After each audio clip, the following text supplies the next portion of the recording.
Good morning and welcome to the BF Goodrich Tires 55th Score Baja 500. I'm Brandon Johnson and I'll be your host covering all the exhilarating off-road action happening down in Ensenada. Today, right now, I am sandwiched between two legends, Score motorcycle racing champion and five-time overall victor of Baja 500, Johnny Campbell. Welcome, buddy. Great to see you. And also to my left, providing expert commentary, and fellow Stellar Score motorcycle champ, John Griffith. Gentlemen, it is a pleasure to be here with you guys today. The motorcycles are off and racing. How you feeling? Well, you know, the Baja 500 is one of my favorite races. You know, back in 1997 was my first Score victory at the Baja 500 with Bruce Ogilvie. Right. And so the 500 is an awesome event. I'm excited because these guys left super early in the morning after 3 a.m. and now they're over 150 miles into the Baja 1000, over the summit. They've already, you know, eclipsed, going through the fog, going up over the mountain, and now they're in the low desert, at least for the lead bikes. Sure. Now, Johnny was just saying, you guys are up at 2:55, 3 in the morning. You know, how do you even prepare for something like that? How do you get yourself mentally prepared? Do you get any sleep the night before? Well, there's definitely not a lot of racers that don't sleep much. You're just laying in bed kind of going, what time is it now? What time is it now? But one of the things that I would do is start adjusting my daily schedule a couple weeks in advance. Yeah. And so I'd start just waking up earlier every day and going to bed earlier every day so that I hopefully prepare myself for it a little bit. But even then, hopefully you've stored up enough sleep in the memory banks to suffer through it and still have some energy. Sure. Well, we've got a wild journey ahead of us, and right now, let's go down to the opening ceremonies of the Baja 500. See everybody up there on the line. There's the mayor of Ensenada. Everybody excited, ready to go here. You see some other familiar faces up there, guys? Thank you. Oh yeah, there's you know, Roger and Elise, of course, the owners of Score right now, and they're doing a fine job. You see the dignitaries there, and the Grand Marshals, Sal Fish and Ivan Stewart, and I had the honor of being Grand Marshal as well this year. So yeah, so it was really exciting, especially to be up there with those two legends. Right. Now, you were down there recently for contingency. Now, we've got a very educated audience and stuff, but for those that are kind of just joining us now, explain to me what exactly is contingency? Well, contingency is more or less like the biggest festivities. I think it's one of the biggest for Ensenada, for the city. Yeah.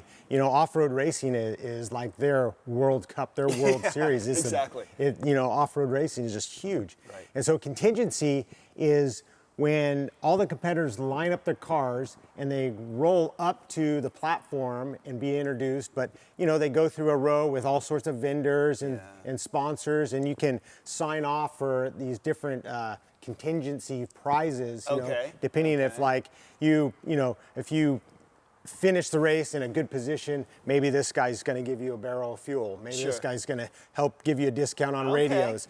You know, so this is where the competitors can really benefit from, you know, these sponsors and companies that support off-road racing. And it's really nice, I'm sure, for the racers to kind of have that, again, visceral moment with the fans and with all these different people to get in there and meet everybody that works so hard to put this thing on, too. I mean, John, if you've been there, what's the pulse like, the atmosphere? What's it smell like? Bring us down there. One thing it smells like is race gas, which is pretty awesome. So exactly. We kind of like that as perfume almost. Yeah, but, cologne, yeah. You guys smelling like, we're filling the whole studio right now. When the trophy trucks fire up, you just get the nice waft of that race gas. Sure.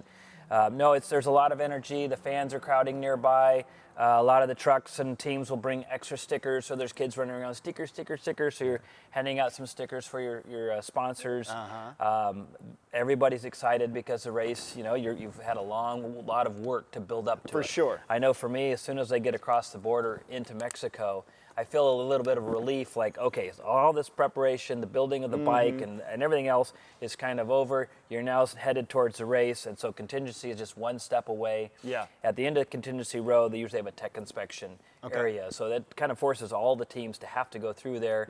You get your helmets tech inspected, they put a sticker on your motorcycle and so forth. So So yeah, it's just one step closer to the actual race. Love it. Well, speaking of the race, we've got some footage from the start of it today. Let's see if we can roll tape and see from, gosh, 2:55, maybe a little bit earlier.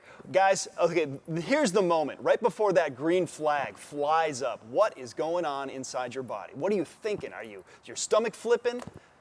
What's Sarah thinking right now? Well, these guys have, like Kieran, he's been racing a long time. I remember him as an amateur motocrosser. But when you're on the line of a Baja race, all sorts of nerves and thoughts are going and emotions are going through your body. But really, his body and mind is preparing him to take on the challenge. The adrenaline's starting to pump, and he can't wait to get going, because that's when you can kind of let those endorphins start relaxing and get the juices going that you got to be fully focused. For sure. Baja's no joke, and there's all sorts of obstacles out there on the course. So, it's really it's an intense feeling. Yeah. And it's a good feeling, but you're nervous about it, and you don't know where. So. But yeah, the seasoned guys, they'll be a little more relaxed because they got the experience. Sure. And speaking of experience, John, we were talking yesterday too about the difference between sort of being the new guy on the block or somewhat fresh to the sport versus experienced guys. They know. We've seen guys wipe out even at the top of the start of the race, right? They just gas it. Absolutely, yeah. It's pretty easy to get carried away with that adrenaline and just going wide open. In fact, just last year at the 1,000, so there's about a 5-mile stretch of pavement, and it's unlimited speed. You can go as fast as you want. So I got up to 100 miles an hour on that stretch. And then after that, there's a left-hand turn into the dirt. But it's not super well marked. There's not huge lights out there. There's not a whole bunch of people directing you to get off the dirt. So you just come flying up to it. And when you pre-run, you might be going 50 miles an hour. It's during the day. You can see everything. And you can see that it goes off the road. Well, at 100 miles an hour in the dark, you come flying up on it. And so a couple guys passed it. And so I slowed down because I was looking at my computer and my tracking to know that I was going off. Wow. And so I see a headlight coming the other way. I'm like, hey, great, I just passed a guy right there and went off and made the turn. So you do get that adrenaline flowing, and you got to kind of keep it in check. Wow, love that. Well, let's take a look right now at the current standings for motocross right now. We'll bring that up and take a look. All right, we got Naren 3X, and first we got Juan Carlos Salvatierra in second, followed by Arturo Salas. Fourth, Adrian Ortiz. 5, Connor Eddy. 6, Eric Holt. 7, Jano Montoya. 8, Jeffrey Rowe. 9, Aaron Vole. And 10, Nicholas Velez, rounding it out, the top 10. Guys, who are we really watching today? I mean, certainly we got Naren out out ahead of the gate right now. I mean, we can go to our live tracking and we can see that right now, He's cranking, but Salvatierra is right on his tail. Yeah, the tracking, we can't see Juan Carlos today. There's some sort of deal going on with him. Yeah. So, but we have a race going, and where they're at in the low desert right now, it is rough and it is gnarly. I mean, the course has been beat up in those areas from pre-running. There's a lot of rocks. So they're having to choose lines carefully, but they're aggressive. It's so gnarly out there. It's probably one of the gnarliest sections of this whole race course is where they're at right now. So they're over the summit. They are over the summit. And the summit is, it's a 5,000 foot high mountain elevation. And there's a big, climb to it. So you have a lot of, and you're basically riding on baseballs. Guys are just fighting. But it's one area, as we were talking about before the show, that, these guys can have a chance to pass or get up on their competition because there's less dust, because it is a rock base. But you have this window during the race to do that. Other than that, almost the whole rest of the course, there's a lot of dust, a lot of rocks. John, you were talking too about how there's that stack up that happens as you guys are going up. Talk to us about the sort of the benefit where you can start to see vision, and then all of a sudden it's a kind of a mad scramble. You guys are nipping at each other's ankles. Yeah, that's right. As Johnny mentioned, there are a lot of boulders, and so you're just climbing on boulders. And when you're on the rocks, you can't be on the gas that hard. So there's not as much dust, and you can actually look up ahead and see the rider right in front of you. And in the dust, well, you're probably might be a minute back, but when you're in the rocks, a minute is only well, it might be a quarter of a mile. And so you can see that bike, and then you can see another bike ahead of him. So you get really amped up, like, they're right there, I can go get them. Yeah. And so then you try to turn the throttle and go even faster, and then you get hooked on a rock, and you almost fall, or you do fall or something, and you have to wake up and say, well, basically, take your time, get through it, and hopefully you can catch up and make that pass. Collect yourself, take a breath, focus in. Let's go here to the laptop where we can see the live tracking right now. We'll get a better idea. Again, here we got Naren. He's about, let's see, 166, yeah? And then again, like we said, we couldn't find, there's something going on with tracking with 1X, with our 1X guy. Tierra, followed by Arturo. These guys are not too far apart from each other. We got 153 here. We got 155, couple miles, 157.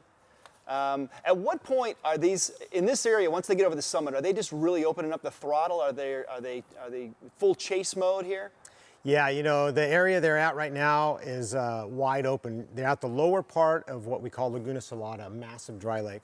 And it's really, really fast, really high speed. And even though those guys are like a minute apart or 2 minutes apart, you can see their dust. And so when you can see the dust out in the distance, you're sniffing it. And so you feel like okay, I'm reeling this guy in, you know?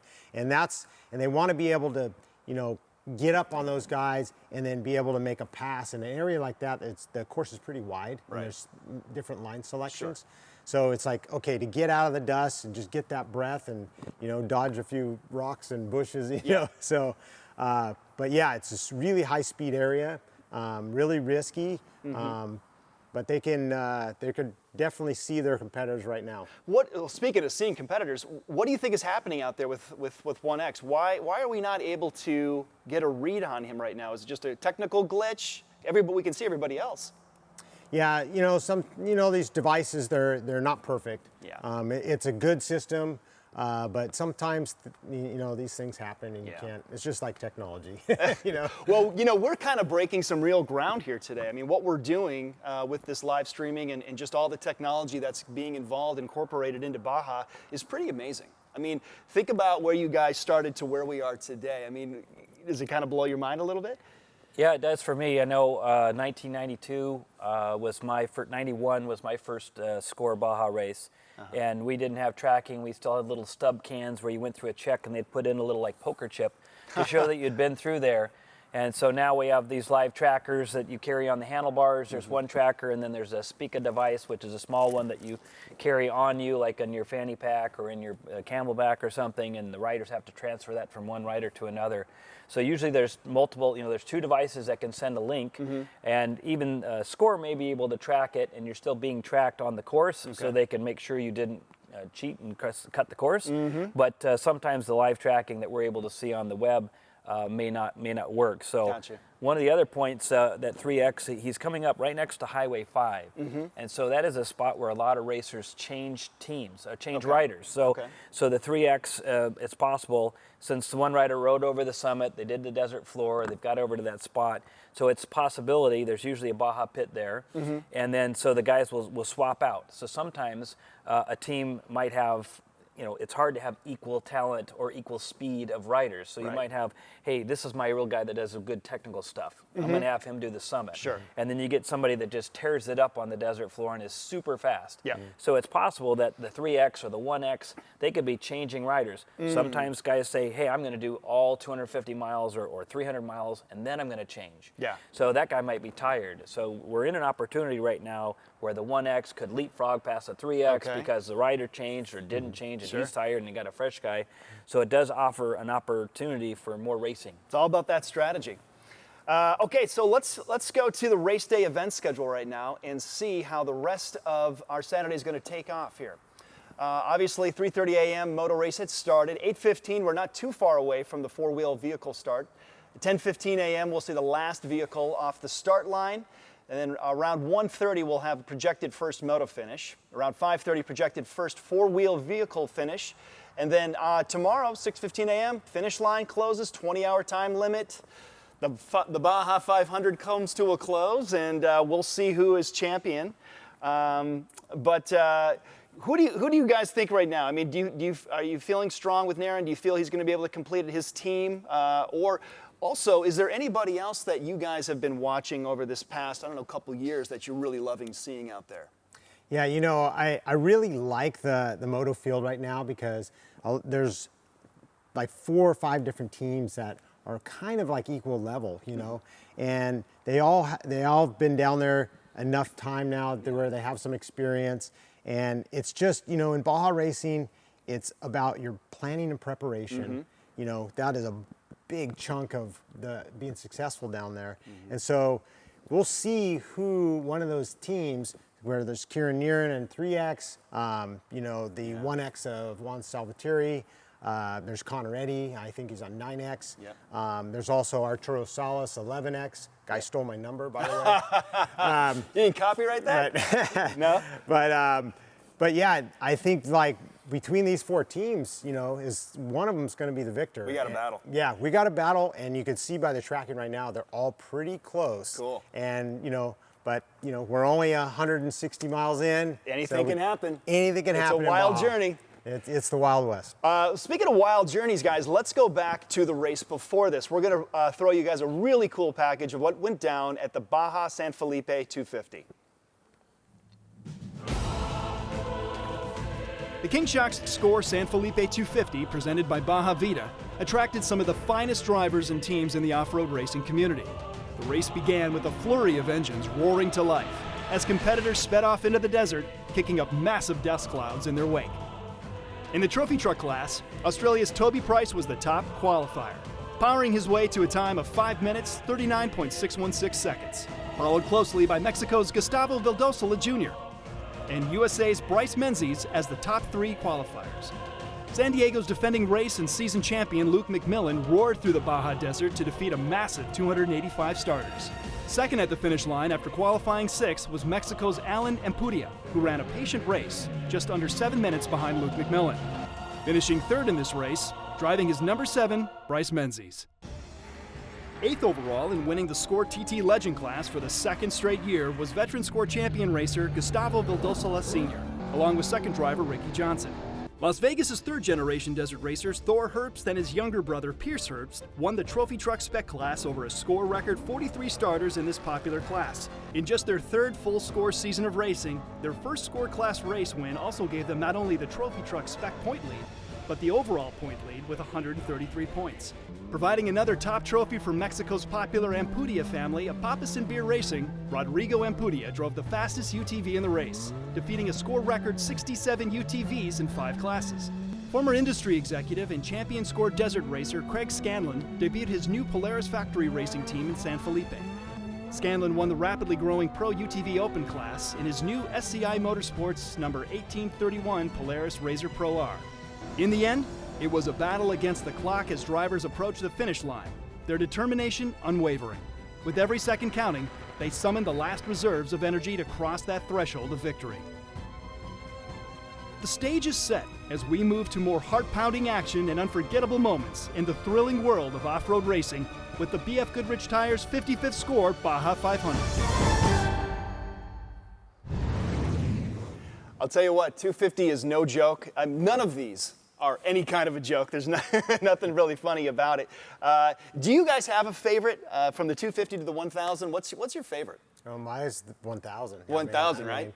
I mean, when you race the Baja 1000 and to La Paz, or you know, it's the granddaddy. You know, so I love it. How about you, John?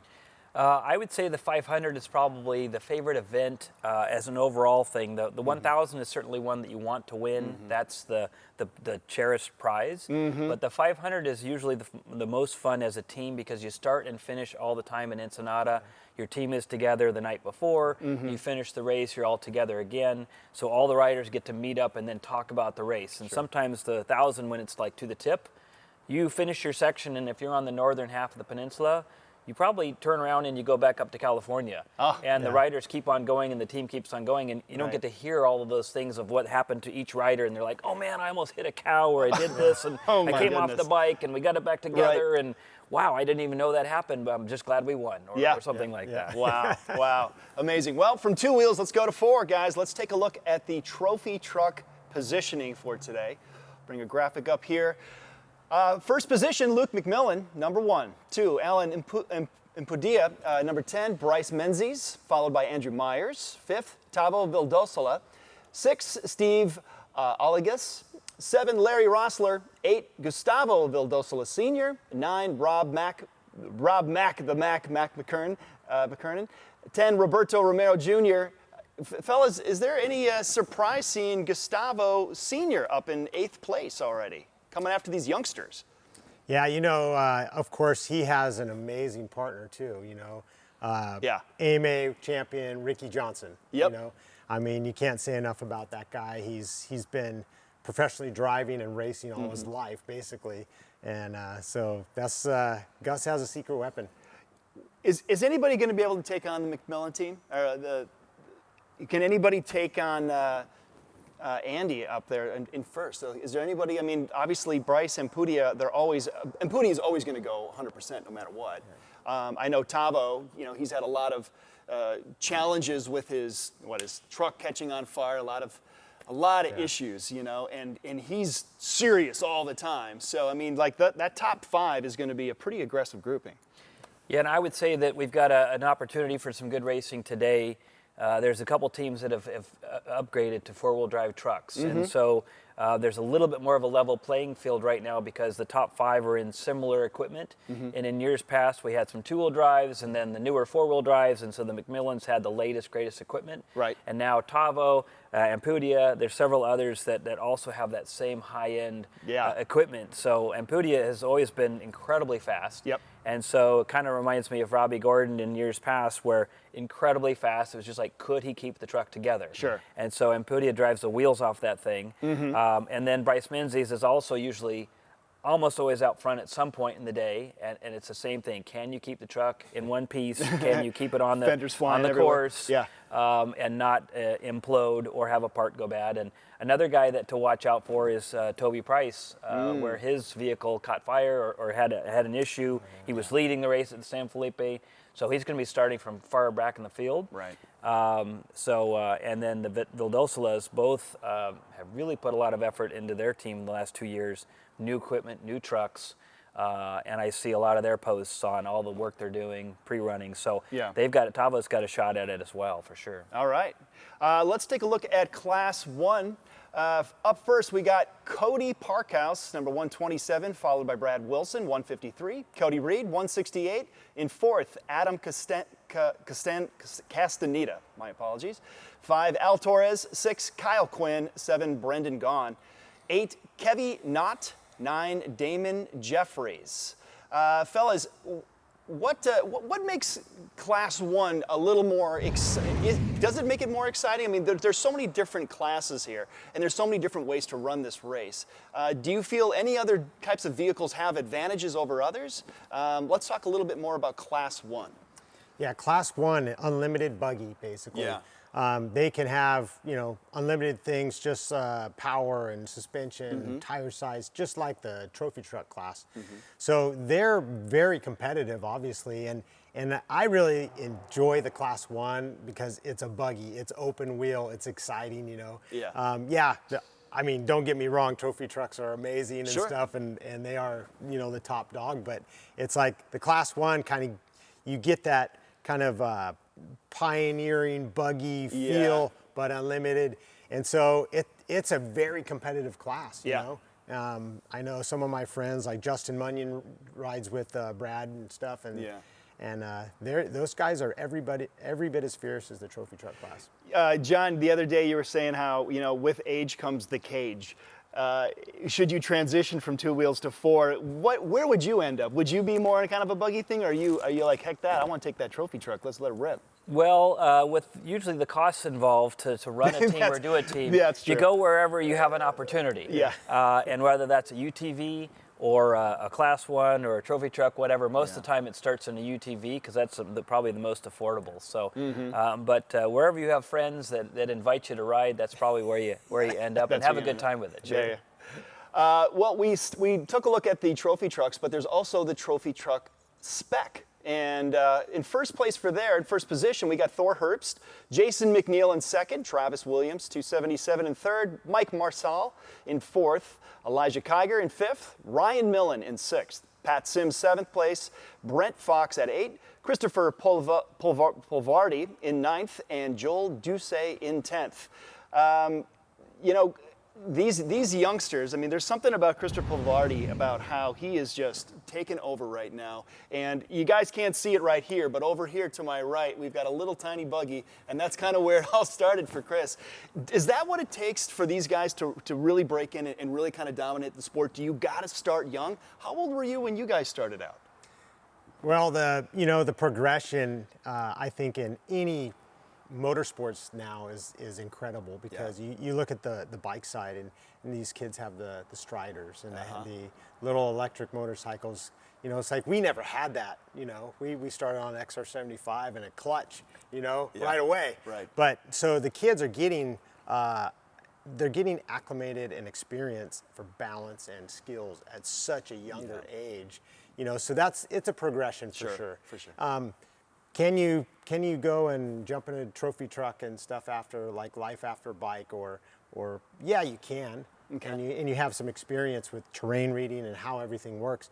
But, like the skills that you can learn at a young age now, it's creating this new generation of young racers that are very skilled at a young age. Sure. Out the womb, they're on the bikes and off they go. You know? Just about. Okay. Well, earlier we were taking a look at the map, so we're seeing where all the motocross guys were. But now we're going to go to a video now, and we'll see a full overview of the Baja 500. Let's take a look at that course and see what the world's best desert racers will be battling. At a total distance of 473.67 miles, the racers will start in downtown Ensenada. The course runs in a clockwise direction out of and back to the start-finish line compound in Ensenada. Our drivers will begin their contest by heading out towards Ojos Negros. They will traverse southeast across Highway 3 into Santa Catarina. Just before the racers hit race mile 100, we have the BF Goodrich Pit 1 for some fuel and new race tires. We hit some elevated terrain as our vehicles head up and over the famous summit. This part of the course hasn't been raced on since the Baja 1000 in 2016. The course takes a hard right turn at Cojabuso Junction, race mile 132, sending our racers further east. The vehicles briefly take a look at Highway 5 and travel down the La Ventana access road at race mile 170. Due south, racers reach Checkpoint 1 and BFG Pit 2 at race mile 211. The teams will hit top speeds by race mile 240 as they fly across Laguna del Diablo dry lake bed. Race mile 270 will take vehicles from San Matias Pass through Valle de Trinidad. Then, at Llano, Colorado, at about race mile 326, we hit Checkpoint 2 and BFG Pit 3. Some teams will do a driver change before they head out to the coast. The race will then run up the beach at Arendara at about race mile 362. Heading north through Urupan, we go back over the mountains, returning once again through Ojos Negros, before we head into town for the finish of the race.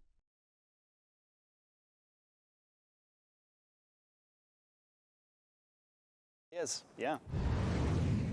They must have changed the speaker or something at the pit. Quite a journey. We're just taking a look right now that 1X has now popped back up. So now we got an idea. Still back behind Naren, as you can see live here. But good to see that he's back on that map. As we just took a look, earlier we were talking about the summit, then we referred to being close to the interstate, but what are some of the other areas of this course that could be more problematic? Are there certain areas that you're like, oh God, I can't wait for this, I'm gonna let this rip, we get down by the coast? Let's chat a little bit about the actual course. Yeah, the Baja 500 course it encapsulates so much of Baja, because it's like you start on the Pacific coast, you go up to the plains, you cross over the mountains, then you drop a huge amount of elevation down to the low desert. It's sandier, there's bigger rocks in the sand, a lot of whoop-de-doos, extremely high speed, extremely rough. And then you're going to traverse back over to the Pacific side, where you have more, I don't want to say easier roads, but it's usually a little more graded roads and some coastal plains. It's still it's very fast still, but it changes. And so I want to say the first half of the course, at least to like Borrego Road Crossing, Highway 3, I think that's checkpoint 2. Okay. That's a more, to me, that's a more demanding part of the course than the second half. Okay. John, your thoughts? Yeah, I think that right now, like the 3X, after you come out of there, there's some sand dunes, and then you start heading towards the Borrego Junction. There's a lot of what we'd call cross grain, where the rain has kind of come down and made some natural whoops, and then, of course, the race course has been over there so many years that now it's whooped out. But there's a lot of options. So there's different lanes going down, and so a lot of these guys that spend some time pre-running might find some great sections where, hey, I've got a section that has way less whoops or way easier whoops than the other guy, and so you might be able to start making up some time. So as you go away from the highway there is some rough, rocky little canyons, but then you pop out to that area. So it is, like Johnny said, demanding. You're riding through whoops, so you're standing up. You're just having to really tough it out and go fast. And at the same time, if you are going fast through the whoops and your bike starts to swap or you catch a rock, it goes down and it hurts when you go down. So no doubt. It can have a lead change really fast because someone really wadded themselves up, and suddenly the 1X is now in the lead and the 3X is looking at how to fix his bike at the next stop. Sure. So imperative to understand where you are on this course, and we got a special treat from Wes Miller. He took us through a quick pre-run video. Let's take a look at that.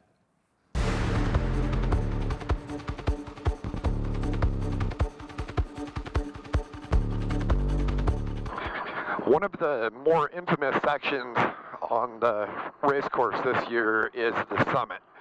And basically you're coming from Ojos through Santa Catarina, and then you cross over a really rocky mountain range and then drop over into the San Felipe side. So this is a good example here. There's actually a split lane. You have a smoother line that goes off to the left, but it's still pretty rough. And then you have old race course that goes to the right that's shorter, more rocky. To my right is the shorter but rougher way. This is actually the old course. It's got a lot of erosion. Then you have the newer line that has developed, smoother road, but it's a lot more windy. This is a really fast section. We're right on the edge of a dry lake bed. You've got Laguna Salada, which is a huge dry lake bed over here to our left. This is going to be one of the faster sections of the course. Basically, after the summit, you're dropping out of the mountains, coming into the deserts of San Felipe, and you're heading south. It's going to be a quick pace. Your higher horsepower vehicles are going to have an advantage here. You're going to be racing all the way to Borrego, and then you're heading back towards the Pacific. Here at the base of the San Mateo Mountains, I'm at race mile 260. Right now, the racers have gone all the way from Ensenada through Ojos, over the summit, through the desert of San Felipe. Now they're heading back into the mountains towards Valley T and over to the Pacific. I'm standing on the outskirts of Valle de Trinidad. This is right around race mile 300. A lot of teams are going to be doing driver-rider changes in the San Matias, Valle de Trinidad area. So for a lot of guys, they're going to be fresh in the car right now and be getting a feel for what's going on, getting used to it, getting ready to take it to the finish. This is going to be really dusty. It's going to be a big advantage if you can get in here and have a lead and have clean air. Because if you're behind someone here, it's really going to slow you up. As well as you got to be careful because there's a lot of hidden rocks, rain ruts, ravines in here that can take you out of the race. So if you are in the dust, I would recommend taking it easy, lay off a little bit, and wait till you get some clean air later on in the race. So this is one of my favorite sections of the course here. You're right along the Pacific Ocean, pretty awesome view. Sometimes you have some like fog. You can say it's a little overcast today, but not too bad. I have been through here where the fog is like pea soup thick. So you kind of have to be prepared for everything when you get over the coast. A lot of times it's misting, so your shield gets wet, and then the dust, if you're behind anyone, will stick to it. So you'll have your co-driver with a towel in their hand, and you end up wiping your shield quite a bit. As a competitor, when you get here, you're almost a race mile 350. If you're up front or you're battling for the lead, you're starting to kind of taste victory a little bit. I'm at race mile 405. You got less than 100 miles to go to the finish. This is the home stretch. There's a rut here. This rut is generally here every year. It's a little different than normal, but you know, some people were talking about, oh, this section's impassable. You can't get through here. Saw some videos and photos of people stuck or rolled over. You know, really basically, if you just come through here, this is a razor. It's not that wide, and you just straddle the rut. You can go right through here. I've already done a couple passes. There's also some lines to the side. And if you're narrow in this, you should have enough room to go to one side or the other on it. I think this is just normal Baja racing. This is off-road racing. This is what it's all about. We will see you guys at the finish line.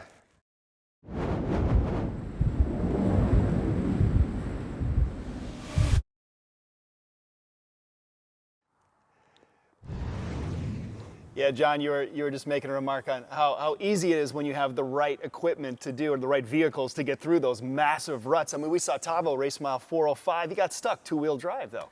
Yeah, so it is a big difference for yeah. sure. The UTVs in some cases are incredible.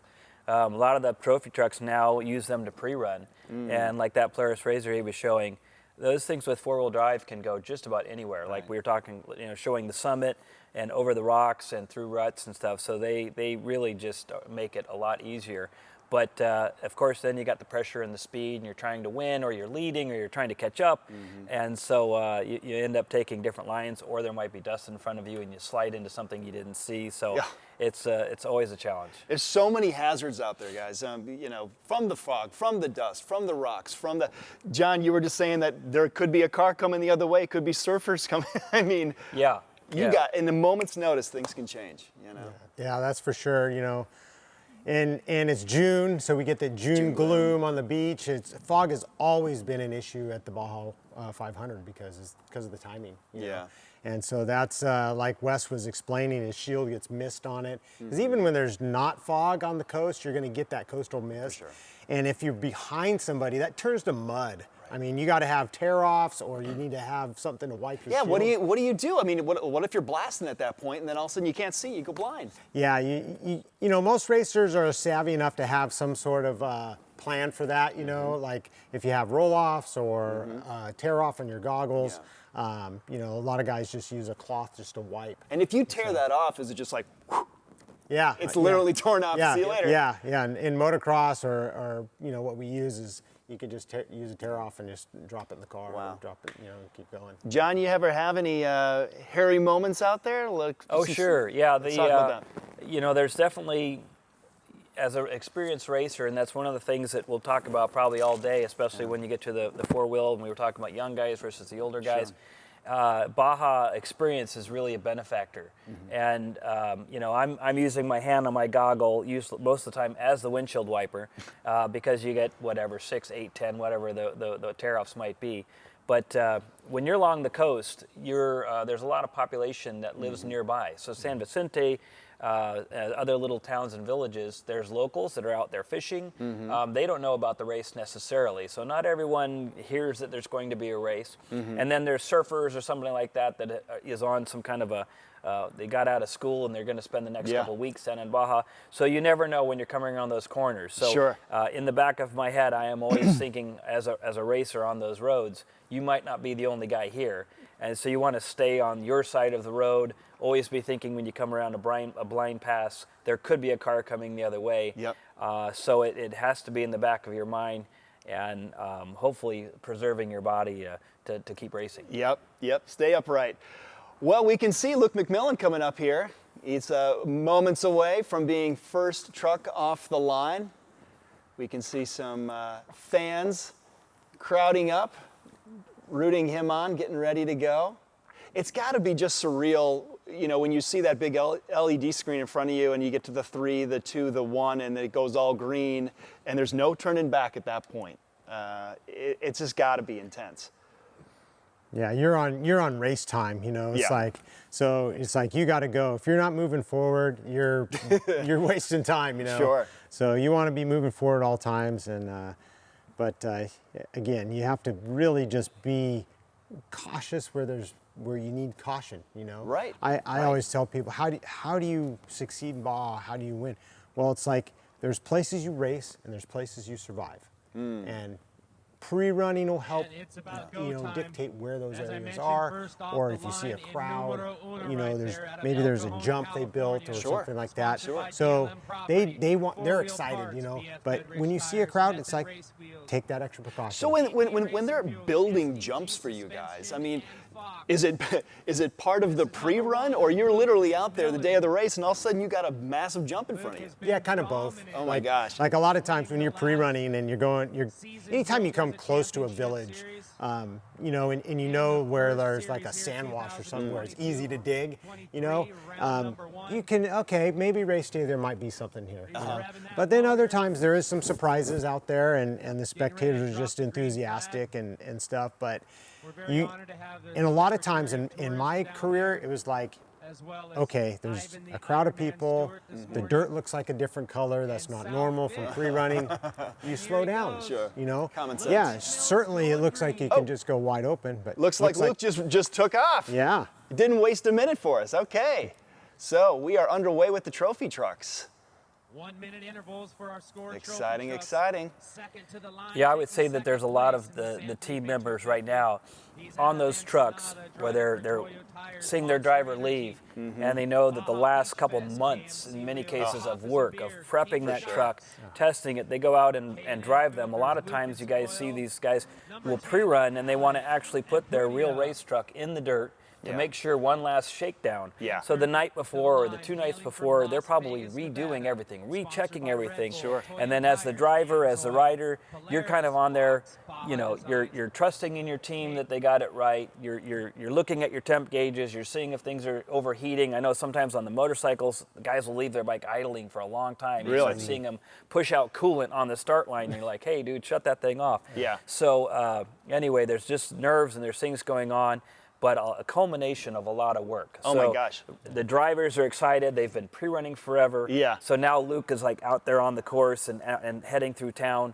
And so that's kind of a relief, like, okay, that part is behind. Yeah. Now it's on. Now it's on. racing. It's on. And now the plan, right? I mean, just think, you got to have all your pit crews in the right spots around the course. If one of those guys doesn't make it to that spot and you're planning fueling or a tire change, it's like that could be your race. Sure. I mean, so it's like everything you do in your pre-planning really comes into play now. For sure. I mean, everything about Baja, no matter how much you plan, it's just there's going to be curveballs. It's unpredictable no matter what you do. We saw Alan and Pudi off the line, Bryce Menzies. So Luke knows that Alan's going to be coming for him. You know, and so is it a benefit sometimes to be second and let this first guy kind of blaze the trail for a little while, see what works, what doesn't? Where do you want to be positioned? Do you want second or do you want first? Well, you know, I guess in the bike's case, it's like I like to lead, but it's like sometimes you didn't get that draw, and so maybe you're like 5 or 6, 7 bikes back, and you have to just methodically take your time to, you know, pick off each guy and get to the front. Gotcha. You know, so that you don't have dust, you can set your own pace. But in this case, it's a lot of times, a lot of times just getting out of town and getting settled in, that's so important. Because you see guys off the line may fall over or spin out or do something like that, and it's like their nerves got the best of them. For sure.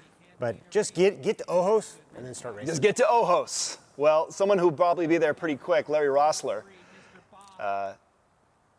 He is another person with extensive experience out there. He'll be giving everybody a run for their money. And Larry's a bike guy, you know, so we as motorcyclists still endorse Larry as, Go as Larry. our guy. Yeah. Team Larry. Because he started on 2 wheels and has won the race so many times on 2 wheels and then getting into 4 wheels and being successful, along with Roger Norman and several teammates that he's had through the years, and he's still out there doing exceedingly well. His truck is a little older. It's a 2-wheel drive, so against some of these 4-wheel drive trucks, and he's still putting it on the podium almost all the time. He won a couple years ago. So it's fun to watch and support Larry. Very humble guy. There goes Tavo off the line. So yeah, and I think that the dust is certainly a factor. You know, as Johnny was saying, the strategy of your team. One of the things that's kind of probably underrated for the McMillans is the amount of support that their team does. They put so much work into the team, where their trucks are, where their pits are.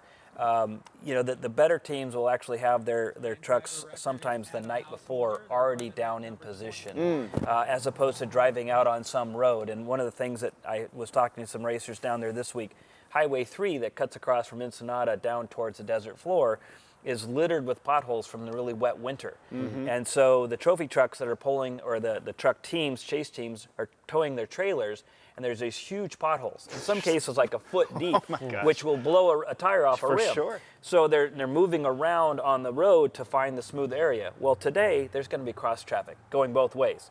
So it creates a very dangerous environment, and so the teams have to take their time. And any of us racers that have been out there chasing to get to our next spot have seen sometimes the chase drivers have a more dangerous opportunity of existing on those roads than the riders on the course. One thing that we really didn't dive into too deep earlier, and it can be quick, but we've got trophy trucks, then we got trophy truck spec. For our people watching, what's the difference? The engine. So yeah, one of the things that Bud was mentioning yesterday is the engine. So the guys have a spec engine, and so they're all running the engine out of the same shop. So in some of the trophy truck teams will have 900 horsepower, 800 horsepower, 1200 horsepower on some of these machines, and whatever they want to run. And on the spec class, it's closer to 600 horsepower. So now they're all using the same engine pattern, so it's a little bit less expensive. They're not having to develop all of this stuff. They just drop it into their chassis. And then it's the skill of the driver, and then, of course, the tuning of the suspension and trying to make that work. So it does level the playing field a little bit from some of the high-dollar spending teams. For sure. And lets the driver shine. Yeah, and I would think the reliability would be a little bit better in that class, because you're not trying to hold back this bomb, right? I mean, 1200 horsepower, you got to know how to control that. Yeah, exactly. And then you're dealing with drivetrain and suspension and all this stuff that's having to take all that force, where the specs probably have the same, you know, drivetrain and stuff as the bigger trucks. So that stuff will last longer. Maybe they can get, you know, a lot more longevity out of it than, say, a trophy truck, where they have to really, you know, fine-tune and rebuild it so more frequently. You know, one of the reasons why motocross has to start so early is so that you don't have these monsters jumping on your back. Essentially 60 seconds separate each driver from taking off here. Guys, walk us through. Have you, I'm sure you have, what is it like hearing that roar behind you? I mean, is it, at moments, it's got to be really frightening. You know, fortunately, like in my career in Baja, I never had. You never had it because they couldn't get you. They couldn't get you. Because we, you know, essentially, like in my career, we were about the same speed as the lead truck, right? So if you started 4 hours ahead, you finished 4 hours ahead, and it was kind of like pretty close, you know, on time. But a bike that isn't as quick as the lead bikes, you know, they may get caught up in you know, by that. I did ride an adventure bike in another off-road race in the States, and it was just a publicity thing. And for sure, we were back by the cars, you know. It's just like, I kept like looking behind me, looking behind me.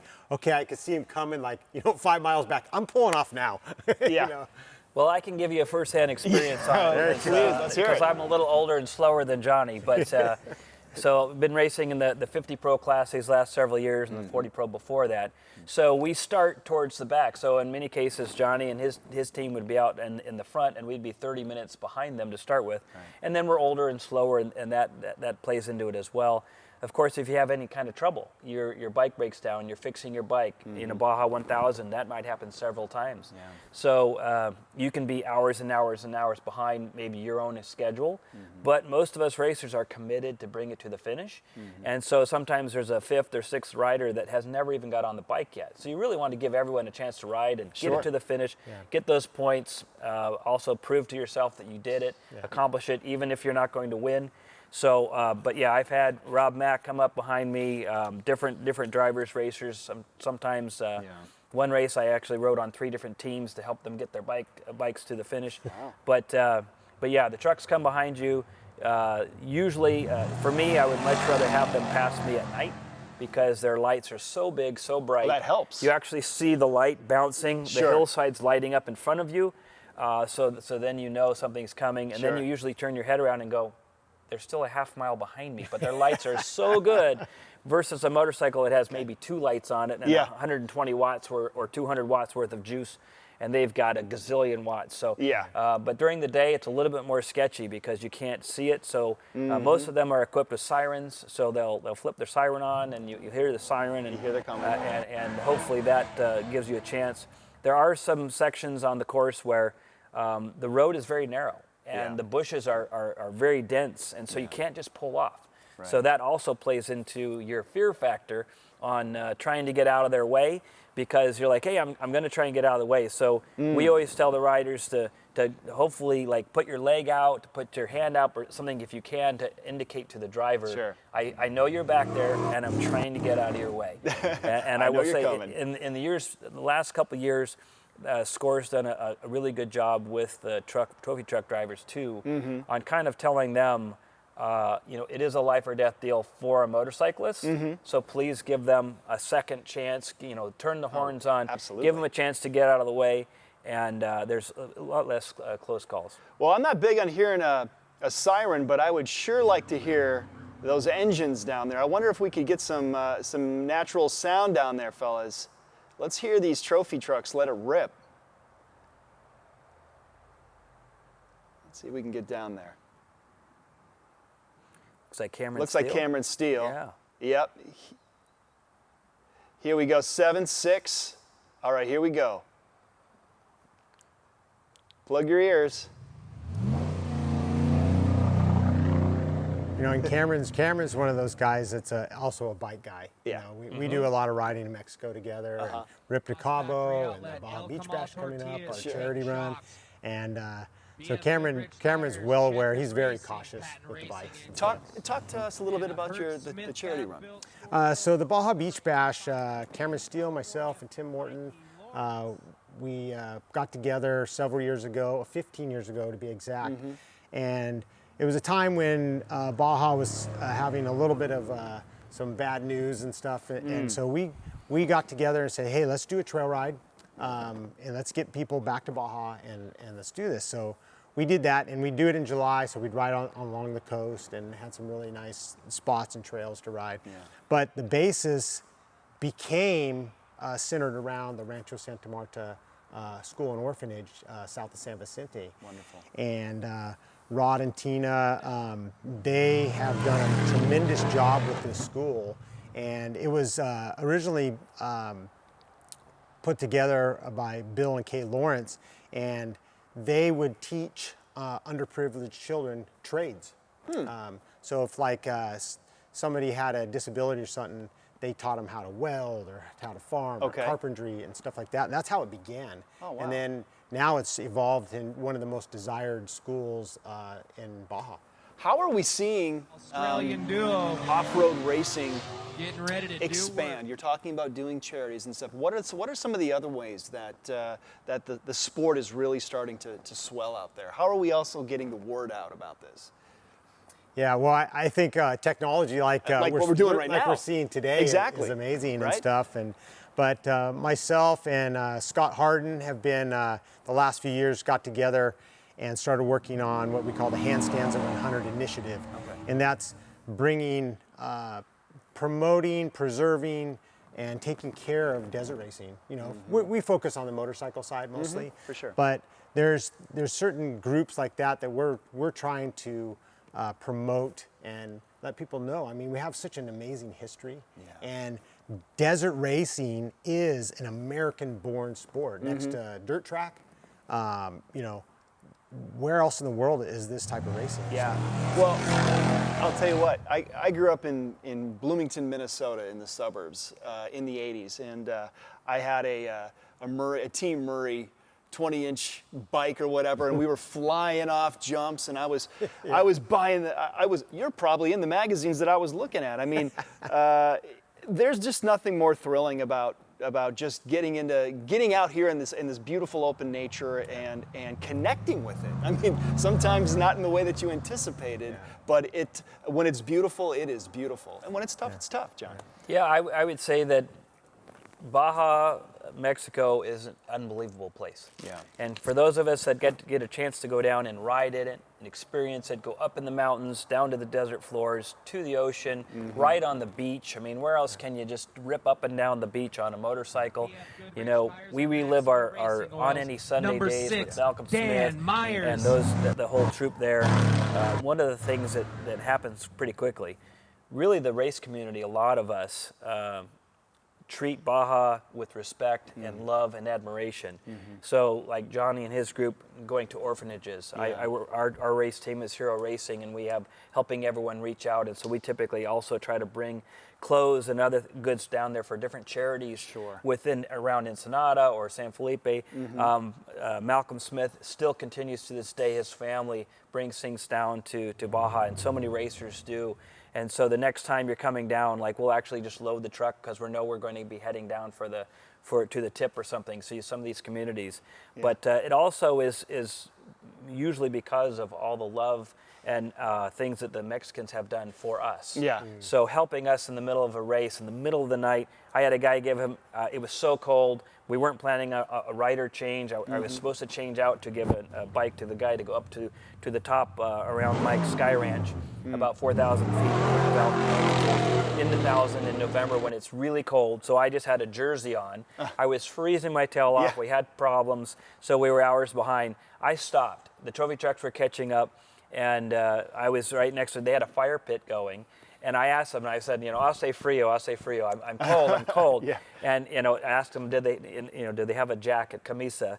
And a guy took his sweatshirt off of his back and gave it to me. Sure. And that is the spirit of Mexico and of Baja and the fans. Yeah. So we all love and admire that. And so trying to give back to Baja is something that I think most of the racers do. Spinning off that story, I mean, it does sound like, one, it's probably good to be able to speak Spanish. Hablo español, un poquito. Yep.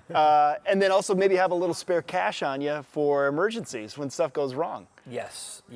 I saw in one of Chris Voldardi's vlogs that his co-driver, they were driving on the coast, he was freezing. They pulled off at a gas And our station. final He truck. took some sweatshirt off a guy, he gave him like $8 for it because it didn't fit him like a skin tight thing.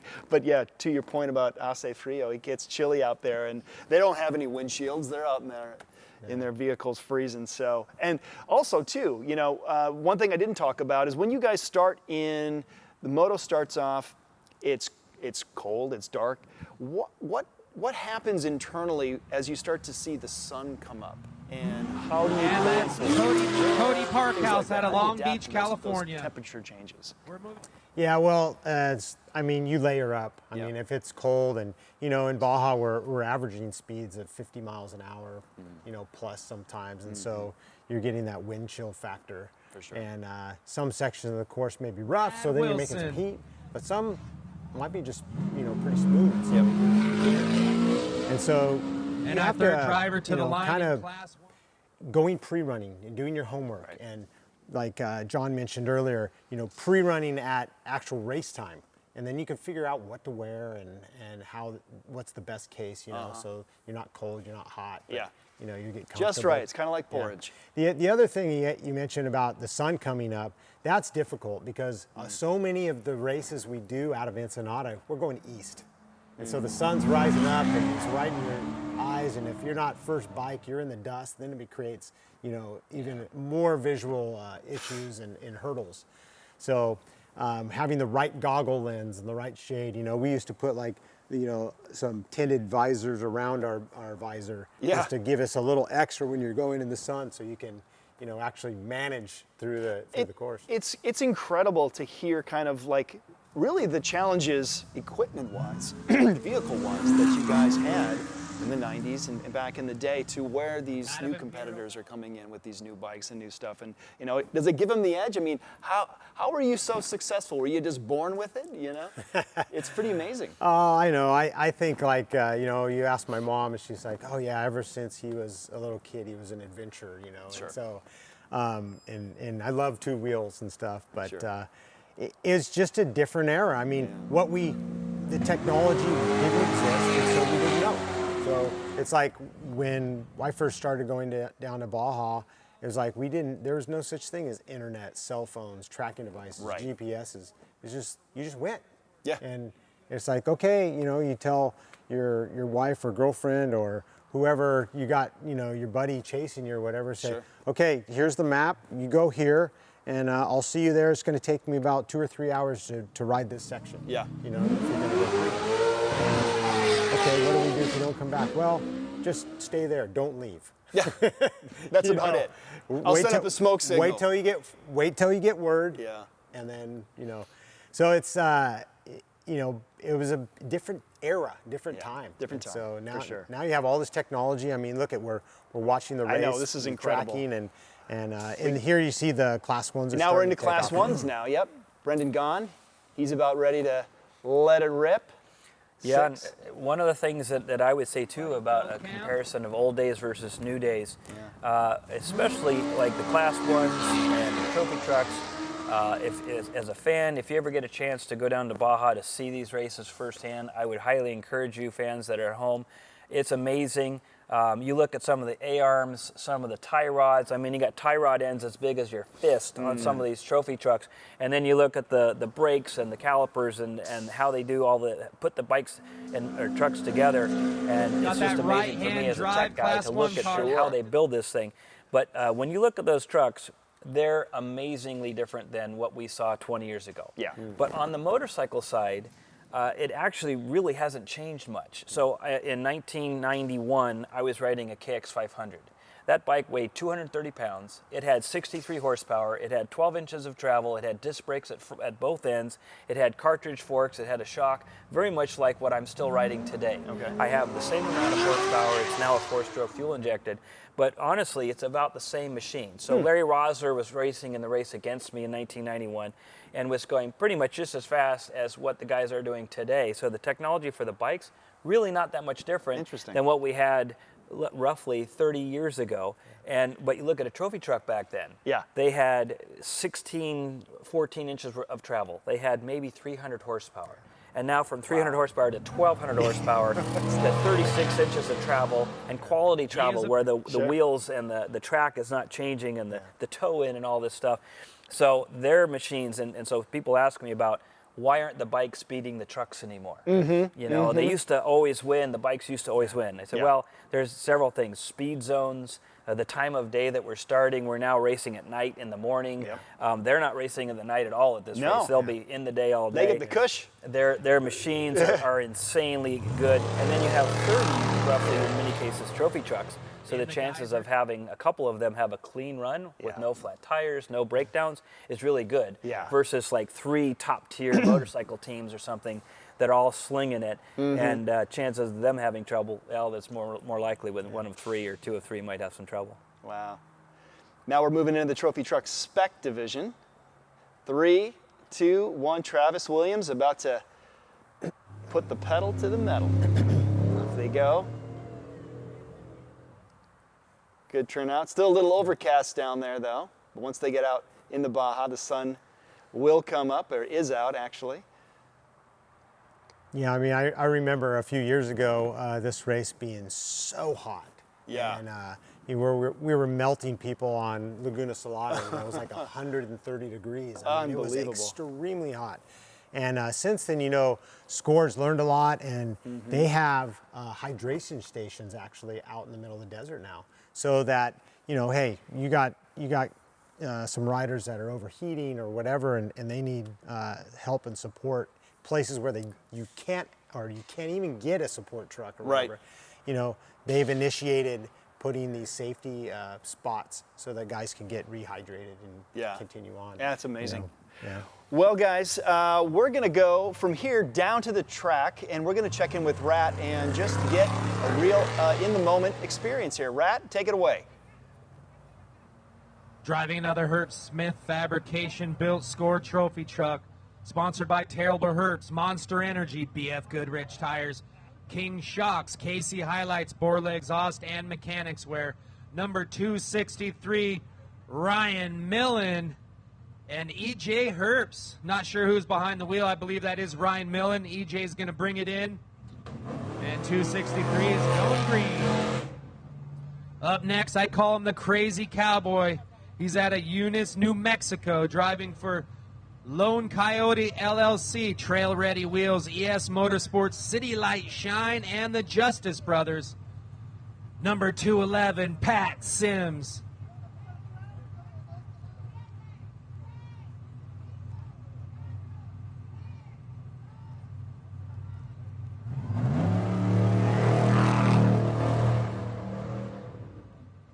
Out of Highland, Utah, in that Herb Smith Fabrication built Score Trophy truck, teaming up with Brooke Beckstrom. This is number 282, Brent Fox.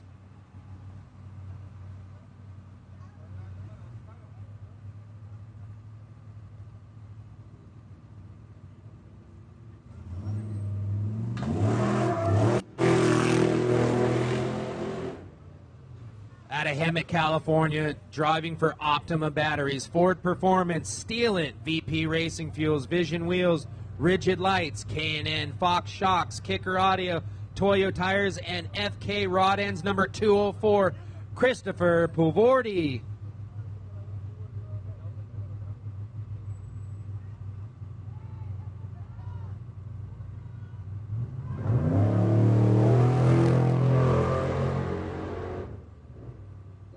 This next driver is from Sin City, Las Vegas, Nevada, driving for SLR Motorsports, King Shocks, Gearworks, Baja Designs, Redline Racing Oils, Impact Race Products, Jamar, number 205, Joe DeLucci.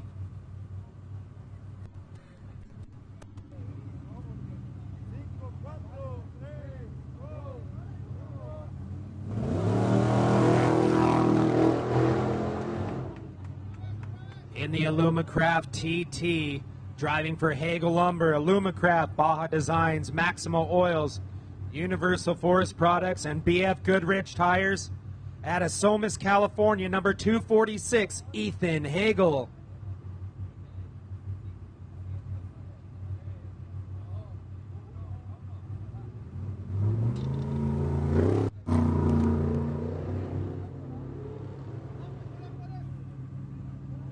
In the Amada built machine, driving for Fiberworks, Rapid Off-Road SDG Insurance Solutions, number 217, out of Bonita, California, Joe Belt.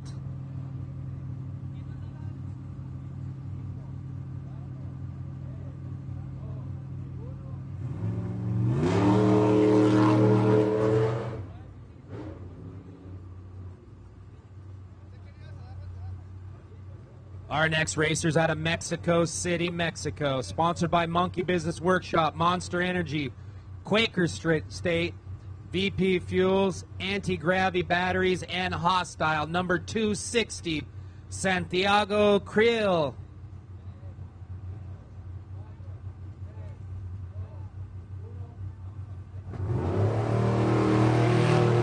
Our next driver is driver record of 3 cars, a Score Trophy Truck Spec, Class 12 and a Class 11. He's sponsored by Los Flamonte Racing, BF Goodrich Tires, Maxima Oils, Tisco Racing, Baja Designs, CBR Performance, Slime, and Record Off-Road Series number 244 out of Ensenada, Oliver Flamate.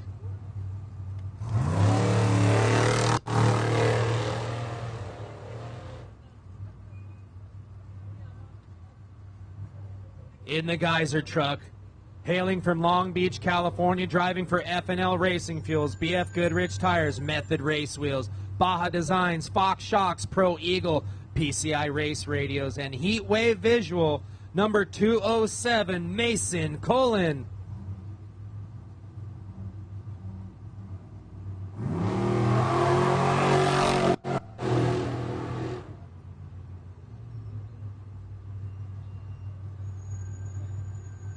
He's out of Honolulu, Hawaii, driving for 4950 Industries, JVRP Tisco, Method Race Wheels, BF Goodrich Tires, Maxima, Brembo Racing, CBR Performance and VP Racing Fuels, number 249, Dustin Swanson. Give him a big shock when he goes by. And the guys are driving for Champa, Raceline Wheels, BF Goodrich Tires, Baja Designs, Torco, King Shocks, Maxima Oils, ORW, and Weller Racing, number 225, out of Santan Valley, Arizona, Scott McNeil.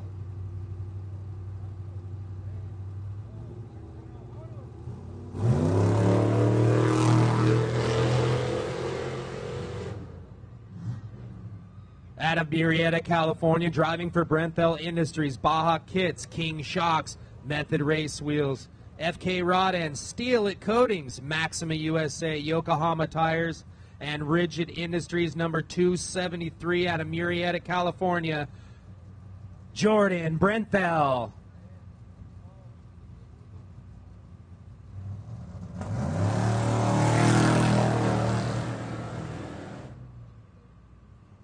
Out of Tecate, Mexico, racing for Baja Racing, Baja Racing Products, PCI Radios, BF Goodrich Tires, and German Race Shop, number 284, Jose Contreras.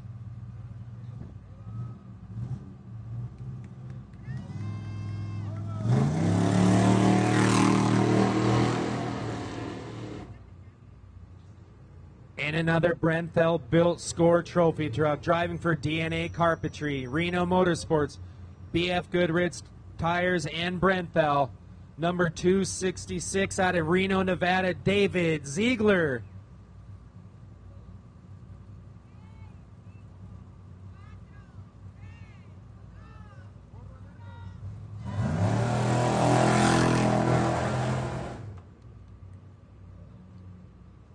Driving for Cantina Racing, Baja Jerky, BF Goodrich Tires, Baja Designs, Mason Motorsports, Maxima Lubricants, Walker Performance Filtration out of Rancho Santa Fe, California, number 240, Killa Chris Miller.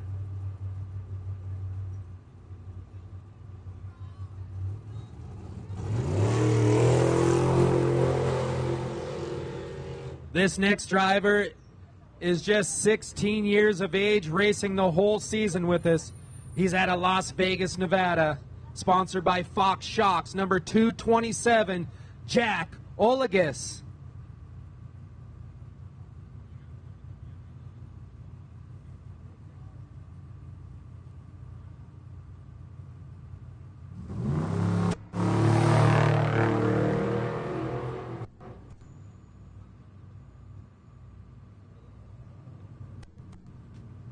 In an Amada-built machine, sponsored by Four Seasons, BF Goodrich Tires, Pro Dynamics, Vision Wheels, Amada Engineering.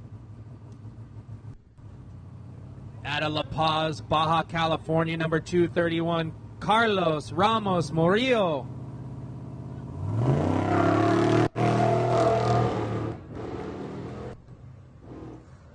Teaming up with his son, Abdali Lopez, 3-score World Desert Championships under his belt, driving for Pin Industries, Baja Made Adventures, Yokohama Tire, Raceline Wheels. And Casa Studio, number 226, Juan Carlos Lopez.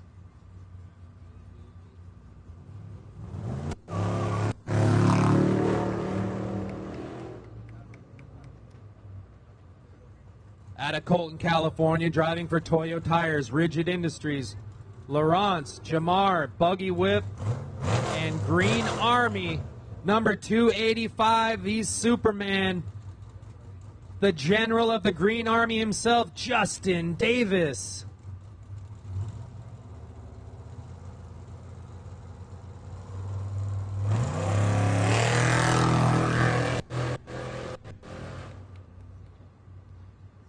In the Tisco Score Trophy Truck, driving for Alexander Ford, BF Goodrich Tires, Rancho Drivetrain, Method Race Wheels, Fire Etc., Dugan Racing Engines, and JVRP out of Yuma, Arizona, number 228, Ryan Hancock.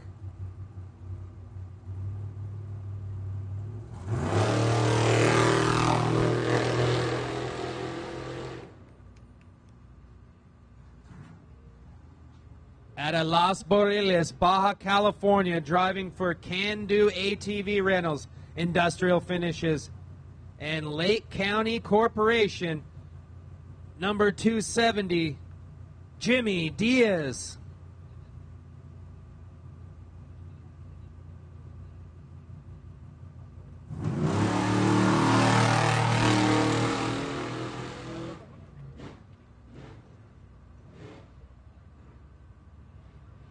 Driving for Sancho Dina Motorsports, BF Goodrich Tires, Method Race Wheels, King of Candies, and Shock Pros, number 275 out of San Diego, California, Juan Sachodina.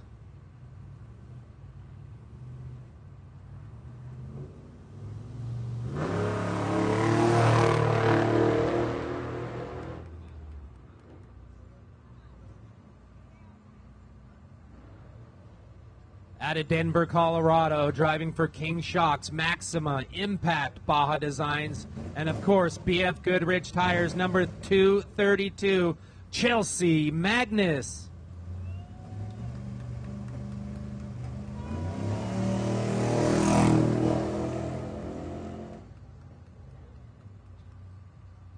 Driving for MBS Racing in a Brenthel Race Trucks built machine, teaming up with Jeff Wiper and Edgar Morel. Number 280 out of Georgetown, Texas, Brian Schiebel.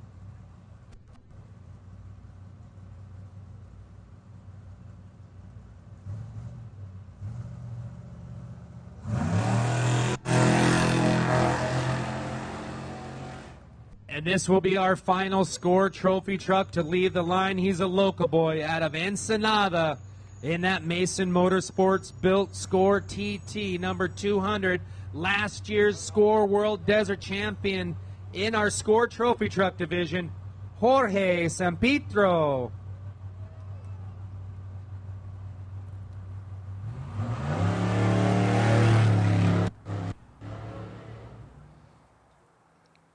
All right, the four-wheelers are off and doing their thing, but boy, do we've got a battle right now with the motos, guys. Let's talk. We've got, as you can see right now, we got 1X and 3X just so close to each other, and then essentially we got the top 5 right here.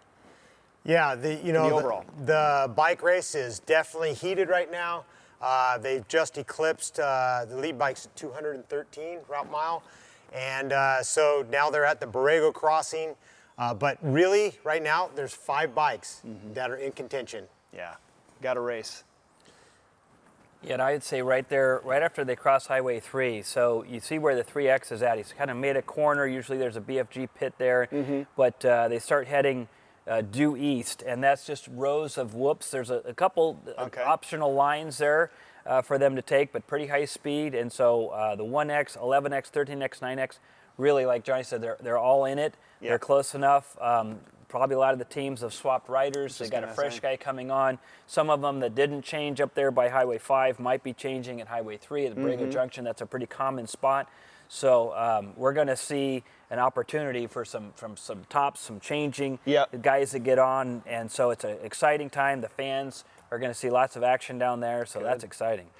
Fellas, let's explain. We have the racetrack that was in red. Then we saw blue. What was that? What's the blue line there for? So the blue line is like a sportsman cutoff or a sportsman shortcut. Gotcha. And so they allow the sportsman bikes to get ahead a little bit at that point. Okay. So it reduces the amount of, say, catch time from congestion, the trophy trucks. Got you. Okay. So it allows them to get further ahead. So it makes it safer, so they're not getting caught up with the trucks. Great. All right, let's go to the overall graphic for the moto division. We got 3X, as we said. It's a tight battle between 3X and 1X. Salvatierra is right on the heels, followed by Arturo Salas, Adrian Ortiz in 4th, Connor Eddy. They're doing great. They're looking amazing. That team's solid. 6, Jeffrey Rowe. 7, Eric Holt. 8, Jano Montoya. 9, Aaron Volle, and 10, Diallo Rabago. So, looking good so far for Baja 500. Yeah, you see the top 10, that's actually the first ATV on the track. Got you. So that guy's hauling the mail right now. As you can see, the top 5, they're within 9 miles apart.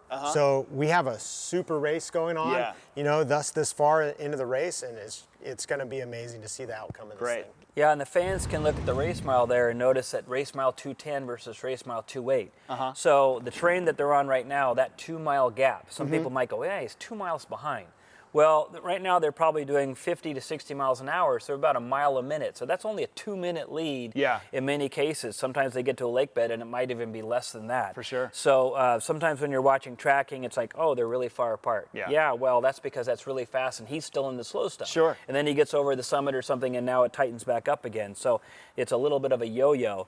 So I always look at the miles apart and go, okay, let's figure out at roughly 30 miles an hour, that's, okay, that's 2 minutes per mile. Yeah. Or 60 miles an hour, 1 minute per mile. So, but yeah, exciting times for all of those motorcyclists. And I did dig a little bit further back, so just a report for some of the fans at home looking at the 30 team. So I have the 300X of Montoya. In second was 328X of Jose Acosta, 320X of Jorge Garcia in third, the 319X, David Smith in fourth. For the 40 class followers at home, we've got Illyrio Amato on that red line team at 441X is leading, David Gareza, 455X in second. In the 50-year-old class, near and dear to my heart, we got the Robert Kramer's team 501X leading, the 553X Jose Tagal. Looks like he's off course, so I'm not sure if he left the spica in the back of his backpack and started hopping in a chase truck, because that happens from time to time, or if he's off course and not sure where he's at. But the Ironman class is one that a lot of people are following now. It's gaining a lot of exposure. These guys are nuts. They ride the whole course by themselves. They call them Ironmen because they don't take any breaks, they don't get off, they don't swap with another rider. And so there's 12 entries this year. And right now, that battle is very close. We've got the 700X, Brandon Wright is leading the way. Jason Alossi, 768, is pretty close behind. And then Edgar Coda, 723X. And in fourth, Fabricio Fuentes, 785X. But again, all four of those guys were in a similar close, tight battle with our top 5 guys up front. So everyone has their own battles during the day with their own classes. And it makes Baja unique, and there's chase crews, and there's people that have their whole life invested into each rider, and so their own day experience is all tuned into those guys. So that's also pretty cool about the competitors, is that when everyone goes back, they're thinking about their battles and where they were at, and where their car is, or when it broke down, or what they had to do. So there's just lots of victories. And it's fun for the whole team, the whole chase crew. So if you ever get a chance to also participate, this is one sport where you can actually be somebody off the couch from Minnesota, go down to Baja and hang out, and people will invite you to come with them. And you can hang out in their pit, and they might even say, hey, do you want to hold the hat for this guy, or a water bottle for the driver when he comes in? And suddenly you're plugged in and you're actually doing something. And then there's one of the race drivers that's getting ready to get into his truck, like Cameron Steele or something. You're like, this is Cameron Steele. He's a superstar. And he's talking to me and how's it going, and telling you about the course, and you can ask him things. Or Johnny Campbell's standing right next to you, and he's supporting his team that day. You get to be right with all these stars of the sport. There's really no room for ego. I mean, if the ego's going to take you out, I mean, sure, it's going to be there. There's bravado, there's puff chest and stuff like that. But at the end of the day, you know, we're salt of the earth type competitors, yeah. Well, especially in the motorcycles, I would say, because we always know that we might need help. We would be the one guy out there with a bike broken down, and we need gas, or we need something. So we're pretty vulnerable. And also, we don't have a 50,000 seat stadium where they're all chanting your name like Eli Tomac or something. That's true. Or Ricky Johnson back in the day. Very true. Now we just got 3 guys hanging out with their shirts off and waving a hat at you as you go by, and you appreciate the heck out of them. And you're like, that's awesome. Thank you. I love it. Are those that compete, those racers that do Ironman, are they just cut from a different cloth?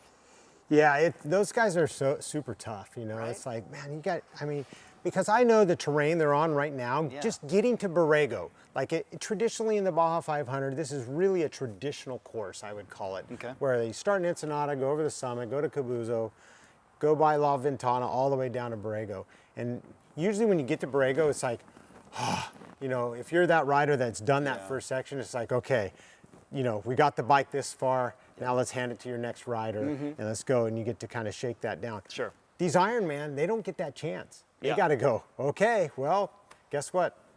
300 more miles to go. So, Exactly. So those guys and like, are what super about early. like when you're out there and it's pitch black, and I mean, you're out there, you're by yourself. Like, what happens if something goes wrong? And it's gonna go wrong. And that goes back to what John was saying about the grassroots and the desert community and the desert riders taking care of each other. Because really, a lot of times, I mean, unfortunately, this is the way it is. It's just that the next rider along could be the guy that saves your life. Right, right. So there's kind of a connection between all the bike competitors in this way. Got you. Thank you, Johnny. So what we're going to do now is go down to the Pro UTVs, and Rat is on the ground right now. Rat, how's it going down there?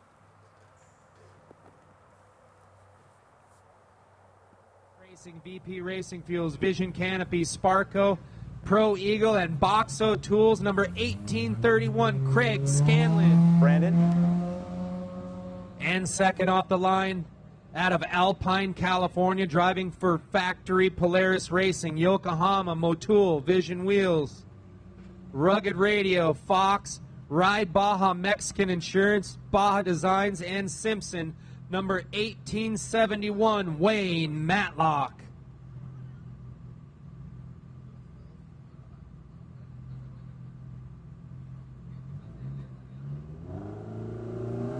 A stacked field, 20 drivers in this category. Our next driver up's from Temecula, California, driving for Obor Tires, Elka Suspension, Vision X Lighting, Metal FX, Polaris Racing, Bikeman, Steal It, Sparco USA, Factory UTV, CBR, and Redline Oils, number 1076, Mike Caffro.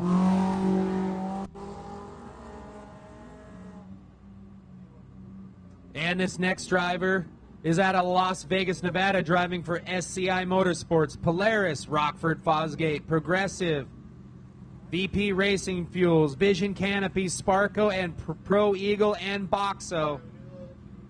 Number 1821, Caden McCachran. He took Rookie of the Year last year and back in this Factory Polaris for 2023. Our next driver up hails from El Cajon, California, driving for SCI Motorsports, Polaris, Rockford Fosgate, Progressive, BF Goodrich Tires, Method Race Wheels, Fox Shocks, Vision Canopy, Sparco, and Pro Eagle, number 1827, Austin Weiland.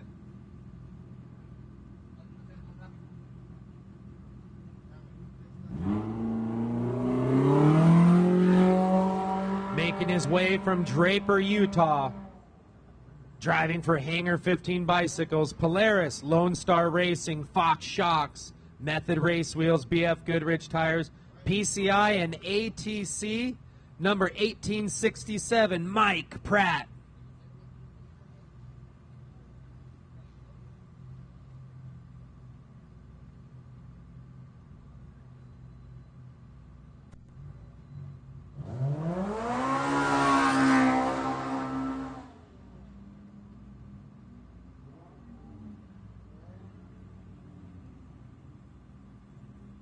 Out of Grinrod, BC, Canada, driving that Polaris, sponsored by Bacchus Racing, Double Barrel Industries, CR Racing, Cryoheat, Finish Line IV Hydration, and Raceway Barber, number 1885, Tyler Bacchus.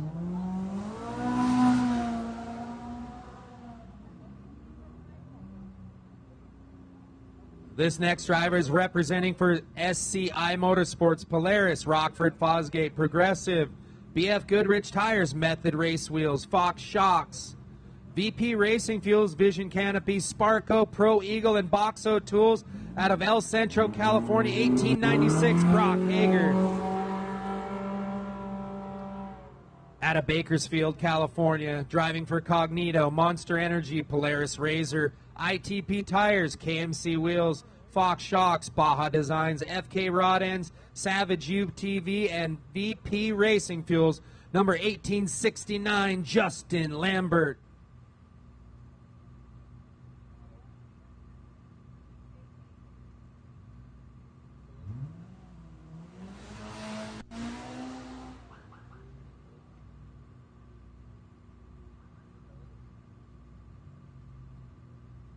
Out of the Lone Star State, Houston, Texas. In that Polaris, driving with Jeff Stone, Reese Millen, Kyle Miller, and Nathan Marino. Number 1850, Paul Barnhart Jr.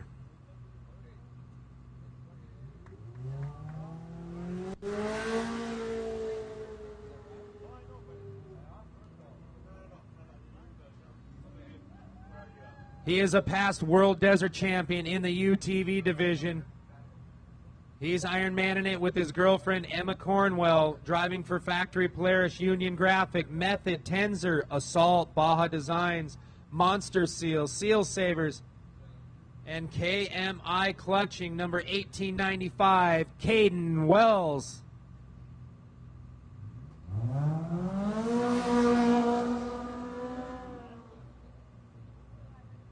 And Mrs. Off-Road herself out of Alpine, California, driving that factory back Polaris machine.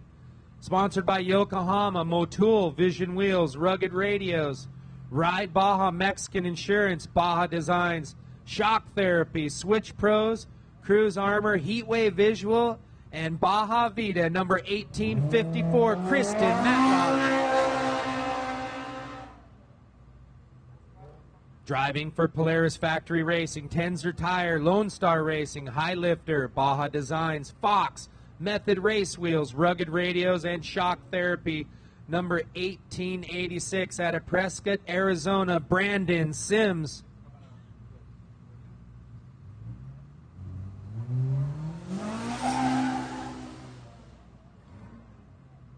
He's out of El Cajon, driving for El Cajon Hobbies, XComp Tires, Full Throttle Batteries, Rigid Industries, Boxo USA, Method Race Wheels, Coney Motorsports, and Shreddy Life, number 1866, Harrison Wise.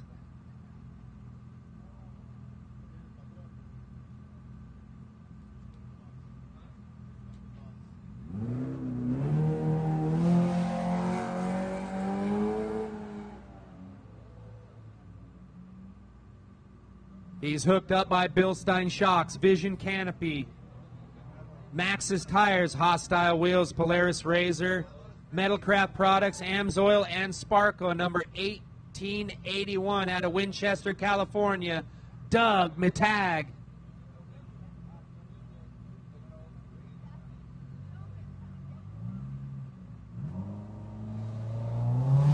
Everybody knows this next game. He's out of Reno, Nevada, driving for Cryo Heat, BF Goodrich Tires, King Shocks, Vision Wheels, VP Racing Fuels, Rugged Radios, Vision X, Bell, Safecraft, and Neo. Number 1888, Roger Norman in that brand new built machine. Single seat Polaris Pro R. Cryo heated and micro polished and ready to go as Roger leaves the line. Listen to that motor. Our next driver up's out of Lakeside, California, driving for Factory Polaris Razor, Yokohama Tires, Raceline Wheels, Lone Star Racing, Baja Designs, Rugged Radios, Matlock Racing, Switch Pros, and Felix Race Prep. Number 1859, Josh Rowe.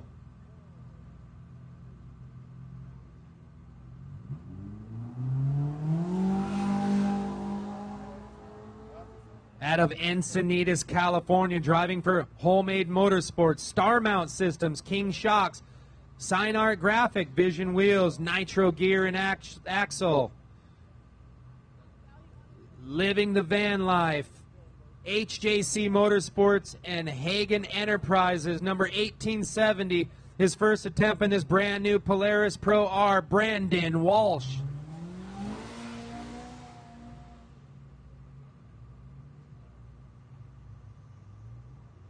This guy has raced all kinds of motorsports, lots of short course under his belt. Riding for Inuit, NOS Energy, Polaris Razor, BF Goodrich Tires, Walker Evans, High Lifter, Rigid, K&N, and Four Wheel Parts. Out of Riverside, California, number 1837, Ronnie Anderson.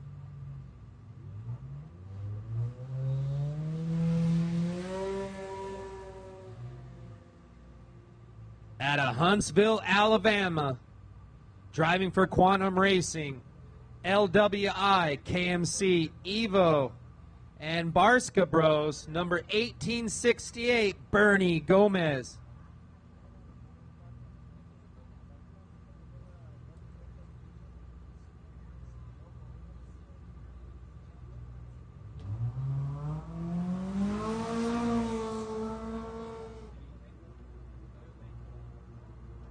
All right, great to see Bernie Gomez going off the line, but we have got a battle right now in moto, right?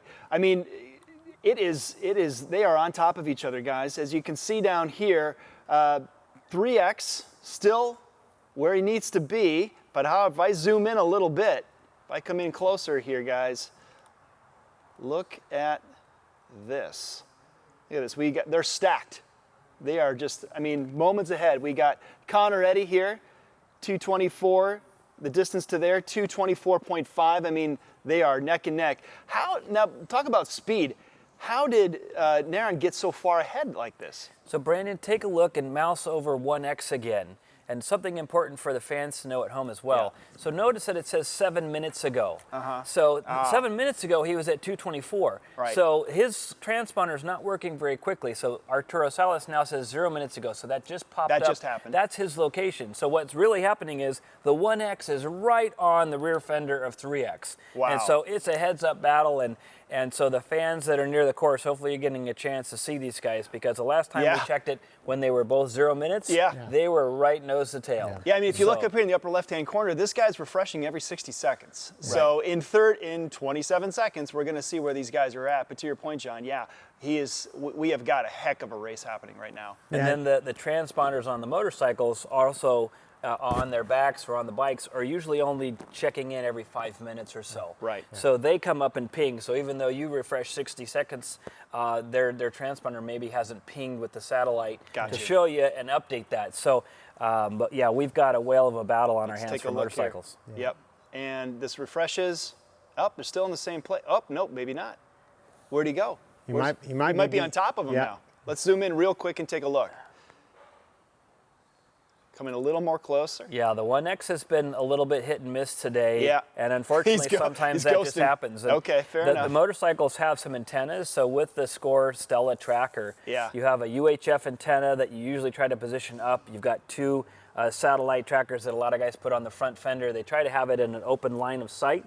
But I don't know if you've ever had satellite music in your car. Sometimes you go next to a mountain ridge and it goes away. Or a parking ramp. Yeah, right. Right? Yeah, or someone went down earlier in the rocks and cut the knife, the thing, or the thing's even gone. Yeah. And he only has one antenna or something. So we're getting a little hit and miss. Yeah, well, just for our viewers, know that, with the satellite tracking, there's always some sort of delay. Yeah. And I've found that some devices are better than others. Even though they look identical, they'll pick up better. It's like, why is this one picking up, So there's always a little bit of variance in satellite tracking, GPS, global positioning. So you have to take a little bit of a grain of salt.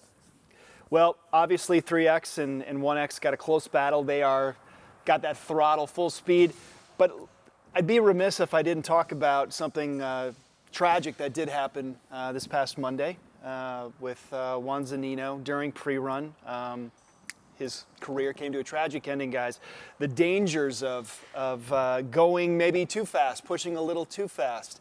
But it does illustrate that this sport is a life and death event. And we got a little package for you guys that we'd like to show you in honor of Juan. So right now, this is essentially one of his teammates. What they're doing here is they're going to take his bike and they're going to take it across the finish line in just a minute in honor and remembrance of really like an incredible trajectory of what Juan was going to do in this sport. And it is such a horrible shame, and our hearts go out to the entire family.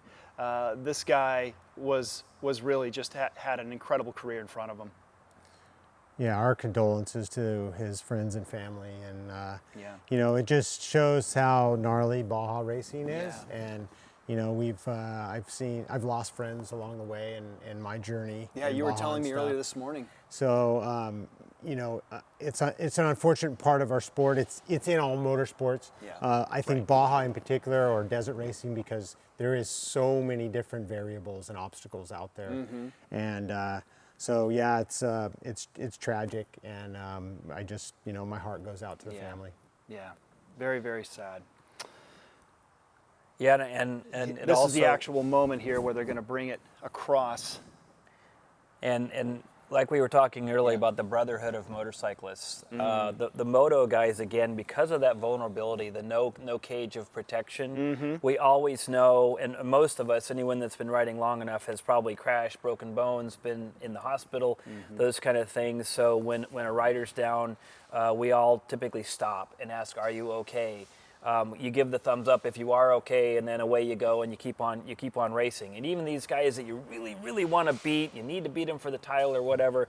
Out here in Baja, we know that we're exposed to the elements, and so we have that brotherhood. So when one of our brothers, like I didn't know Wanzanino other than watching him race, he contended as an Ironman. He contended for the overall win at the San Felipe 250 this year. This guy was on the throttle, going super fast, because the Ironmans start many, many minutes behind the overall guy. So he had to pass through so much dust and ended up third overall in that race. And so was definitely a rising talent. So again, our hearts and condolences go out to the family, and prayers, and a loss. And boy, it is a risk that we all take. It sure is. Now I want to just check the map right now, and you see the tracking. You know, there's still sportsman bikes going over the summit. You know, these guys are at like mile 110.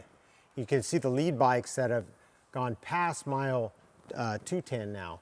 So as you can see, the race is starting to get spread out. And the challenges for the average guy or average rider to go over the summit is really challenging, because as you can see the tracking, you see the bike field starting to spread out now. Yeah, now we're like 6 hours in from when the bike's off the line, Exactly. But however, over here, we're going to move in more to the four-wheel action here and see what we got going. Let's kind of zero in a bit more here and see what kind of battles we got going on. Also, I happen to notice that our lost rider has regained his track, and he was on the summit on his way up. So, so apparently he got reconnected with the race course. So that's a good thing. And yeah, we had noticed earlier that one of the racers had really gone off the track, so to speak. Yeah, Jose Carlos Hanan Toggle is back in action on the course. Okay, good. So good for him and his team. But let's zero in here. It looks like Luke McMillan's still in the lead here.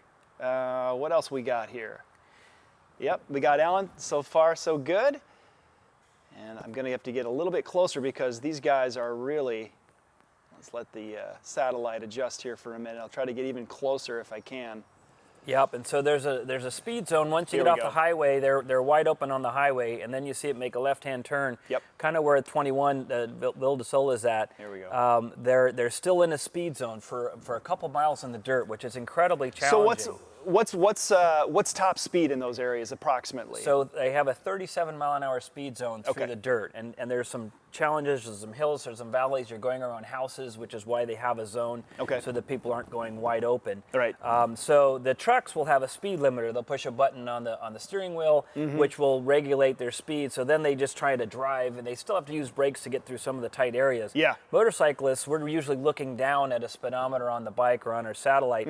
So, but that's definitely a challenge as they go through there. But lots of fans, and so I'm sure that these trucks are all encountering all the fans hanging over the edge. Yep. Fans trying to get in, jockeying for position. Sometimes their trucks are on the course. Right. And, like, they're just trying to back up and get there, and usually the other fans will start honking their horns like, honk, honk, get out of the way, here comes the lead truck. Well, sometimes some of these courses, I mean, there's really minimal separation between these trucks blasting down and your fans. I mean, to keep focus with everything that's happening, like you go inside these trophy trucks, let alone everybody that's in your ear, let alone all the split decisions that you got to make, all of the technology now that's in front of you to concentrate, then external stimulation, animals, God knows what else is out there. It's really, truly incredible how these guys are able to stay on the course and stay focused.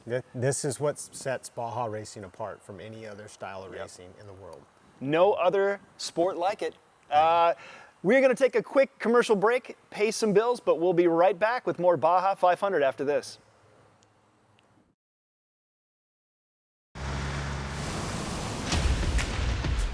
The ultimate adventure tool, with all the storage to hold even more adventure tools.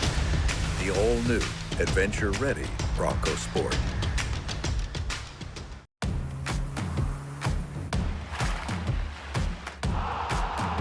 Welcome to Baja, California. Our unique blend of cultures, cuisines, and historical influences create surprising combinations and unexpected delights around every corner. We welcome you with the most revolutionary cuisine in Mexico, complete with a sky full of magical sunsets. Welcome to the million-star hotels. If you're looking for something astonishing, we hold the most important wine regions in all of Mexico, next to the best tacos in the world. Welcome to our own revolutionary and delicious version of Chinese food. Here, the sublimely unexpected is our norm. It's our pleasure to welcome you to our beautiful state, Baja California, where everyone is always welcome.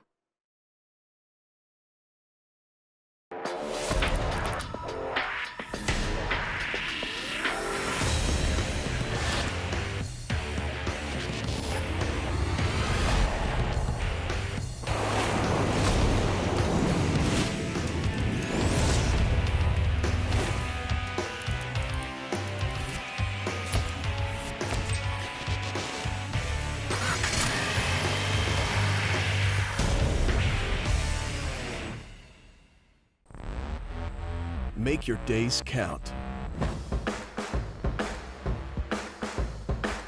Create new stories. Keep track of your pack. Go after adventure. Go crawl every rock.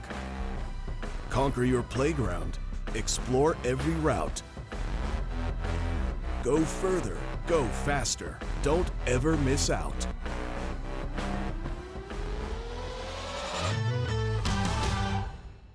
Welcome to the heart of the Southwest, the land of vibrant sunsets, cacti, and heat that can knock you right off your feet. And what better way to experience the heat of the Southwest than with ass-kicking hot sauce? Authentically made with the finest peppers and spices, our hot sauce packs a punch that'll take your taste buds on a wild ride. So whether you're a fan of spicy food or just looking to add some heat to your life, give our hot sauce a try.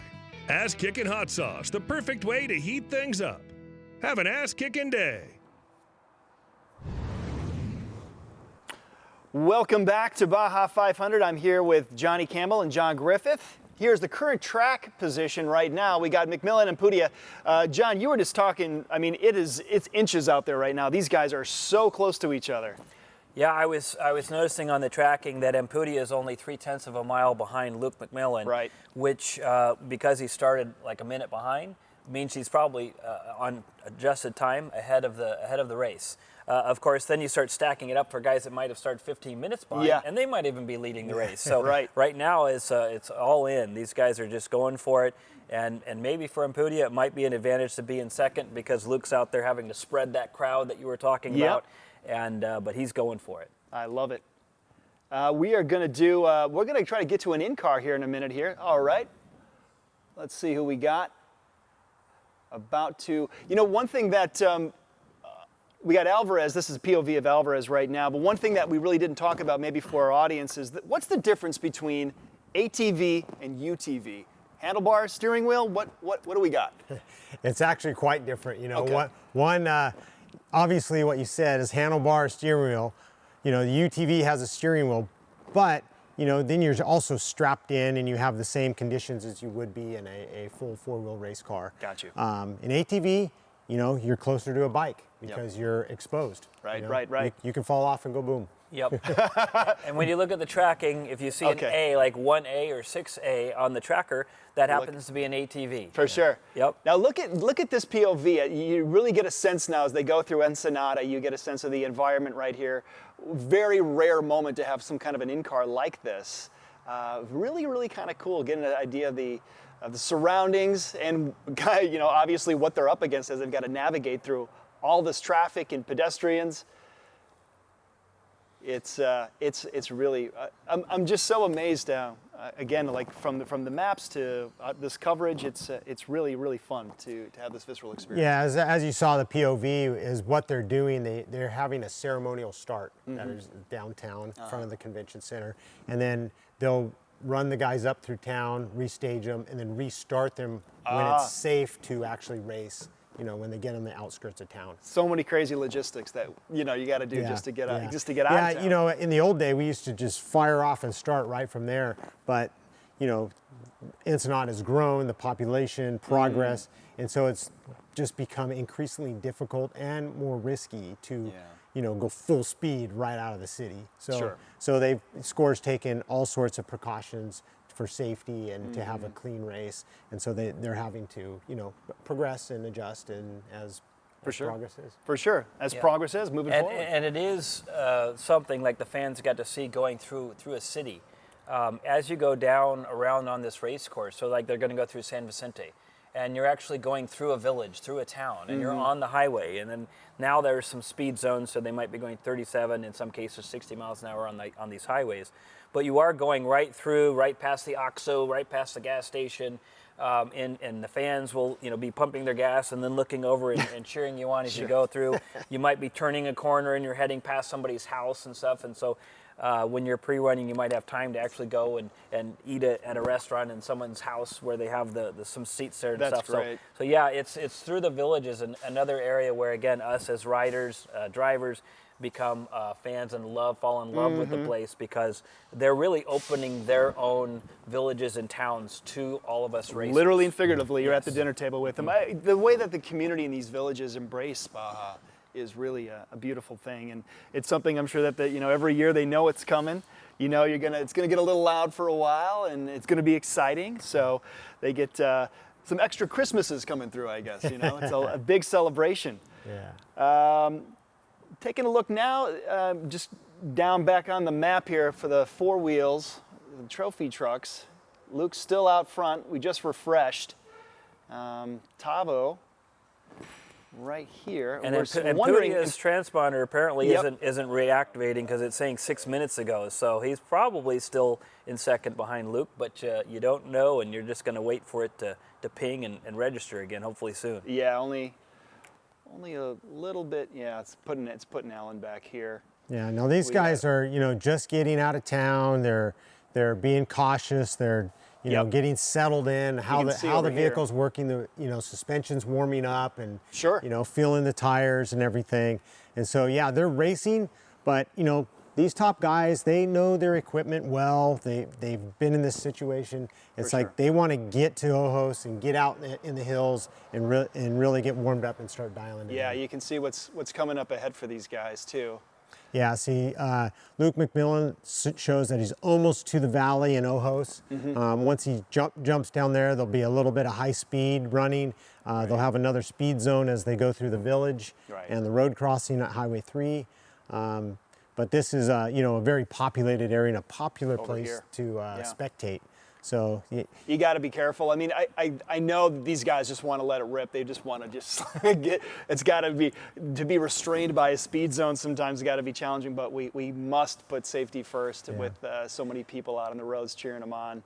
Yeah, and they should be in the bright sunlight now, because once you get up into the hills around Ojos, there's not that overcast around Ensenada, which is a bay community, and they're surrounded by hills. And so now they're getting out into that sun. You get the sun with some dust, although luckily for the truck drivers, the sun's a little bit higher in the sky versus the motorcycles, where it's just coming over the peak and making it really sketchy. So, but yeah, it looks like the gaggle of race trucks are now coming through the villages there outskirts of Ensenada. You can see Rob Mack back here.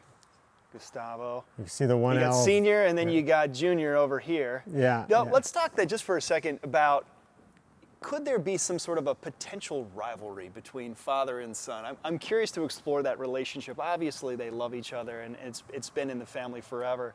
But you know, I know Tavo's gonna. He needs one. He's got to cross that finish line. Yeah. And I think, you know, what's special about the Villadolces is that they were the first Mexican national team to win the Baja 1000 in La Paz. And Gus and Tavo, you know, split driving duties, Right. and they did that. But now it's like they split the cars. Tavo has his own, Gus has his own, and I know for sure, Ricky Johnson's driving for Gus, and Ricky is such a competitor, and so he's gonna lay it all on the track, Cool. So I know he wants to, he wants to win. That's in his blood. Love that. All right, let's go back to the start of the race here to the UTV 3900s, and see where we're at here. Moments away, 2-1. Off they go. Had a hard time seeing who that was, but we'll go down to Rat, and he will let us know what's happening down there. Yokohama Take it away, tires, PCI radios, Raceline wheels, Fox Shock, Cage Works, we're on a and break. Cryo Heat, keeping that engine whipped up. Number 3930, Douglas Cornwell. Sounds like we may be coming up on that.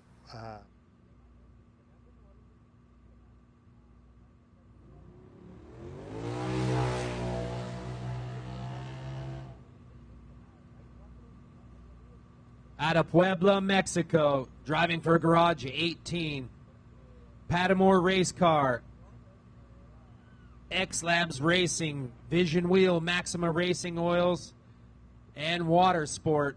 Number 3959, Antonio Mendez Morales.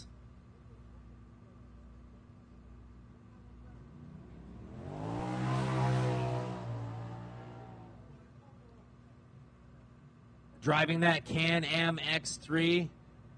And for Adrenaline Motorsports, Geyser Performance Shock Therapy, Rock Knockers Rugged Radios, Evolution Power Sports Raceline Wheels, MRT Moto Race Tires. Number 3953, Nick Bruce. This is Sarah Price. They mixed one in on me. I can't see him from where I'm at. That was Sarah Price driving that factory back Can-Am. I guess Nick's going to be a late start.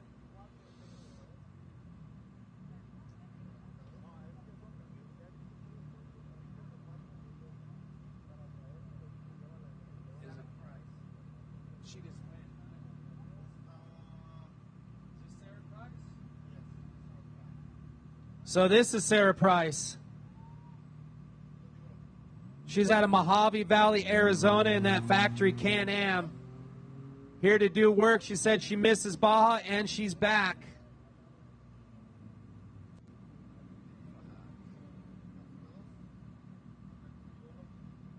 Out of Mexicali, driving for Chilos Trucking, DYM Raceworks, Beltran Brothers, SD Lighting Motorsports, number 3928, Andy Chavez.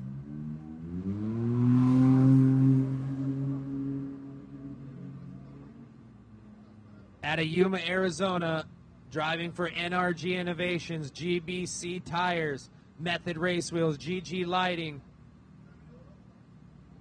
Roberts RV Car Wash, Yuma, Arizona, number 3911, Victor Esparza.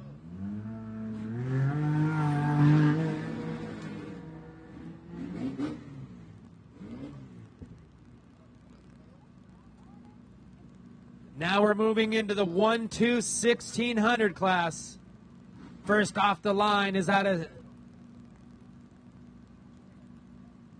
Sonoita, Arizona. That was Eric Pavolka. Next to lead the line is out of Tijuana, sponsored by KON, Aquilentura Construction, Dramos, Mobile, Bajatel, Moreland Motorsports, and Tartuga Racing, number 1644, Roman Pereira.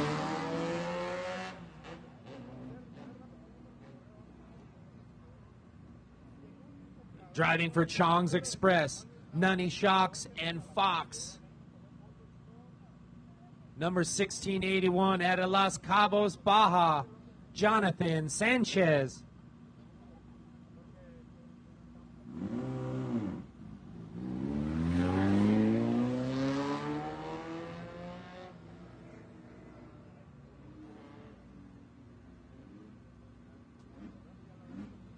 Driving for Grupo Generadora Electrica Soluciones, and Pizza Planet.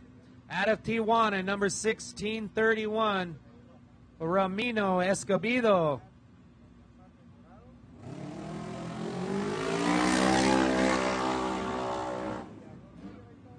Another driver out of Ensenada, teaming up with Ensign Cruz, Marco Antonio Garcia, number 1685, Pablo Jaragui.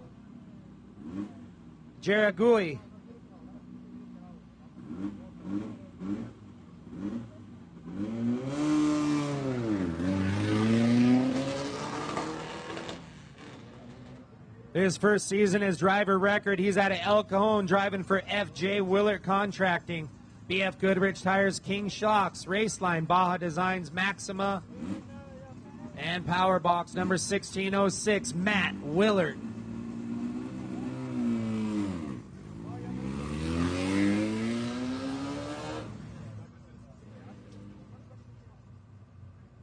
Before trophy trucks, there were Class 8. One driver here today, sponsored by Rio Grande Helicopters, Inc. Landecker Construction Company, Dirty John's Porta Potties. Number 852 out of Laredo, Texas, Spencer Morgan.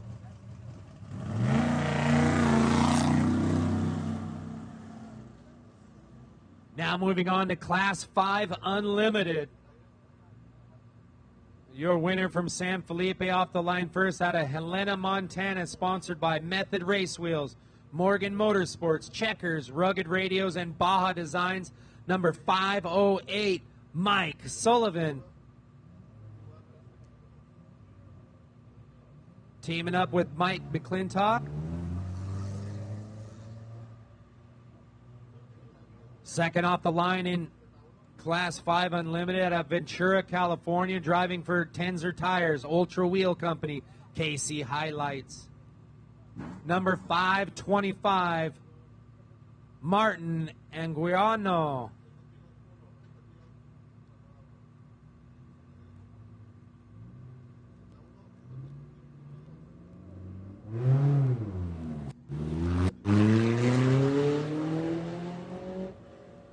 Sponsored by Grupo Contista, General Contractors and Engineers, Yeez Industries, ASR Prep, Aero Taxi, BF Goodrich Tires, number 511 out of Tijuana, Eli Yee.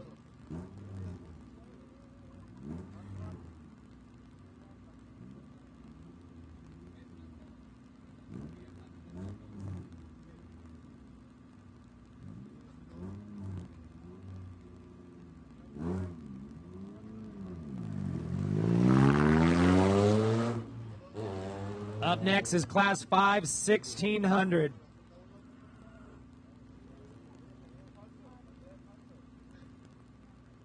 And we're going to have a quick moment of silence from a legend down here who just passed away recently, and our love and heart goes out to them. Number 550, Carlos Arribe. So we're going to have 30 seconds of silence in memory of him.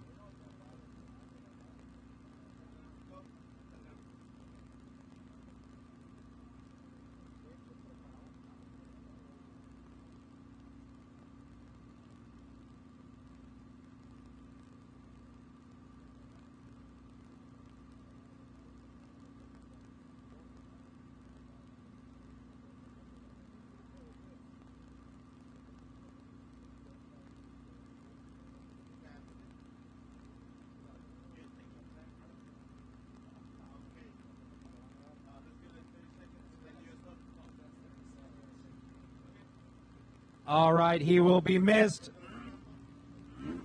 Now we're moving on to our first driver and only driver in Class 516, sponsored by 55 Crew, Black Heart Building Solutions, Magwai Solo, Meg Ruiz, number 579 out of Herbert, California, Edgar Ruiz.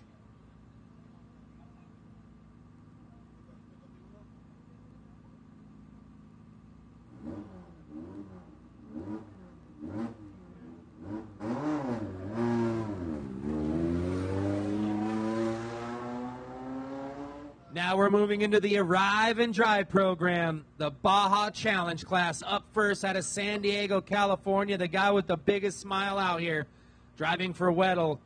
Herb's Performance, BF Goodrich Tires, and Raceline Wheels, number BC4, multiple-time winner and champion in the BC class, Edward Muncie.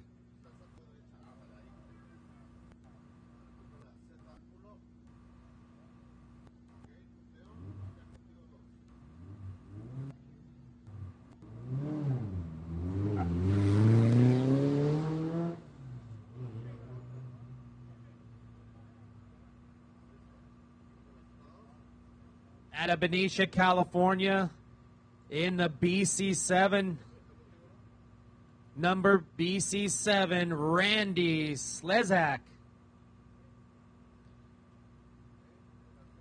Teaming up with Jeffrey Forst and Jonathan Dilworth, sharing the driving duties. Their first attempt down here in Baja, and the BC cars are on course.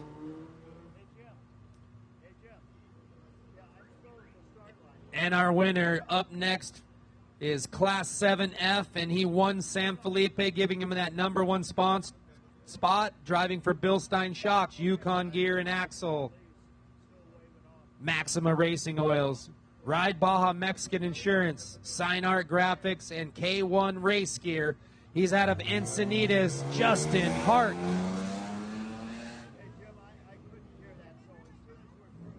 Second off the line, good to have him back in the 7 truck. Driving for Racing 905, Dirty Life Wheels, Rigid, Fox, FK Rod Ends. 1L Ultra, Meza Paints, Alpha Racing. Number 704F out of San Diego, California, Aaron Celicio.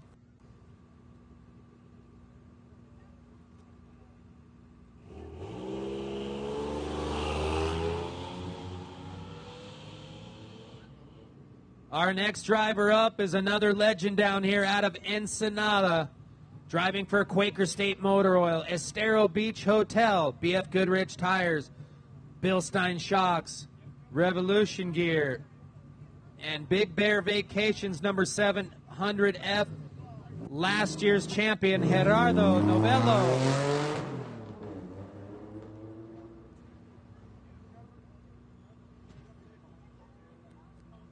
And our final driver in 7F here, he's out of Tijuana, driving for Sigu Money Transfer, King Shocks, Baja Design, and Raceline Wheels, number 719F, Cesar Gutierrez. We got some really cool heli footage on what's going on right now with the moto race, and it's getting really close out there, guys. Now moving pretty exciting into race Class so far. 7S. Here we go. Look at this. You really get that sense. Guys, do you have an idea of what we're looking at? Where are they? Where's this competitor? Yeah, this looks like it was going up the summit. Yeah, right? Yep.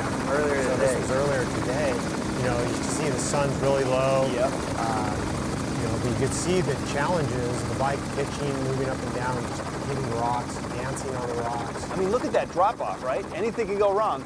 Yeah, you know, you clip a rock wrong with the rear wheel, might drop the rear end off the side. Yeah. You know, you high side off the hill. Yeah. These guys got to be, you know, moving along, but they have to be really careful. Whoa, You can see look made at that. little mistakes, so it's really easy to make mistakes in this type of terrain. There's not much traction. There's that, you know, here we see these moments like you talked about earlier about where they're driving over baseballs, essentially at certain moments.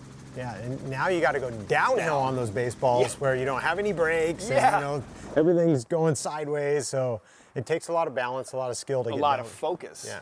You know, a lot of confidence in your ability. Right, and you can see that's where he wasn't moving dramatically How fast do you think so he was he was going? probably going about 10 or 12 miles an hour for that particular competitor going up over those rocks. Right. And so, again, he might look ahead and you see a rider, and so you're just like, I'm going to push it because I can easily, the bike will go faster. Well, then you hit some rocks and you almost crash, or you do crash, Right. and you realize that's not a good plan either. So No. you just got to take your time, look at the rocks, look down where you're supposed to be riding, concentrate to keep your machine moving forward, and hopefully you're going to be making time. And I noticed too, you know, for a moment he's in sunlight, then he's in shade, then he's in sunlight, then he's in shade. Yeah, you're battling that with Yeah. your visor up and down, and You know, like John said, I like to say it's easy to run out of talent in that section. Yeah, we don't want that to happen. Okay, and so similar to the same area, yeah. Yeah, Looks like so he's going up the summit again. Yeah, it looks like this quad is going up the summit. You know, ATV we call this. Yeah.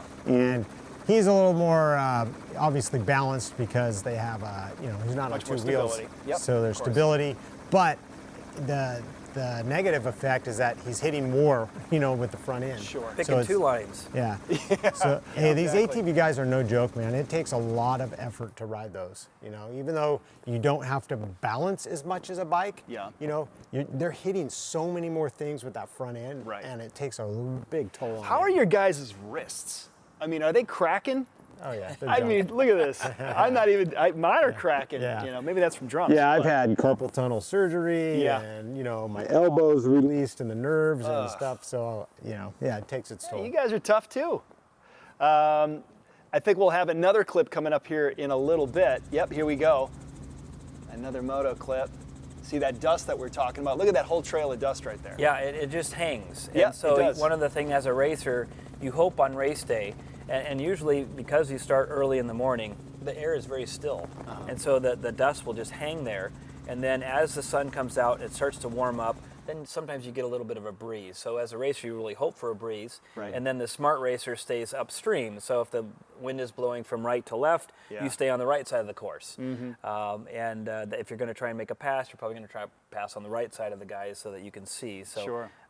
some of the wily veterans that learn over the years all these little tricks, hopefully they come to play to help you out and keep you safe. Yeah, you had mentioned too about the value of having a mentor for some of these young guys, because look, it's like you're gonna jump out of a plane. You're either gonna do it or you're not. There's only one way to do it. You just got to get out there and experience it. So for these new competitors that are coming on and it's the first time, you just got to rip the Band-Aid off, and hopefully your mentor or veteran is gonna say, look, be careful about this spot or mind this area, right? But you still have to experience it. You still gotta go through it. You could be told by any experienced person, but until you experience it, you don't really know. You don't really have Right. that full range of acknowledgement of what that is. Yeah. It's like, and John mentioned the still air in the morning. It's like the only guy that hopes it's still is the guy out front. Yeah, exactly.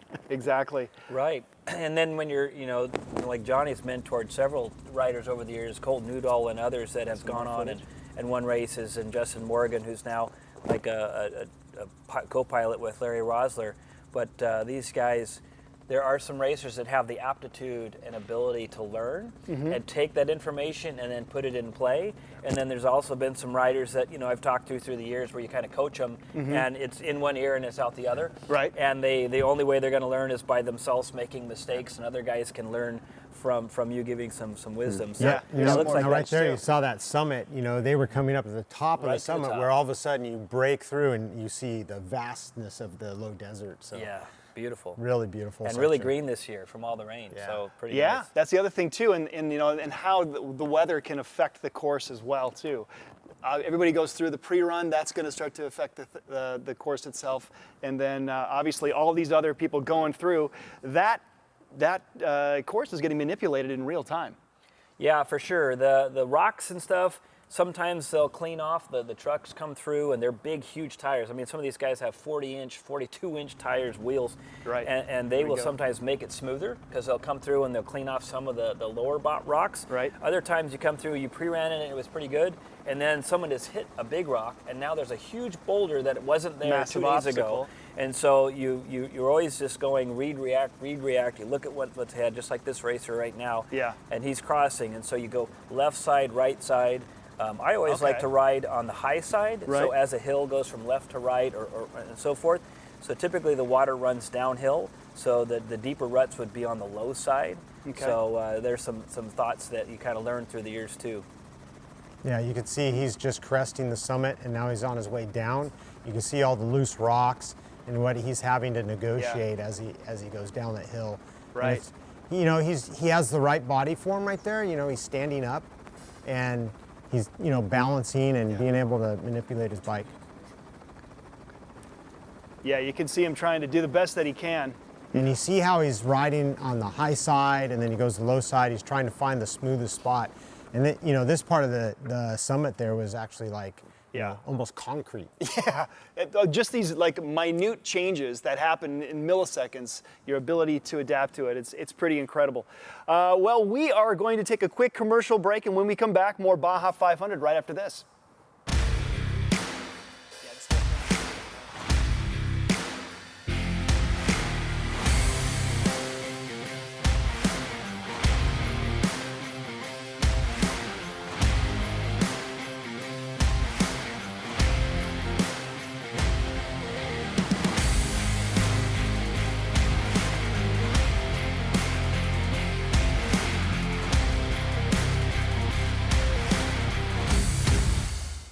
Conquer the elements, handle the most extreme environments, and dominate the desert and trails with King's new 2021 Ford Bronco 2.5 OEM Performance Upgrade Kit.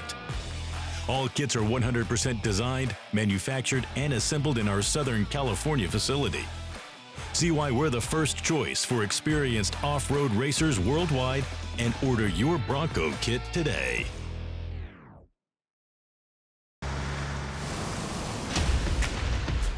The ultimate adventure tool, with all the storage to hold even more adventure tools. The all-new, adventure-ready Bronco Sport.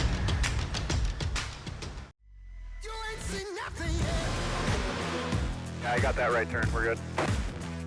Let's meet up at the compound group up. At 10-4. Yeah, for sure, dog. Good, little driver, straight on through.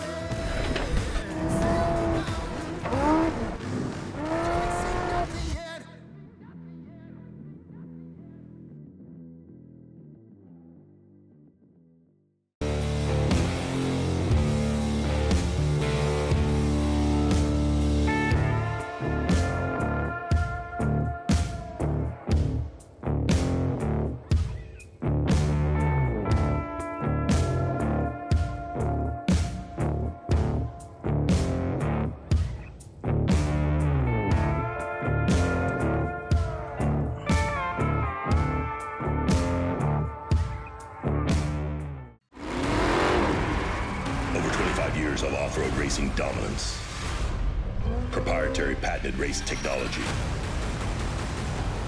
proudly made in the USA, unparalleled customer service and support,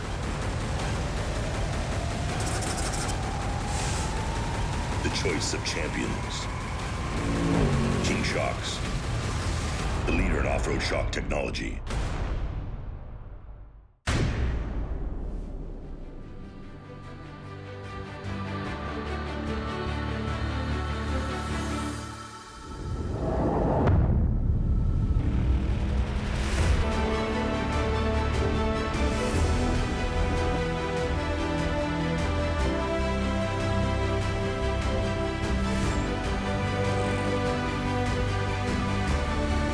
Ibach on top of the box, baby.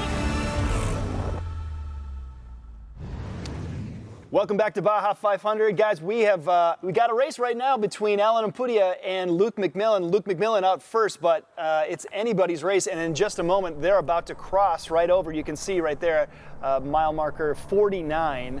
And we're hoping to catch them blasting through, and you'll get a sense. I'm looking for dust, and I see dust. it. Here it comes. It's moving. It's coming. Yeah, as a fan, that's what you're doing, sitting out there in the hills, and just now you can hear the rumble, I'm sure. Here it is. Let's see him coming through here. Look at how fast that guy's going. Yeah.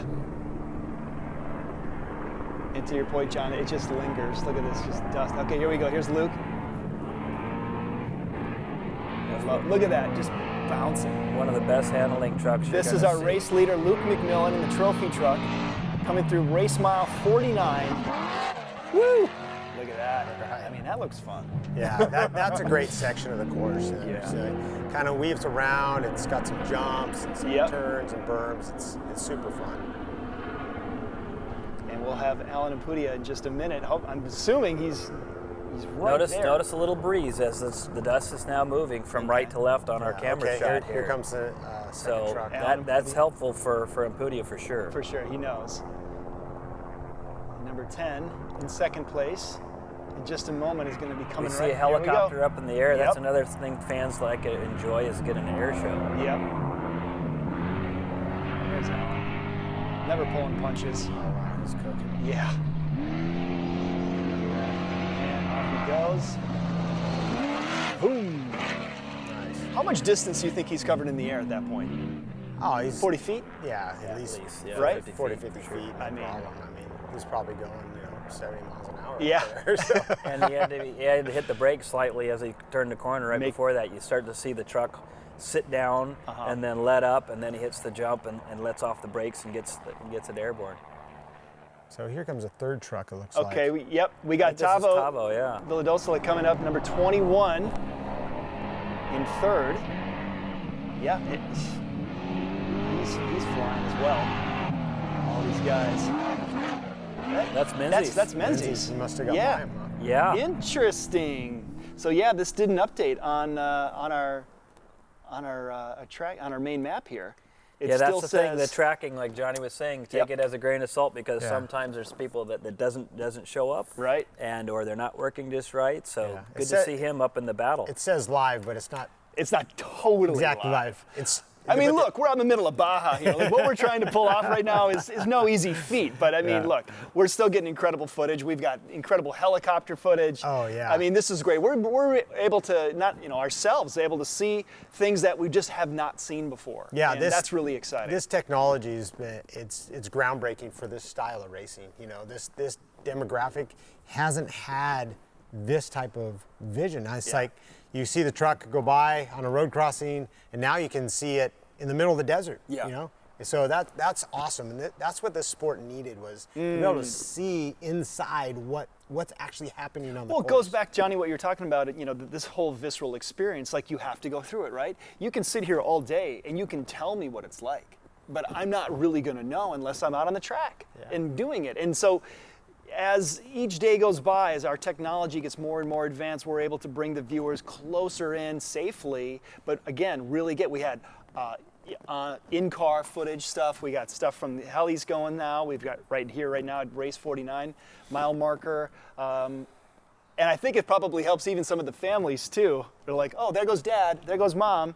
For sure. You right? Yeah, and so this new Starlink system, being able to go up to satellite, so you can take footage from a camera, shoot it up to the satellite.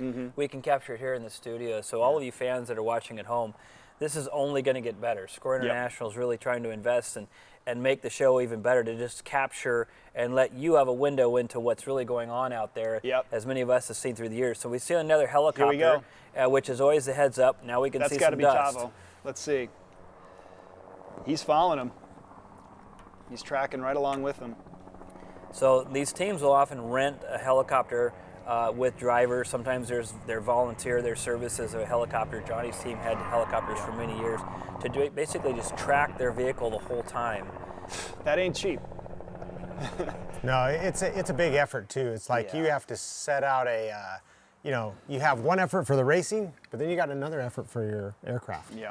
So they actually have to have pits and stuff too. Sure. So. Oh, thank goodness.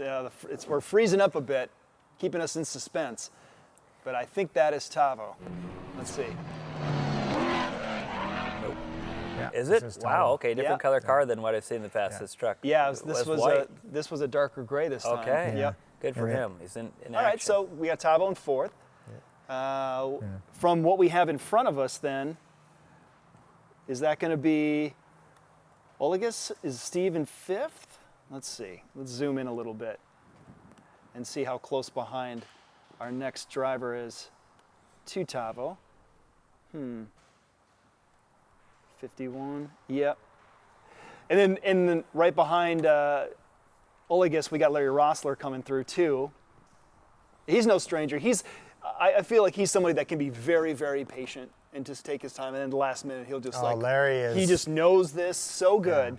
Yeah. He'll surprise you at any mistake made out there, he'll capitalize. Yeah, he is such a savvy racer. He's been doing it so long and different vehicles. And actually, speaking of different vehicles, Larry's actually going to finish this race in a class 11. He's doing 2 classes. Yeah. So Is that a double Ironman, or I mean, how do you? Or he's glutton for punishment.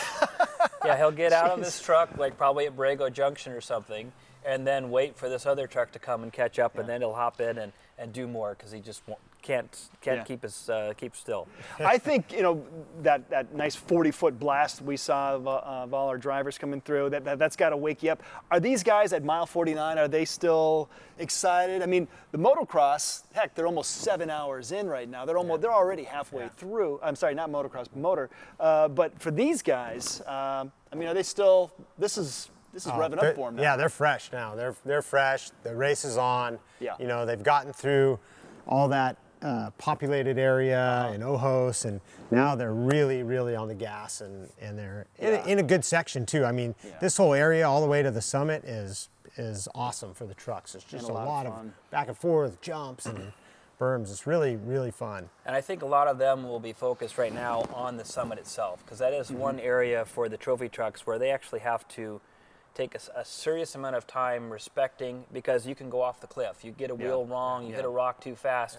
And so a lot of the race will unfold there on, and did I make a mistake? Did I go over the edge? If you're pushing too hard, again, that can have big consequences. Or hitting a rock and damaging your truck, the undercarriage or something, and knocking your rear differential. Yeah. So there's a lot of things that can happen. So they're probably kind of keeping that eye on, like, okay, this is where it's going to come, or maybe my truck's better through this, or I'm a better driver in the technical stuff. Sure. And some of their skills stand out, and some guys are faster in the loose stuff or the sand or down the desert floor. Sometimes they set up their trucks to handle differently.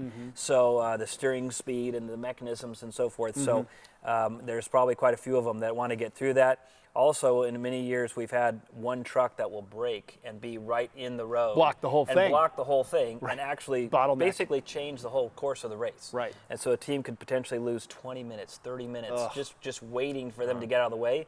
Meanwhile, that guy that got the early start, he's long. He's long gone. He's a rabbit. He's and gone. During the pre-run video, we saw Wes Miller exploring your two options. Do I go this way that's just shorter, but it's much more challenging or dangerous, or is this much more a little more quicker? And then if it does bottleneck, I got no choice. Maybe I do got to go this way to make up time. They got to be thinking about all those things. If there is that option. If there's an option, right? Because there's some sections of the course that are just so narrow, it's like you can't go anywhere. Yeah, you're stuck. Yeah. The other thing that I think we ought to acknowledge is that, coming into mile 100, before they go over the summit, are these trucks going to pit? Do they have enough fuel capacity to get over to Cabuzo Junction or somewhere where they may have another pit? So I think that we're going to see maybe some stop at that first BF Goodrich pit and see if, there could be a play in there, or if somebody has some tire damage, a little bit extended pit stop. So we might see some position changes before we go over the summit. Very true. Good point. I'm starting to see a little bit in the distance. Is it me, or do I see some dust? There's some dust in that little valley. It's coming. They had a pretty. Those first top trucks had a pretty good gap on this right now. They did. So. A lot of those trucks are around 10 or 13 miles per gallon. So it depends on how much weight of gas that they want to carry in their tank. So they're probably going to be in that 160, mile range, 200 mile range, depending on, again, what size tank that they want to use or how much gas they really want to fill in there. Right. And that's part of the strategy of racing as well. Yep. Is you're going to carry the load, and This you have looks to. like The Rossler. suspension has to deal with it. Yep. Yeah, this looks like That's the Baja That's Vita Larry. truck. There he is. Hard to miss that. Yeah. Let's see what he does. He'll make 50 feet on this one. Keep going. Yep. All right. Nice and controlled, nice and smooth. There's cranking right along. Yep, I always like to see Good. how close to the edges of the course, and some of the guys keep it nice and true. Other guys are hanging it out everywhere. That's one of the reasons, like, again, in the past, Robbie Gordon was always, like, the fenders were dangling, bouncing off trees and bushes. Right. The engine was revving at 8,000 RPMs. Everyone else was at 4,000 RPMs, which is why he's kind of a fan favorite down there in Baja, because of he really lights it up for everybody. He is a consummate showman. One of the reasons why these guys come back sometimes and they're missing a fender, or God knows what, they got a big branch in their vehicle. Yeah, for sure. There's They're some all tighter in. sections there too. Once they get up past mile 49 and you get out toward Highway 3 again at kilometer 77, they'll get in to where it's a little more trees, a little more overhang, and it's a little tighter, so it's easy to tag a fender or something. Got you. Yeah, from what I can see right now, Luke's out.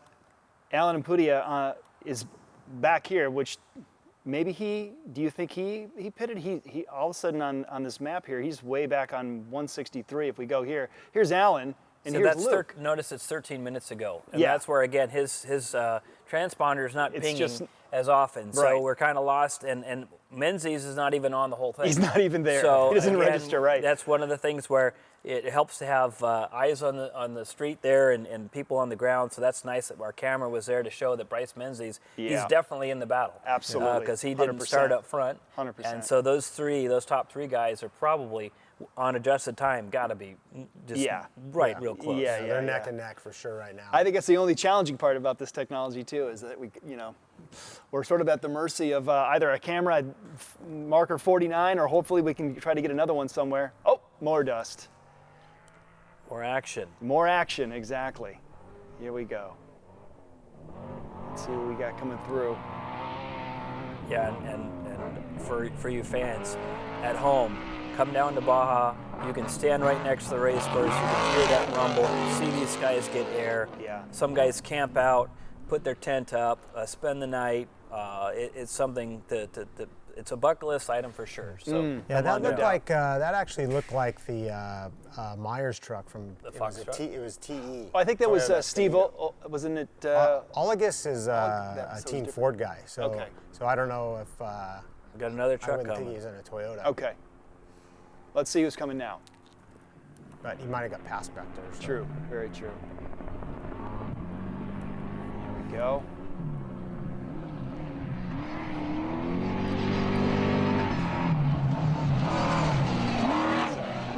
It's like a truck. Oh, that's. No, it's senior. Oh, it's not. Well, all right. Hard to see the logos as they blow by. Yeah, it's tricky. It's a little pixelated out there. So RJ at probably times. driving that. Yeah, that's RJ driving the first half for Gus. The Legends class, leading the Legends class. Yep. I mean, I just, it's so cool that these guys are still out there, still doing it, still competing, still hungry.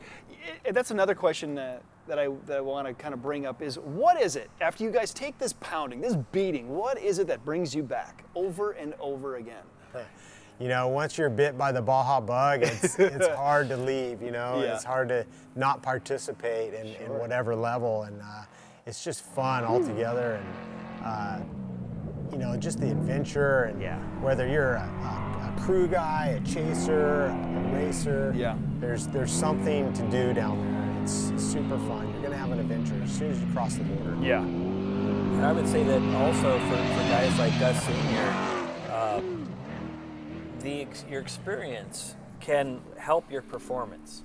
And so experience in setting up the truck, experience in setting up the team, like Johnny was talking about the logistics for not only your truck and your team, but the aircraft and so forth. So it can help you have an advantage. So a guy like Larry Roser, who's in his 60s, is competing with the 20-year-old guys and the 30-year-old guys. And so also sometimes it's the capital. It takes a lot of money to put together a trophy truck team. And so guys that have businesses that own, so like the Bill DeSolas own a huge trucking empire in Mexico. Right. And so Tava works there, his dad works there, and they have literally, I think, hundreds of trucks, semi-trucks that transport, bring goods all across North America. Yeah. And so their expertise is all over the place. And some people think that, you know, these guys are just hicks that are out there in the desert that are crazy, that aren't really sharp, and it's really the opposite. Complete opposite. Yeah. I mean, some of these vehicles these are 7-figure vehicles.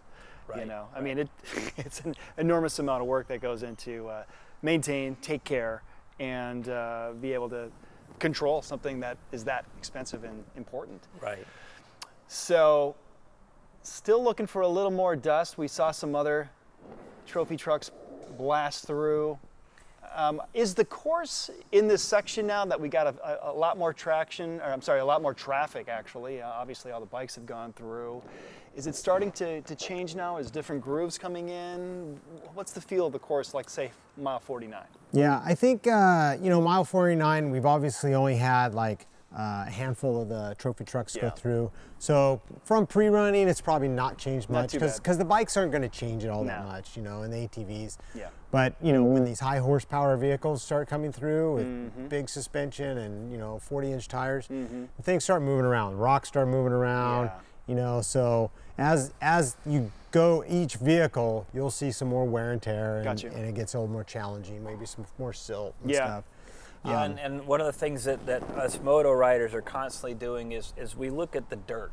And so the dirt tells the story. So right there, it's very hard-packed adobe clay. So now it's some nice action. Trophy truck spec. Here we go. We got Thor Herbst. Dragging some bits. Yeah, dragging something. This is live action. This is happening right now. Yeah, we were just talking about some of the body work, right? And so this happens. You can see how much brush is around there. So oh my gosh. If you blow a corner and get close to the bushes, it can. Can this affect the rear right wheel?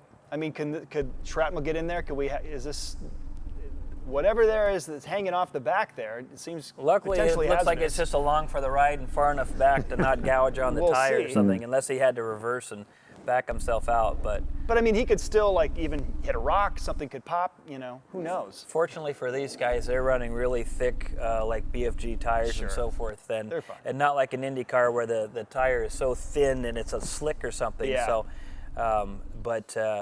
but yeah, the truck's getting a little bit lighter as he rides. And you can really see in this shot as they navigate through this dust that we talk about that lingers and hangs in the air. Thor Herbst obviously not a novice to this at all, but still in control.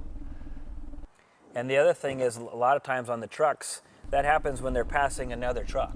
Because you can see how narrow the course is. Yeah, well look, right ahead, Yep, there it is. So there's dust ahead of him, so you'll see the nerfing start, and then if a truck does decide to move over, he gets one set of wheels over the edge, but it's still a narrow course, so the other truck goes for it. Yeah, the guy gets on there and tangle and fenders and. Yep. But yeah, you can see how blinding dust it is now, and so it's hard to see. From this perspective, you can get an idea, but it's hard to see those little turns and those little ditches, and maybe there's a big rock sticking out. They don't want to tag a sidewall on the tire. Yep. Oh, so back at 49. Yep. So we just had. I'm not sure who just came through, but well, here we go. Yep, I really appreciate this helicopter footage. It's fantastic. I mean, look at it's just a gorgeous shot. Yeah, and look at that. Other thing that the trophy trucks, there goes the rear panel. It just finally fell off. So one of the things that those drivers now, the suspension is so good that they don't worry about 1 or 2 foot deep whoops. Yeah. They're now really worried about the valleys. Okay. And the deep valleys that they come upon. So you just saw him dig in. Yep. So he's putting on the brakes because of that valley. And if you just left it pinned, that's when you go end over end and cartwheel. Right. So what they have to watch out now, a motorcyclist, he has got to watch out for a whole lot more. I was going to say he's got a panel in front of his. Yeah, he's got a hazard coming down the way here. Yep. There you can see some different lines from people pre-running and trying to get out, but. Now the Herbst family, they've been in this for decades. This is like third generation, Thor off-road racing, and so it's neat, and that's what's neat about off-road racing is sharing their experience, like even the McMillans and stuff. Yeah, going the lineage. From Corky to Mark to Luke to Andy, and it's pretty cool to see it for sure continue that way. They pass the torch and stuff. So. Kind of got the sense that you don't. There's no other sport that's more appropriate for a guy named Thor. Than Baja. No, and it's like Thor is a big masculine name, just like strong, like a superhero. For sure. And you think a trophy truck is just macho. There's nothing that resonates that more than that word than trophy truck. Exactly. So. Okay, here we go. More live footage here of Thor. Yeah, and I will say that with the families like the McMillans and the Herbsts and so forth, it's the week that you spend together as a family down there pre-running where you're just or in the middle of the desert somewhere, that all these families really weaves a tight bond between you. Oh yeah, the And camaraderie. so the mom, the dad, the kids, everybody gets totally into it. And so then, like I say, Johnny says, it gets in your blood, and you want to share that with your family and with your kids, because there's not a lot of time for TVs and screens when you're in the middle of the desert. So the Wi-Fi doesn't work, the cell phone doesn't work, so you're talking to each other and having a good time. As you can see, the spectators, it's like these guys are like several miles from any one highway, but these spectators and the locals they're just such big fans. They go out in the middle of nowhere just to watch this one section, or they might be coming from their ranch, way out there. So it's pretty cool just to, say, hey, I haven't seen the pavement in a while, and all of a sudden there's a bunch of spectators watching. Sure. How'd you guys get out here? Yeah. So, gentlemen, I want to jump back to my computer here, and as we've been talking a lot about 49. Right now we got somebody coming through right this moment, but it's starting to really stack up. You'll be able to see it in a moment after this driver goes through. Truck It looks is good. So right now we can see that we've got a whole line. We got Mickey Lawrence, 80. We got Paul Wheel, Gary. Oh, more footage coming through. Yeah, more action. All right, yeah. So this is exactly why we're articulating this point. Is these guys are really coming at each other back to back, one after each other. 49 seems to be a really popular spot right now. Yeah, Dan McMillan. It's early in the race, and so you're gonna see these guys kind of backed up to each other, until issues start where this guy gets a flat tire and things start spreading out. This guy pitted before this guy. Yeah. So it's still real early in the event, and these guys got a long ways to go. What is the most common breakdown that we see in Baja, or what is the most common setback that seems to really throw a wrench in it? Well, for the trucks, it's usually tires. They get Yeah. a blowout. Right. They do have bead lockers where there's a rim that has some bolts that hold the bead because it's a tubeless tire. Right. And so if they hit a rock too hard, now these days the tie rods, like I say, they're about the size of your fist. So on sometimes the UTVs, they make them smaller. You hit a rock really hard when you're sliding sideways, and it'll snap that tie rod, and then your steering's out. Right. Well, they keep making those bigger and bigger. So a lot of times they'll, like the BFG tire you see in the back right behind me. Yep.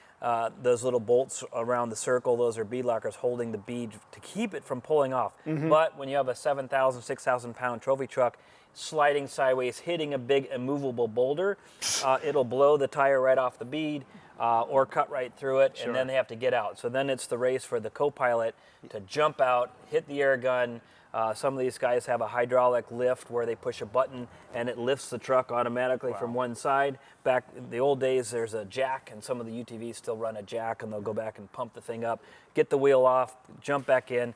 And of course, it's a long race. It's going to be 12, 14 hours for some of these guys. Maybe 20 hours is our time limit this day. But so they get out and change it as quickly as they can and get back on the course. Yeah. Let's check in right now with the trophy truck spec division. Let's see what we're looking at so far. The top 5: Thor Herbst, who we just saw, Jason McNeil, followed by Mike Marsal, Travis Williams in 4th, and Elijah Kiger in 5th. It's still, again, very early. Anybody's race. Beautiful day for racing so far, looking really good. And hopefully, to our knowledge, as of right now, no injuries. Everybody's doing great, and we are in the flow. Let's see who. I see some more dust. We'll see if there's another competitor here coming through this turn in just a moment. There we go. Got something coming through. Yep. Let's hope we get our monitor to keep on going. Oh, yes. We're getting an alert on our own monitor that it might turn off on us. So hopefully it'll stay on. Yep. Someone can Press help us out. Press a button to keep it on. Anybody got a controller? Yeah, we need a remote control. Maybe Brandon can come help us out.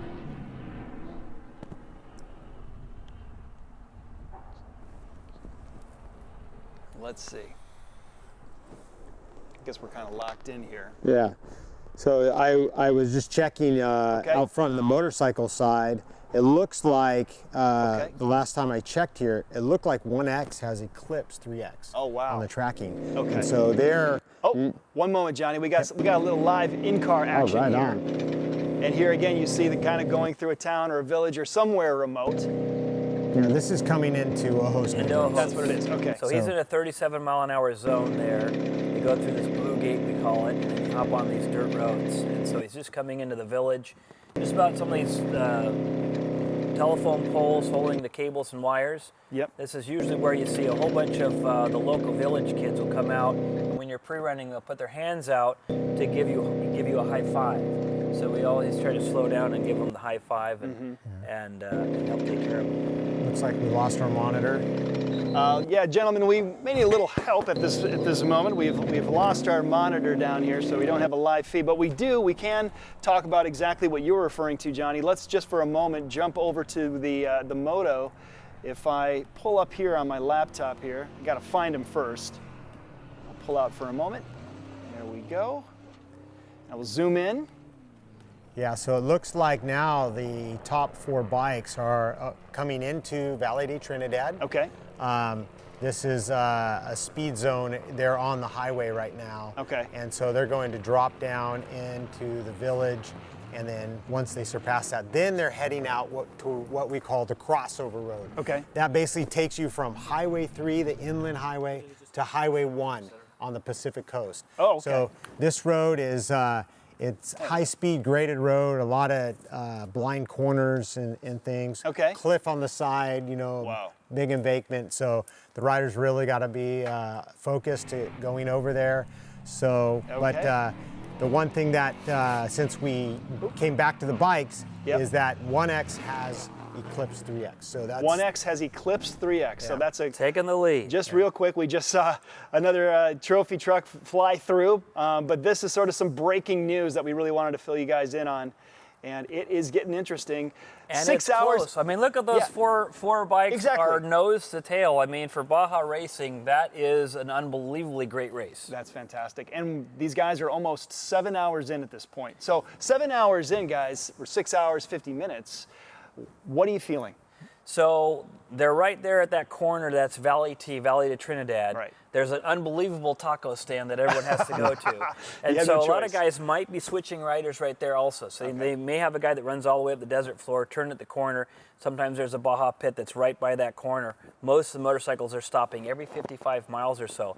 So they're feeling like, okay, that coming up is the highway, and so they were on a 60-mile-an-hour speed zone. Okay. They actually get a chance with no dust to see how close they are. So they physically go, I see that red bike, I see that orange bike up ahead, and it's like, it's on. I'm gonna let it loose, I'm gonna go after that guy. So right now the 1X is going through the fields there. Right. They're gonna take a speed zone all the way up until the corner. We kind of call that the power station corner because there's a power station out in the fields there. Okay. Up by this spot. Oh, down here. Yeah, Got you. and that's where the speed zone typically lets them go full speed as they go out that field. So right now they're all just planning what they're going to do. What are they going to do? They're thinking in their head, okay, this is a fast section. We call it kind of the cutoff road that heads over to Highway 1, which is got cliffs on either side, or one side of the course almost quite a bit.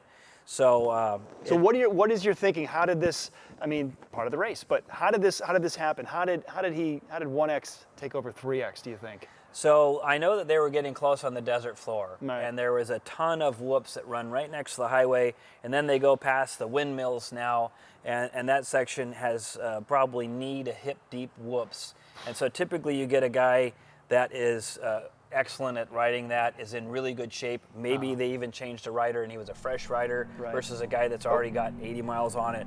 So a lot of it's conditioning. A lot of conditioning coming through. These amazing moto racers. And here we got some more four-wheel action blasting through. Looking good. Truck is steady. Let's let me pull back and see if I can see who that was. Jumped off nice and level. No kicking to one side. There we go. And we can kind of start to see again. Yeah, now you're getting a pretty good overview of this entire race. Yeah, look at that pack of 4 guys. Yeah. That they are all out there on motorcycles. And now we got some light. That's got to be Thor.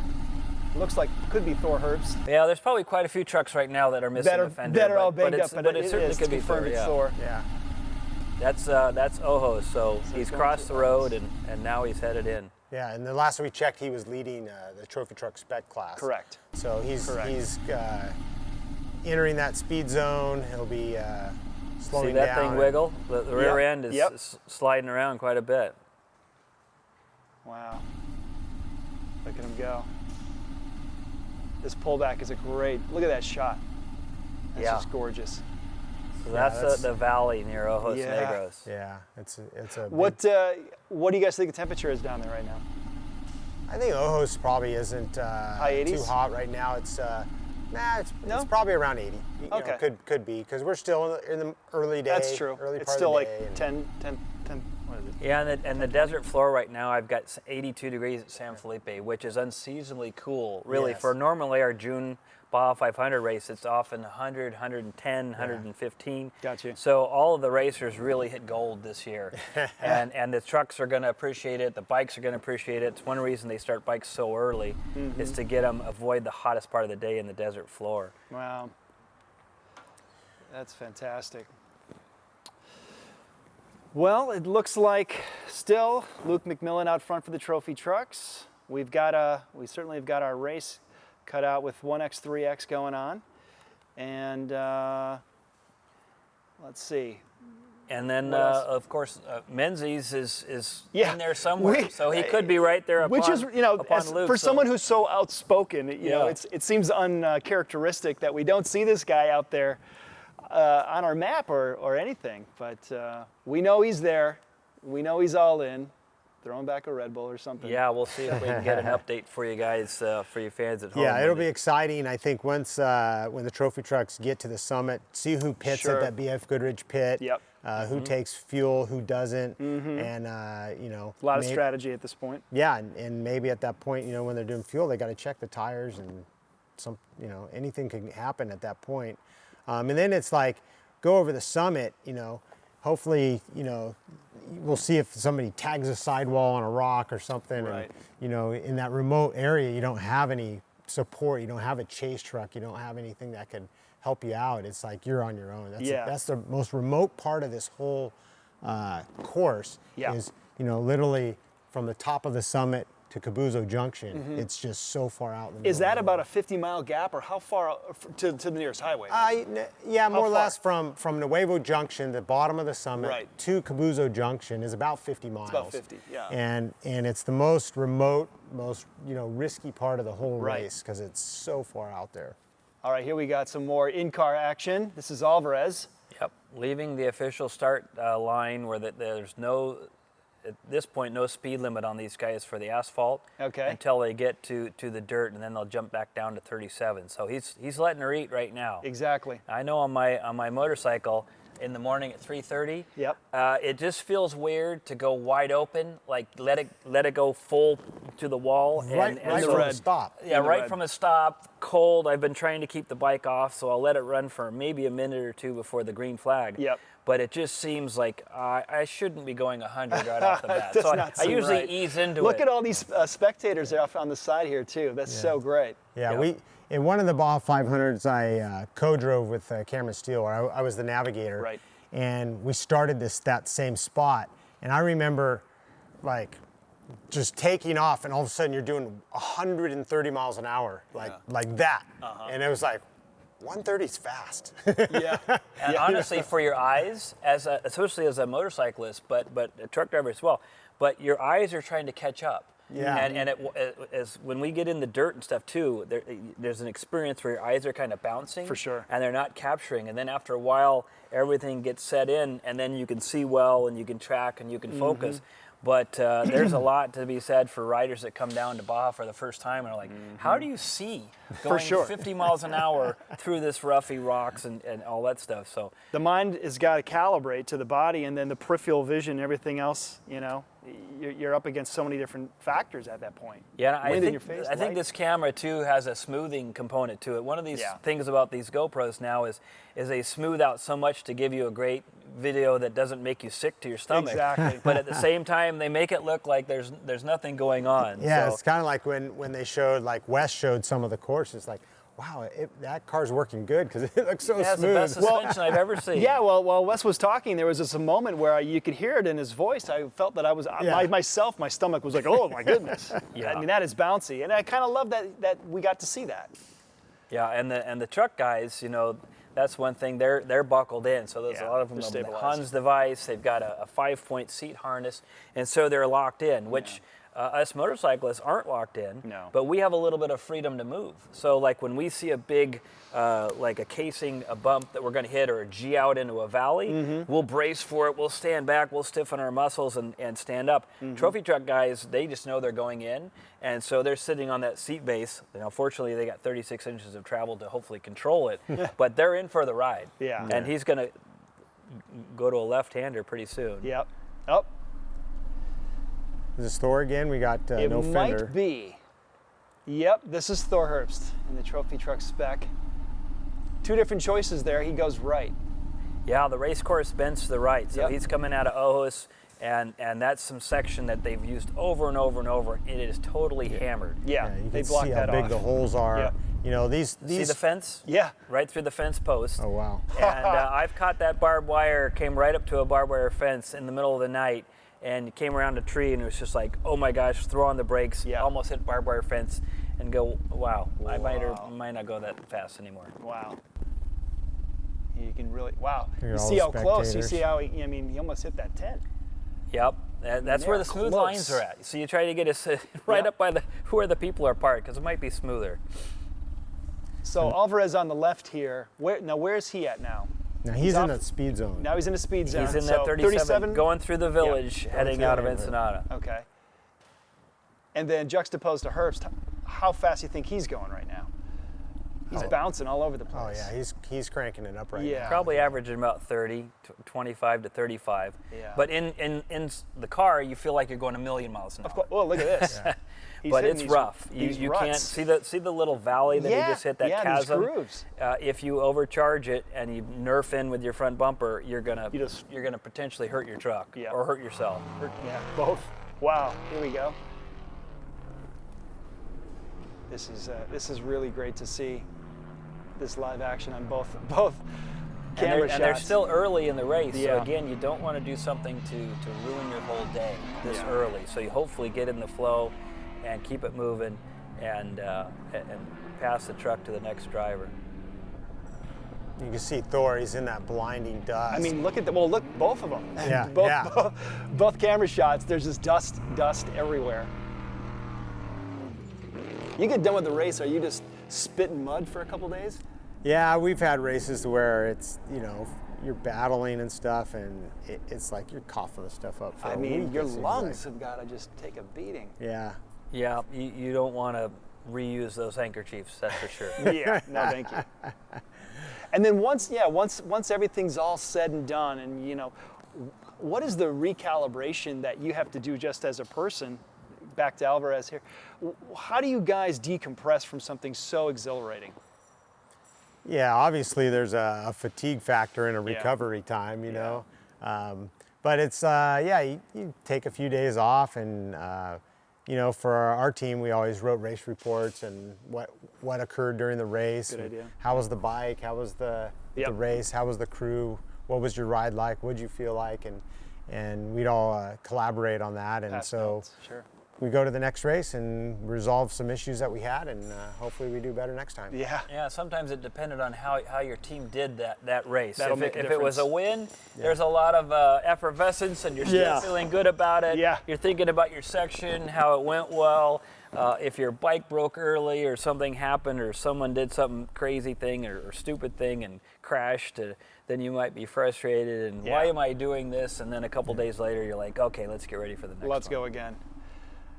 Again, Herbst entering massive dust storms. It looks like Alvarez is picking up the pace a bit, making his way through. Yep. So there's an example. We got different colored dirt there, John. Right. and so we've seen many videos of guys that are actually slide off the course, get into one of those ruts, ruin the car, break a wheel off, break a trailing arm or something. So sometimes the little bit of patience, especially early. Also, there's fans everywhere, so if you blow over something, you could be taking somebody out. So He's still in the speed zone. He's going to come up to a hard right, hard left, and then they take one jump, and then they break out of the 37-mile-an-hour speed zone. But you notice he's not going 37 there. No. So he's probably got a speed limiter on. He's going to turn left here, and he's soon going to catch the end of the speed zone. So there's a one roller jump, and then it turns off, and then the guys can light it up and get some air. So here's a jump right here. And so you'll probably see a sign. Great moment. And that's where the fans like to sit. Yeah, so now we can start picking Look it at up. this. You can tell already. There's a nice He's set of single jumps there. It's a big high spectator area. So it's that's always a fun area. I mean, yeah, and that, to your point, this is fun. Right? This is fun. It's grueling, it's taxing, it's intense, but like, the little boy, the little girl inside all of us, comes alive and just loves it. Now that last clip, well, here's Alvarez one more time going through this one section with all the jumps. So you can see it, Yeah, see a those lot of fans. elevation change. Yeah. Yep, and for me, it's nice to be at the end of the speed zone because then you don't have to worry about it. Sure. Basically, there's a penalty. So for every second that you're a mile an hour over, for every 3 seconds, you can get a loss of basically 30 seconds. So you can lose 3 minutes, 6 minutes if you speed. Sure. So they've put big penalties to make us follow those rules. So once the speed zone's gone, all right, now I'm just worried about keeping myself up, go as fast as I can, and focus on the race course. Right. And there's other ways that you can be penalized too, right? Missing a checkpoint. What are some of the other ways that you can kind of, unfortunately, dig yourself a hole when you don't want to? Right, so there's VCPs, we call them, or virtual checkpoints. And so SCORE puts these at key corners to keep people from shortcutting and cutting the corner or taking a different way. So at this particular Baja 500, there's probably 180 VCPs strung throughout the whole race course. Right. So for the cars, they will have a co-pilot potentially telling them, hey, there's a VCP up ahead, quarter mile ahead on the right, whatever. We got to hit that. Or calling off, hey, here's our good shortcut. Yeah. But for the motorcyclist, he has to be looking at his GPS. He has to remember from his pre-running all the times that he practiced. But you have to be within 120 feet of this virtual checkpoint, or you'll get penalized 10 minutes for each occurrence. And so that's a tough way to lose a race. Yeah, no kidding. Yeah, it's steep, and so you don't want to miss one of those, and it's really, really important. Well, that goes back to, look at these guys. Everybody's just ramping up. Class ones. It goes back to our talk about being mentally focused. And, sometimes it's not always about being the fastest, but being the smartest. It's not letting, these mistakes can compound against you. So you really got to be sharp out there. Yeah, I mean, you get to the finish line, you think you won. Yeah, right. And then they tally up the scoring, and all of a sudden, oh, guess what? Yeah, sorry. You had 15 minutes worth of penalties and it took you out of the lead. It's like, oh. Here we go. So you have to pay attention. It's part of doing your homework, part of pre-running. Sure. And, and making sure that your drivers and crews know. Yep. Yep. And then know where that stuff is. remembering while you're on the bike, because there's that you get part. you get keyed up, and or you just fell down, you've got a wound, you're trying to figure out if your arm's bleeding, you just hit a bush because you're riding an inside line that was smoother, and the Manzanita bush just ripped a hole in your jersey. Virtually all of my Baja jerseys have holes in the arms. Usually it's on the left arm because I'm trying to go through the inside. Yep. And so then you're trying to figure out, am I bleeding? And then you see the dust, and so all these things are going on at the same time, which is what makes it a challenge, which all of us drivers and riders love, is the challenge of Baja. For sure. Of getting through it and succeeding. Now, one thing about this section coming out of Ensenada is it's all DG, decomposed granite, super slippery roads. For sure. There's no traction, like braking or accelerating. Yeah. And then on top of that, we've had so much rain, you get big ruts like that, Yep. like you just saw. And so it becomes a challenge. And actually, pre-running, it helps like clean up some of the rain ruts. Sometimes it takes the edges off. Okay, sure. So, Especially the trucks with the big tires and stuff, they'll kind of go over those edges. yeah, they'll make it a little easier actually for the bikes because they'll break those squares. How long off. did it take for you guys when you were starting out to really start to understand this course, really get it? John's talking about being focused, remembering left here, brake, right. You guys don't have the luxury of having a navigator, co-pilot with you. know? How long did it take to really get into your body where you could anticipate, maybe even take a risk at some point? Does it take you can pre-run it, but I mean, I don't know, couple times, how long? Normally for a Baja race, I would ride my sections 5 times. 5 times, Yeah. Gotcha. Yeah. I'd put in, say if we race the Baja 1000, I'd put in almost 2,000 miles of pre-run. And so, and Johnny was going for the win, and it's kind of like each class has its requirement of what's necessary to succeed at that level. And then the other thing is, frankly, as you get older in the older classes, in the 40 and 50 pro class, we all have jobs and families, and so can you get that whole week off to pre-run? And if you do, are you working on building the bike still, or are you doing something like that? So we might pre-run once or twice and call it good. Just because we didn't have the time. Or our bodies are so old and we don't have the energy anymore, and we're like, okay, I could really know the course, but I don't have any energy left and my hands are blistered and I can't hold onto the bike. So I better just save my body for the race. Yeah, that's a very important factor. I think we just saw a Herbst truck go off that jump. I don't know if that was Thor again. Well, this is 40, we're at 49 here. 49. So it could have been Thor. It could have been if we zero in here. These guys are stacked. That's I mean, race. well, look, and you can obviously all these helicopters we're seeing, dust galore. Yeah, they're all as one after another. I mean, look at the map here. We can see them. They're just stacked. Bam, bam, bam, bam, bam, wow. bam. Right. Look at that. They're all on top of each other. There's a lot of vehicles all packed. Yeah, this can get a little dicey. You know, one little mistake could bottleneck this whole thing. Hopefully it won't. Yeah, luckily at the area they're at, there's still enough open area that the guys can blow through bushes and make go it around. Go around, sure.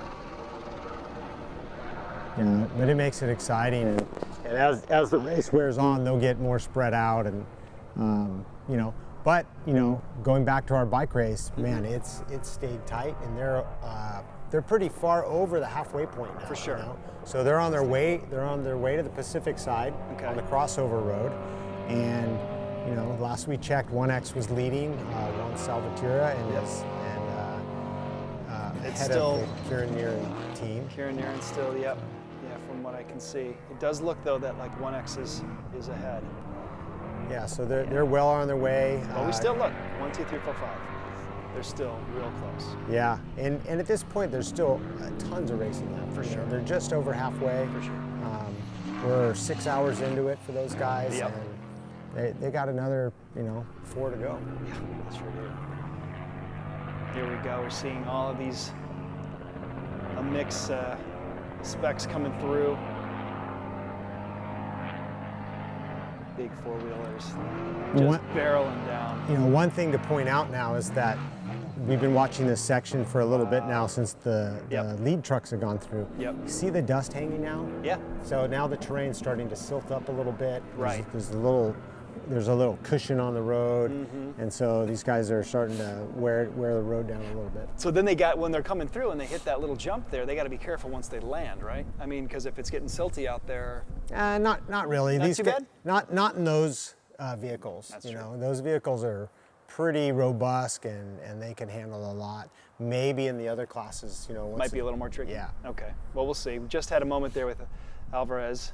Yeah, luckily back on that 49. jump's got a smooth landing. True. It's when you're landing in boulders or a minefield that you're kind of thinking twice about, boy, maybe I hit this a little hot. Right. Let's see how the truck reacts to this. Yeah, and the trucks don't want to land with, too big of ruts. They got their drive line to think about and make sure that they don't ruin their third member and things like that. Yeah. Johnny, you had mentioned that, at one point that you were a navigator. What do you like more?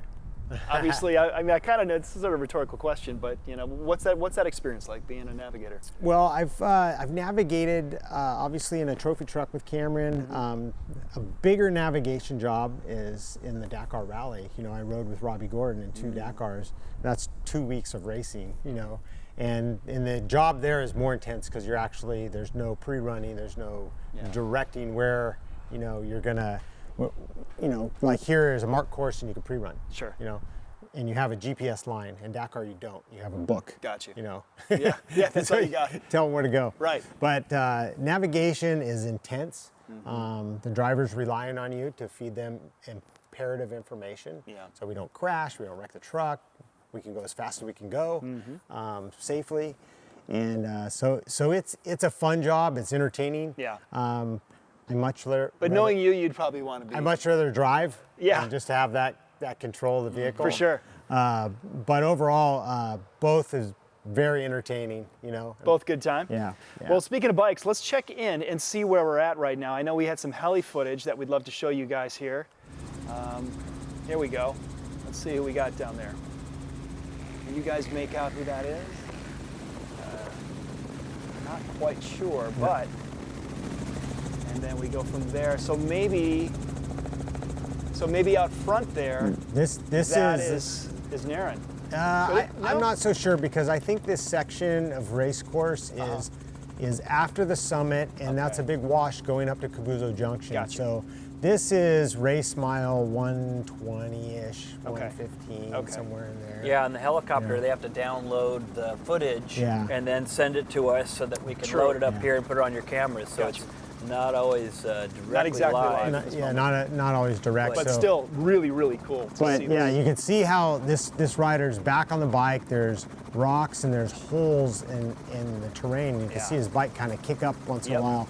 And it's like they're going down in the holes, and sometimes there's a square edge or a rock, and so it kind of gives you that kabam, little deflection. But this, that. There you go. He clipped one, and you notice the shadows. Yeah. There's always a rock in the shadow. You know, and your eyes are adjusted to the bright light, but you're always a little leery of what's in the shadow there. Sure. You know? And you know, in my experience in this section it's really fast. You got to watch out for the hidden rocks, and every once in a while there could be cattle or something. And in 2001, the Baja 1000, I actually ran into a cow in this section. Went over the bars. Oh my gosh! Look at that. Ooh. Yeah. So you can see. Got a little silty. Yeah. So. So you can see this guy's being pretty cautious in this section, but the ruts are deep, and like I said, it's hard to see the rocks, and that's what's a big deal. Where the trucks can pretty much mat it through here. Right. It's, you know, that section for a bike, you have to be on your toes. You do. You do. You really do. And that's where the trucks have the advantage, in especially that section. From the summit, all the low desert. Those trucks are so fast and hard to beat now. Cranking through. Wow. We'll have another clip coming up here in just a moment. What happened to the cow? I didn't stick around. You didn't stick around? You were okay? You were able to get back up? I got back on. I just had a bent front rotor, and I got to the next pit, and we threw a new wheel on, and I kept going and never got past. Well, that's an experience that cow never forgot. Neither did you. Okay, here we go. Okay, this looks like the lower part of Laguna Salada. Or somewhere out that area, because it's so vast. Yep. You know. Yep. But you can see how high speed this is. Yeah. And but what an awesome shot right there. That resonates desert racing right there. There it is. That's Baja. The pullback So shot. you see him leaning forward over the handlebars, basically trying to rest his legs a little bit because he's had a lot of whoops. Yep. So you got the throttle turned, so the bike's trying to move you backwards. So you might position your legs and hips and over the front of the bike, just so that you can give your back a rest. And arms a rest. And your arms, because your shoulders too. Yes. I mean, your shoulders have just got to be screaming. So here, because you want to be able to be in a position to where, okay, I relaxed my arms a little bit. So now he sat down, found a little position, little section just to rest, just that little bit. That's all it takes. Because he's standing up like this, like a, you know, like your quads are on fire. You're firing. Everything's firing right now. Yeah. But you have to stay so focused, because you don't know where that rock is, you know, and so it's just like you got to be able to pull up at the right time. Yeah. These are great little moments as we go from clip to clip to clip to start to see everything. You know, we went from the silty, we went to the desert. We got another one coming up here in just a minute, but really cool vantage points. Very exciting. Yeah. Excellent, excellent. Let's see what we got here. I'm just checking in real quick with our current race. Yep. Still looking the same. 1X, 3X, still the battle for first. Oh, here we go. Some more new footage coming 13X, through. is that it? Is that what it 13X. So 13X he was one of the top five. He's right here. Wow. That's Ortiz. Okay. Yeah, see those holes? Yeah. Filled with silt. Yeah. And see now he can get out of the main line and ride the edge a little bit, just to give yourself a rest out of those holes, and you don't know exactly what's in that sill. You know, it could be a big square edge, and here Now he there's goes. some silt. Yeah, Look at see, really, really challenging. That's there. what gets chewed up on the race course between pre-running. You might have pre-run that 4 days ago, and it was workable. Now it's like 1 foot deep silt. Yeah. Another thing that plays a toll on is the air filter on the bike, you know. So he's in a really gnarly section right there. Look at that. But yeah, that immediately clogs the air filter. Yeah. You know, then your fuel mileage goes down, the bike performance goes down, and so you have to be aware of where those pockets are and try to take the best, you know, line that's going to be the safest, the fastest, but also keep your bike fresh. And once you start to enter those things, you're thinking, oh my God, I got to get out of this as fast as I can. Yeah, yeah, and so that's like one area like where I would pre-run a lot is to find a way that I'm not going through any deep holes of silt. You know, I'd be on the edge or on the side and try to make a straight line across there where you can relax and really, you know, it's just a lot about a safe route through there. Yeah, of course, Adrian looks like he's doing great. He's holding up. He's bouncing though. Look at that. Yeah, I like to tell people that it's a 60 horsepower vacuum is what that motorcycle is. So it's sucking that dust right through that air cleaner. Right. And so when you go through the silt, it just goes right through. So one of the things our team this last several years have been running Yamaha, and the airbox happens to be up above, up by where the normal gas tank would be. So the air intake is up in front of the radiators, which has been a really nice advantage because the air cleaner stays so much cleaner. When we go through the silt, we lean back, the front wheel's up, and the silt's coming off your legs and your knees. And so the air cleaner lasts twice as long. Gotcha. Now this is great footage here. You can see the different lines in the sand wash there. And that's where pre-running comes in of what lines you want to take when you get there during the race, so that you take one that's smoother or you take one that's faster, one that's going to give you a little rest, because you can see like every moment he's pounding whoops, he's standing up, and that's a lot of work these guys are going through right now. Yeah, just because it's somewhat flat, it's very deceiving. There's all different types of it ain't flat at all. Well, it looks from here, this vantage point, but down there it's a whole other story. You can see how the bike's reacting, each bump, he's getting a little air. Pow. You can see the impact. Here we go. There's a whole bunch. Another tricky thing is that you might pre-run and you might come up with some pretty cool lines and you're like, okay, I know I'm kind of going to be on the left when I get to this corner or the right side here, but once you're racing, a lot of that goes out the window. Then you're trying to remember, I know I've got a good line. And so some of the teams like the McMillans and sometimes for the night stuff, they'd put little reflective stickers on bushes to highlight themselves to where they have good lines. And so Johnny and the other guys might do some other little markers, or they might put something on their GPS to tell them if it's a really good line. Other times it's just, oh, I'm going to lean to the left, go to edge to the right here. But sometimes it's more work to remember where your good line was than to just pound through the whoops and just go. Yeah. Well, Johnny, it looks like he's following your advice. For a while there, he was really out on the far left of that. Yeah, and you can see he's on the less beaten trail on the left now, where this is the kind of probably the main line. Looks like he's heading down toward the lower Laguna Salada area. You really see the dirt change here. What's he on right now? Essentially, is it? It's still silty, but it seems like it could be a different surface than. Yeah, this area is kind of a mix of. There's always a cushion. So it's kind of a little bit of a soft cushion, but there's hard bumps underneath. I wasn't sure if the color differentiated how firm it was, if it made a difference. It does kind of a sandy gravel. You see how the darker dirt's got like some rock to it? Totally. And then they get to the sections where there's sand, and then it just turns like a cake, like a real soft. So you're trying to avoid that cake area, because those are deep silt, and sometimes it could be 6 inches deep, and sometimes it could be 2 or 3 feet deep. Amazing. So when you see that this looks like talcum powder, go a different direction. Aim for another line. Go a different direction. Well, with that, we are going to do a quick commercial break. Stay tuned. There's more Baja 500 right after this. Awesome. How long have we got? Okay. They're just on nets down.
Yeah, I got that right turn. We're good.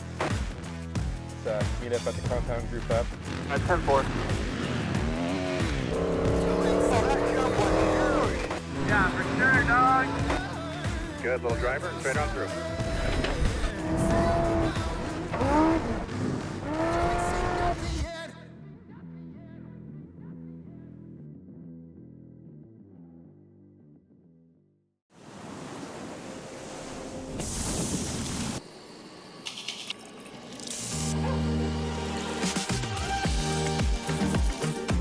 Welcome to Ensenada. For those who are looking to expand their culinary horizons, a place where the adventures of the sky, valleys, and oceans come together. Ensenada, the capital of Mexican wine.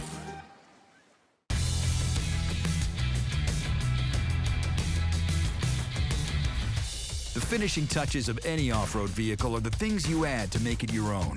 That's why we've developed a full collection of over 70 Polaris-engineered accessories specifically designed for Pro R.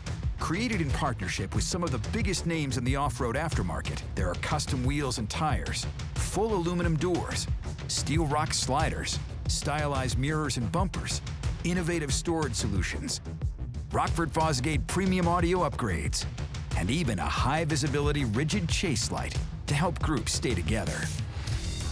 3 distinct collections, Dune, Desert, and Rugged Trail, help organize all the choices so it's easy to find exactly what you want.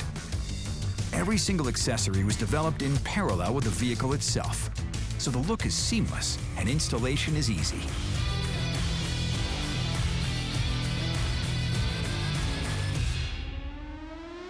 Polaris. Think outside. Single-digit temperatures. A couple of inches of snow on the ground already. And more predicted as the day goes on. In other words, conditions are perfect for the all-new Bronco Sport. Over 25 years of off-road racing dominance. Proprietary patented race technology. Proudly made in the USA. Unparalleled customer service and support. The choice of champions. King Shocks. The leader in off-road shock technology.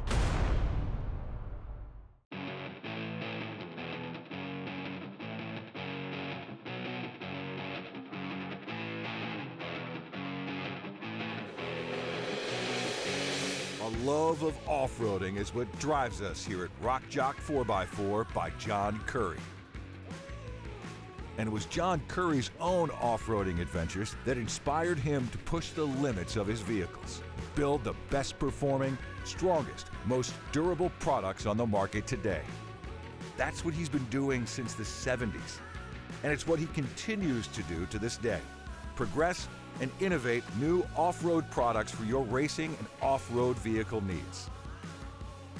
So for the finest, most cutting-edge sales and services around, trust Rock Jock 4x4 by John Curry, where we don't just make it, we live it.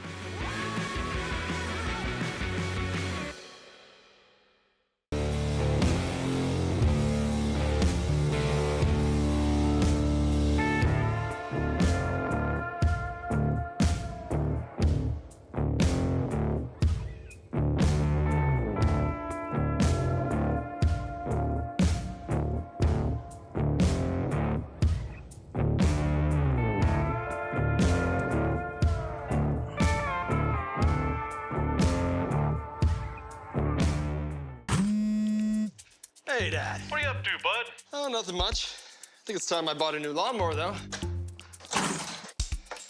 Did you try and fix it yourself? Fix it yourself? Fix it yourself? Whoa. Don't touch. Hand me those pliers, would you? Hold that still. Yeah, I think I'm gonna go ahead and get some Fix-It fuel instead. Fix-It fuel. Do it yourself. The easy way. Hey, does that stuff really work? Yep. Don't touch. Welcome back to Baja 500. So the bikes at this point, gosh, almost over 7.5 hours in. How are they holding up right now? Are they really starting to feel it? We've been watching some amazing footage and stuff, but how are they feeling on the inside? Well, you know, they've had opportunities to change riders now. Yeah. Okay. So they've changed riders, got, you know, a fresh guy on the bike. That's all good and fine, but it's the same bike. So the bike is going through different things. Parts are wearing out, things are getting loose, suspension's probably fading a little bit, you know. So I'm sure they've probably done a tire change to put a new fresh tire on. We don't know where that occurred on these guys, but for sure they need to do that because the rear tire's not going to last the whole time. We saw these guys blasting through all that silt, through all that dust. We talked a lot about the air filters and such. Do you have time to put a new air filter? Yeah, I mean, do it? if you're doing a wheel change, you do an air filter at the same time. Right, you exact know? time. Right. But it all depends on your crew and how much you've practiced and how long it takes you. You know, you could really botch it up. You know. Yeah. So, very true. So yeah, so they're, you know, they've been, and I know the 3X bike. I talked to them on contingency day, and they were running a little bit bigger tank, and so they could stretch their pits out, so they wouldn't have to stop as frequently. So that was their strategy. Okay. Okay. Cool. Yeah. The other thing is, so it's a tight battle. So we're still looking. It looks like the 1X is ahead, and so one's Alvateria. And now he's got it appears that it's a little bit more of a lead almost, yeah? Yeah, so Naren like 1 minute ago, so they're right on top of each other. And as a team, sometimes when you're doing the strategy, you're going, is clean air, how much is that worth? Is a new tire, how much is that worth? Are we set up and prepared to only do a tire at Valley T, or are we also prepared to do one on the coast where they come up to Highway 1, which they're going to be to in probably about 20 minutes or 15. Okay. So sometimes you might make that decision that says, hey, my tire's half worn out, just go. Because you're ahead of 3 guys, and if you take this stop and you do the 2-minute tire change, they're all going to be in front of you, and now you're going to pass 3 people's dust, which is really almost impossible in this sport and the course that they're on right now. So you might say, we're just going to roll. And let's just do the tire change later, and the rider will just have to calibrate with a worn rear tire, which potentially could be okay. But I would rather have that clean air, and you're smoking through some flat roads. Yeah. Back here now at race mile 49, we got some more competitors coming through. Buggies are at it. Yeah, they are. Looks like some Class 1s coming through, maybe Class 10. See some more. Yeah, we should be seeing some UTVs pretty soon. I was just going to say, yeah, we're starting to see some more dust. There we go. Here they come. Jump back up there. Is that a 16? Top. I think it's more like a 10 car. Is it? Okay. Yeah, that's pretty wide. Whoa. For sure. So what happened there? It looked like his nose really dipped down there for a minute. Yeah, that really depends on how they set up the cars. Okay. And also like the buggies, a lot of times, Front you know, heavy. is it mid-engine, is it rear engine? You know, a lot where most of the trucks are front engine. Right. You know? Right. So it's going to have a different dynamic when you actually go off. Look at them all coming through. I mean, and some of them might have 18 inches of travel in the front and 36 in the back. Yep. And then so the guys as they're setting up the car will also adjust their rebound damping. So the rebound is how quickly it comes back up off of that jump. Okay. And then you've got a balance, so you can adjust the front shock's rebound, you can adjust the rear shock rebound. So that's where you see some of the truck teams. Looks like one of our first UTVs. And we'll see how he accomplishes this jump. So hard to make up the numbers on those. Yep. Yeah, looks like a similar fashion to the bigger cars. Yep, a little more balanced. And you notice too the damping on that vehicle that just went by. As soon as he landed, the wheels stayed down. Yeah. There was no excess rocking of the chassis. Exactly. It just set down and went, which is a really well set up car.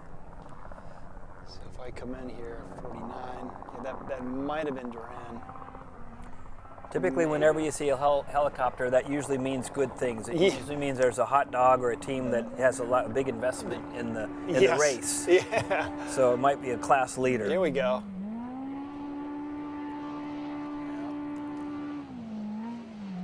He's moving. Yeah, he's really cranking along. He's there. moving. Yeah, Love he had to a see that. good pace.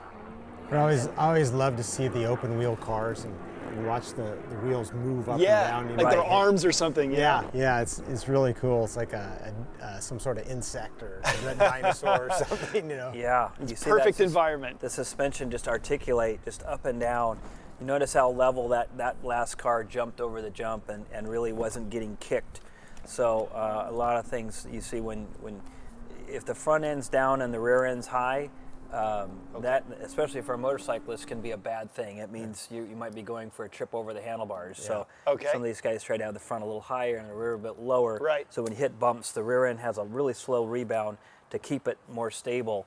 And so the setup of these vehicles is really what changes the day. So For sure. A team like a McMillan's or something, like they use Suspension Design Group in El Cajon to do all their suspension, actually several of the top trophy trucks. And they have gurus that spend all of their time balancing, doing the suspension, the valving, the different shocks, the geometry and so forth. So it really sets them apart because that really you have to have the equipment set up to go fast. Yep. And if you're trying to go fast with equipment that's not working, well, you are either going to crash. And so a lot of times the difference for most of these teams and the motorcycles is how well can you make the equipment work. Okay. So if a bike's working great, then I don't have to put that much energy into it. And sometimes I've been on a bike where, oh my gosh, I went through the sand whoops and it just beat the daylights out of me. Real quick, sorry, John, to cut you off. We got some fresh footage coming in here that we're going to bring up in just a moment. Here we go. Woo! Look at these guys. Oh, wow. Oh, we have got a wreck.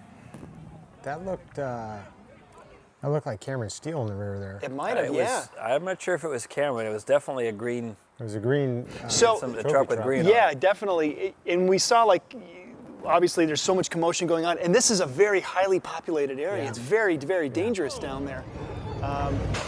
Here it is again, guys. Yeah. That was Cameron Steele! It just happens so quick and it's a cloud of dust. It's hard to tell, but my God, I hope. They all pulled through. They're still moving. I mean, like they pulled through. They pulled through it. So in that moment, do you think that there was the driver that hit the guy in front? Was there a moment of he was just coming too fast? Was he couldn't see? Visibility was really bad. What caused something like that to happen? Well, I think it was a combination of both, but this is very close off the start. Yeah. Once they're and right out of the speed zone, so I think that driver in the rear, he wanted to gunned it. He wanted to touch him Yep. in order to say, hey, I'm here. You need to move out of the way.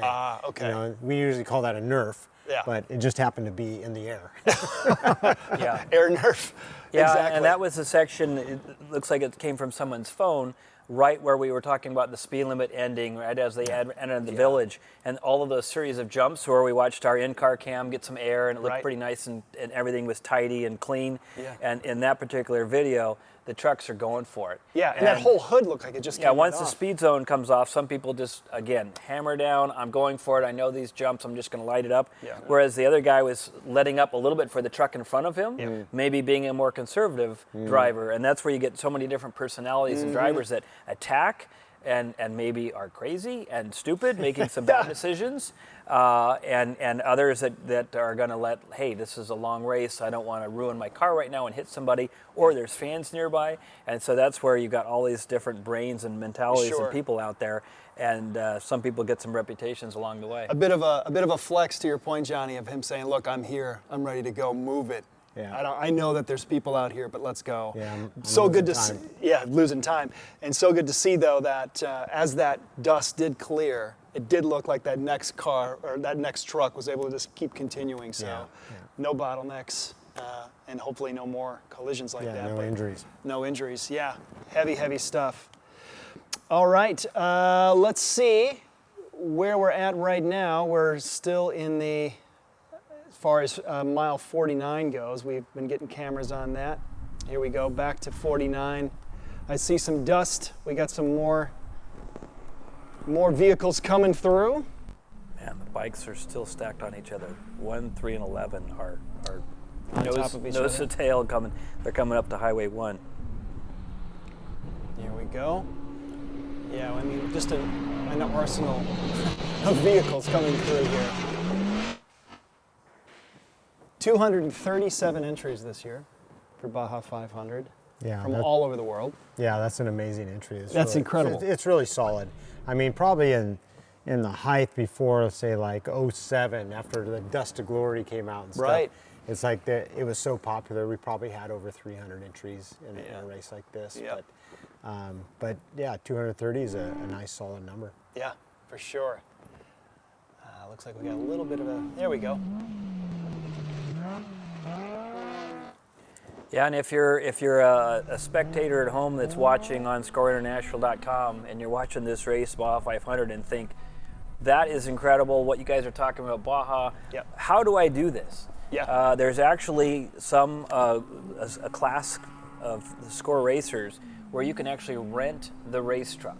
You can rent that race car, and so you can potentially just pay to play, and they'll provide the whole race car, all set up, the pits, everything involved. No kidding. And you can just come down and actually race Baja, as well as just fans that have a UTV or want to rent a UTV in Ensenada. Mm-hmm. A lot of these roads and courses are open during the weeks, days, months of the year, and so you can just come down and ride. Sometimes there's special areas that are next to someone's ranch, and they've got some gates that are locked or closed, but a lot of Baja is pretty wide open, which a lot of us, even when we're not racing, will come down to Baja just for fun rides to experience it. We got a really cool replay here of Alvarez coming up that we want to show you. Here he is. Again, front row seat at the Dust. I mean, just look at that. Really silty. Back and forth. And he's hitting the mud. There we go. Yep, there goes our shot. Oh, man. Yeah, he's going to be reaching his hand up to his shield to wipe that off or grab a tear off or whatever he's got if that happened to his vision as well. Yeah, I just went right in the mud like that. Oh my gosh. And the co-driver now probably has a lap of water to just lapped up into his lap. And now, is there a moment too where the co-driver would, not only you're navigating, but like, hey man, you gotta get this. Johnny, did you have to have anything, rag a towel in your hand to wipe Cameron's shield Yeah, at all? for sure. Yeah, that's part of the navigator's job is to, take care of the guy that's driving the vehicle, chauffeuring you around. Yeah. Mm-hmm. So. Yeah, that happens quite often. Is you got to hand the driver a drink or something, a towel or something. Yep. Multitasking all the time in an intense environment. Now, with your comms and communication with Cameron when you're driving there as a co-pilot, did you get to the point where, like, some of these rally drivers are 90-degree corner, it's a corner A, it's a B, it's a C, it's a D or whatever, and they're actually like driving almost blind, just listening to this, or it was a little bit less because Cameron's got some experience? How did that work in the cab? Yeah, I mean each driver likes a little bit different style, and maybe one wants to hear more stuff, maybe some doesn't. It's like when I drive, I don't really care because I've been on a bike for so many years, and in my career, it's like I know exactly what's coming up. For sure. Cameron pre-runs the daylights out of the course, so he's very familiar with it. But it's nice to have that extra little, hey, there's rock on the right, or there's a danger coming up, and so you come up with each team probably has a little bit of a strategy or a code of dangers or and how they announce that to the driver. For sure. So each driver will want to hear something different. Another vehicle coming through race mile 49. Here we go. So it's interesting to see what's going on with the bikes out front too. Is like it looks like 1X may be pulling a little bit a time on 3X. Okay. It's hard to confirm that at this point. But judging by the tracking, it looks like there seems to be a bit of a gap at the moment. Okay. And they should be approaching Highway 1 here really shortly. Yeah, I've got like a 1.7 mile lead for the 1X because it just popped in like 0 minutes ago. But that's a section where they're going about 60 miles an hour, so that's a pretty close race. This, fellas, this is live. This is in-car happening right now. You get a really good sense. This is Thor Herbst. Boy, would I like to hear the sound. That is awesome. Yeah. Yeah, look at that. Hopefully fans come through. I mean, they're bouncing all over there. You really get a real sense of what it's like to be inside that Spec Trophy truck. Yeah, and it's And there it went. and you know, and even though these vehicles have so much travel and such big tires and stuff, it's just like they're picking up the speed so much more, and so those big bumps, they're hitting it so hard. So those guys are going through a lot of G-forces. You know, they're inside. Your body might be strapped in, but those organs inside are moving. Everything's kind of flexed. Yeah. Like your muscles are in constant contraction almost. Oh right? yeah, it's intense. You know. Ugh. And I think I've never felt more beat up than riding in one of those trucks, even after riding a bike. Yeah, you really. know? Right. Because a bike, you could kind of move your body around. Oh, my back's a little sore. Okay, you know, change a line, go over here. You know. Sure. And for sure, you get physically worked that way. Yeah. But man, those guys they're athletes. It's tough. It's very difficult to be in a truck or a four-wheel vehicle. I just can't see how you could possibly show up, get behind the wheel, and go, yeah, I can do this. I mean, the prep that goes into it, the physical prep, the punishment that you're gonna take. Yeah. It's not for everybody, but it's definitely for some of us. So. Well, and the other thing is, each team and each driver has their own goals. So a lot of teams they just want to finish the Baja 500. It's a long challenge, and so to experience that, to come down and do this, that's an awesome thing. Or to be top 3, or maybe you start off and just finish, and then you gradually work yourself up because you get the bug, and then hey, maybe if I get a better car, or if I get a step up to a different class or something. Sure. But yeah, it's different levels of success and what means success for different teams. Very you know, true. you look at those little Baja bugs, Yep. and they're just hoping to get around that whole course and not get stuck, or not get stuck that often. Right. You know, it's going to happen. That's one of the unique things about Baja racing. It's like you have the upper echelon of the premier drivers, the Rob Max and these guys, Cameron Steele and Menzies and these guys, Tavo, and then you have all the sportsmen, or all the way down to class 11. And that's what, no other form of motorsport can you have such a diverse group of range of driving skill and riding skill, So that's what makes it super unique, and an approachable grassroots style. Yeah, so true. I mean, it really is cool. The variety that you speak of is so just unparalleled to motorsports. It's really, really exciting. Got another vehicle coming through, mile 49. a UTV. Yep. Yeah, it looks like we're in the thick of the UTVs here. UTVs, yep, here they come. You can see, look at all these vehicles here. Now it looks like, according to tracking, it looks like the trophy trucks are starting to go up the summit. Yep, right here. I would say it looks like Luke. He's almost at Luke one. McMillan. Yeah. He's eclipsed the top of the summit, so he's probably on his way down. And it looks like to the desert. Tavo is behind him if this is accurate. Yeah, and potentially that's Menzies stuck in there somewhere. Who knows? Yeah, we got Rossler. We got. Have to see if we can get word on the ground somewhere. Yep. So here we were saying we got Luke here again. Menzies, we've never seen him pop. We know he's out there. He hasn't popped up. We got Tavo here. Yeah. And we come down a little bit, and we got Rossler and Steve, and then now notice Rossler. He's made up some positions. He has. Before he was. You knew more he like was going to do fifth it. or sixth. You knew he was. And see that could have been that strategy. I think at mile 100 or wherever, right around Nuevo Junction. Yeah. Of pitting, Or not. Yeah. Maybe we pitting, don't know. maybe not. Back to mile 49. Or guys that do tires and guys that decide not to do tires. I know that like Luke McMillan rode the whole San Felipe 250 on the same set of tires. He never changed. So. Well, and so from Nuevo Junction, the bottom of the summit here is like, okay, now the race is going to begin, and we'll start to see things being shooken out once these guys get over the summit and get in the desert. that's when things start to happen. That gets interesting. Yeah, for them, that's We their see passing all- opportunity is a desert floor because they Yep. can go a line quarter mile to one side, Yeah. be out in the dust, they and, are. and if this guy goes one way, they'll go another. This is the summit right here. Up to there, up to the summit, there's really not a lot of passing opportunities. You got to Yeah. bang someone out of the way or nerf them to get them to pull Yeah, over. yeah, or a pit stop strategy Right. in Yep. that situation.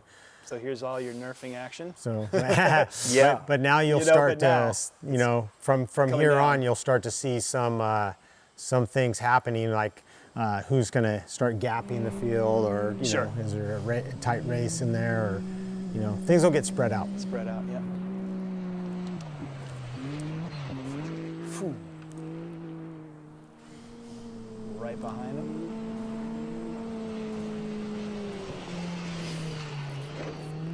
As you notice, some of the UTVs are like the 4-seater, so that they have a longer chassis. Yep. And some of them are a little shorter.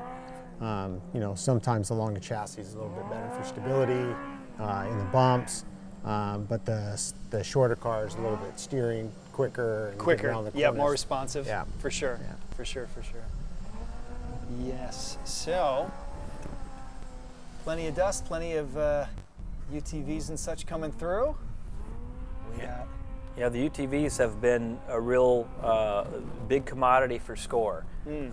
Being able to have production-capable machines now that are 200 horsepower and 30 inches of travel, 26 inches of travel right off the showroom floor has really opened the door for a whole bunch of new enthusiasts to come down to Baja and race these classes, enough that they've made several different classes, some that are closer to stock, some that are very modified. But it definitely opens up the door. And so now we see a lot of the Mexicans as well that have their families that they take them down and they drive these UTVs on these courses and stuff to enjoy the time together and enjoy Baja like we do. Would you say that's probably maybe the best entry vehicle if you're gonna get your nose wet, so to speak, is start out with something? I mean, maybe Well, you probably two choices. Or bike. One would be the car like so for instance, Ed Muncie is driving one of the rental cars.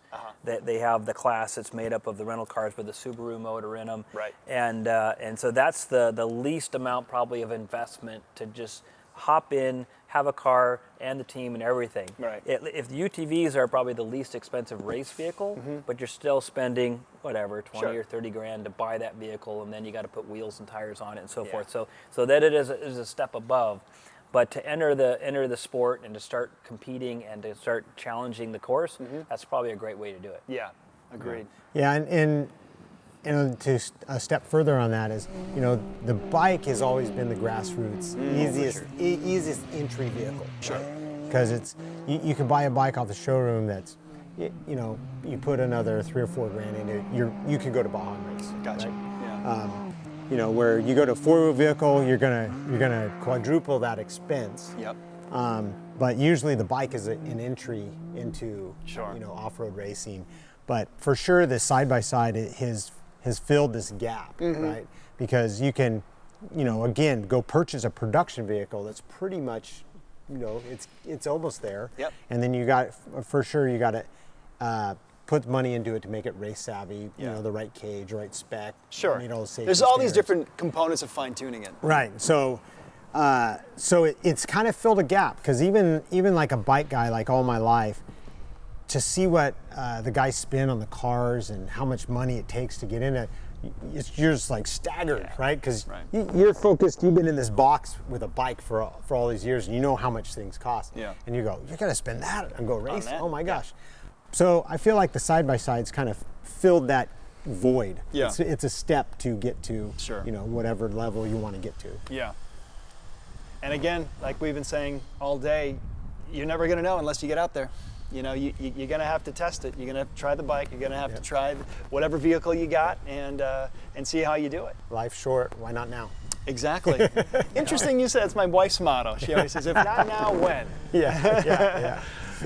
Couldn't agree more. As you get older, that becomes more of a philosophy, because you're going, Run out of time. Right. Let's do this. That's right. Yep. More footage at 49. Coming through.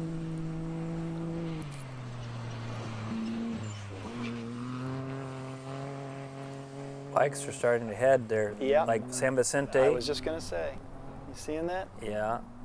So now what those guys are going through is a little bit of a climate change. Because they were, riding where it's warm. Trinidad Valley is always pretty warm. It's probably what a battle. upper mid 80s and stuff. And now they're getting down to the coast and they're going to get that cool breeze. Yeah. The bike's going to feel faster. Yeah. Because when you get that heavier air near the From the ocean, the bike, starts cooling down and it feels faster. Sure. But you also get on the coast and those roads are hard packed and they're rocky and fast. And you start wearing things out like your tires and brakes really hard. And so, these guys are 8 hours in, almost 8 hours into it now. 7 hours, 53 minutes into the race. And so for an update for you, I've got the Juan Salvaterra, the 1X at race mile 333, 3X at 332.4, so 0.6 of a mile behind. And then the 11X was at 332.3. So 3 guys within basically a mile and a half. All right. After 300 and some odd miles of racing. That's great. And amazing race out there. Yeah. Look at this shot here. This in-truck moment from the back. Hooked on. Bouncing around. There we see that wheel Is this one one of the herps again? Or? It might be. It might be because... I just see the black cab with the red fender. Yeah, exactly. If we saw the right fender, we'd know because it's not there. No, not it's dangling gone. anymore. It's gone. Yeah, but from this perspective, it's an interesting perspective. Yeah, we see the helis up there. Yep. So that's telling us something. You can see that. Look at that suspension work. You can see that wheel go up and down. Goes there. up, left rear tire. But the body is staying just stable. Totally. Look at that thing. Yep. Amazing. Boom, boom, boom, boom, boom, boom, boom. Yeah. Incredible suspension. And you can see that he's got dust coming at him. Yeah. Right? Yeah. He's catching the guy ahead of him. So maybe it's not Thor. Because Thor was in the lead, right? Well, but he's catching trophy trucks. But that's true.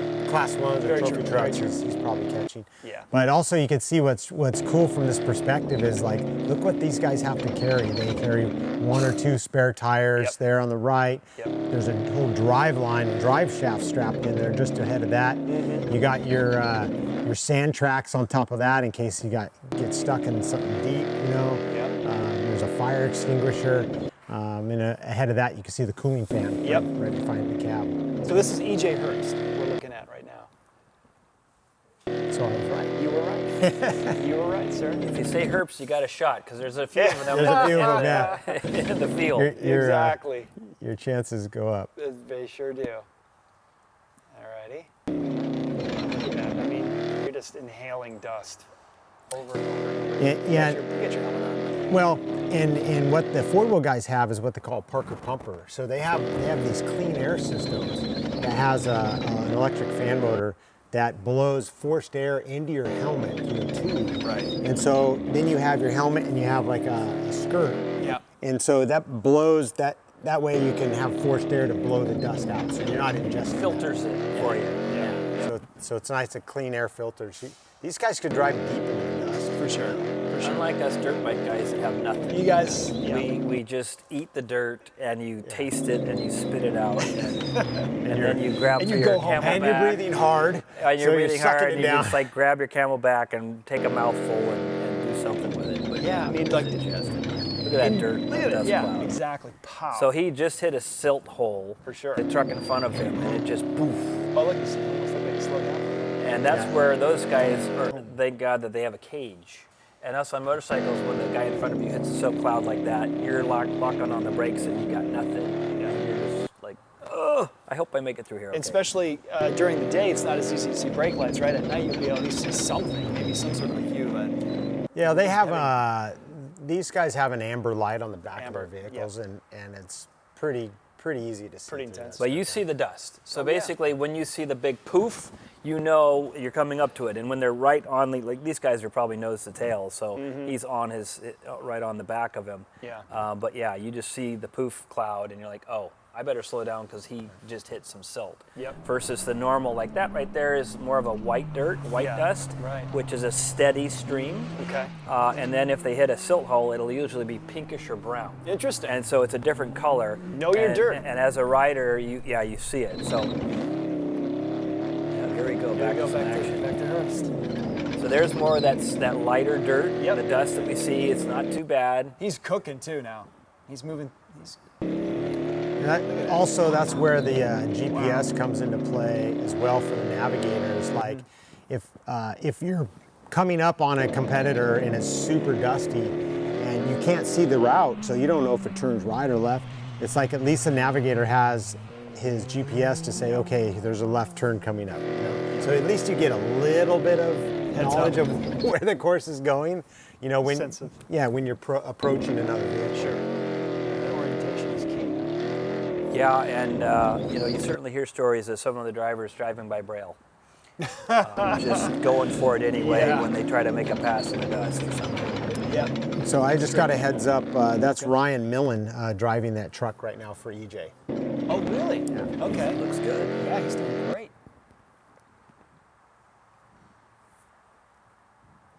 Slight pause. Back to mile 49. There we go.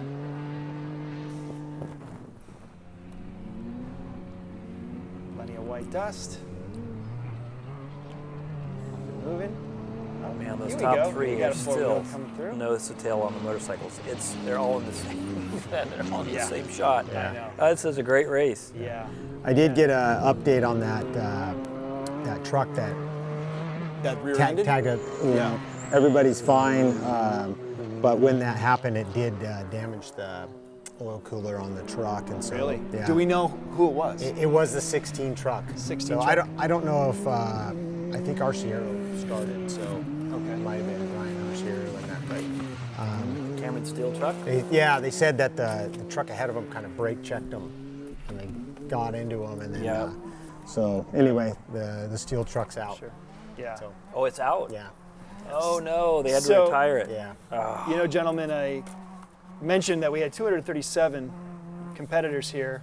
If we take a look at the map, you really get an idea of, look at this map. Look at all of these competitors out there right now. I mean, Now we got a full race happening. Yeah, and now look at the map now and see how many competitors are still on that first section. Yeah. You know, that first 50 miles.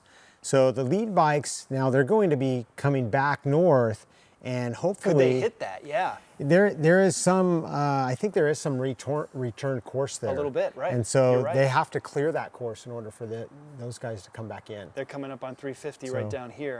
And so look they- at, I mean, look how close this is. That, as John was mentioning. Yeah, they're all stacked up Oof. right now. And there again, that's another section where these guys can have service really easy because there's a highway there. Yeah. Maybe they're, changing tires, filters, or changing riders. Yeah. And so we'll, This, I feel like, the last time we looked at it coming down the other side of the summit here, oh, never mind, we lost that. But it looked like what we just looked at, Tavo and Truck 1, there, and not a lot of distance has changed. Did they slow down? I thought this was an area now that I'm on the other side of the summit where they really gas it. yeah, no, they'll do that, but they're for sure on the gas. For sure. They're going Zoom in a tick. well over 60, 70, maybe 80 miles an hour up in Okay, that here we sand go. wash. Yeah. So those guys are cooking along right And there. again, our ghost Bryce Menzies is somewhere in here. We just can't seem to. And then when you mouse over number 1 there, Luke McMillan, it says it 7 minutes Luke, ago. So that's right. chances are he's still in front of Tavo, but so we'll get a refreshment hopefully from his transponder pretty soon. But there's the desert floor is where a whole bunch of trophy truck action takes place because then they can light it up and go for it. And the people that have the huge horsepower, good handling trucks might risk it more, and others try and keep it a little bit on. Look at Larry. More sane. Yeah. He's right there too. Yeah. He came, Oh wow, he was back. he's gained some ground. So he's gained a lot of ground, and Larry's driving a little bit older technology truck than the McMillans or those guys out front. So, but Larry is such a smart Baja driver, right? So super good in the technical stuff in the rocks. yeah, so I'd expect him to go pretty quick up through the summit. So he's been going over that for 50 years. Yeah, a couple years ago, Rob Mack won Rob Mack and Larry Roser both were in two-wheel drive trucks, and Rob won the race because it was a very technical layout where they had a lot of rocks, The a lot 500. So it was pretty impressive against some of the all-wheel drive trucks. So that was only like 2 years ago. So that's an area where those trucks can still shine. But Larry's certainly making the most of it there. Yeah, and now it's a couple years down the road, so the progression in the four-wheel drive trucks has become even more. You know, because that technology, there's always a few things hurdles they have to overcome, because now they got two drivetrains to deal with. Yep. More parts to break, and For sure. But now it's progressing, and it's becoming more solid platform for those guys to use, and beneficial. I just can't fathom doing this for over 50 years. I mean, the shape that you got to be in, and then it's incredible. The pounding. I was asking you guys earlier. You must have chiropractors on speed dial. I mean, Larry's been racing down here since '74. Yeah. He's still at the top. Yeah, it's amazing. It's incredible. Yeah, 49 years. Yeah, he was like a teenager, back then, and on the top of his game. And now he's still at the top of his game in trucks. I mean, it's amazing. Yeah. Good stuff. The guy is the king. Yep. Okay.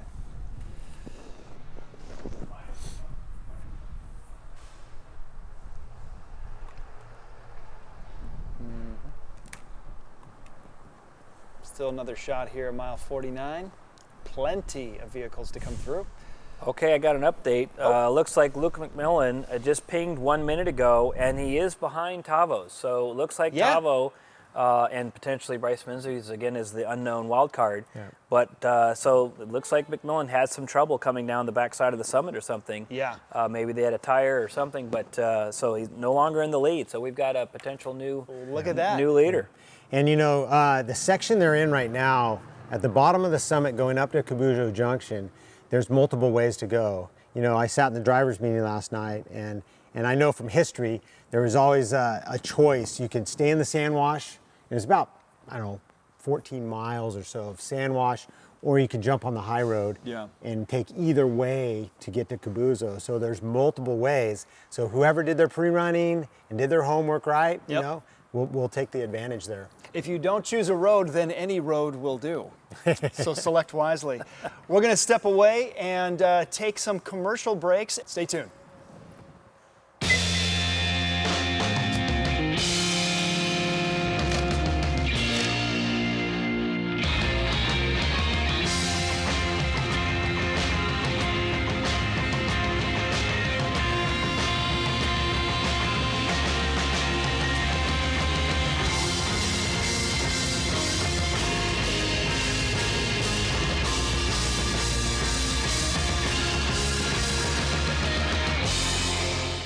Welcome to the heart of the Southwest, the land of vibrant sunsets, cacti, and heat that can knock you right off your feet. And what better way to experience the heat of the Southwest than with ass-kicking hot sauce? Authentically made with the finest peppers and spices, our hot sauce packs a punch that'll take your taste buds on a wild ride. So whether you're a fan of spicy food or just looking to add some heat to your life, give our hot sauce a try. Ass-kicking hot sauce, the perfect way to heat things up. Have an ass-kicking day. You ain't seen nothing yet. Yeah, I got that right turn. We're good. Let's meet up at the compound group up. At 10-4. Yeah, for sure, dog. Good, little driver, straight on through.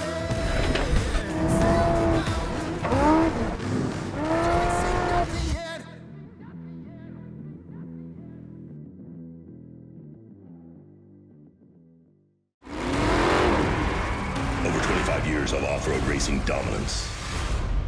Proprietary patented race technology. Proudly made in the USA. Unparalleled customer service and support. The choice of champions. King Shocks. The leader in off-road shock technology.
Conquer the elements, handle the most extreme environments, and dominate the desert and trails with King's new 2021 Ford Bronco 2.5 OEM Performance Upgrade Kit.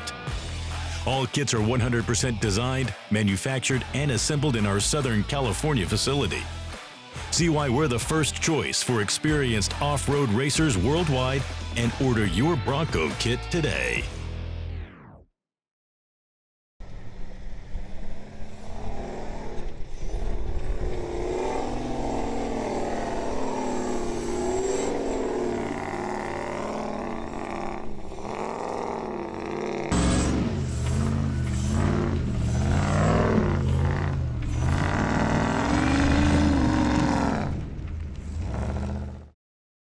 We have got a race, gentlemen. 1X versus 3X on the bikes, guys. They've been out there for 10 hours. It's crazy. Yeah, you know, after racing for 10 hours is all day. And these guys, remember, they started at 3:30. That means they were up at 2:30. And they probably didn't even sleep because they got the pre-race jitters, you know. So these guys are going, and they're coming down close to the home stretch. There's less than 100 miles to go. And it is neck and neck. I can't believe how good this race has been all day, as far as a spectator's concerned. Yeah, we're loving it. Here we got a front row seat with Alcaraz right again, blasting through. See rugged terrain as always. Looks like his camera's a little dusty. Desert floor stuff. So there we go. The UTVs and other classes are still on the desert floor, ready to make their way up, and the motorcycles have already been to the coast. Oh yeah, we saw that a while ago. Heading back towards the mountain ridge. So the race goes on. So all 20 hours are going to be used by these competitors to get to the finish line. For sure. Slowly picking and choosing, going over some of this intense rubble. Off he goes. What is that, right? Look at that. There's a tire. Yeah, that was a wheel back there. Tire that fell out or got a flat and left it. Whatever. But this is some of the most rugged terrain in the world for racing. You can see how many boulders and rocks are littered out there. I mean, these guys are in a four-wheel, so they're cruising along, not going too fast because you can make a mistake easily. But imagine being on two wheels in this stuff. Oh, it's bowling balls everywhere. I don't know how you guys do it. I really don't. It's amazing. It's a great, great shot. You can see, look at those deep ruts he's blasting through. Dust. Now at this point now, so many vehicles have been through. Those ruts are getting deeper. Yeah, you know, the silt is, you know, it's for these later classes, it's getting worse and swallowing up. You know, you look at this terrain and these guys go through in the bike, okay, you get through, it's already bad enough for pre-running, and then all these trophy trucks come through, and the ruts get so deep, and they have 40-inch tires with a lot of wheel travel, right? Yeah. Side by sides, like, you know, 30-inch tires. Sure. There's 10 inches less, you know, less wheel travel, and so it becomes treacherous. Oh, no doubt, no doubt. Looks like we just had somebody come, okay, now we got a onboard camera. It's like they changed the camera position, or maybe we got a different vehicle right now, but a very cool angle to see nonetheless. Yeah, the Herbs this have been doing a good job, you know, with their camera angles, giving us some different perspectives. Yep. And you see that board that's bungee corded down on the top. So that is a board for if you get stuck, you put that under your tires. So there's two of them. Yep. So if you're sitting in sand or something like that, so especially the two-wheel drive trophy trucks, they will get stuck. They need that. Yeah. And so they'll have to get out, jump, throw the board under the tire to hopefully get them up aboard. Yeah. And then the co-pilot is now running behind, For trying to catch up to him, and the driver doesn't know where to stop because it's still soft and sandy. He's like, okay, so then the co-pilot gets a real workout there. Yeah, there's nothing more challenging than running in sand and dirt and silt like that, deep silt. That's a workout. Yeah, and then the driver just roosts him completely as he's trying to get these tracks out from under the tire. I've been on the receiving end of that. It's you not have, too yes. fun. No fun at all. The glory of Baja. Ironically, I had the reverse experience of that in Minnesota when you get stuck in a snowbank. You got to do the exact same thing. Right. Yep. Just a bit colder. However, weather is different here. We've got an incredible race going on. Back to Alcaraz. And I have an update on some of the classes for you, Brandon. Okay. Look like in the Class 30, we had Juano Montoya leading still. Jorge Garcia in second, David Smith in third. In the Class 40s, Alero Amarillo was leading still, David Garcia in second. In the Class 50, the Creamers 501X still in the lead. Jose Tagle is still on it and following in second. For the Ironman, looked like Brandon Wright 700X. So for you guys at home, the class champion from the year before usually has the 500X or the 700X or the 400X. Yep. They usually take that number. So he won last year as a title, so he's 700X and he's leading. Yep. Jason Alossi in second, Edgar Cota in third, and Fabricio Fuentes bringing up fourth. In the Class 60, Kevin Ward on the 644X was leading the way there. So wow, that's how they stack up. And well done. We'll work on some of the other unlimited and limited pros here soon. Yeah, and I think in a little bit we'll also try to get an update on the trophy trucks too. We'll see where they're at, and we know that's a nail biter right now too. Yeah, from what we can see on the tracking. Yeah, you know, they've already gone through Borrego road crossing. They're down in the low desert right now. Yep. Probably heading towards San Mateos Pass. Yeah. And it's as good at the bike race, if not better. Yep. Everybody is bunched up and they are fighting it out right now. Let's go. We can go to my computer right now. We can go to my laptop, and I'm going to push in, and we'll get an idea where these trophy trucks are at right here. I'm going to get even a little tighter. Let me zoom in, pull out, move it over a bit here. Okay, here we go. All right, so look at this. Look at that. Menzies is in front of Tavo, Yep. and he's made the corner. Now it's starting to head west. Yep. They're going to get on the frontage road right next to the Highway 3, which is full of big whoops. And looks like Tavo is second there, 21. I see Rosler, number 43. Yep. And that Baja Vita car coming back from.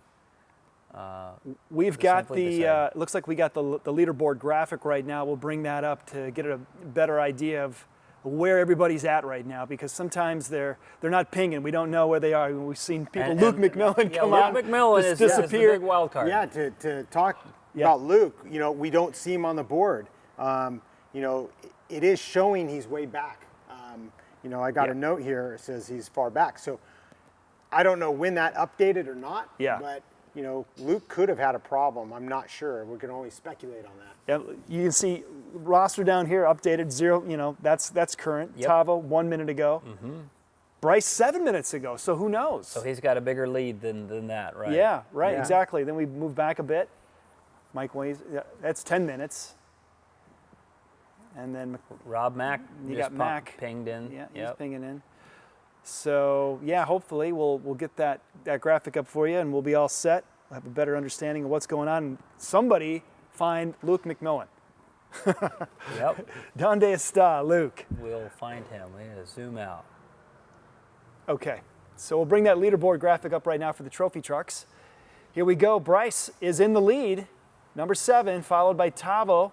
Third is Larry. 4, we got Mike Wasler. And 5, Mac. Rob McCracken is there.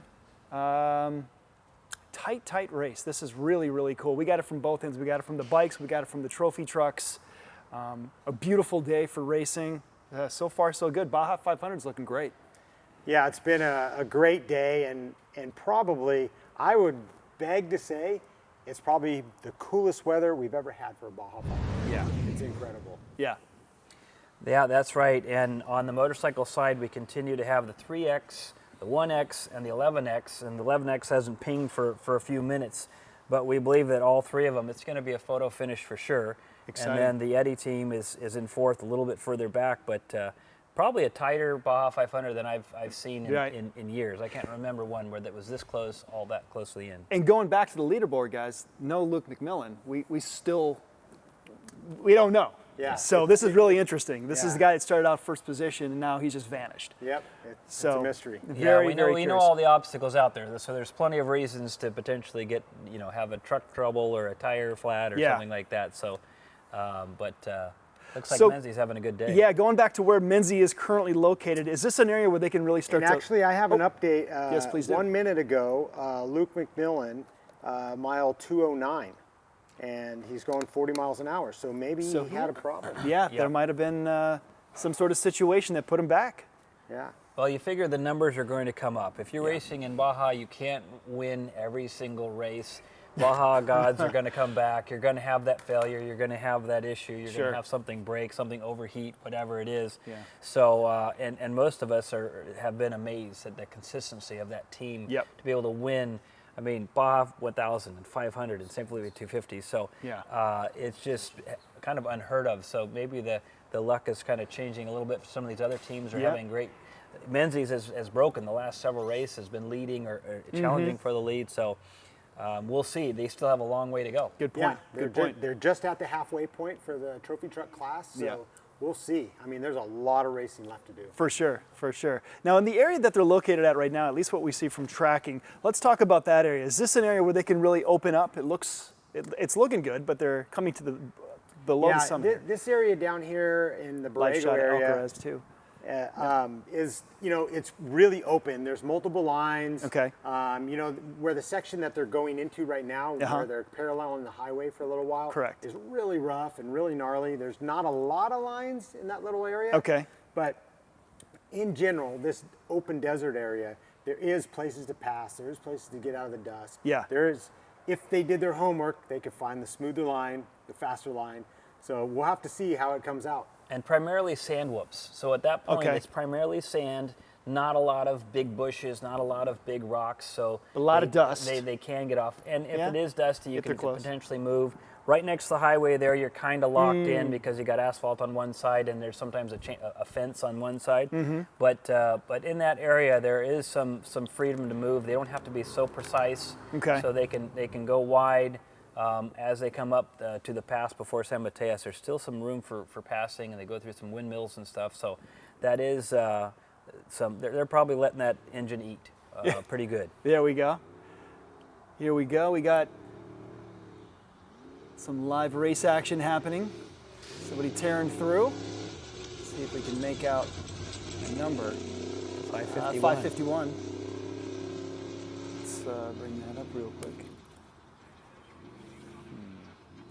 Yeah, and that's like Laguna Salada, I think, headed south. Okay. Looks like he's still got some tires back there from that one that we saw earlier. Could that be a strategy? Could they leave it there deliberately?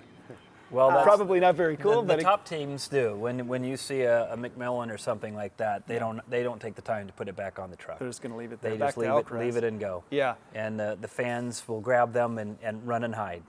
So sometimes they'll bring them back. Sure, sure. But nonetheless, they've got so much money into these races that the cost of the wheel is probably not a huge burden. Not an issue. This Alvarez, it looks like he's picking it up. He's still moving, and he's going over those rocks too. Yeah, it looks like he was en route to about mile 130, going up to Cabuzo Junction. Got you. And I am curious where. There's a bush. There's a lovely shot of the desert here. I am curious what this mile marker is. The shot that we're seeing here, approximately. Yeah, that to me was looking like Laguna Salada when they went back, and as they head down past the lake bed, and then they start heading towards Highway 5. Okay. So it's kind of sandy but silty at the same time. Mm-hmm. Yeah, it's going to be really interesting, the bike race now for the lead bikes, because they're coming back into a place where they're going to start double backing on the course. So there's the first 40-ish miles of the course is the same in and out. And so they'll be backtracking up that. And still on the tracking, you can see car numbers that are still outbound. But it looks like most of those outbounds are just getting. Yep. Yep. That is one thing that is a challenge coming back in, and with the help of the organization, that there's no danger. No danger, so I'm no sure hazards. The score people are out there combing the course, making sure that these guys, hey, you're either stuck and you're going to have to leave this car, or get her, tow it, and get it out of here right away, because we're going to have bikes coming through there in roughly 15 minutes to a half hour. Yeah. I've been in that position before, because this is a very similar course to what I've seen in my career. And, in that case, the score helicopter comes and they get the other vehicles off the course and make it as safe a passage as possible. Yeah. But this is interesting because they're coming back in on a course that's been raced by 230 competitors. Very true. Now they're going backwards on it. Very go true. Back inbound to Ensenada. Yeah, I mean, this is, if we pull out right here on the track, I mean, you can see how many vehicles are already out there. And so that's where the course joins. So if you zoom in on your side, Yeah, if I can you come in a see little that bit tighter, you'll they see. are now catching that section. They're getting close to exactly what you're just talking about. They're going to It's rejoin coming closer. The inbound and the outbound Right is here. what Score type calls it. So yeah, they're. Got a Turo. So 0 minutes ago, he was going 40 miles an hour. So it's possible Score may have to stop the 1X and the 3X. Well, the 11X has already gone by, so that could have been a challenge. Let's say that. Let's see. You got one. Yep.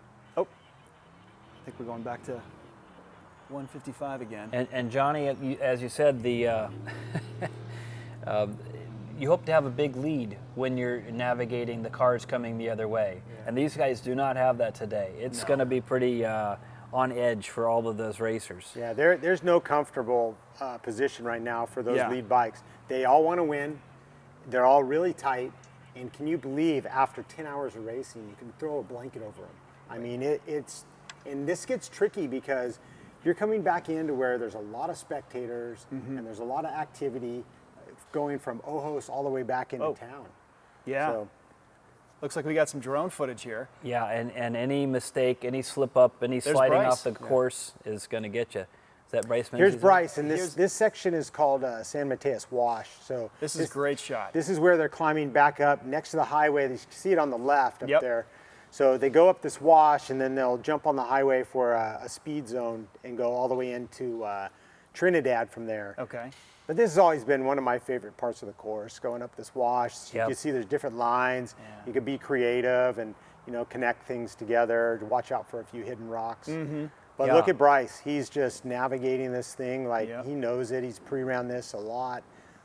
There's a line on the right over there that leads to a 6-foot wall that's straight down, as we found out at one of the last races when guys are pre-running and dropping off and going over the bars and breaking their collarbones. I remember that. It's such a great view right now of all the choices that are out there, so choose wisely. Yeah. You can see up there, up top, you see the intersection. So that's the highway on the right now. The drone's turned around. So he's going backwards down the wash, down the pass. See if we can see the next competitor, Yeah, how far of a lead Bryce Menzies has. This is a great way to find out. Keeping it. And so you see they're headed towards the desert floor, and they come up to this mountain pass at San Mateus, which is probably about 2,500 feet high, I would say, maybe 2,000 feet. Are they catching any, depending, I mean, weather's weather, could you potentially catch like crazy wind coming over the top of that ridge there? Could you? Oh, absolutely. You know what I mean? San Mateus is known for wind gusts. I mean, that's why. Speaking of gusts. Yeah, that's why when they open up in the desert, that canyon, there's windmills there. Right. So there's a lot of different types of gusts in there. Yep. Today, it's looking like right now, looking at the dust, is it moving or is it not? It's moving a little. So it's pretty modest weather today. Yeah. And some of the competitors are probably wishing it was more windy. For sure. I mean, look at that. Yeah, you get close to these dry lake beds like Laguna Salada, and the sand kind of stops, and you get kind of that muddy, dry, ground, and it just makes dust, powder, powder, silt. Yeah, look at that. So that still car went hasn't by cleared. 30 seconds ago. Wind. I bet it's pretty warm out there right now. Yeah. They got to be close to. Here comes another car from behind. Yep, we can see that. Yeah, and so if you're on a motorcycle, we race with ATVs, the quads, and so those guys can seriously kick up some dust. So like the 1A team and the top couple pro teams on the ATVs are really fast. And so oftentimes I've been caught and passed by those guys. Yeah. And they dust us out like nobody's business because motorcycle tires are only like 3 inches wide. Right. And these guys have 2 12-inch wide tires on them. Yeah. Here's an example of a different line. Yeah. Right. You see some guys going straight onto the right side of the bush. Some are staying out of the dust, coming to the left. I mean, this is desert racing creativity. And that's what's fun about Score racing and Baja racing is they allow you to have some creativity. So you're not just stuck to this one track. Yeah. When you get in situations like that, so you can actually make passes. Yeah. And maybe even have a faster line, and that's what your pre-running comes. For sure. Yeah. I mean, just imagine if you only had one choice, how beat up and destroyed that track is going to be Yeah. potentially how dangerous it could get. And a lot of the racing in the United States, they're kind of restricted. The land use permits only allow them to have a narrow width, so that the drivers have to nerf and whatever, and they don't have much opportunities, which is why a lot of these off-road racers and truck drivers and trophy truck racers love coming to Baja, because now they have an opportunity to just go out wide, fan out, like you see him way to the right. Yep. We see different lines in action, and they really get to race and use those trucks and get on the throttle and use that suspension. That's great. Alrighty. Still, I mean, again, you just really see it's just a big cloud of dust. Vision is highly impaired there for a moment. And hopefully we'll have somebody else come through. Just circling back here, refreshing, taking a look at the bikes. Oh, back to Alcaraz. Here we go. A little on-camera shot, on-car shot. Yeah, I mean, this is what it's like coming down these sand washes in these canyons in the open desert. You could see that there's opportunities to, move over, take a different line. It's plenty wide. You don't have to stick to the main track. Yeah. But once again, that's where pre-running comes in, and knowing where you're going, You got and choices. knowing what's faster, what's safer. For sure. Because these guys don't want to. You don't want to tag a rock and get a flat or blow a wheel off. Or, Not at this point. No way. Yeah, and I would say for some of the fans at home right now, if you're having trouble logging on or your friends are having trouble logging on, stay tuned, do your best. I know that the overwhelming success of the Score international site and all of this race action has really got a ton of people all trying to plug in at the same time and watch. So have patience. Hopefully we'll get all connected and have you guys all on board as well. Yeah. Guys, take a look at that rear tire just bouncing up. Pow, pow. I mean, that is jackhammering. And the truck body stays very, very calm and steady. Yeah, it's amazing what the suspension and the technology that's been developed. It's baffling. Yeah, that shock is pretty hot right now because it's just oscillating at a lot of RPM. Let's go listen in here for a second.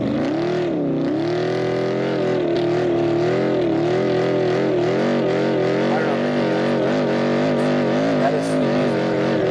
That V8 is going.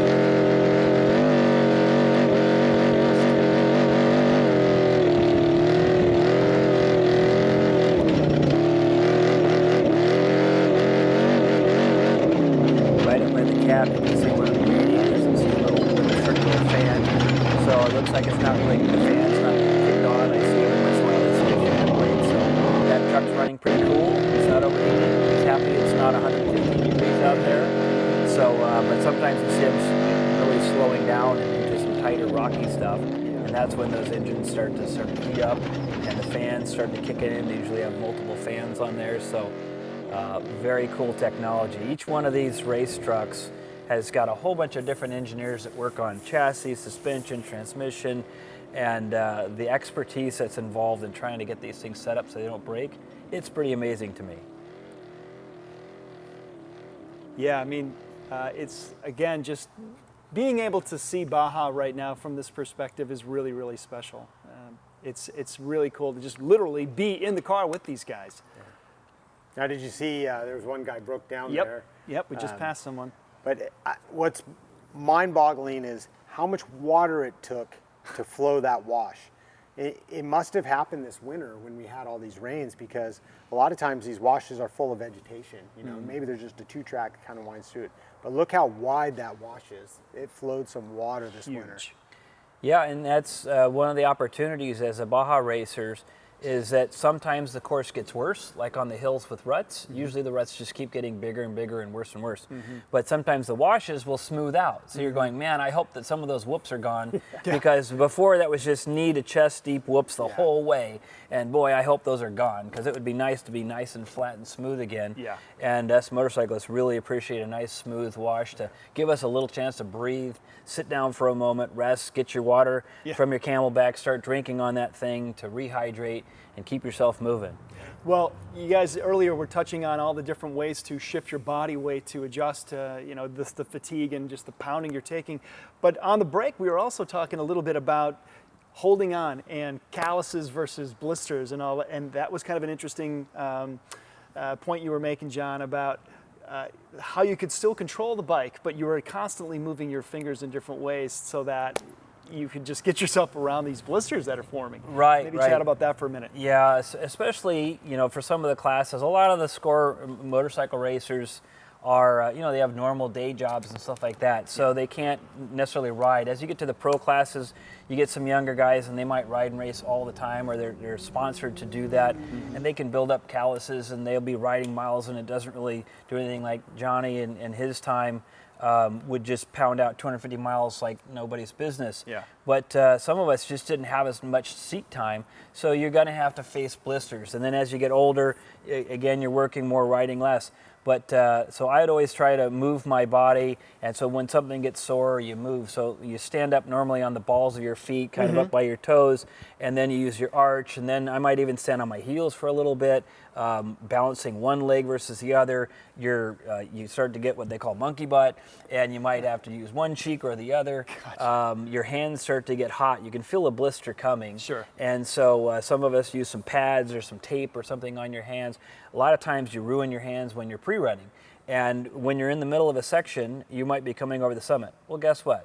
If you didn't bring Band-Aids or tape or whatever, you just suck it up and have to endure it, and you're going to have that blister. And now on race day, guess what? You've got a fresh blister to deal with all day long. Oh, boy. And so, as you feel the heat, I'll often change my grip, and so you might use a little more thumb or a little more finger, or you might open it up. Also, sometimes, we have hand guards typically for the cactus and so forth. So you take your hand out above the hand guard to get some airflow through your glove to cool it down, because you can just feel your skin's hot, almost like having a sunburn. When you feel your skin is hot, your hands are doing the same thing.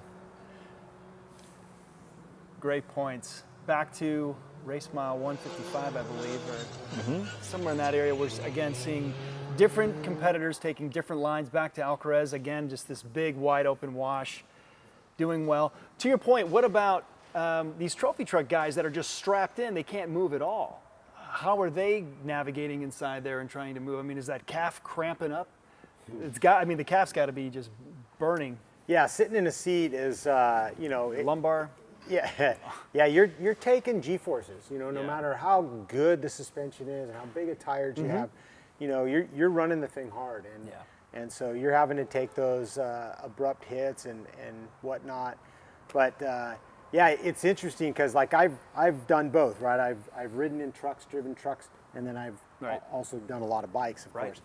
And it's kind of, to me, it's kind of like a toss-up. I feel like I get the crap beat out of me in a truck. More, and maybe it's because I started doing that later in my physical, being, because my body's a little beat up from bikes. But on the bike, you can, you get sore, you get tired, but I can move around. I can sit on this cheek or sit on that cheek and take this line or whatever. So it's kind of like, it's just two different dynamics. Right. So in this moment, and what we've seen for a while, Alcaraz has just kind of got a wide open space. Is this a moment where he's able, he's moving back and forth, but is he able to, he's still got some boulders in front of him every so often, but is he able to sort of relax a little bit? Yeah, I think like especially a four-wheel vehicle, when it's more open like this, and you know that the wash is going downhill or up, you can relax a little bit.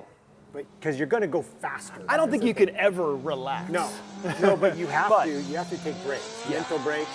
And you have to take a little bit of physical break, like, okay, for sure. Here's a section I know is smoother. Let me get a drink of water. Right. Right. Yeah. And John was talking about that too. And so, in those areas that are big and wide, at least you're not as tense fighting with like bushes or trees or anything like that. Sure. But yeah, this is remarkable to me because seeing how much water flowed down these washes and how wide they are, it gives the guys a lot of easy opportunity to move the line if they have to. And again, yet another perspective that we rarely get to see. So really, really cool. Going back to fighting off fatigue and stuff, you know, as our this competition for the bikes and for the trophy trucks and stuff, as they're getting close and close, specifically more, I'll go back to the bikes. When you're on top of each other like that, it's the pressure just keeps compounding and compounding and compounding. And even though maybe the driver switched here or there, the team switched up, you don't want to be the guy to make that mistake to take your team out, right? So it's like you're just constantly contracted, focused. It's a mental war. Yeah, it is. It's intense, and that's what racing's all about.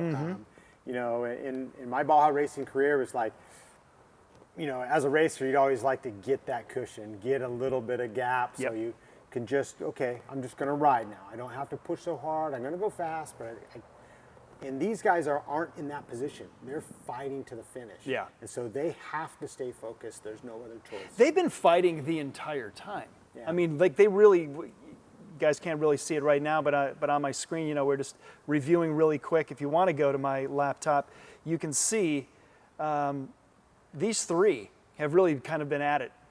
Yeah, so all day. Arturo Salas on the 11X is currently shown in the lead, and that was 1 minute ago. So he's passed right kind of, we call it Blue Gate area. Yep. So they've crossed past Ojos Negros. He's off the 37-mile-an-hour speed zone, and now they're really bringing it in.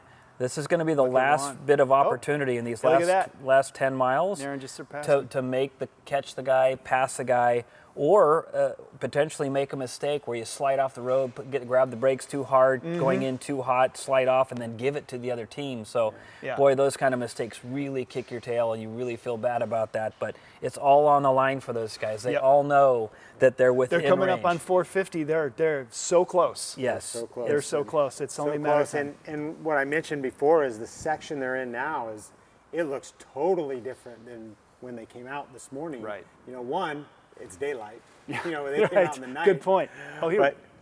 But two, it's you know, the two tracks pretty rocky and rough. Yep. So There's 260. Up San Mateus Pass there. Yep. Look at this.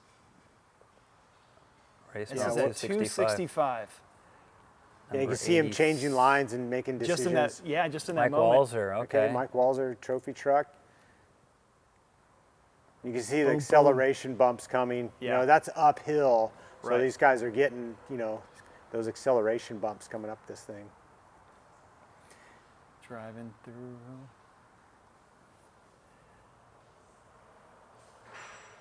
Yep. Yeah, he's going for it. Yeah, And you see like how dense it is out there. I mean, they're just surrounded by boulders and roughage and stuff. It's oh, there we go.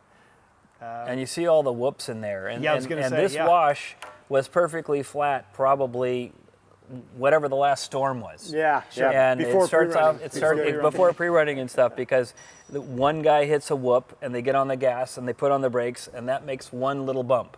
That little bump turns into a bigger bump, and then everybody hits it, gets off the gas, gets back on the gas. And so one of the things that's been interesting with the UTVs now, the UTVs have smaller tires. So the whoops have gotten tighter and closer together. Okay. And so different areas have different width whoops, the gap between them. Right. So they really create a very tight, tight, deep whoop.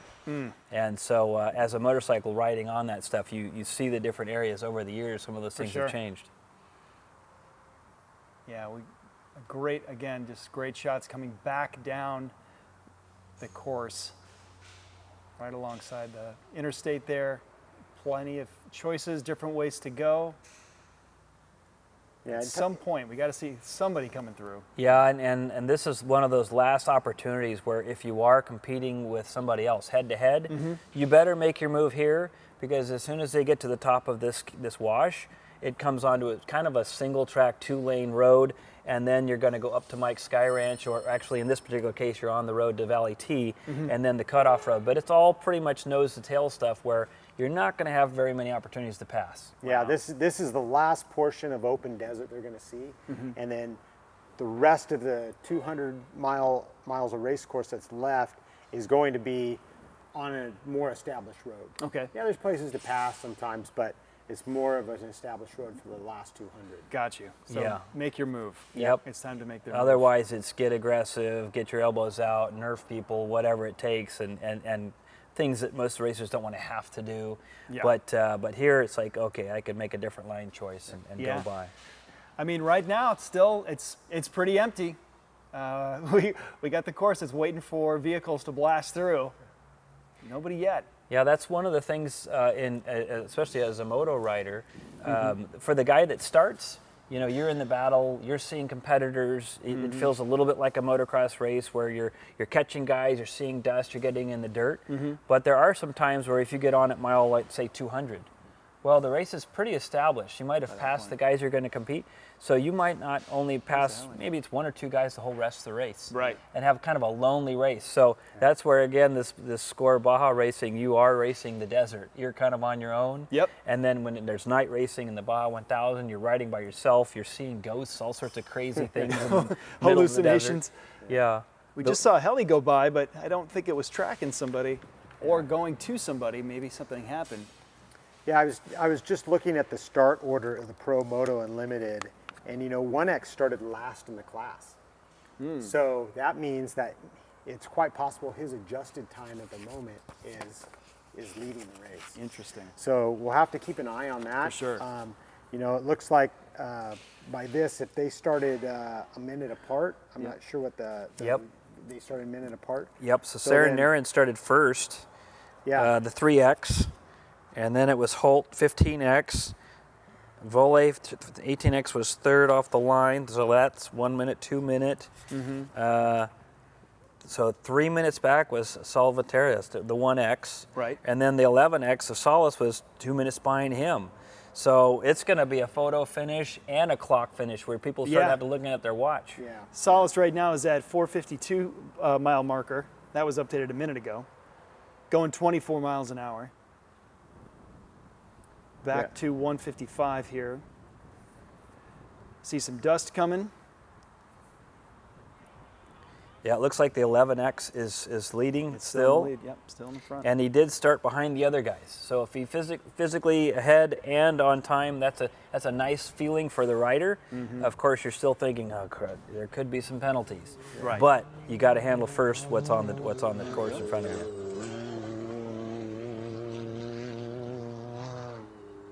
And the 9X of Eddie is still very close to the other three guys too. So 4 riders within roughly, I would say, 5 to 7 minutes of race course, which is unbelievable finish. At this, again, going back to this length of the race, as we're so far in it, these guys have been at it for 10 plus hours, you know, I mean, how are you just staying mentally focused? How are you still staying in this hour?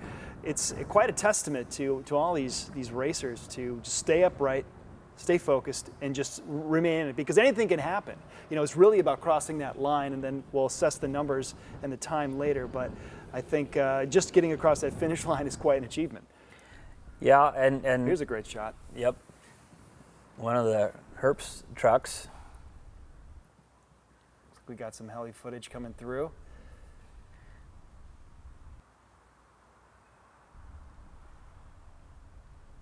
Yeah, back end still hanging in there. Look at that. Look at those grooves. Yeah. So Thor coming through in the trophy truck, spec, and kicking up dust, per usual.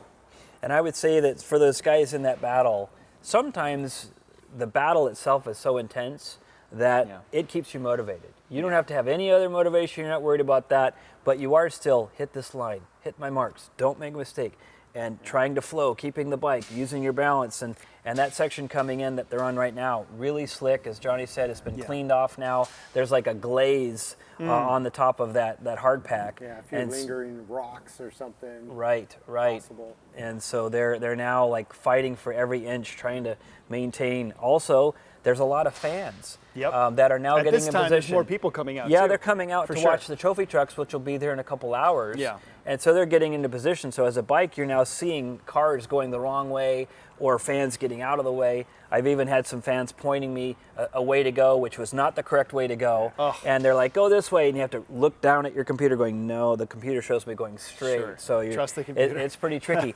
Also with Score, typically they only let you pre-run outbound, not inbound. So all these guys could only ride the course going the other way. Okay. And so they kind of have to remember in their head, it feels different when you're going backwards. Oh, yeah. And so you're definitely trying to stay on course, and in that battle, boy, it's intense.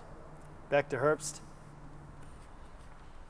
More dust up, to his right. So somebody else ripped down different. Looks like they maybe took a different path, or it's just residual from a truck prior. Back to 155. Dust everywhere to speak. Yeah, it's not only a lot of pressure on the riders and stuff. There's pressure on their pit crews. On the crew, for sure. Because they got to fuel them quick. You can't make a mistake. You mess up and get the dump can stuck in the tank or splash gas or get the guy's goggles. It's like those seconds. It's those little ones. They can lose this race as tight as it is. It's gonna come down to seconds. Yeah, and one guy is bummed that he didn't change the tire to put on a good tire, and the other guy that ended up not winning, that did put on the tire, that took a minute and a half or 2 minutes to put on the tire, is thinking, so everyone's double questioning their decisions along the way. Yeah. And the guy that won goes, yeah, we made the right decision. We did. And his crew's feeling great. The other guys are going, darn it, we could have had Looks that. like LR, huh? Yeah, we got looks Larry like Rossler. And look at that, they've got that heli right on top of them. Truck still looks nice. Yeah. All the fenders are on it. Now, you said he was getting out at Baja Junction? I wasn't sure how far he was going. But the halfway point was about 250, right? Yeah. So that was kind of Borrego Road crossing, do the Borrego Loop, back to near the highway. And so there's probably quite a few vehicles that were doing a change there. Let's see who else. There's another one. Another truck coming up. Another truck, Yeah. yep, flipping around. It's going to follow him.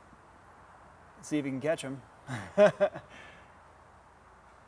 Yeah, he was juicing it with the drone trying to get there.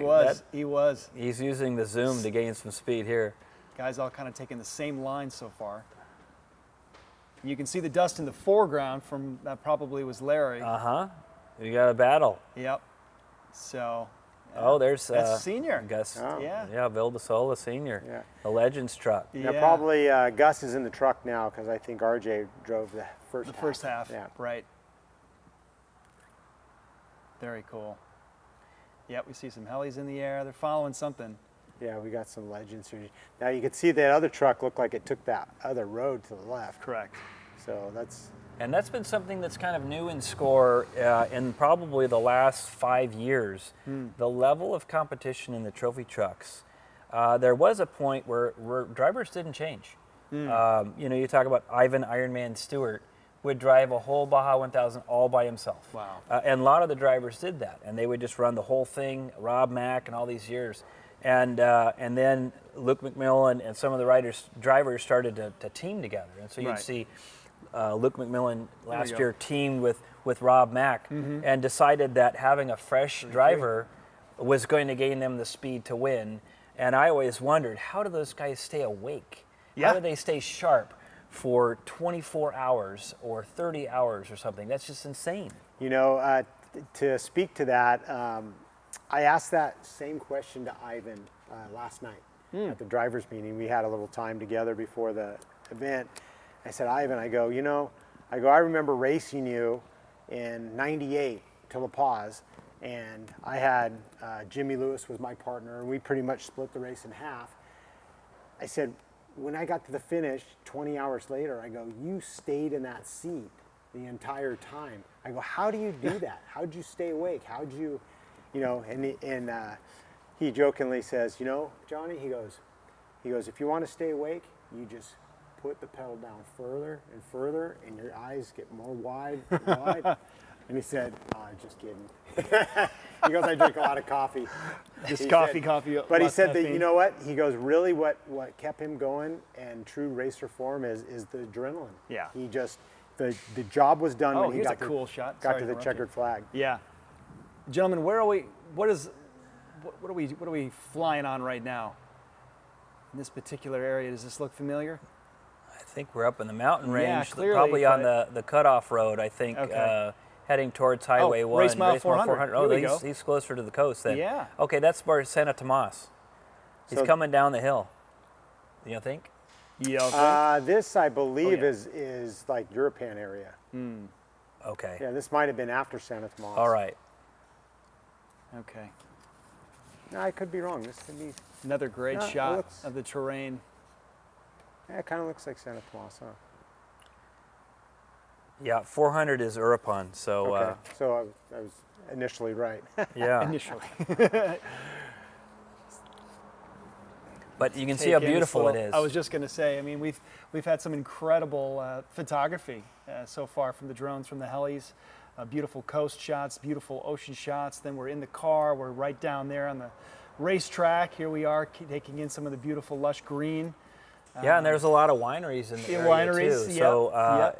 if you haven't been down to Baja lately, there's a whole bunch of wineries to go to. So you can bring your wife and family, and they might enjoy it as well. So it used to be a guys-only trip, but now there's great restaurants, there's great wineries and stuff. So kind of almost a commercial for Baja California, but it really is beautiful. Now, what are we taking a look at here? Is this a fan? Is this a fan? Yep, Okay, yep. good. They're just up there to making watch. sure. We didn't have a breakdown here. But yeah, just drinking in these views. Pretty spectacular. And again, as a unusual thing that probably wouldn't happen in America too much, but you can just get yourself right next to the course, park, camp there, put up a tent, and have all these guys race right next to you. Now look at this. It looks like both sides, and this is still probably the Hertz. Is this Thor? We're looking at Thor right here? Yeah. So we got Thor. For a minute there, I thought both of the back panels had come off, but He's no. still got the left. He's still got the left. It's still holding on, fighting away. That thing is just beat up, man. And one Look thing at that. you learn over decades of watching Score Baja racing is that the passenger side usually gets nailed and hammered way more than the driver's side.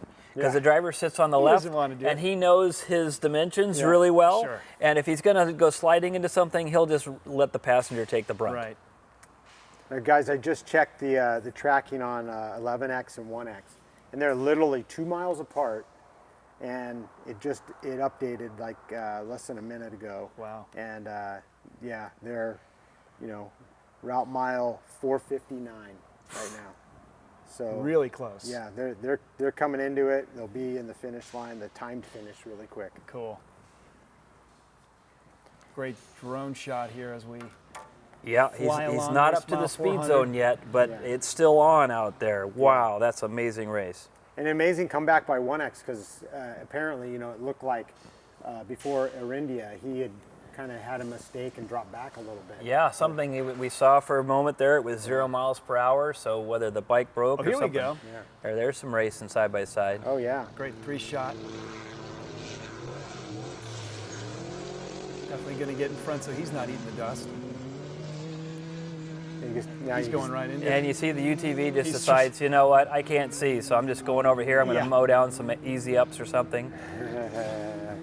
Fans back up as they're like, hey, whoa, wait, there's Not two us. cars coming. Exactly. That's why as a fan or Look a at that. racer, I mean, this you whole always screen is keep your just- head on a swivel. Yeah. We always say, keep a head on a swivel because you never know. Right. These guys can't see, they're driving in the dust, and boy, you got to keep your wits around you. Look at these shots here. Oh, back to Alcraz. Some silty silt. Lots of bumps. Yep. Oh, here's a motorcyclist. Oh, cool. Here we go.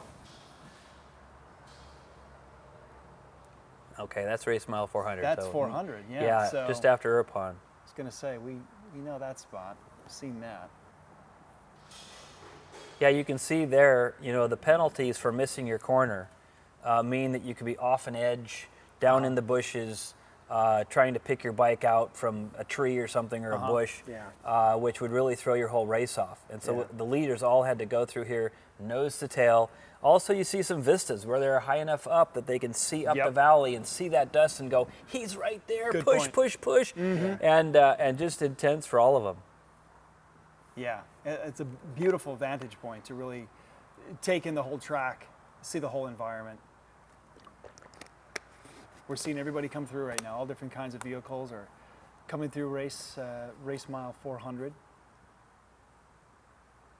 And shout out to the fans too that are just parked out there, you know, that are waiting out there. They're spending the whole day out there. They get the front row seat, you know. Right. But they're out there for hours and hours. Yeah, they'll grill That's up so some great. asada. Yeah, and, they have a good time. Yes, and there's some areas too where fans come out. There's one place we call the Prairie, or the little field not far from Ojos, where the course in the past has gone through, and there'll be oompa bands out there. There'll be trucks that are grilling food and cooking food and all sorts of festivities. And the Baja crowd, the locals and stuff, they love that. As Johnny said, it's kind of like their Super Bowl. Yeah.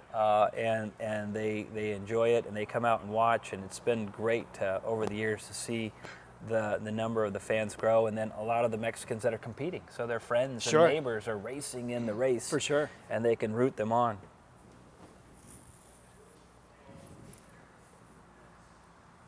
More dust, more trucks. Let's see what we got this time. Oh.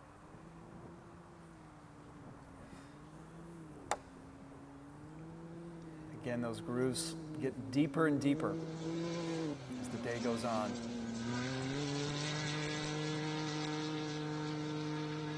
Pretty clear.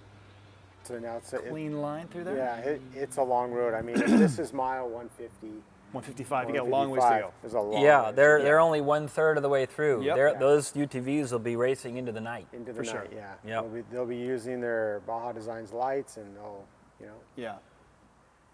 Yep. All right. And I'm looking at the tracking, and that 11X, the 1X and 3X are still on top of themselves. The 9X is not too far behind them.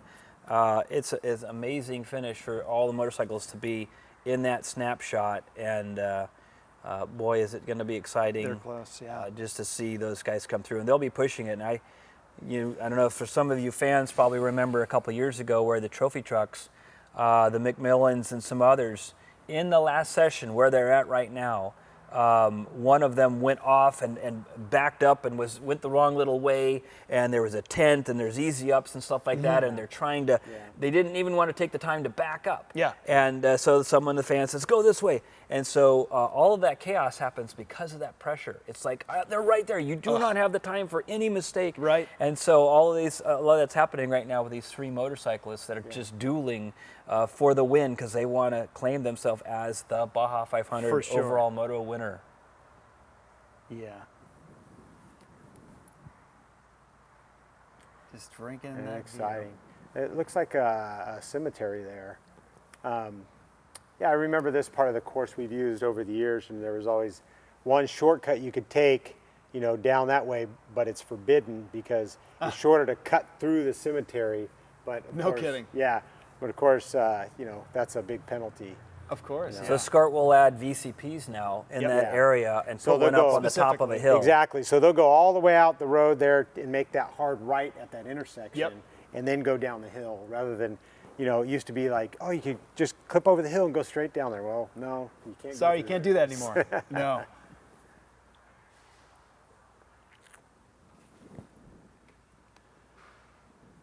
I am curious, back to 155 here, but I do wonder what is happening with the trophy trucks. Yeah, so the last shot we saw the leaders, at least saw on Bryce, the video, we yep. saw Bryce going up up front. San Mateus. So he's probably on that crossover road headed out to Okay. the Pacific side. I would assume. I could pull back, yeah. You know. And take a look here on our map. Another thing too, you know, what's amazing that SCORE has is the app. So, you know, if you're having trouble on your computer or laptop, certainly download the app. You can get live tracking, live stream, and so much more. It's they did a sensational job on the app. So that's a useful tool for you guys as well. The app works good. I mean, that's what I've been You've been on my phone. You've been using it. Just pop on the app, live tracking, boom, it's right there. It's right there. Yeah. So, I mean, just look at all those vehicles. I mean, it's full on right now. I remember so many years when all this type of things were in development. It was so frustrating because you knew it was supposed to work like this, but it didn't. Yeah. It was really frustrating, especially for the folks back home. Yep. Yeah. You know, you'd have, you know, why is 1X out in the ocean? You know, he's way out there. He's way out there. Yeah. He must be in a Here we ponga. go. Yeah. You know? Back to Herbst, flying through. I mean, certainly, you know, look, this is live. We're out in the middle of Baja. We're going to have our little hiccups here and there, but for the most part, I'm going to take a moment to acknowledge the crew and how hard they're working to bring this fantastic footage. I mean, this is no easy feat doing what we're doing right now, and these guys are doing a great job bringing us this live Baja 500 coverage. Absolutely. So hats off to you guys. Yeah, and the other thing is, like at the San Felipe 250, we were having some issues with the bandwidth very early, and the San Felipe 250 usually has just a portion of the fan base of like the Baja 500, and then of course you get to the Baja 1000, the granddaddy of them all, in November.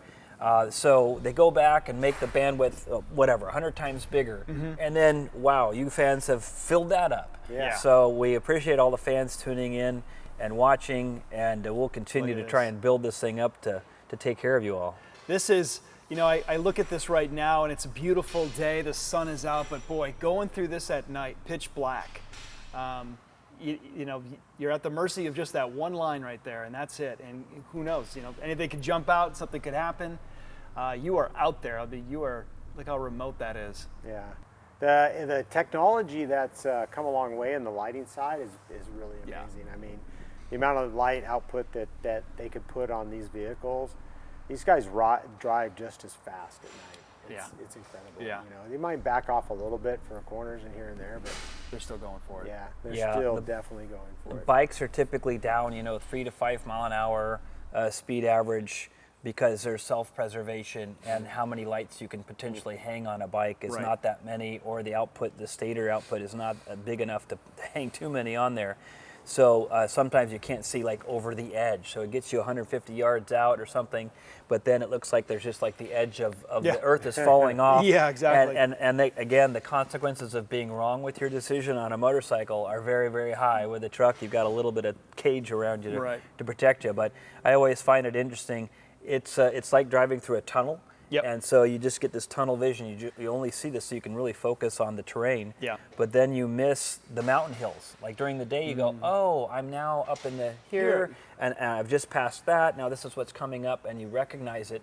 And at night, you don't recognize anything. Sure. And then hey, I'm crossing the asphalt. Oh, now I know where I'm at. I'm at this spot. Yeah, so there definitely is going to be that moment of kind of disorientation. Even though you've got your GPS in front of you, the landscape changes at night when the light goes, and so you'll have these moments where the brain shuts down for just a millisecond, comes back on, oh, that's where I am. Yeah. And even that's got to be jarring. I mean, that's another challenge you're going up against. Well, and for instance, in one of the night races in 1000, where I could start smelling the ocean air. And so it's like, oh, I know where I'm at now. Interesting. Or you come upon wet rocks and you're in the rocks of Arandira, and you're like, oh yeah, well, okay. You see yourself coming, and of course pre-running you get an idea, but it's always an interesting deal to race at night. For sure. Well, it looks like the lead bikes are in the speed zone now. Coming back in, they'll have to, of course, I'm assuming they don't have a speed zone on that last pavement section, so they're going to be tapped out. They do. They do. Yeah, it's all the way in. All the way in. Okay. Going out, there's no speed zone on the pavement. Going in, there is. They make them slow down a tick. So, but the dirt speed zone, it's still a challenge on a bike to go 37 through all of that stuff. Oh, yeah. So that's where you're like, penalty, speed zone, penalty, speed zone. Oh, here's a corner. You get on the gas and you're instantly going 50, and you're like, holy smokes, back it down. Back and forth. Again, more examples of dust. It is thick out there. Yeah, and I'm showing the 1X in second and the 3X in third, physically on the course, but it is so close that whichever transponder clicks might be the deciding factor. So what a photo finish. So dust, Herbst is going into dust, so someone's in front of him. He's gaining ground. Yep. Yeah, there's the dust maker. There we go. There's two ahead there. There's two of them. Mm-hmm. There's two.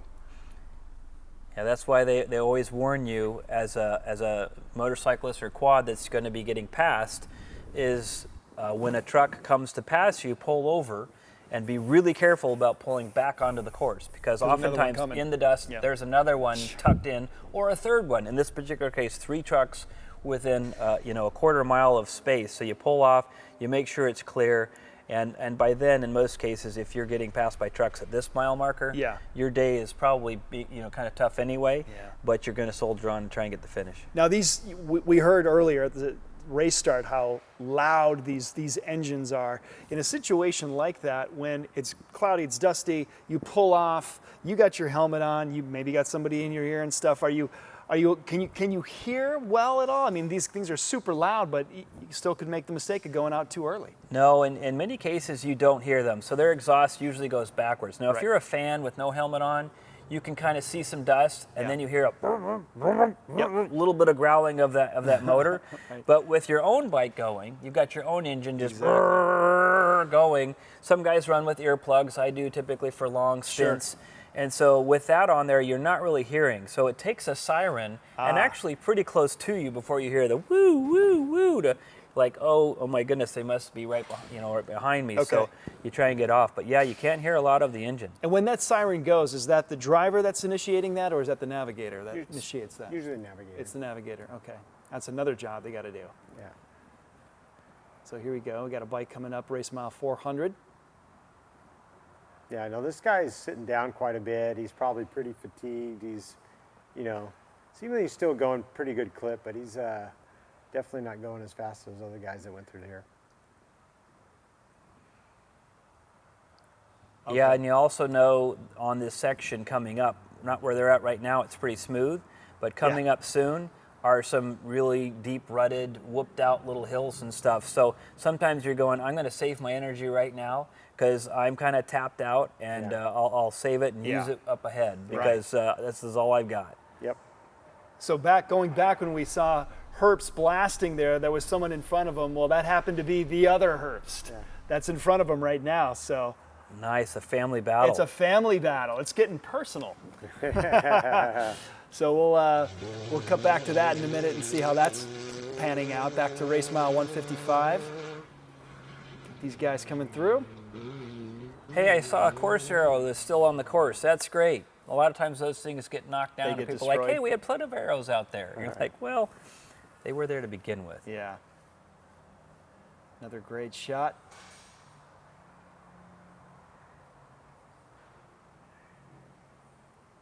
Is that area right there, Johnny, the graveyard spot you were talking about? Yeah, there's a cemetery. Right there on the right. Yeah, on the right there. Yeah. But that valley right there, European Valleys, it's a lot of agriculture, really kind of nice little area. Nice village over there. That's why some of the best tacos and condiments and stuff that you're ever going to eat are in Baja, because all of the cabbage and the onions right there. and all that stuff is right there. So, and then you go to Ensenada and you have fish tacos, and the fish was just caught that morning or something. So, boy, is the food good. Yeah. That's the one drawback that we miss out on here, being in the studio, but these racers deserve it. Nice to have those tacos. I'm fresh sure, tacos, for right? sure.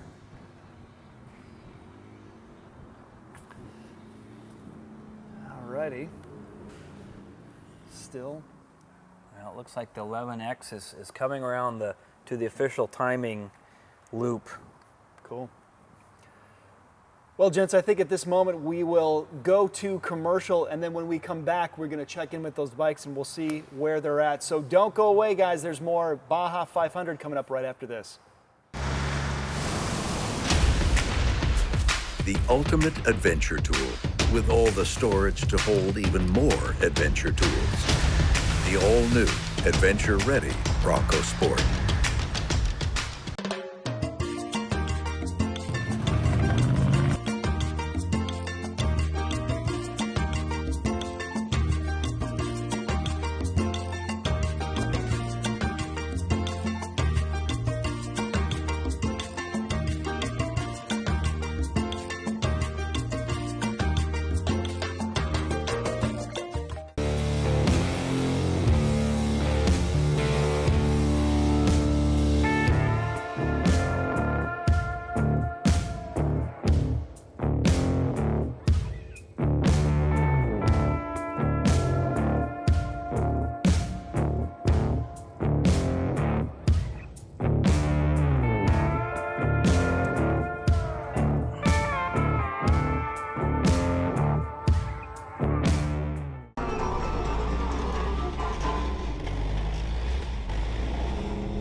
Welcome back to the Baja 500. Still a lot of race left for some competitors. However, we are now moving into finish watch time for the bikes. And, you know, this has been a topic of discussion the whole time. It's been a tight race.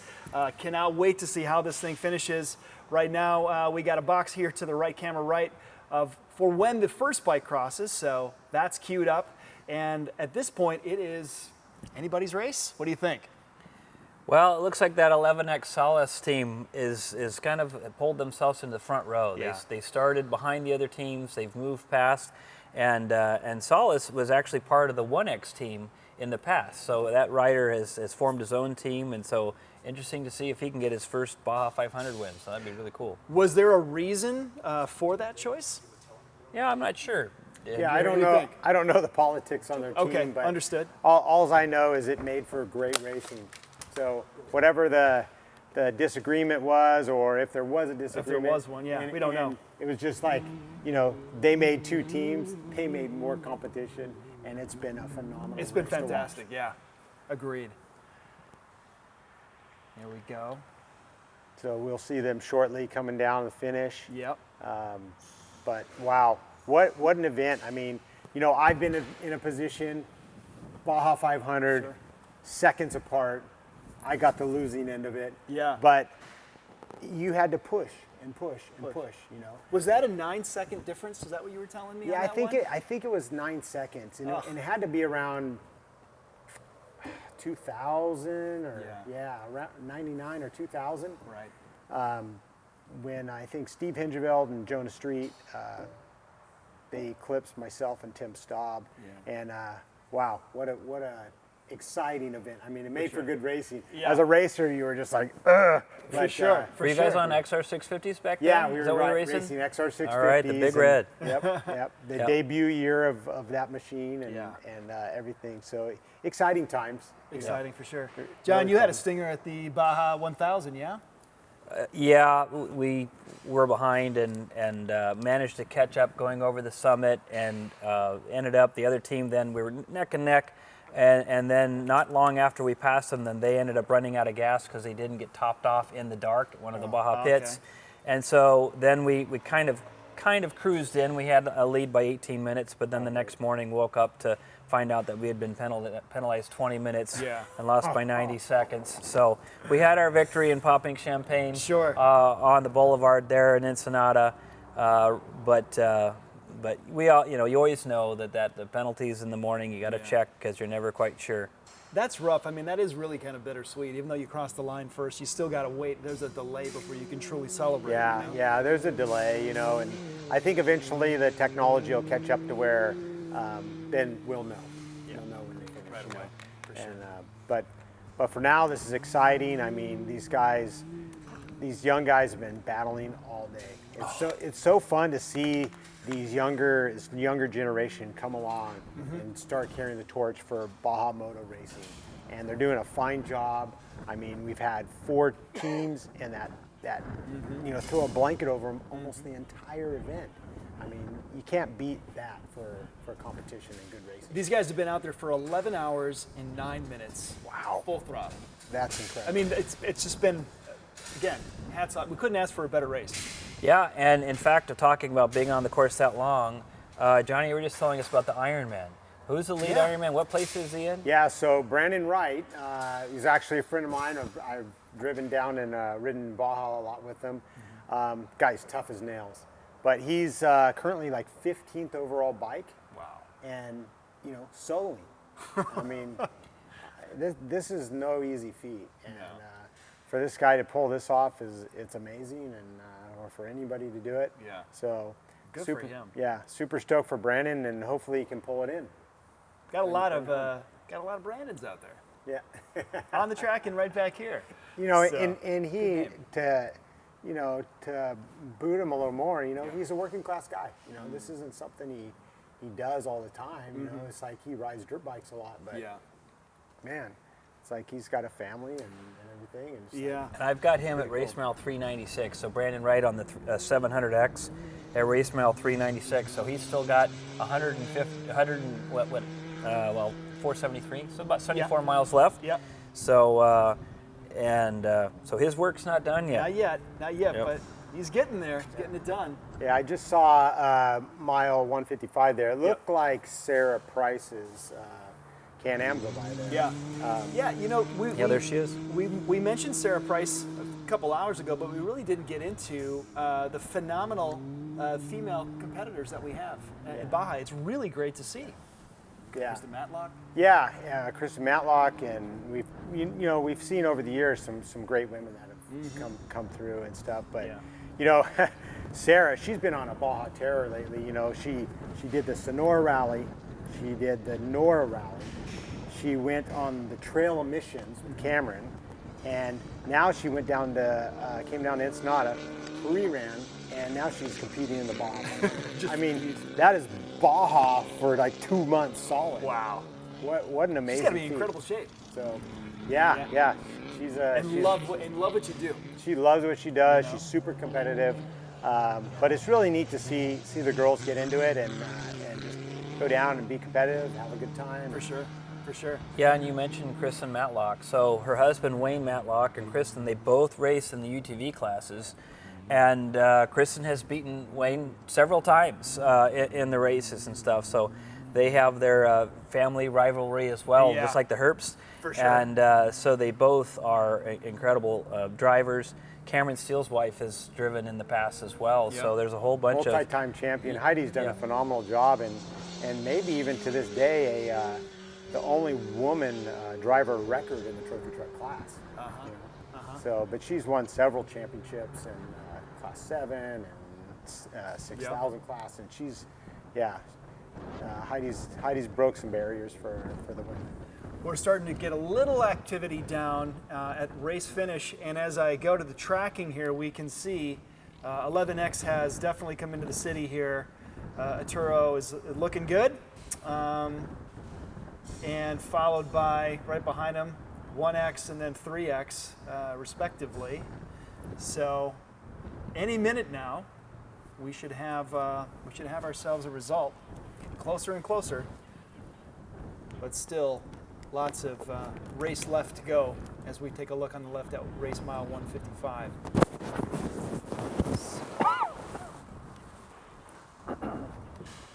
What do you think right now? What's going through Arturo's mind right now? Is he's kind of coming through the city? Is he waving his hand? Is he? I would imagine he's totally relaxed in many regards. Now, they actually have to obey the stoplights and stuff like that coming in, so they don't have a completely marked off course where they are immune to any of that. Right. So he's having to think about slowing down for stoplights. But at this point, most of his racing is now behind him, so I'm sure he's breathing easy. He's probably maybe even taking his feet off the pegs and stretching out. I'm sure he's ecstatic. Sure. Their team, he's just waiting to get to that line. I'm sure his team, usually the team's up at Ojos Negros, and then they hop in the truck and haul bananas to get down and see if they can make the finish line before the bikes. Right. So that they can be there and pop the champagne with them and cheer them on. So I'm sure we're going to see him here at the finish line in short order. I'm just going to zoom in here really quick to get a real-time view of where he's at. Yeah, he's doing a little custom ride there. I was just going to say, he's taking his own. He's going to have to start watching his navigation a little bit. Be close, yeah. So that's interesting. I don't think that Score put any VCPs there, so he might be okay with that. He's probably fine. It would be, that would be a shot in the gut. Oh no, there's no VCPs there. No, 11 hours. But now it's the waiting game. You know, it's like, how close were they? Did we actually beat them on time? You know, and then did anybody get any penalties? Yep. I mean, that's where they're at right now. It's like, but the hard work is done. Sure.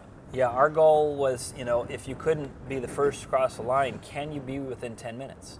So if you can be within 10 minutes, one VCP is 10 minutes.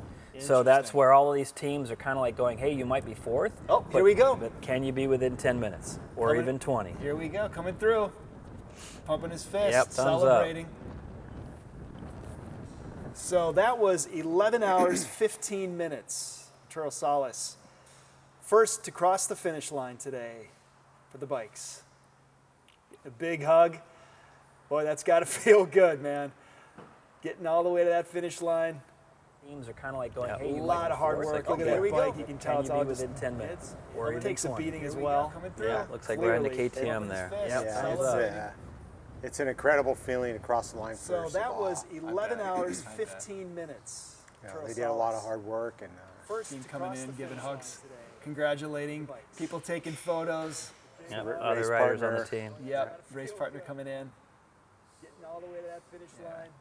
Oh, congratulations. that's from the 3X. So yeah, again, that was 3X. you see the competitors. Yeah, that was Michington from 3X. Yeah, yep. So even the brotherly admiration on the teams and respect. So it is, like I say, part of Baja racing typically is to give kudos where it's due.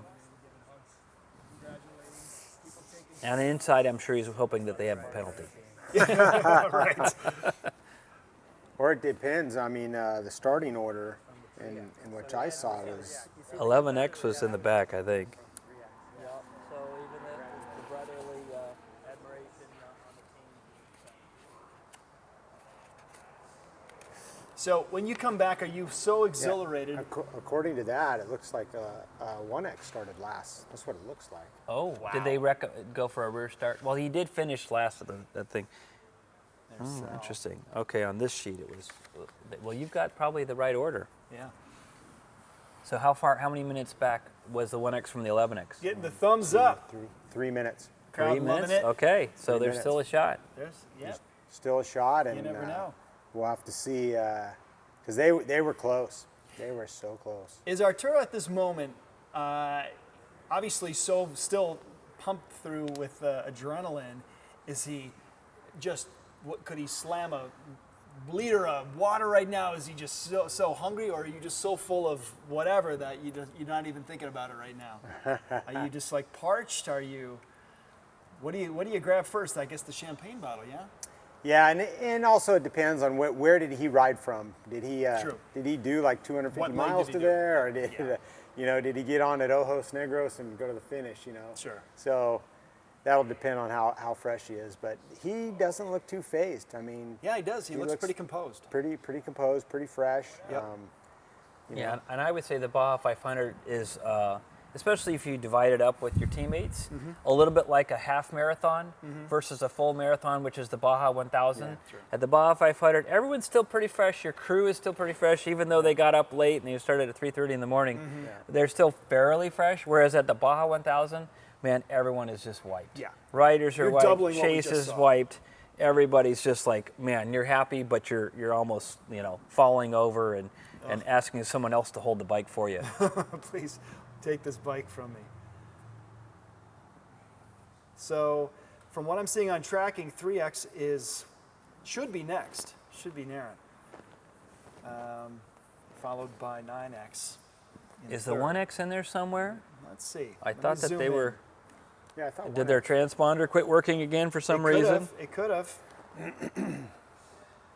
Let's see. I'm pretty sure the 9X was fourth up there, but Sierra, I don't. Oh wait, are they right? They might be right next to each other. Ghosted. They could be on top of each other. Let me see, get and he already closer. went to Hoosongs. Look at that. Yeah, look right here, guys. He's getting the party started early. If we were they're together. Yeah, they're together right now. Yeah, they both took the wrong turn. Look at this. Yeah, they did. Yeah. But 1X is in front. They must have got some extra fans right there by Papa's and beer. Papa's and beer. Yeah, yep. They're going right through the heart of it.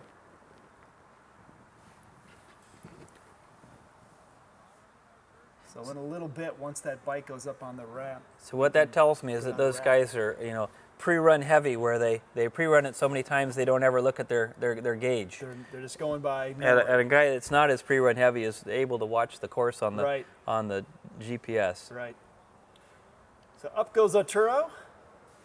And right now we're going to go right down to Rat. Rat, take it away. Arturo, retire. Congratulations. Right now, unofficially first place. You got to be stoked. Put your own team together, came out, and right now, unofficially top of the box, the whole team. You guys put all this plan together, came down here and did exactly what you wanted to do. I'm speechless right now. I don't have words. This doesn't feel real. This has been a dream come true. I've always wanted to race under my own name and win a Baja, and unfortunately, I did it on my first Baja, and this is amazing. It was truly a great race. Come here, Clayton. Come here, bro. Yeah, you got to give them some love over there. It's definitely a team effort. All three, you got just two guys, yeah. Hey, but that's why you got to have the young guns coming in, because this Baja keeps getting brutal. So I know you got some people you want to thank. Your whole team down here, everybody put so much effort getting this bike ready. Big old 5-gallon tank on there. You want to thank anybody? Yes, I'd like to thank, I have a lot of people to thank. I just don't want to miss anybody, but I want to start off with Moto3 Baja, Padcon Construction, Sago, which is my uncle. All the sponsors that helped me, I consider my family. They made this possible for me, for Clayton. Clayton's gunner, he's an awesome chase. He had Clayton going up and down, all pre-running all this week. My uncle Beto taking care of me from above in the helicopter. Everybody that made this possible, my parents, my sister, my mom, my uncle, everybody. I truly thank you, my girlfriend, everybody that has, there's so many people I could thank. I can't think of right now. I'm just speechless right now. I'm seriously. Let's talk about the race out there. You had your hands full a bit. Yes. So, I mean, I started, sixth place? I started sixth place, and I had a while to be on the bike. I was going to be on the bike till the race mile 210. So I just had to set cruise and make no mistakes. I made a little mistake, but it didn't cost me any time. So fortunately, I got the bike up into third place. Handed it over to Clayton. Clayton did an awesome job on the bike. He crossed it over to the coast side and just handled it from there. He put it back in first for me. And yeah, just finished it from there, and it was truly amazing. And, just after last year, so you guys just put this team together, brought all this together, came out here this year, and unofficially won your first Baja 500 as your own rider record. Yes, this is my first Baja 500 win under my own name, and I'm more than stoked to do it with not just a great teammate, but a good friend, Clayton Roberts. Not just that, it was amazing to experience this with my whole family, crew, team, and sponsors. Yeah, the sponsors are definitely proud, and you're definitely in a great position right now for going for that series. So to win a championship your first year would be even next level unreal. We're going to come back stronger, and that's for sure, and I really want it. I want it bad. So we and Clayton are going to be here pounding these whoops and whatever it is to try and win it.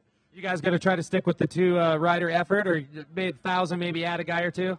Maybe for the 1,000 add a guy or two, but for the 400 it might be a two-man effort again. It was a flawless race for us, just a two-man, and quite the miles too, but we don't mind. We like to train, we like to ride, we like to have fun down here in Baja. So did you guys just split it in half, or did you do the leapfrog deal? No, we split it in half. I hopped off on race mile 210. I did 4 hours and 50 minutes on the bike, handed it over for him, and then he gave it back to me in Ojos Negros to finish back here to finish. Well, congratulations. Heck of a job today. I'm sure you guys are going to be out there very excited and celebrating tonight. Well, Mr. Sal Fish would like to officially thank you. And congratulations. That's great. Really a young man. How old are you? I'm 20. Wow. And your teammate? 21. Wow. Congratulations. Thank you very much. Great first effort to win the Score Baja 500, the 55th anniversary. I mean, that's quite a feat. And great future to you guys. And where are you from? I'm from Chula Vista. Chula Vista. Okay, very good. You too? Apple Valley. Okay, very good. Congratulations. Thank you very much. Thank you. well, no doubt about it. You guys are going to be a force to be reckoned with throughout the rest of the year. Congratulations once again. Let's hear it one more time for Arturo Salas and Nathan Roberts. Clayton Roberts. Well, we'll definitely know their names after this race. Great job, as I said, the young guns coming out here and showing people how it's done at the second race here in the World Desert Championship Series of BF Goodrich Tires Baja 500. Great work, guys.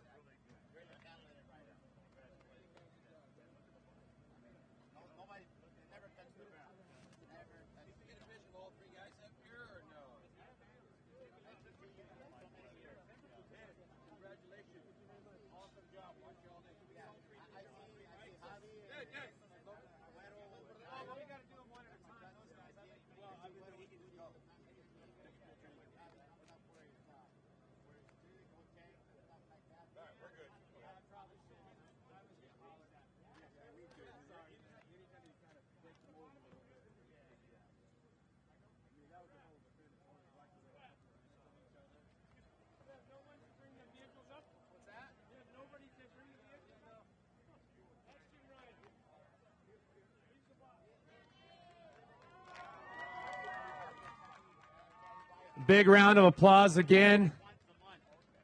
These guys were on point today. We'll see how it unfolds. Once again, this is all unofficial, but we'll let them enjoy that champagne. And we'll start bringing our next riders up because it was a battle out here. Last year's championship winning team, number 1X. Juan Carlos Sabateria, 1X. And we got Shane Logan on the bike bringing it in. Shane, congrats, man. Right now it's unofficial second place, but it's all totally unofficial. We have no idea at this point, but great work to you guys out there. You guys definitely threw it down. Yeah, it was a great day. We just had a little bit of problems earlier on, and we also had a chain break. But, you know, that's racing down here, and we're still here. We're all healthy, and we made it to the finish, and second place ain't bad. So that was my next question, yeah, because you guys had a great lead right there, and so it was a broken chain. Yeah, it was a broken chain. That's what did it for us, and thank God we had a master link, and Colton switched it out there on the trail and got back to it. If we wouldn't have had that, our day would have been over. So, planning ahead, it's all about being smart down here in Baja. Well, congrats. Let's talk to Chavo over here. Congratulations to you and the team. You got to be stoked. I know you wanted to be on top of the box. You guys were out there. Little issue, but we still got a couple races left to keep that 1X bike. Yeah, I just want to say I'm very proud of all my team, the work we all did, and we had a good race going. Unfortunately, I mean, some things happen and it's racing. Chain breaking is not usual for us, but we'll keep working as we've been doing, and this is a long championship. We still have a good shot at retaining the 1X, and I want to thank all the people that helped the team and all our riders here, Colton, Shane, Corbin, Diego, who's couldn't make it to the podium, and all the mechanics, Emilio, Ruben, Trumpis, Matias, our families that are here. And we'll be here for next one. ¿Te gustaría decir algo en español? Sí, muchas gracias a todo el público mexicano que nos apoya aquí. Fue una carrera bastante intensa. Felicitaciones al equipo 11X por su primera victoria. Y bueno, vamos a seguir entrenando duro para la próxima que viene. Great job. Congrats once again. You guys want to say anything real quick? Yeah, man. Just had a blast. It was a tough race for us. Obviously, we had a couple issues, but happy to be here. Thank you to Chavo, the whole team. Great experience, but we're coming back. We're going to win next time. Well, good work out there. You guys persevered and got it to the finish. Having that master link was key, literally. You want to say anything? Yeah, just super excited on the opportunity to come down here and ride with this good group of guys. It's a first race for our team, and a lot of us, this is our first experience down in Baja. I feel like we gave it a really good run, and we did what we needed to do, and this was a really good learning experience. You know, every race you have problems, you learn something from it, and we're definitely going to regroup and address these issues that we've had, and next race is going to be really good. I'm excited to ride with these guys again, and I think we have a good shot at winning it. Yeah, and to be your first time down here racing in Baja, you got to be on a good team, obviously. Chavo has this thing all set up, logistics, the bike, everything. You know how many people come down here for a lot of races and don't finish. So congratulations to you guys once again. You're going to be proud taking this one home back to Bolivia, and we'll see you at the 400. We'll see you on the podium here Sunday. Oh, yeah, we'll be here for 400, and that's going to be a race. All right, great work.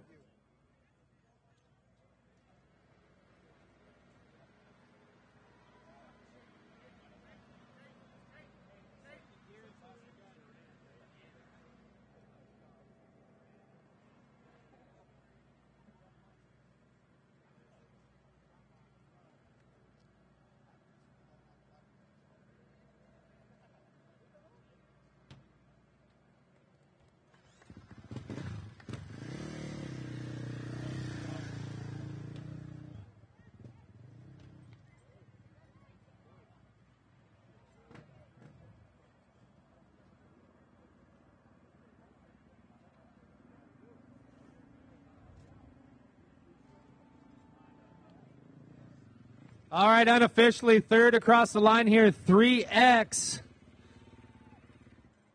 We got Kieran Duran over here. Oh, dang, you guys do look alike. I apologize. What was your name again? Nick LaPaglia. Nick LaPaglia, I'm sorry about that. Yeah, you guys do really look alike, throwing me off. And then he had the big fro last time. Well, good work out there. You brought this thing in, man. You guys were battling out there with these guys. Yeah, man, we were hanging it out. First and foremost, just want to get to the finish line, to see everyone, keep the bike healthy, keep ourselves healthy. So definitely accomplished that today. Something to be proud of. Definitely. I'm glad I got to talk to you guys. Well, congrats. And we got Karen over here. Yeah, you guys trying to trick me. Great work to the team. I know you guys want to be on top of the box every race, but these guys are getting fast out here. Yeah, man. All the other guys out there rode a really good race, but I'm proud of all the boys. Forrest, Nick, Derek, they all rode their asses off. We rode a clean, smooth race, and that's what we come down here to do. And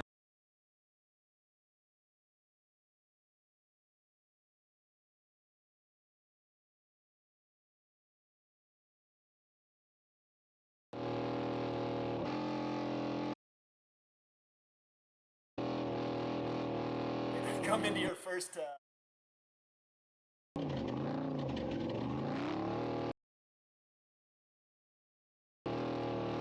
Plain, Nick rode his ass off, Forrest rode his ass off, and so did Derek. And like I said, I'm so proud of these boys, and I'm proud of what we are able to accomplish as a team and so on. So, yeah, get ready for the 400 now.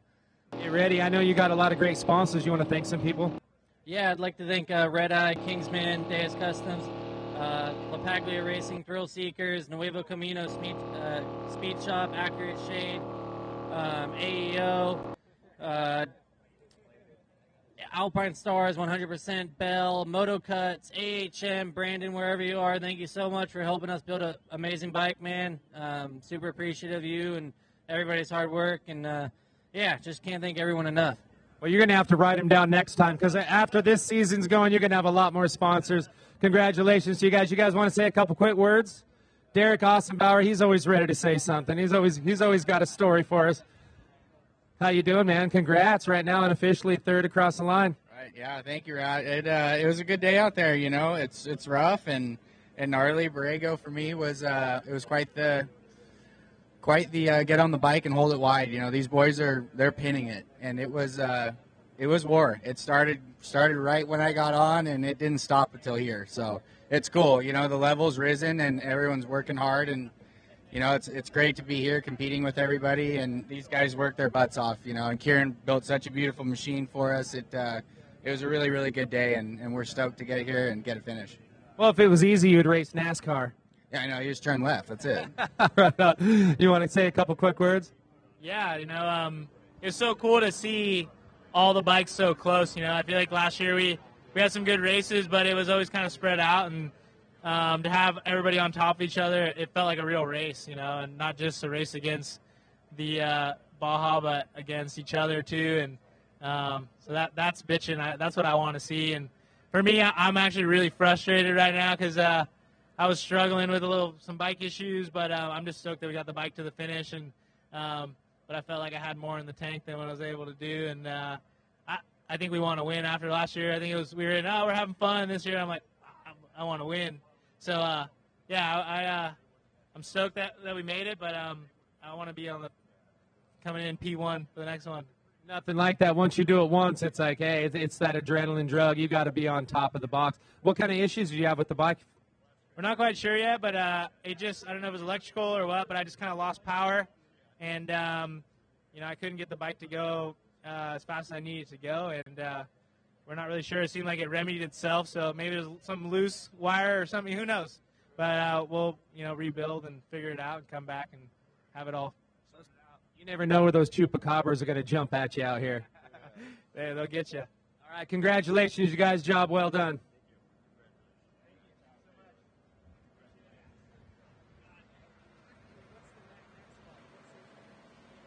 Some of the guys have a cap on the top of their fast fill, and sometimes those break off and fall off. Yeah. So well, that's what happens. As the quote was, the race started and we were pinning it, and that is exactly it. I mean, those guys were full throttle the whole time. It was an incredible race. These three teams really created a nail-biter for us. Thoughts on it, guys?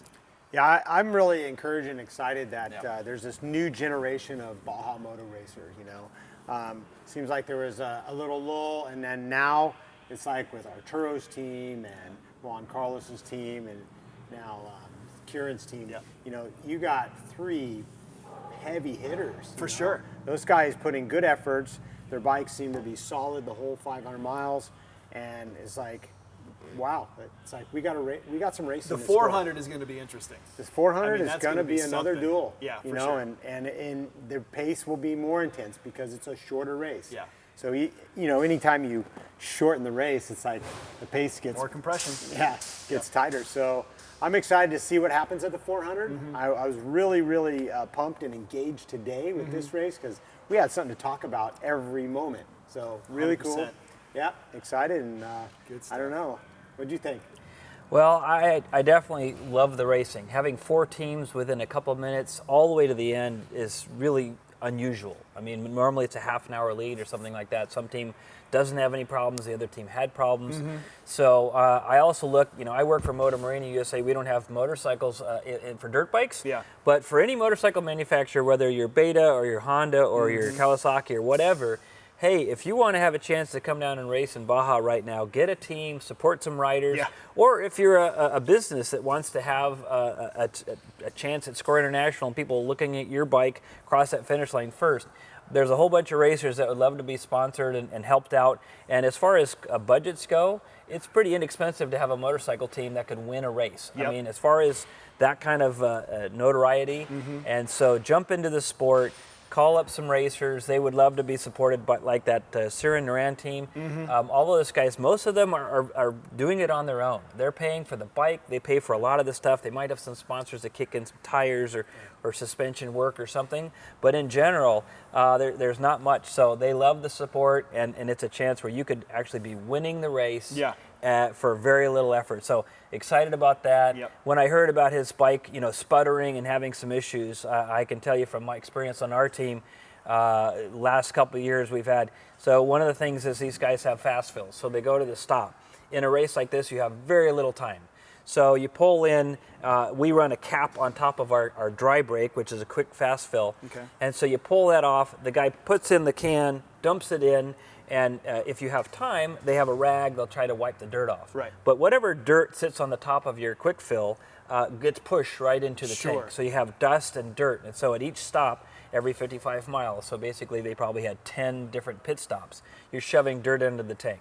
Well, there's a fuel pump, and it's in there, a rotary pump that's spinning, and so it takes that dust and that dirt, and it starts to basically clog up a little filter, or the pump will potentially work. So the blubber is typically now your fuel pump's messed up and or the screen's kind of clogged. So that happened to our team several times, and we were thinking it was other issues, and I would check the electrical system. So as the mechanic and tech guy on our bike, I was always pulling my hair out as the riders are going, darn it, I could have caught that guy, I could have. And the other thing I would say for all 4 of these guys is wait till the morning. We do still have penalties that might be assessed. There's speeding penalties, there's VCPs. 1 VCP equals 10 minutes. And all of these guys finish potentially within 10 minutes apart. So stay tuned for tomorrow morning, everyone that's a motorcycle fan, and go to the Score International website and look at that finish. Usually it's on around 7 a.m. is when they post it, 7 or 8 a.m. So come back to our site and stay tuned for that. Yeah, just a little bit ago we had the graphics up showing the unofficial results, but to your point, tune in tomorrow. You never know what could happen. And maybe send a text to Forrest about how he could remedy this fueling thing when you get a moment. While we were sitting here, you had kind of an infield text come in about Luke McMillan. What's going on with that? Yeah, well, it sounds like he had some early issues, that set him back a little bit of time. But now he's gaining back, and seemingly he's in the top 5 in the trophy truck class now. Interesting. So it'll be interesting the second half of the race, what Luke can make up, and if he can make up anything to try to jump back into the podium. For sure. Speaking of the podium, who else do we have coming in on the bikes that is, I'll just zoom in really quick on the tracking here, is see who we got coming in. I think next in line is, let's see, I can see if I can pull it up here, guys. Yeah, and for an update on the trucks where you're trying to find that, it looks like Menzies has passed through Valley T, and so he's now on what we call a cutoff road that heads towards Highway 1. So the trophy trucks are at that point. So They still have the whole coast run. They still have a lot of They still racing got to a lot go. to go. So if Luke McMillan is trying to make up time, he does have some time left. So it's not over, and there's a lot of things that can happen in that race. Just trying to get us a little bit of a perspective as to what's happening currently right on the race right now. Yeah, there's still a lot of, that was only 3 finishers. Exactly. We still have There's so much. 230 competitors on the course right now. Still competing. So there's a lot of classes and class wins up for grabs. For sure. So we have an update here on the trophy trucks right now. Let's bring that graphic up and take a look and see where everything's at. The top 5, Bryce Menzies, Mike Walzer, Wow, Larry, good ride for yeah, Mike Walzer Rossler, up there. and Dan McMillan and Roberto Romero Jr. rounding out the top 5. So, I mean, God, Larry just does not give up. I gotta keep rooting for this guy, man. He does not stop. He started further back and is working his way up to the 3rd place position. I don't know. I got a good feeling about Bryce. This could be it. What do you think? Yeah, there's Plenty of race. Plenty of race for I know. sure. But he seems to be putting it to the boys right now. Yep, And yep. and I'm still hey, Larry's the Baja man. I know. So it's so true. It's really cool to see him. Just his consistency is unparalleled. Persistency, tenacity, determination, and I think really what I get a sense of him is his poise. There's a sense of poise and confidence and experience that he knows that he just takes his time, works his way up, and then when you least expect it, pow, he'll just capitalize on the mistake. He'll get you. Yeah, he's definitely got an unwavering attention and focus where he doesn't have really high highs or really low lows. He's just steady. Whether he ends up winning or not, he's going to keep applying that same amount of effort, not go over the edge. So Bryce right now looks like he has a good enough lead where I'm sure he's got a helicopter there and other people in his ear kind of telling him, hey, you got 6 minutes, you got 2 minutes, you got 5 minutes, 10 minutes, whatever it is. So that will help him a lot on that course, because when you have 30 seconds or something, that's when the mistakes come. That's when you're pushing, you overcook things, you run into a fence, you catch barbed wire or something. So that will help. But some of the teams that we saw up ahead, Ampudia, where's he at? And then we saw Tavo up there for a long time, and where's he at? So these trucks do encounter issues. They do break. They do run into things. So that can still happen for anybody. So it's not over yet for sure. No doubt. And right now, it looks like Bryce Menzies is approximately, he is at the 197 mile marker, followed by, who's back behind him? Mike Walzer in second, and he's at... I think they're beyond 197. Did this not refresh? Yeah, because... Yeah, I got 314.5 for Walzer. This is about to refresh in 2 seconds. Yeah. So there you go, touche. 197 is back before Yeah, I was Borrego, going to say, we left that a long time ago. Yeah, it still says that, so that might be a computer glitch on my end. Yeah. But it looks like he's about to Highway 1 near San Vicente. Yeah. If not in San Vicente by now. Yep. And now starts that coastal run, and we'll see what happens out there. Sure. And what about our Ironman friend that was kicking butt, 15th overall? Yeah, I saw on your screen there the 700X looked like he was halfway between Urupan and Ojos. Okay. So right in that roughly 440, I'm guessing, somewhere in that Home range. stretch. So he's starting to smell tacos, maybe. Think about other things and about getting off that darn motorcycle. For sure, a taco and a beer is gonna be much deserved. Yes. Much deserved. And speaking, when you were talking earlier about finding orientation through senses, I really liked how you talked about that and just how you find orientation through, sometimes our senses become heightened when others are limited, right? So how many other times have you had to use that? It seems like it's a lifesaver. Yeah, well, you feel it on the course, and so as you go to the coast, you feel that sea air, you smell it, you can feel the cool air rushing across your body. It's like, oh, that feels really nice. And then sometimes you go over a mountain ridge and then you catch the breeze. So as you're heading towards Ensenada, you usually get some breeze coming up the hill, and so that will cool you off a little bit. And so sometimes the dirt changes. You go from something that's kind of sandy and gravel to a hard pack, or you finally get to a smooth road where you can sit down. So all of those things you start remembering. You know that you're getting closer to the finish because you've pre-run, and you know that the finish is in hand. For the Ironman, I've had some guys calling me, as towards like mentoring or, hey, what should I do about this or that? And one of the things that I'm always telling them is you got to make yourself happy somehow.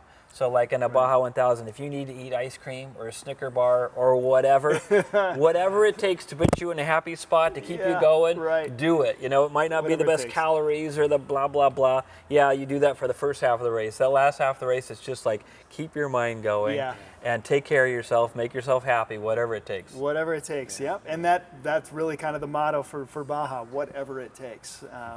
The competitor spirit is alive and well and always exciting to see. Let's take a look here. Again, pulling out, seeing a full. If we can bring up my computer here for a moment, you'll get an idea. Just see it's such a full race happening right now, guys. At this point, how has the racetrack, as the course is it starting to manipulate a little bit more because we got so many people out there and so many people have already gone through, or is it still not transforming yet? Oh no, I think that first half of the course is much transformed. Yeah. You know, there's a lot of grooves, a lot of two-track, a lot of silt and stuff that's happening. You're seeing more attrition.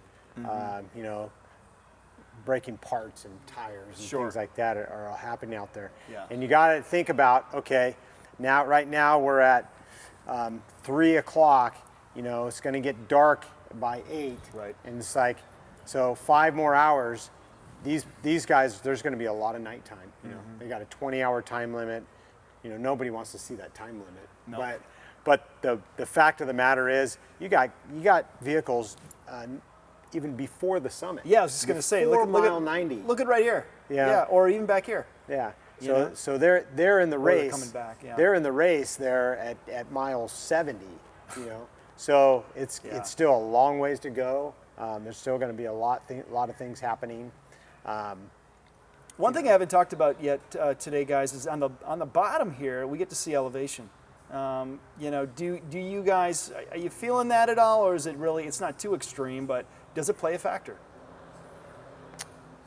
It does in the fact that, you know, it's the temperature swing is different, especially when you go from, you know, 4,500 feet at the top of the summit down to sea level, you know, and it's 90 degrees on Laguna Salada.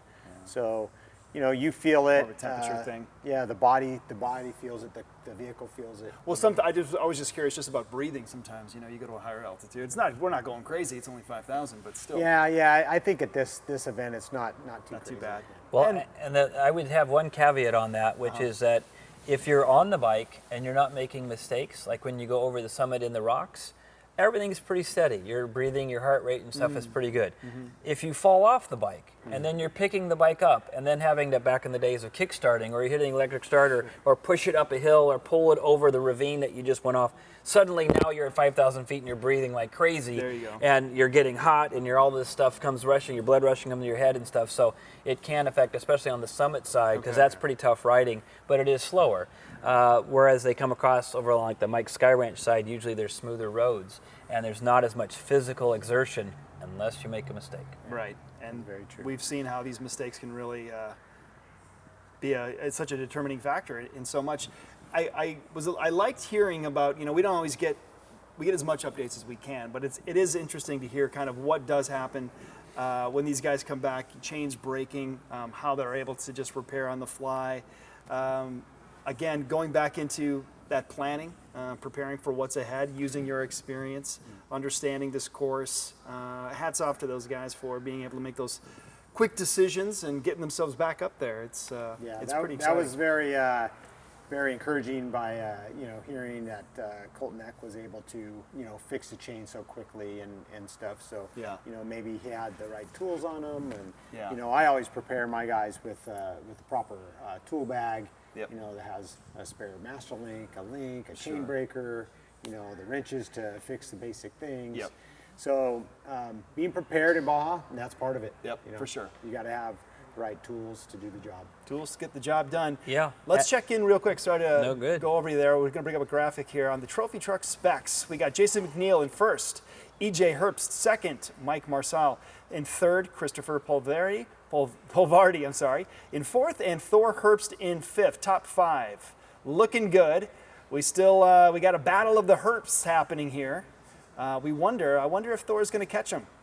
Could happen. You never know. But yeah, they've been providing us some great footage today. Footage for sure. From the Herps helicopter, so that's been great. Hopefully we'll catch some more of that too. Yeah, and then we see a little interior there of Alcaraz cruising through.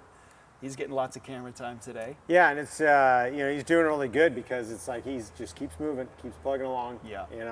And haven't seen much downtime by him, so that's cool. Yeah. Very cool. Just checking the boards here. I've got a Luke McMillan update for you. Okay, I love it. So trying to come back through the pack again. Looks like he's at race mile 302. Okay. So 36 miles an hour. So he's on the gas. Looks like there's about probably 3 trucks within range of the next half hour or hour, maybe to potentially move through to try and catch back up. But for comparison, Rosler's in third at race mile 312. So McMillan's coming. Yeah, he is. He is not mincing at all. Looks like we're back at race mile 155. And truck's still coming through. To your point, lots of race left. Yeah, still, it's going to be a late night. Some of the behind UTV classes. So if the trucks, leave the line at 9 o'clock, they might not even leave the line until 10:30 or 10:15. Yeah. So they start later, and then of course usually they're slower. And like the little bugs, the Volkswagen bugs, which are amazing. How did they ever get through any of this stuff? And watching them climb over those massive boulders and they go into these crazy washes is just. Blows your mind how they're doing it. I just don't know. Yeah, today's course is with the amount of sizable whoops, made by high horsepower, big suspension, big tire vehicles. These things they're scraping belly pan like the whole desert section. Yeah, exactly. Yeah, they go look for different lines, not just to go fast. They just look for lines to get around and make it through it. Survive. Yeah. Survival of the fittest out there. A little Baja Darwinism happening. Saw some dust in the distance. Somebody's coming through, I think. Yep. In just a moment here. Someone's going to come through race mile 155. Let's see. I wonder if I can zoom in here. And we'll get a better idea. Okay.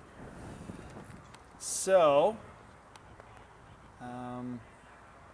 do we know by any chance exactly what happened with McMillan? We just know there's obviously some challenges, but does anybody down there from the crew or any of your friends shooting you guys some info? No, I haven't got any details on it. Nothing details, okay.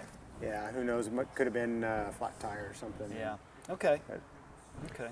Yeah, probably a little something more than that, because usually those guys can swap those tires pretty darn quick. They're pretty quick. Yeah, he's probably 15 minutes mechanical? behind where he would have been. So you assume that there's something else that they had to knock out and fix. So, and those teams like that are pretty creative about having full setups to weld or to change out rear ends or to do some pretty dramatic work in a hurry. But good to see him back going again. All the fans love to see all the cars, the best cars coming through. So that's fun. There we go. Seeing something coming through here. More dust kicking up. Zooming in here, get a closer look at what we got coming through.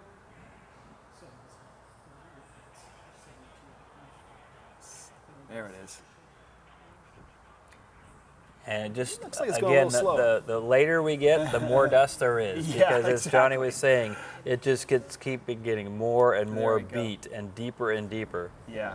Now, one thing that I see just looking at the board now is that Bryce is starting to get into some heavy bike traffic, some bike and ATV traffic out on the coast, and so that's going to play into a factor of I can see that. Maybe him having to slow down and be cautious.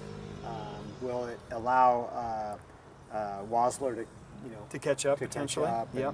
And so, because he has a pretty good gap on second, it looks on Wasler. But, but yeah, let's see what happens out here on the coast. I think if Bryce is, if he knows how big a gap he has right now, I think that he'll take his time and be nice to the equipment. Sure. And, be nice to the bike guys. You guys spoke a lot about just preparation for the equipment when all the curveballs of Baja occur. Do you guys run drills with your teams? Do you guys do what-ifs, Oh yeah, fire it's drills? like an event like a Baja race or something where we're going to have maintenance during the race. Yeah. I like my crews to practice, you know, and so we will run through drills and, and learn from that. And if we need to make a special tool or a special part or massage something better, then that's what we do. What kind of drills are you doing? Well, for instance, an easy one in a race like this would be rear wheel changes. Yeah. You know you're going to burn multiple rear wheels, rear tires, right?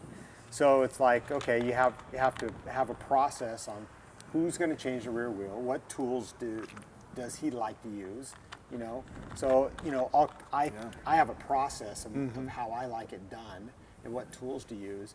But, that mechanic, he might like to use this wrench instead of that one. Okay. Or something like that.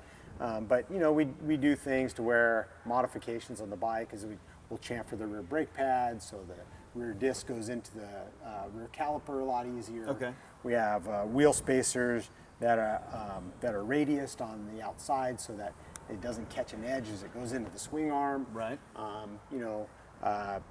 Like the axle and all the blocks and washers. It's like how do we reduce how many parts we have when we pull the axle out? Yeah. You don't want to have all these blocks fall over in the dirt or wherever you're doing. It's like, of course not. So so we built a system where we have the axle and the block and the nut.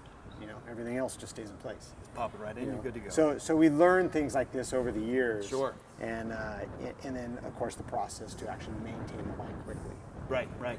John, do you concur? Do you run drills as well like that with your teams? And stuff? Yeah, usually the day before the race. Hopefully you practice a couple of them. Yeah. A lot of times I'll be the rear wheel changer on our team, so I'll start the race and then be ready and in position. So the hot dog, super fast guys are burning through tires in maybe 125 miles, maybe 200 depending on the course. Usually the desert floor stuff is a little bit kinder to the tires.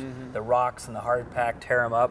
The other thing that we practice is an air filter change. Sometimes the covers hang up. Sometimes they're hard to get your hand in. You want it to seal all the way around, because if you don't get it sealed all the way around, you're going to suck dirt and your engine's going to blow up, especially like in a Baja 1000 where you got to have that bike running for 30 hours. Wow.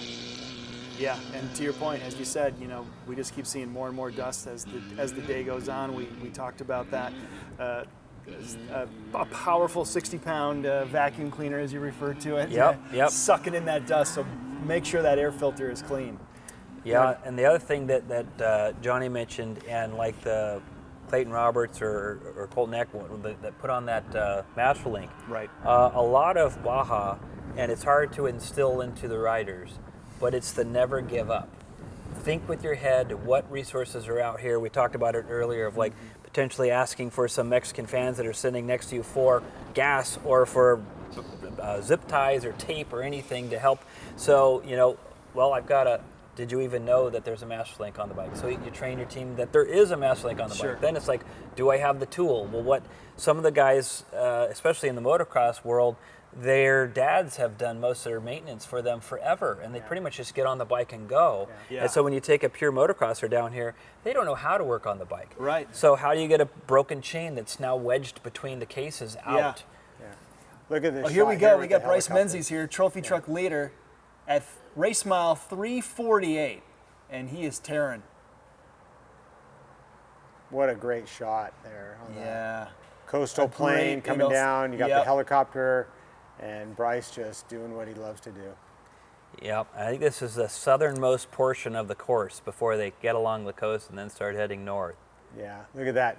The Pacific Ocean in the backdrop. Just a gorgeous shot. Growing, dropping down in the desert. It's like, where else in the world do you get this? Yeah. It's We're going to start seeing some fans pretty soon along the coast that all these spots are pretty famous for surfers, so there's usually like a road that goes along the coast. So back in the endless summer days of people that come down here to surf, a lot of those are now part of our race course. Now, if you're here at a different time of day, though, in the morning, he could be in a full, like I said, fans. There's fans, yeah. Just tons of fog, too, right? Yeah. They're really fortunate today. The marine layer pushed out. It's really clear. But, yeah, normally, if you're here at different times of the day, the morning or whatever, like you said, it could be all socked in.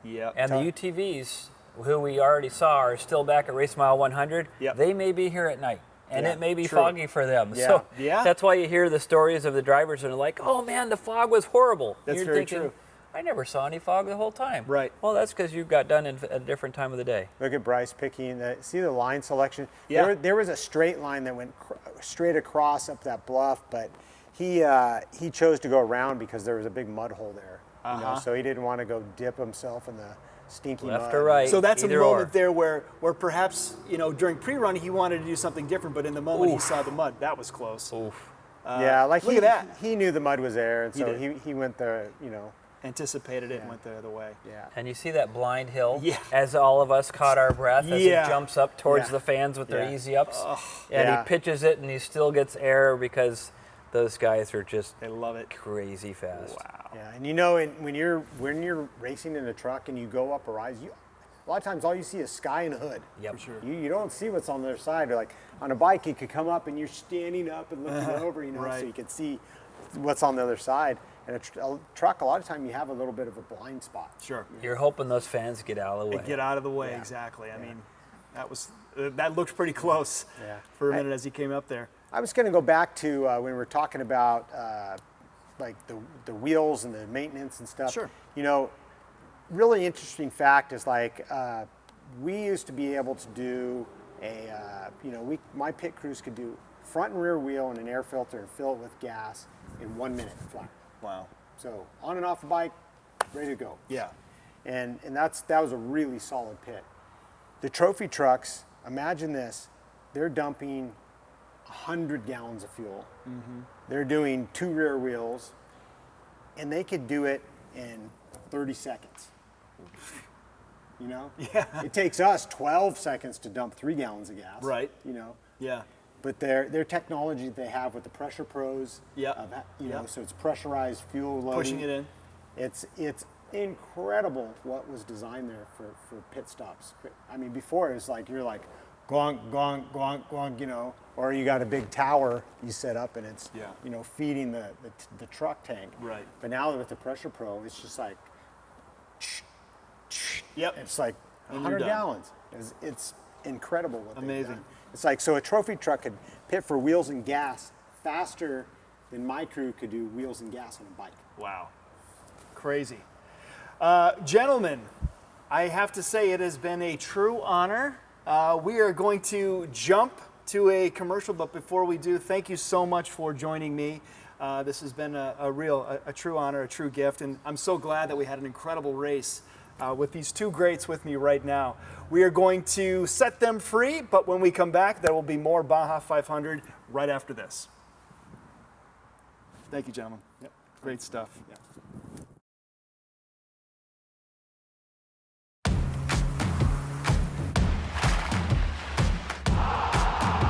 Welcome to Baja, California. Our unique blend of cultures, cuisines, and historical influences create surprising combinations and unexpected delights around every corner. We welcome you with the most revolutionary cuisine in Mexico, complete with a sky full of magical sunsets. Welcome to the million-star hotels. If you're looking for something astonishing, we hold the most important wine regions in all of Mexico, next to the best tacos in the world. Welcome to our own revolutionary and delicious version of Chinese food. Here, the sublimely unexpected is our norm. It's our pleasure to welcome you to our beautiful state, Baja California, where everyone is always welcome. Single-digit temperatures. A couple of inches of snow on the ground already. And more predicted as the day goes on. In other words, conditions are perfect for the all-new Bronco Sport. Conquer the elements, handle the most extreme environments, and dominate the desert and trails with King's new 2021 Ford Bronco 2.5 OEM Performance Upgrade Kit. All kits are 100% designed, manufactured, and assembled in our Southern California facility. See why we're the first choice for experienced off-road racers worldwide and order your Bronco kit today.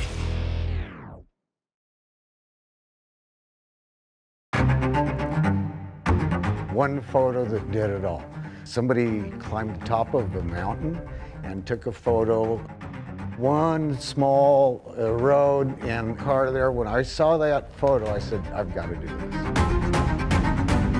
My name's Tavo Vildosola. I've been racing for 23 years now. My name is Bryce Menzies. I'm a professional off-road racer. I drive the number 7 Red Bull off-road trophy truck. My dad's fault that I got into this racing thing. I guess you can say that it kind of runs in the family, right? Yeah, the San Felipe 250 is how we kick off our year. Mile per mile, pound per pound, this is by far the toughest race. The environment here is unreal and the off-road racing here is massive. So yeah, it's good to be against the best guys in the world. Dangerous stuff, you have to be ready for the consequences. If you push too hard, you're going to break the truck just because the terrain is so rough. Lifelong sport. It's a family sport. My wife, my kids, everybody's here every race. It's a huge family sport. Like when you come down, I get to hang out with my dad for 8 days straight.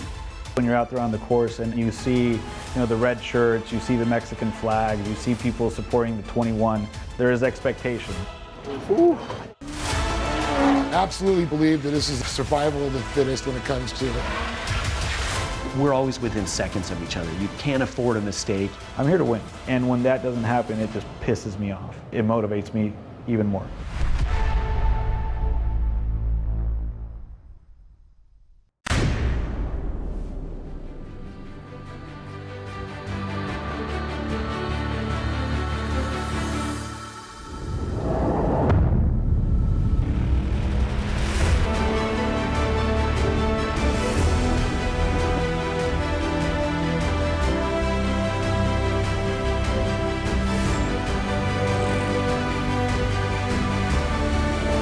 Buck on top of the box, baby.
Welcome to the heart of the Southwest, the land of vibrant sunsets, cacti, and heat that can knock you right off your feet. And what better way to experience the heat of the Southwest than with ass-kicking hot sauce? Authentically made with the finest peppers and spices, our hot sauce packs a punch that'll take your taste buds on a wild ride. So whether you're a fan of spicy food or just looking to add some heat to your life, give our hot sauce a try.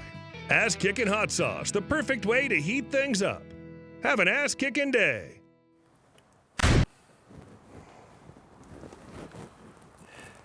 Welcome back to the Baja 500. We got some fresh blood on the stage here. We got Nick Eisenhower to my right. Nick, welcome. Hey, how's it going? And of course, you guys know Dave Arnold.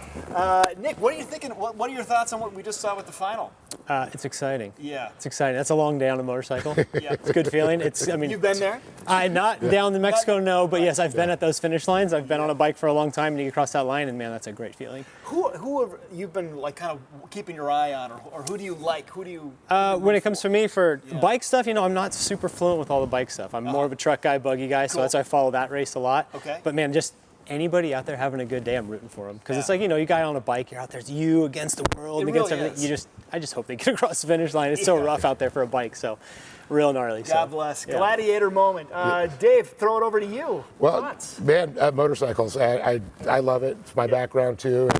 And, watching Arturo, when he rode with the Saveteria, he did so well with them. He's got his own team. I know you guys were talking about that.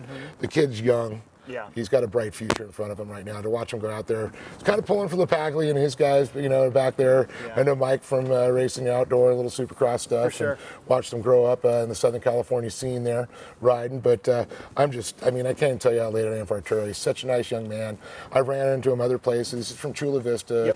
Hangs out. I saw him at the straight rhythm they had there, and he's like, "Hey, it's Arturo," and I'm like, "Oh my gosh, out of place." And he was saying, "Man," he says, "You watch, I'm coming out swinging this next year," and I didn't know he was going on his own team, so that was kind of cool to see that, when he talked about it. So, now it's come to fruition. Yeah, what an incredible finish for him to break out solo, come into the Baja 500 and take it. Yeah, and just heartbreaking hearing about the chain break there, and that's something.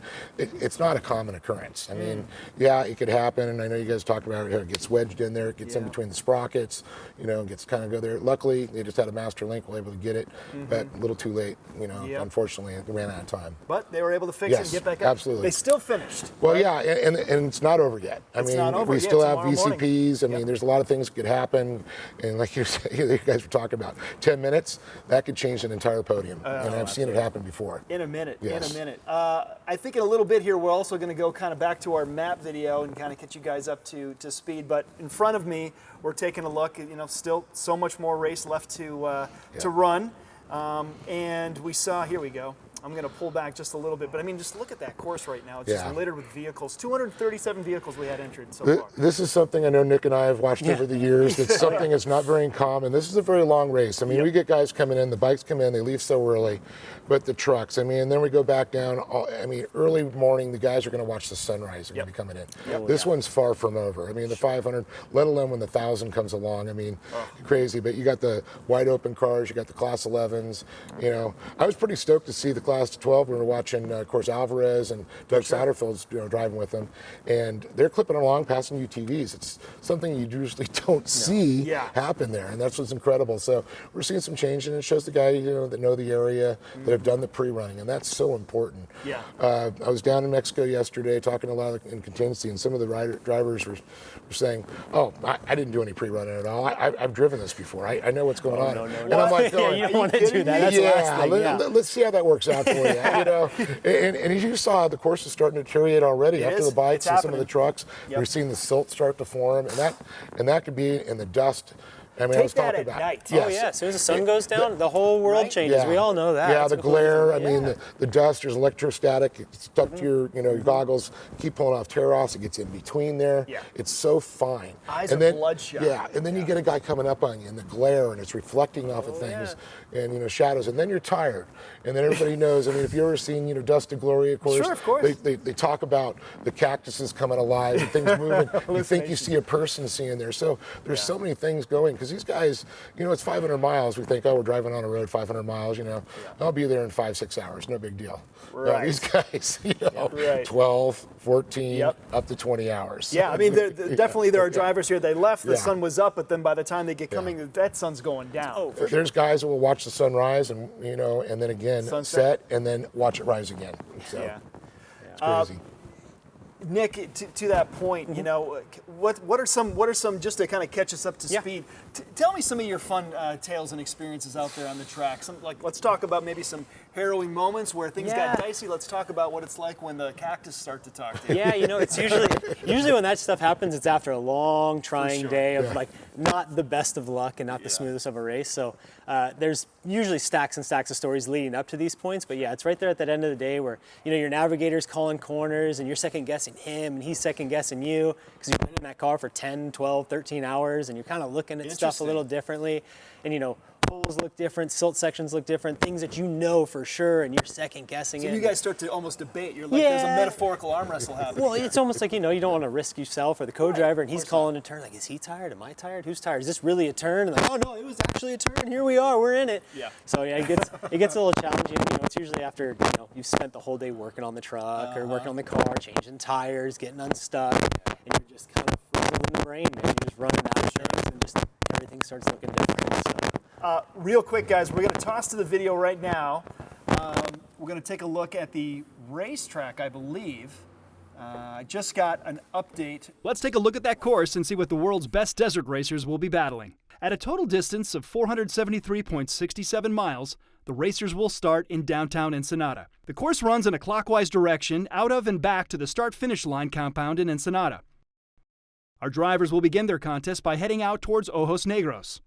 They will traverse southeast across Highway 3 into Santa Catarina. Just before the racers hit race mile 100, we have the BF Goodrich Pit 1 for some fuel and new race tires.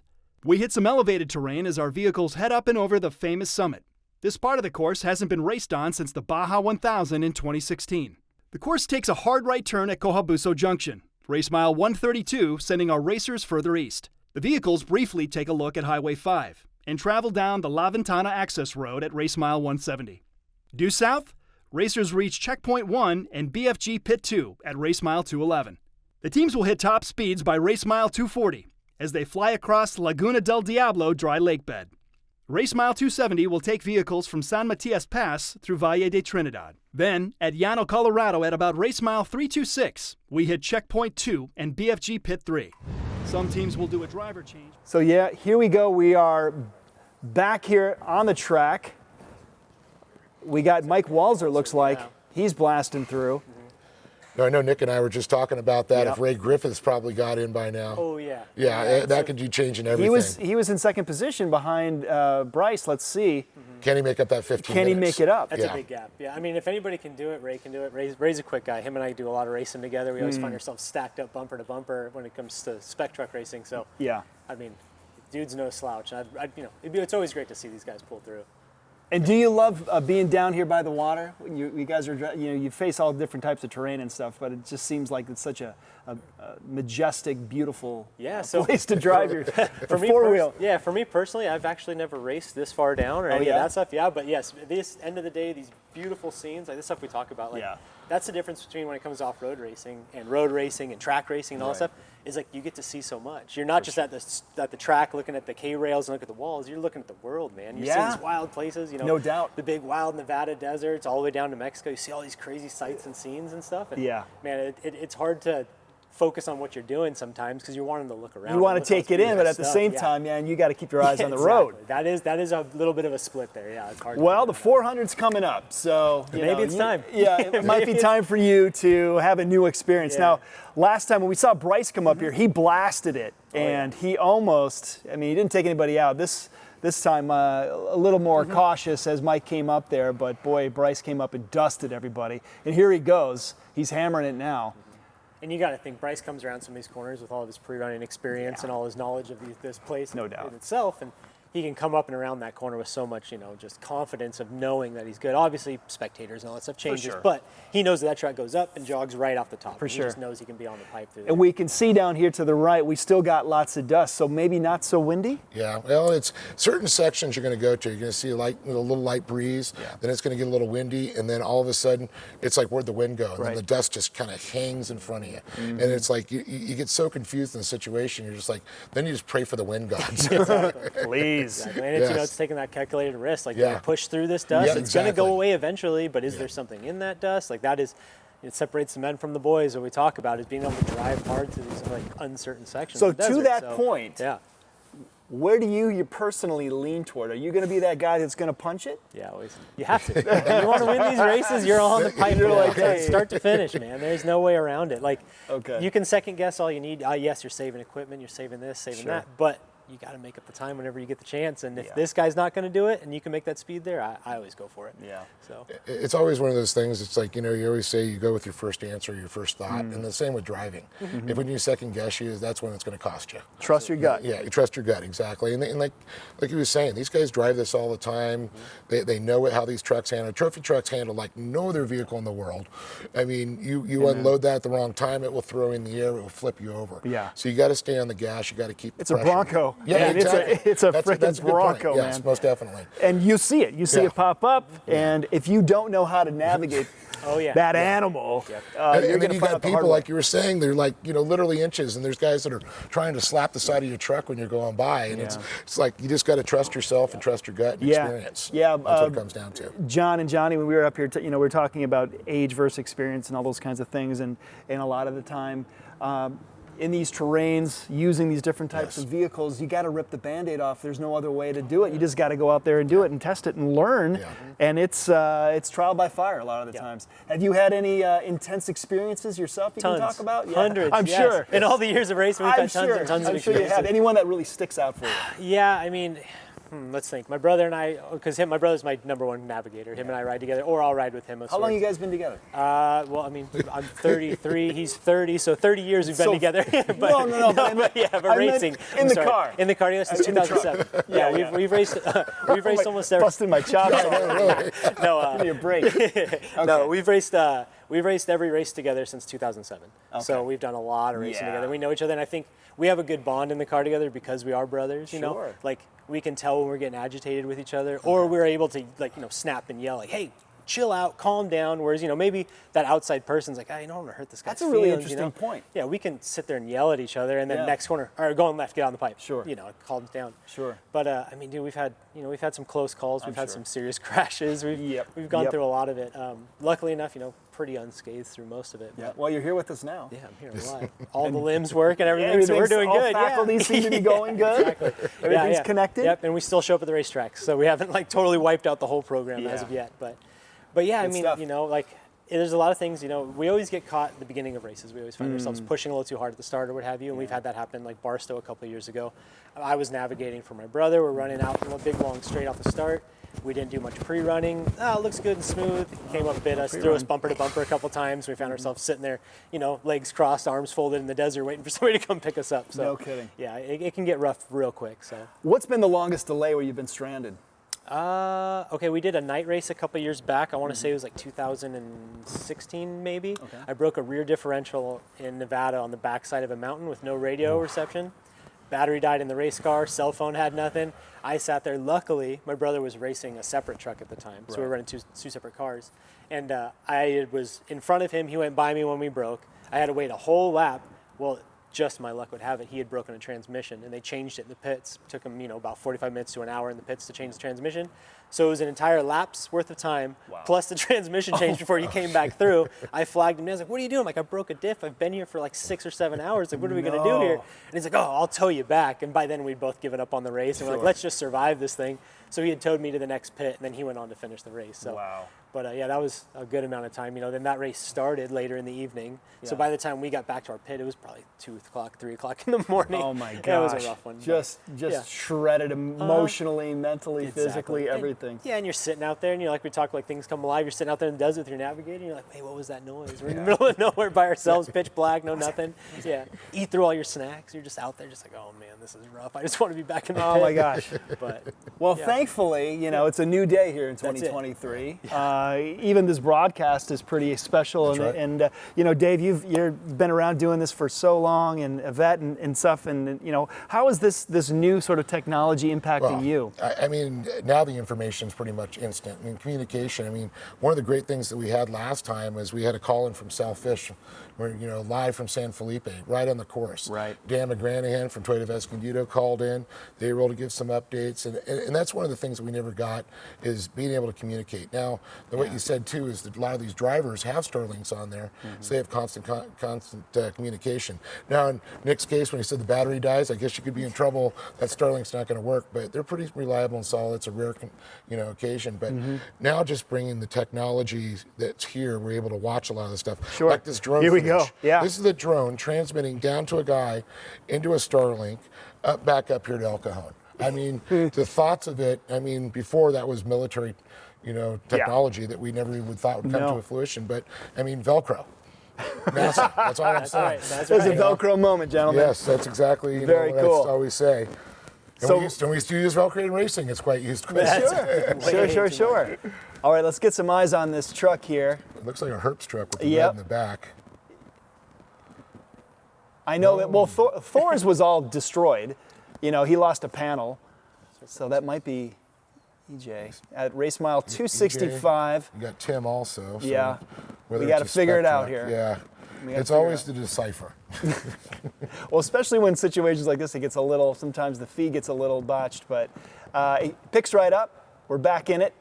We know we're. It looks like he's leaving a pink streak almost. Yes. Or maybe it's a cactus moment. I don't know here. but still competing, still going. You see the interstate on the right.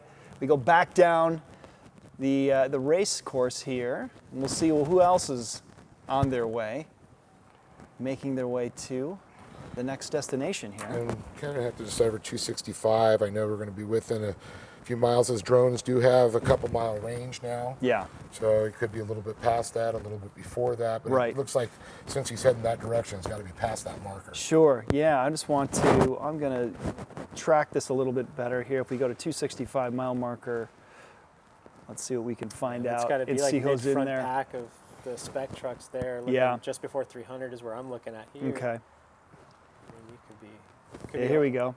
We got someone else coming through here. Lots of dust, even more silty as these guys are screaming through. He is chasing somebody. For sure. Yeah. I mean, you can see in the distance, there's that, that dust that lets us know not far behind. Yeah, here looking at my tracker here, it shows Jason McNeil's well past 300. He's got a pretty dominant lead going on. Yeah.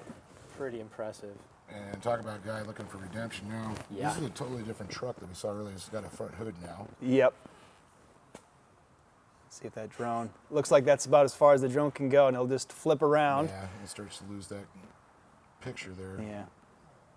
Man, what But we again- do for a side shot, I'll tell you what. Huh? Yeah. See Where's what those we're looking helicopters? at. Yeah. We need those helicopters to come through. We need a door shot on that one. But. And that's, we can identify usually sponsors or, Exactly. It's not necessarily the numbers, sometimes the colors Yeah. on the side. A lot of them will have the same colors Sure. on top. Where Sure. the side just, differentiates them.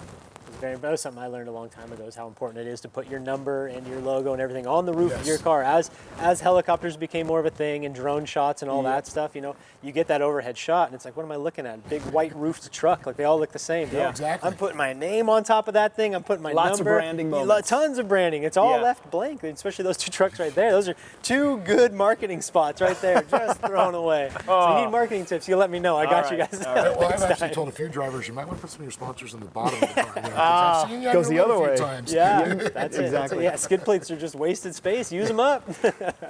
Nick, is there ever, going back to your connection to your brother, I mean, are there like almost really wild intuition, or you guys are syncing up and for you sure. don't even have to communicate? powers. Oh, yeah, yeah, it's kind of close. a Yeah, wonder no. twin powers activate moment. Yeah, like- he I can tell when he's getting agitated. He can tell when I'm getting agitated. No, it's just with the racetrack or with the courses or running up on guys, and like we know each other's characteristics so well. It's like, hey, we're getting ready to chase some dust, and we're early in the race or mid-pat or something's going on. It's like, hey, take it easy. Like, let's get around them when we can get around them. Don't take any risks or what have you. Or, hey, it's the end of the day. Get after that guy. Let's make something happen. Do you guys flip? Do you navigate? He drives, and you guys go back and forth? Yeah, the last couple of years, it's been mainly him with me, or like a longer distance race, he'll drive with a separate navigator, and I'll have a separate navigator. Okay. But in the past, we would flip flop seats or do what have you and do that. Like he'd race his truck, and I'd ride with him, and then he'd come race with me in mine. So, but yeah, just tons and tons of time next to each other, just learning the desert and learning the sport, just learning everything. So That's a very intimate experience when you're trapped. Oh yeah, in that vehicle, let alone living together or growing up together. Yeah, and it's I don't think co-drivers get enough respect. There's so much is leaned on that guy or girl in your passenger For seat, sure. telling you where to go. I mean, they're your lifeline if something were to happen. They're your mechanic. They're your second set of eyes if you're trying to figure out an issue with the truck and what have you. It's very, very important when you select that person. It's not just, a warm body in the passenger seat to just wave at people when you drive by. Like, that person's just as pivotal as you are. You just have a pedal and a steering wheel. Sorry. So those are there. No, you're all good. Is that who we got here? Race mile 348? I would say so, yeah. From the looks of it, do we have a side shot? A confirmed? It's a Mex Logic for sure. Yeah. Okay, so it's scheme. It's got a red that's senior? number plate, so that's got to be senior. That's senior. Yep. That denotes the. And look, class look at this pause. Now he's trying to figure out which way to go. Right? He's backing up. Should be the look at this. Oh, this is interesting. We have a moment here. No. Oh boy. No. That's a Myers truck. Yeah. Oh, look at this. Just look at this over the rocks. That was crazy. Why would he stop? Just must have That's missed that there's the corner right 1L. So that's the legend. That's Gus right that's there senior. running, yep. You got to be kidding me. And I'm assuming Gustavo's probably in to bring it home. I would think so. Yeah. Wow. Okay.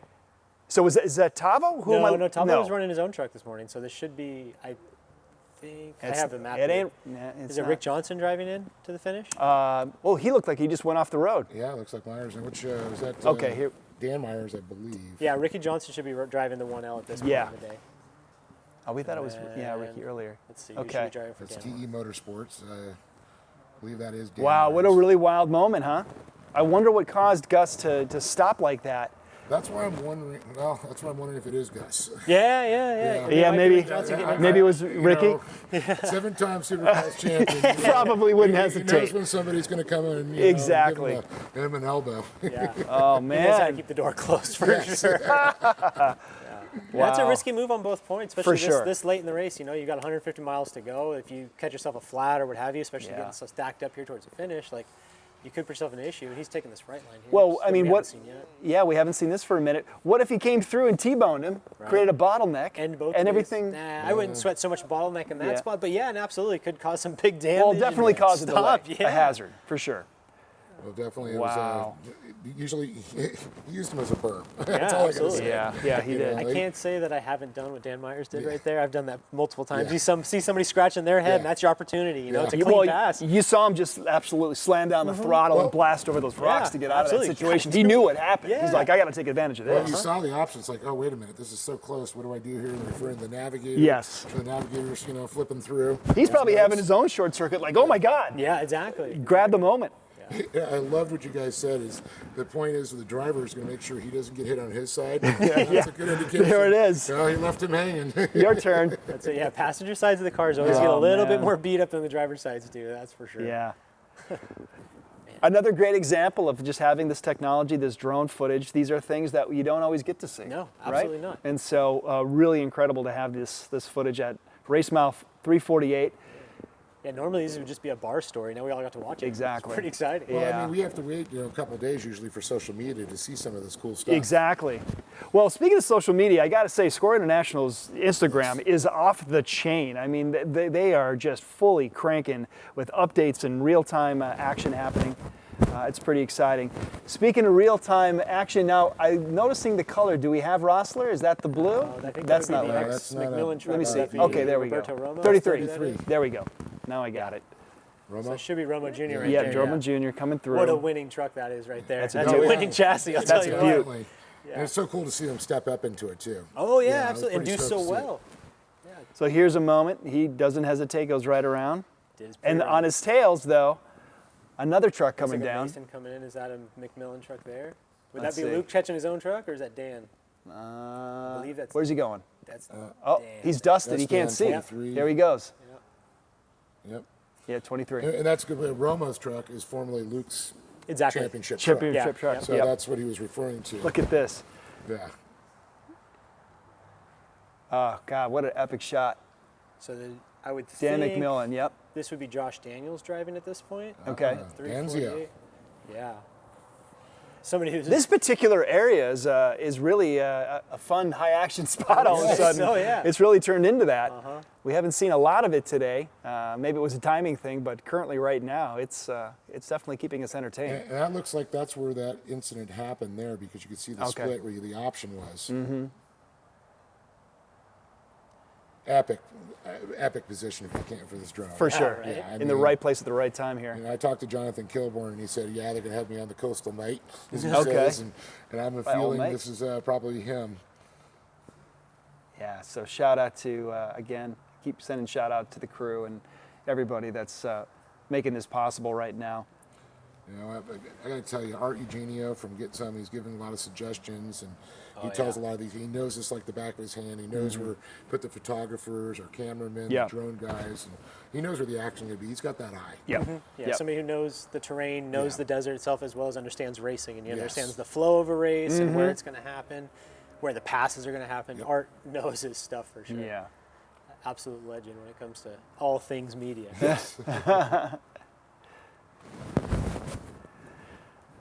So wow, guys, we witnessed something kind of fun here. Yeah, absolutely. Kind of fun here. Absolutely. We're gonna go right back and watch that replay of that accident again between Villadosa and Meyer. Let's take a look. So here he goes. He's coming in. He's hesitating. Okay, so not sure which line to go. I'm not sure. Miscommunication between navigator? It could be a glitch in the GPS. We've had it before. You think so? Where the GPSs will glitch out, or you have a bad power source, you have a bad antenna, what have you, and sometimes it'll scroll through. Where This you is lose track. interesting. Now he reverses and he still hesitates. Why doesn't he just go right away? Maybe the navigator's calling out that somebody's coming through, and when you're in that driver's seat, sometimes you can't quite see full 360 around. Wow, and then they just get a face full of dust. That's senior. Oh, really? Maybe it was Andrew. Yeah, I do believe. Might be Meyer nonetheless. Yes, Andrew Myers. Yeah, Yep, it is. you're Andrew. right. Okay, yeah, probably, I was just caught his number there. Good when call. He came by. Yeah, when you first see it, I think Dan actually has the Toyota Escondido logo, and I think Andrew had the TE. But look at him. But Andrew, this is the moment. This was the moment where he has to course correct right away. Yeah. Rough situation. Situation. Especially right there, like we're talking, we're 150 from the finish, and you're going to give up a position like that. And I mean, now you're about to battle. Yes, you're in. I don't want to start this conversation, but the all-wheel drive truck is a bit of a superior vehicle to a two-wheel drive these days. Yes. And like you held him off this long, now you have the ability to catch Myers back up and So- potentially make that up, but you're driving like heck at the finish of a race. Yeah, exactly. It's a little risky. So to your point, then let's go into their vehicle right now. Yeah. What are they saying to each other right now? I could guarantee you there's little heated moments. Some curse words, You for know, sure. Yeah, most I'd be fired up. definitely. Yeah. I mean, but if like Nick said, GPS glitches have happened before. You're just not sure what's going to happen on that point. But it could be a little late on the correction. It could be. A slight right, stay straight. It's hard to say. I mean, it also we can could armchair quarterback this all day long. Exactly, and it could have just been a simple case of understeering. You could have just pushed right into that corner, went to correct, not realizing how close somebody was on him, and that hesitation could have just been him just, all right, let me get my bearings about myself. Boom, there's Myers coming in. He's got this other monster truck flying at him. He's like, oh my God, so much is happening in milliseconds. OS moment Yeah, at that point. But, and that's the other thing too with all-wheel drive. You don't have that problem in push like Not you do so in two-wheel much. drive. Yeah, that's true. So that's true. you wouldn't think that would have. You step on that thing, it's going to bring you right around. Sure. It's going to help. It's going to save you. It's going to grip. Times. And that's one of the things that with the all-wheel drives, they have that advantage to that point where you're able to pull yourself out of the situations a little bit quicker. Where I know Andrew. That thing, he could turn that wheel all the way and it's just going to go straight. Yep. And he had nowhere to go. Oh, yeah. Especially on those two-wheel drives, you're driving with the backs of those trucks so much, and there's so much commitment going into it. Like you can't. There's no last-minute cornering in a two-wheel drive truck. You're setting up here, you're setting up there. Right. It's the typical like turn right to go left type situation where you're setting up rally style so far ahead of that corner to make that corner that like Andrew Myers was on his game there. He saw that corner, he saw somebody make a mistake, and he's like, I'm in there. I'm going to shorten this up a little bit. Cut through the rocks, risk a tire potentially. Boom, take off, and you're out of there. It was like a little pivot turn in motocross. Kind of get in there, whoop, wham, little snap turn, So now being in the Vildozela truck now, though, man, you're on fire. You're trying to make up that ground. You're running hard. You got to keep your bearings by yourself because you still have 150 to go. You got a good amount of time, but I don't know. You got to make it up when you have. But it's a legend truck. You got pros in there right now. So absolutely. This is a moment now where hopefully even their experience is really going to come front and center. They're going to know. They know what's at stake. Oh yeah. They've got more miles down there than most. So they know what they're doing. They're gonna be course correcting. They're gonna be I mean, I don't necessarily think they're gonna change their strategy, but they're certainly gonna come at it much more aggressively. At this point in the day, your strategy's out the window. You're trying to finish the same way, so you're trying to make as much time as you can. Sure. That's a tough moment too, because your adrenaline's starting to pump now. All of a sudden you start getting that death grip on the wheel, and you actually got to calm down and slow down and think. It's a good point. You can tend to overdrive that car and try to push it too much. It gets you in trouble also. Absolutely. So that's when you got to, okay, that moment happened, let's get past it, let's move on, get back to our game plan. For sure. He knows they're not in the same class.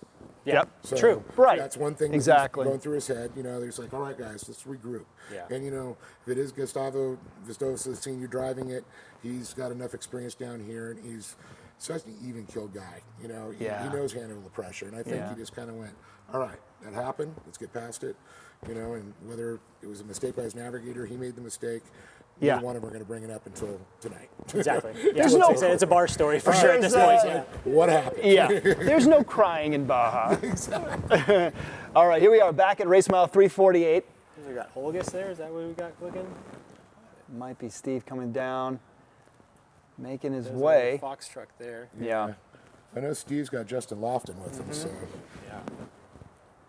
Of course, his son Jack is in a spec truck. Oh, tell me about it. I've been running with the guy. He's quick. He's run a lot in the U.S., but now he Yeah. just turned 16 this year in Okay. San Felipe. Yeah, it's been, we certainly saw it with the bikes, this whole kind of new generation coming up. Really, really exciting.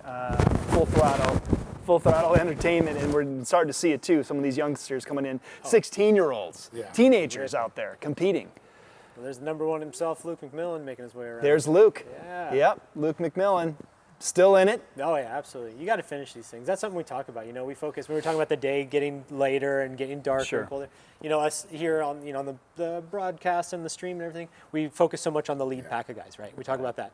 There are so many guys out there that are there to finish no matter what. They'll replace steering boxes, rear end housings, transmissions, whatever they got to do, and they'll be sitting there. They're racing the clock. They're trying to beat that time limit they're given. We've been there. Yeah, I can't tell you how many times I've been on the ramp. We're looking at our watches. We're closing in 2 minutes. There's a mom or a girlfriend that runs up to us. They're around the corner. Don't close it. And they're becoming. The guys are pushing the car down the road. Yeah. And they can't get any help from anybody. They get out and they're pushing themselves. For sure. It's insane. We've seen vehicles that started off with 4 wheels come back with 3. Yeah. Right? And they'll push that thing across. My favorite is you watching the guys, they'll take a tree trunk or a log that they find out there, tie it to the axle. They'll drag that thing in and use it as a third wheel. Absolutely. Yeah. And that's been more than once I've witnessed that. Yeah. You got to think, it's like, being in like the position that Luke's been in 1,000 times, winning these races and all this and being on top of that box, that is a feeling that's unmatched to any, really. Right. Winning these big things, it's great. It's an awesome feeling. But that feeling when you're out there with your crew and every single crew member played a role in getting you finished because you've been having one of those days. Everything's falling off the car, you crash the truck, you're just having a rough day. When you cross that finish line, it's almost a better feeling. Like we've had like Vegas Torinos where we'll be on the track for way too long, replacing this, replacing that. Every crew member was a pivotal role. Like not just, hey, we did our job. No, they brought gear oil, they fixed this, they did that. They got us to the finish line, and those beers at that finish line, way better than the winning beers sometimes. And you've got stories for months. For sure. So. Yeah. Well, that was Jonathan, so I know I was pretty much right on that one. Yep. I came in there, I saw him smiling as that thing came landing down. But what epic shots. Yeah. They're having a ball just as much as we are. I bet you those guys are having more fun than us. They're sitting at the beach. Are you kidding me? We're in El Cajon. Like, come on. But oh man, well, we are going to take a quick break, pay some bills, and when we come back, there's more Baja 500 right after this.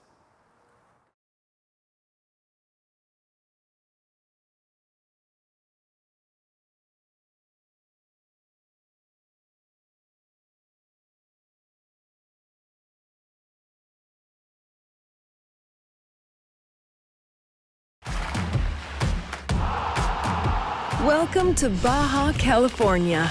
Our unique blend of cultures, cuisines, and historical influences create surprising combinations and unexpected delights around every corner. We welcome you with the most revolutionary cuisine in Mexico, complete with a sky full of magical sunsets. Welcome to the million-star hotels.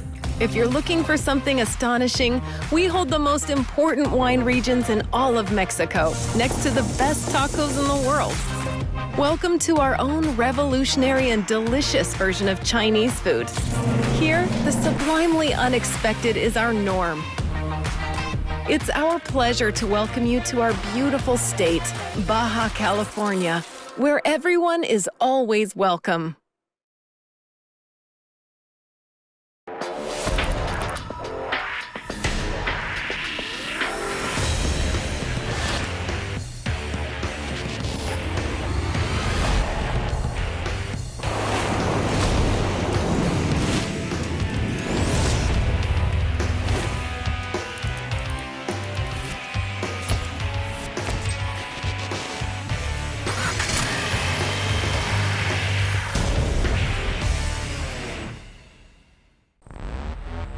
Make your days count. Create new stories. Keep track of your pack. Go after adventure. Go crawl every rock. Conquer your playground. Explore every route.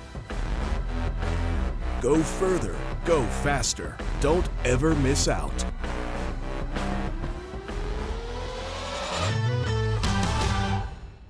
Welcome to the heart of the Southwest, the land of vibrant sunsets, cacti, and heat that can knock you right off your feet. And what better way to experience the heat of the Southwest than with ass-kicking hot sauce? Authentically made with the finest peppers and spices, our hot sauce packs a punch that'll take your taste buds on a wild ride. So whether you're a fan of spicy food or just looking to add some heat to your life, give our hot sauce a try. Ass-kicking hot sauce, the perfect way to heat things up. Have an ass-kicking day.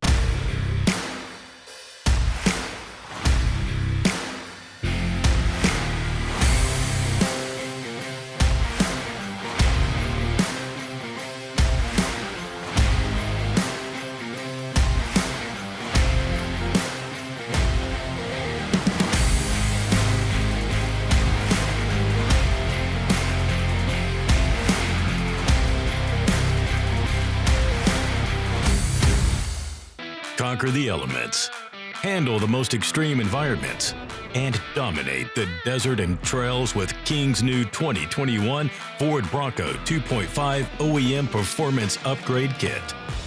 All kits are 100% designed, manufactured, and assembled in our Southern California facility. See why we're the first choice for experienced off-road racers worldwide and order your Bronco kit today.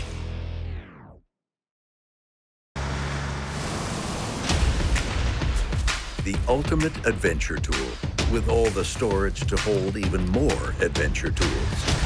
The all-new, adventure-ready Bronco Sport.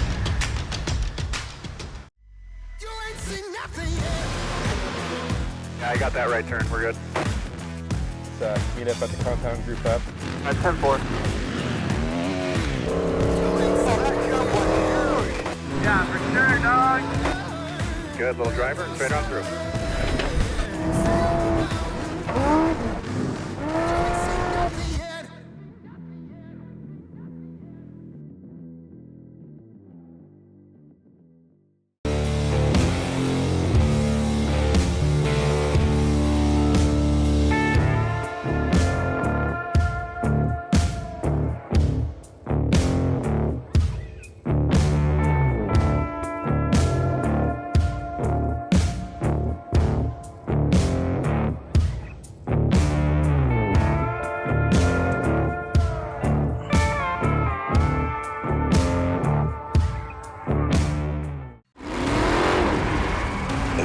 Years of off-road racing dominance. Proprietary patented race technology. Proudly made in the USA. Unparalleled customer service and support.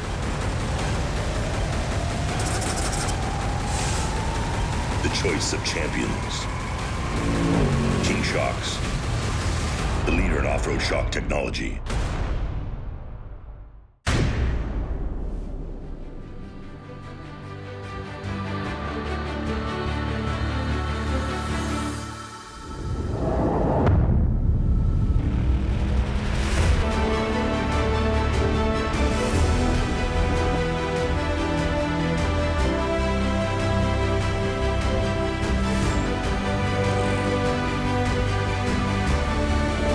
Buck on top of the box, baby.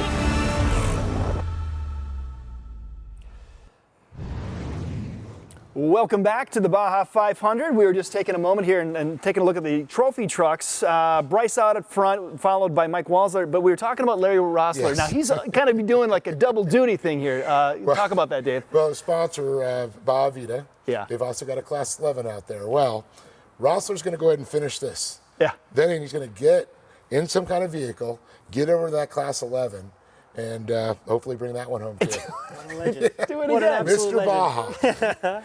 I guess. He's not the youngest driver out there. I'm going to say it. Put it out there. And maybe not the most sanest. That's absolutely ludicrous. Well, he's got young We don't kids. know. I think it's keeping him young too. Yeah. That's for Well, sure. there you go. Hey, man, you got to be young at heart. Yeah, You I gotta got be to say, I mean, the guy, factory Kawasaki back in the day, he's Oh. raced everything. You know, he was Yeah. in the 1974 Baja. So, Unbelievable, right? I know. And still doing it. Still doing it. Here we Crushing go. it. Yeah, it's just 55 years later. God bless. Man, that's great. Well, yeah, from what we're seeing right now, Bryce is kind of moving into more of a commanding lead. Yeah. But, you know, we still got race left. Here we are going to. Look like Kristen Matlock. Is that who it was? Yep. Yep. Oh, nobody's got a pink and white machine like her. Kind of hard to miss. That's one of the beautiful Polaris Rs, Pro Rs there. RZRs, And of course, I know she recently just got updated with that X-Travel suspension. I know Roger Norman just got his car done by Nestor at New Line. Yeah. So that's pretty cool. I'm stoked to see that both the factory Polaris drivers have gone over there and kind of updating it. I mean, they take a great machine and you make it a little bit better. Yes. And that's what technology and innovation does. That's what we're doing here today. Yeah, and then Polaris, next thing you know, next year, a better machine's going to come out. Yeah. Somebody make it better, and then they'll do something better again. Yeah, that's an interesting point you raised, Dave. Like, what do you guys start to see as like the future? We saw, you know, spec engines coming into trophy trucks and stuff, and we're even seeing electrical and things like that. But like, what do you guys see as sort of the next? What's coming? An AI? Yeah. You know, I'm being facetious, but I'm seeing helmets more, you know, updated. Maybe you have like some kind of GPS or some of your notes coming up, and like a HUD display and a helmet. Right. You know, I know F1 technology is getting there, and I know it's going to transfer, and maybe something similar to what the F1 drivers run with the steering wheels. Yeah. You know, more at your hands, or some of the solo drivers. Yeah. You know, and might see more Iron Manning going on. I was going to say there's got to be. It could be an Then opportunity. then you got to go change your own tire though. That is the hard part right there. Yeah, I mean, I think in the last, you know, talk about technology progressing and the sport progressing in the last 5-6 years, just the ability to collect data has been huge. Yeah. Everything from, you know, shock pots to engines to just everything drivetrain related, to collect that data and then having educated people enough to look at it and understand it has just pushed this sport further forward. And speaking of the trophy truck spec, here's the top 5 right now. Jason McNeil, followed by Elijah Kiger, EJ Herbst, Justin Davis in 4th, and then rounding it out, Thor Herbst in 5th. Still, you know, Herbst battle. Yeah. It's getting closer and closer. These guys just push each other. But Jason McNeil still looking pretty good. Yeah, that's a force to be reckoned with right there. Like I've said it before, and I'll say it forever. Say it Anybody again. with the last name McNeil, you're done, man. Right. You're gonna have his that guy's out cousins, there. it doesn't matter, man. They've been entrenched in it with, you know, of course, McNeil Inc. and you know, their fire, and then you got Fiberworks. I mean, they make the parts, they live it, they breathe it, and that's so important. Here we go. We're getting some footage here. Zeroing in. Almost looks like a Baja Vita car of sorts, same color. Yeah. Trying to identify that. It's just a little bit of glare on the side of the door. Seeing a lot of baby blue colors coming into blue play is now. very popular this year. Well, you got to think, you know, it's like retro styles. It never goes out of style because it's already been out of style. So, you know, if you're trying to make something new and modern, it's going to go out of style eventually. But if you do something retro, you're there forever. It's cool, and I always love seeing guys that are running Ivan the Iron Man Stewart colors, you know, the red, the yellows, that's us the right whites. there, I know, it's just so got awesome. one. I had to bring it up. I've seen you us, over the years, and, you know, Myers, you know, theirs is very reminiscent of that style. Yeah, absolutely. I mean, you got to think that's, you know, we all grew up with that. Those are our idols. That's the posters we had on our walls. That's, you know, who we wanted to be when we grew up, and we got the opportunity to do something even close to that. You know, we're going to emulate it the best we can. Yeah. Yeah, it's crazy. I mean, I remember sitting and talking to Ivan, you know, I believe it was last year, and it was during his birthday. He always has his birthday around this time, and he's sitting there telling the story about how his game came into play and all that. And Rat and I were like this, like little kids. Taking notes. Yeah, there's certain people, once they start talking, man, you're just in. I get sucked in. You know, I want to hear every word. You know, like you talk about like a McCachran or a Rossler or something like that. Any word they say, like, I'm soaking it in. Like those dudes are at the top. They gotta do their own. Was one for me too. Yeah, definitely. They got to do their own podcast. Yeah. Wouldn't that be nice? Right? You know, something to suggest. Just call it Legends. Just call it Legends. I like it. All right, Dave, we got you on. All right. On tape here. Let's do it. All right, another shot of the interstate there. A little quiet. Wonder sometimes if some of these cars are going to try to chase these guys just for fun. We've got another vehicle coming through here. And now you're starting to get an idea. You're starting to see the depth of some of the grooves that over time these guys are going through. Opportunity to choose a line. Yep, especially when these, like, you know, I don't want to call them lower class because, you know, they're all out there doing it and they're just as fast as anybody else. But when the smaller tire classes, if you will, start running through the same holes we've been watching. Now here's a different choice. Yeah, I mean that They go left. Might be the quicker line there. You got to think the quickest point from A to B is a straight line, and that's cutting out the big 2-track on the right side there. They feel confident they can do it, so go for it. As I said, maybe less holes, rocks over there. And it's also another option, too. If you got someone in front of you, you got dust over there, you got that option around there. Yeah. That's always something we look out for when we go, pre-running and marking notes is passing lanes. You're always looking for passing lanes. Look down here in the lower right-hand corner. Looks like I got a truck catching it. Yep. And he might have taken that option because of that. Yeah, you got a truck Very behind true. you, take another line. Look at that. Okay, let's see which way they go. Oh, he's going to follow the dust? No? Nope. He's going left. Yeah, I wouldn't. No way. Now, especially when you get an opportunity like this. You're in a big Just wash, blast. big wide open wash. Yeah, there they go. Just There he take goes. Whatever line you can get and just get around whoever. Great shot. I'd like to get a little closer to see actually who that was. Who that was, too. yeah. And kind of follow that story the rest of the race. Yep. We'll see who's next in line. Coming down. I can see, look at the tracking. Yeah, go ahead. Okay, go ahead. No, I was just saying, it's like, It's hard. I'm just right now, Bryce is just gone. Oh, yeah. Yeah. He's got to have a 20-minute lead. Yeah, at least now. Yeah, It's let's increased zero it. in here. And let's see, he's coming up on a mile marker, actually. Should be just shy of 400. Oh, he's at 400, yeah? Yep. Yep. Man, I don't know. It's close. He's a rocket ship. Yep, 400. He took the moment and Walser's said still right goodbye. there. Yeah. So, provided no mechanical, no major mistakes. Now the question is also, what position did Walser start in? Bryce, he started a little deeper in the field because he didn't have a great finish, of course. In San Felipe. San Felipe. That's a lot of things that come into play also to think about.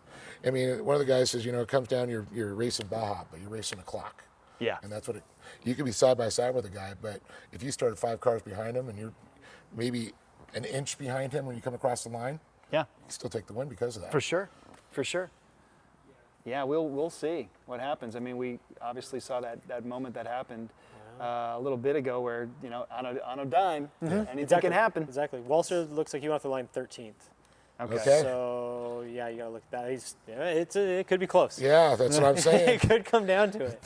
Yeah, and Bryce's team's top notch. They're keeping track of those splits. splits. They know exactly. They know where everybody's on the track. Yeah, they're definitely in his ear, saying, "Here's what's going on." Yeah. I guess something we were going to mention. We were talking about technology and the sport advancing and stuff like that.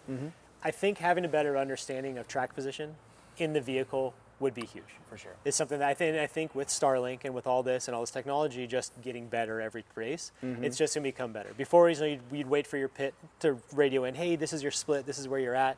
But having something potentially, we have an iPad there right now. We're sitting here looking at this course map. We can see it live. What if you had this in a race car? And you could sit there and watch oh man, this guy's right here in front of me. This is who I'm catching up on. I know this guy's faults. Certainly helpful for the navigator. You don't want your driver staring at that thing. Yeah. I'd be swiping through emails or something like that. Yeah, you don't want that. No, but as a navigator, just having a better understanding of where you're sitting out on the racetrack, not so much maybe pit to pit, because those could be 60, 70 miles apart, but maybe having right there real-time gaps and just understanding hey, let's make up some time here in this corner if we can catch this guy. So, And Brandon, you brought out something too, AI. Yeah. AI. Well, does it eliminate a navigator at that point? If a lot of guys with getting more center cockpit going in there, you got instead of having an actual human, now you have a computer talking to you, or a freaking robot there. Yeah, that's going. You got somebody's coming up on you. I've watched enough Terminator movies, man. Are you kidding me? It doesn't end well. I ain't trusting no robots. Man. No way. But but we're using this advanced technology. We're using Starlink technology right now. So candidly, I kind of have to pitch it into the conversation. It could happen. Now, how we use it is really where it's at. You're not going to replace any human that's going to say, sorry, I'm just not doing it anymore. I'll let the computer do it. But you're right, Dave. It's definitely something to think about. Now, I know it's actually come to light recently with SAG and everything, the Screen Actors Guild. Sure, yeah, we're in the middle of now with AI talking about being able to actually eliminate an actor. Well, not only that, but like chat. Oh, never mind. Yeah. To be continued. Here we go. Here's the man of the hour, Bryce Menzies, making his way. Coming through 400. All right. Yep. Race mile 400. Man, that's about 73 miles left to go. Nerve-wracking in that driver's seat. I'll tell you what. When you're sitting there, and you got that whole race right there in your steering wheel. Yeah. And you're just hoping you can keep it all in one piece. Yeah, so and you're wondering, is that sound I heard? Is that something going wrong? Gosh. I mean, your mind starts playing tricks on you. Wait a minute, was that a rattle? Did I hear something? Yeah. Interesting. Yeah. So at this point now, it's not so much those crazy nighttime hallucinations that start, but there could be audible hallucinations. Yes. Yep. Mind starts playing tricks on you. That's exactly what I was going to say. You sit there. Look at that. Yeah, and just every little push, everything, and you just, me personally, I started thinking the worst. I step out on the corner, I'm like, that's it, we're done. You know? Get all dramatic. No, you're fine. Just do your race. You know? Here he But comes. yeah, you start listening to every little thing. He's going to blast, and he's over. He's smart. He knows what he's doing. That's a real professional right there. It's looking great. Yeah, he's I've looking good. talked to drivers before where they said, did I break a shock that it felt like it was a little sloppy and they're going around the corner and navigator said he starts yelling at me and going, well, no, everything's fine. Yeah. Just get out of your head, Right. You know, because it's you're leading and you know how many times drivers have thrown it away because of that too. You know, and you actually make a mistake or we got to pull over and check something. Sure. And you didn't realize somebody was that close to you. Yep. Yeah, like we were talking, having the technology in the car and having the understanding of where you're at. Because for me, it's always tires. You know, we don't run tire pressure sensors in our truck. It's just not quite in the budget for the year. So we still run just off of, what we feel in our butts when we're driving You don't the car. got that push button jack. Exactly. Yeah, no, exactly. A boy can dream. Yeah, and so we'll be racing and like, oh, is that a flat? It's a flat. It's for sure a flat. And I'm embarrassed, but I want to say maybe 3 or 4 times we've pulled over and I've jumped out of the driver's seat, looked back. All right, put my seatbelts back on. We're going back to racing. No, it was not a flat tire. But I can imagine a position like where Bryce is at right now. You're feeling every little bump and every little crack, and like you said, rattles and. What do you think with that knowledge? What do you think the navigator is telling him? Is he trying to calm him down a little bit? Is he 1000%. soothing him? Yeah. Oh yeah. I mean, that's what I would want. It's next to me, just hey, keep it cool. Doing Let's great. do our job. Like a team like that, like Bryce and Oren, those guys are professionals. Yeah, they know what they're doing. Like, let's just we've done this homework, we've rehearsed this. They're basically at a dance recital at this point. Like, just do your steps, Oren's eating a sandwich. Exactly, right. He loves his sandwiches. Yeah, eating the sandwich. I mean, it's like a married couple. I mean, you kind of, it's like you and your brother, you finish each other's sentences sometimes. And that's what you do. Your whole job is to keep the driver calm. Right. You get back in there. If he starts getting rattled, to say, hey, let's focus, breathe. And I know a lot of navigators that will tell the driver, you got to breathe, you got to calm down. Just like we were talking about with Vitosa Senior. Yeah. Same thing. You made a mistake, get out of your head, just move it on. Don't let those sounds get to you. No, everything's fine. Yep. Get it out. There's been times with us where it gets real quiet in that truck. And that's where you just you call the definites. Gonna turn right. Yep. In the yep. Just the quick yeps. Where we're Do not you talking. need those moments though? Kind of almost solitude. Get your head about yourself. Get back into it. Yeah. Yeah, absolutely. But man, I don't. I that feeling like we were saying, like leading the race, coming to the finish, man, is that stressful? Like, For sure. For sure. Rough, but. Yeah, but I think there's no other place you'd want to be right now. No, absolutely not. That's what we all work for. Yeah, this is it. Yep. And Mike Walzer's still pretty far back, followed by Larry Rossler, and then Dan McMillan, 23, in 4th as of right now. And then it looks like Gustavo, the 1L truck, is right behind them. So those are looking like the top 5 right now. And it looks like he's back on his pace again. Back on his pace, exactly. Yeah, that moment's over with, like we said. Yep, moving on. Forget it. And if you look back there, it looks like Andrew Myers stopped right after that pass he did. Okay. So I don't know if maybe making that pass when he jumped off the track and jumped back into on. the rocks. Yeah, I don't know if maybe something had happened there. It's Like we're taking, that's that risk you take. You want to cut that corner and get in front of the guy. That's interesting. But yeah, he's been stopped there for a little while. I've been watching this tracker, just trying to see if there's an update. Yeah. How long ago did you refresh? Here, do this. It. Put it on 60-second refresh.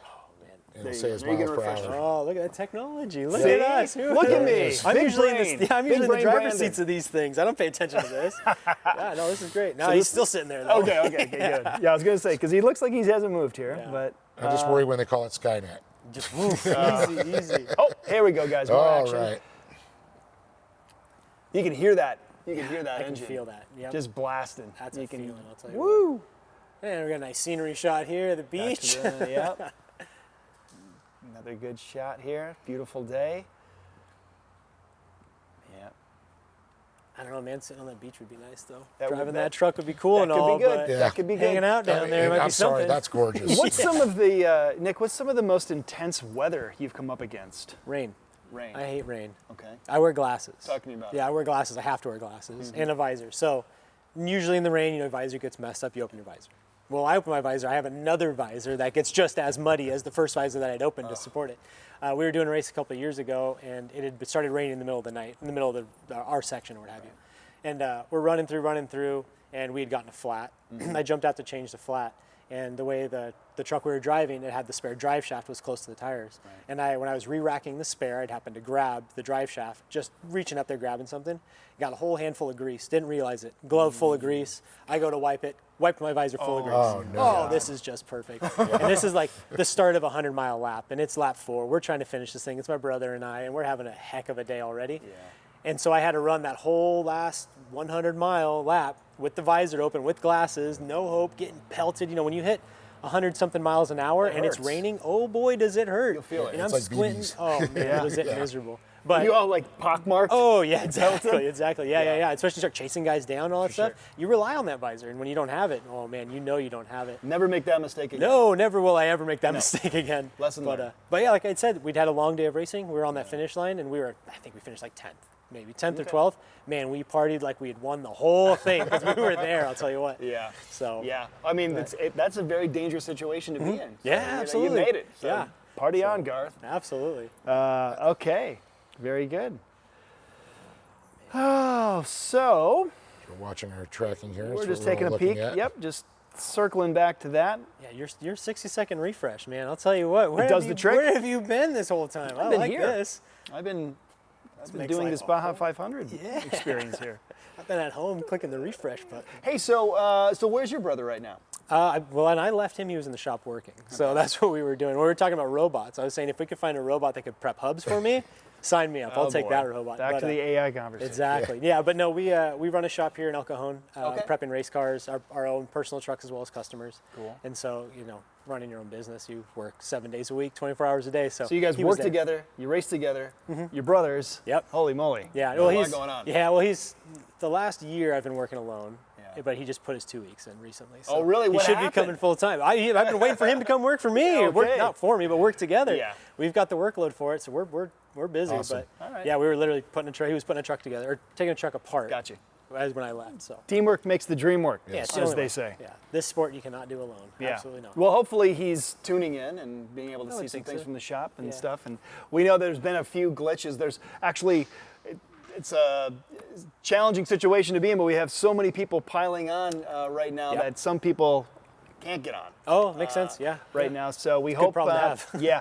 So we hope that those of you that are being able to see can see it, and obviously, if you can't get the Score app, download it right now. Absolutely. But then again, if you can't get on, you're probably not hearing me say this. No. So you're talking to people that are on. Yeah, but tell them. Yeah. Text your friends. Text your friends, there tell you your go. friends to make sure that don't miss out, because this has really been one heck of a Baja so far. This Baja 500 has been something else. Great, perfect weather, some really, really cool moments happening here.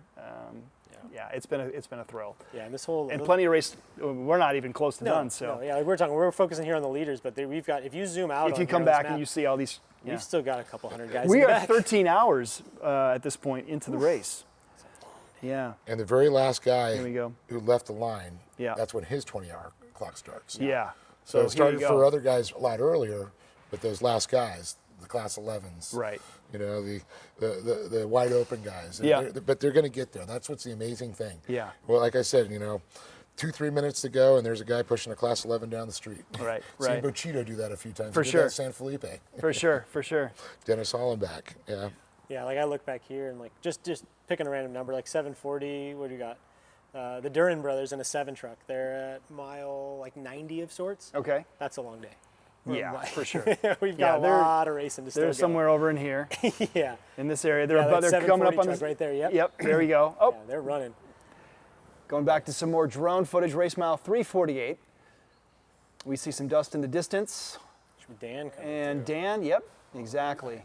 We have Dan McMillan blasting through, followed by a helicopter. Now he should be chasing down Rosser. We'll see if he can put the move on him We'll and run see. down. We'll see. Oh. There he goes. Now he's back on. That's wild man Josh Daniels getting crazy over there. Hey, now. What? Josh is There's a anywhere wild to man. do it. Yeah, that's for sure. Yeah, we raced with him a couple of years back. He was running a Class 1 car, and we were in a sportsman truck, and we were running on the same track. And he had came back around. Oh, no, where's that? Oh, yeah, that's Dan. That's Dan. Yep.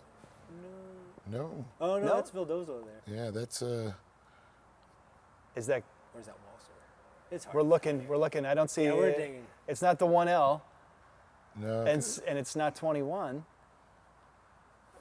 Yeah, that's not Dan. It's got the Mexican national colors on it. Yeah, definitely not Dan. But what I will say, it's pretty. We've got competitors that have come from all over the world. Oh wait, can we see right there? 37? Look at this. That's Rolf. Oh, yeah. Ralph Helen. Oh, all right. Yeah. Look at that. The Norseman. That's right. Is that Illinois Valley Leasing, right? Yeah. That is? Yeah. Trucking. Trucking. Illinois Illinois, that's trucking. trucking. That's right. Beautiful truck. Beautiful. Pretty sure beautiful that's truck. 37L, is it? Do we have another 37 I trophy got truck? glasses on. I still can't see. Here, let's see. I believe Rolf it's Rolf, Hedlund. though. Looks like Rolf. Yeah, trophy truck legend. Okay. Yeah, it's Illinois trucking on the side. And he chewed up some rocks back there when he took that turn as well. Yeah, 37 now. It's going to happen. He's got Barstow Rick, I believe, or Rick D. Johnson. Yeah, the other Rick Johnson. The other Ricky Johnson, yeah. And sometimes his son, another Ricky Johnson, would drive with him. And a Lesnar truck, at least the registered driver has to be over 50. Sure. Okay. You know, and they can co-drive with younger drivers. Right. You don't have to be over that age. Good opportunity for mentorship. Yes, yes. Yeah. And having the co-driver that are younger with better eyes. Somebody willing to jump out and change the tire. I think you hit the nail. That's more. I don't care if you can see. Just change the tire, kid. That's it. Right? Yeah. Oh, man. I've spent my time in that right seat being the tire changer guy for the guy in the left seat. Yep. Well, it was funny. We were teasing Roger Norman a little bit because he's got his new Pro R. And here we go. It's a 4-seater converted to a single-seater. And I said, Roger, who's going to change the tire now? Yeah. I think he can handle it, though. The guy's in massively good shape. Yeah. Is that Kevin with RPI in the one car there? Is that Cody Cody Reed? Cody Reed. Cody Yeah, Reed. All right, RPI. Yeah. There we go. Son of legendary Shelby Reed, multi-time champion. Yep. Yeah, doing the buggy thing. Blasting through. A little more confident through that race course in that area, just vehicle size and dimensions. Well, and he's got a yeah. lot of experience And he's down got the here. experience, sure. Navigating for his mom all those years. I mean, he knows pretty much every rock out there by the back of his hand. Sure. You really see these grooves now. So at this point, how deep are we talking? Deep. Yeah, right. Deep. Coming up on, let's see which way he's going to go. If he's going to go left or right. No, he's going left. He's going to blast up here at top. Let's see how fast he goes. He's going to take it. Oh, solid. Catch a little air. There we go. He's got a solid lead on second place, Brad Wilson. There. Cool. All right, race mile 348. Yeah, should be the two of them just running along there. Looks like that dust is starting to move a little more now. It's not hanging around as much. It's clearing. Yeah, that's very typical of the afternoons. And Sure. as we get into the evening Wind time, you'll picks get up. that coastal breeze just a little bit. Yep. All righty, circling back. And we got two different vehicles. Did they or split one there broken for a off? second? Not sure. Was that a Jason fan? McNeil. There we I go. believe it is. A little pixelated, but we'll get it. Yep. Yeah, is that the 234, Jason? I believe. Okay. According to the tracker, it should be, but Yeah.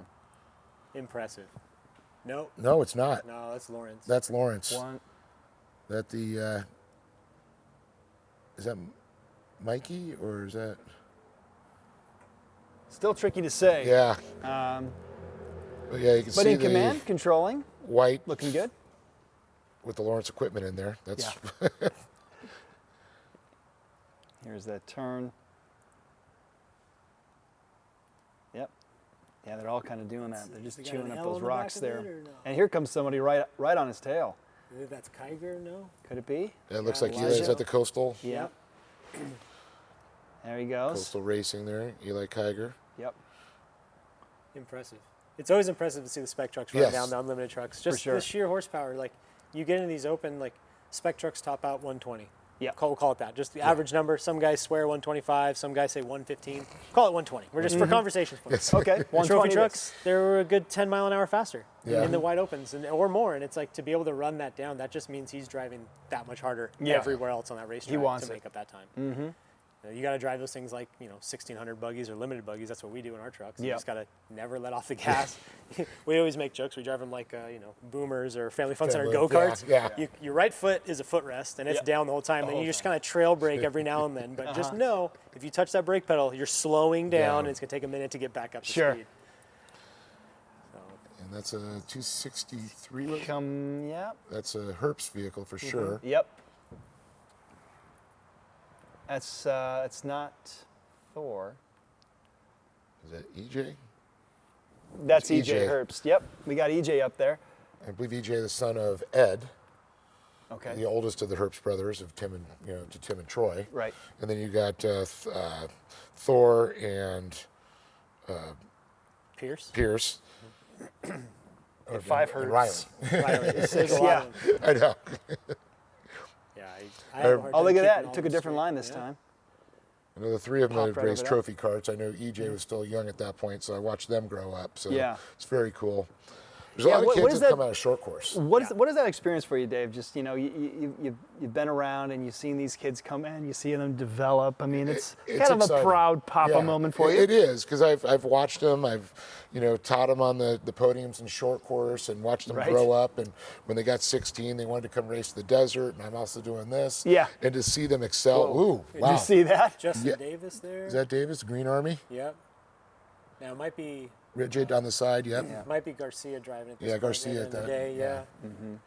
Yeah, it's just so cool to see. I mean, Christopher Pavoርቲ is one of the kids I've watched go up, the Herbst boys. Yeah. And watching Riley, doing NASCAR now. Yeah. It's just like insane. He comes down and races off-road still. Sure. It's incredible to watch that. And we talked about the old guard and the new guard and the new guard. Yep. And these are the kids. They're the ones coming up now. Yeah. Still freaks me out when they want to buy me a beer and they're over 21 now. Yeah. When I remember they were, mom was still wiping their nose. Yeah. Here we see Mike Walzer. Which is, I believe, Ray Griffiths at this point driving. Making Yeah, some in the time. Mike Walzer truck coming up. Like I said, he started the 13th position, and Bryce started, pretty far back as well, right? Yeah. Well, no, Bryce was third off the line, right? Third? Yeah. So we got. I always think when Bryce 10 doesn't win, position. it's a bad day for him. Right, right. He's in the way in the back. He could be second or third, but he was way in the back. Yeah. Right. Got another Herbst truck here. Yep. 219, is that what that is?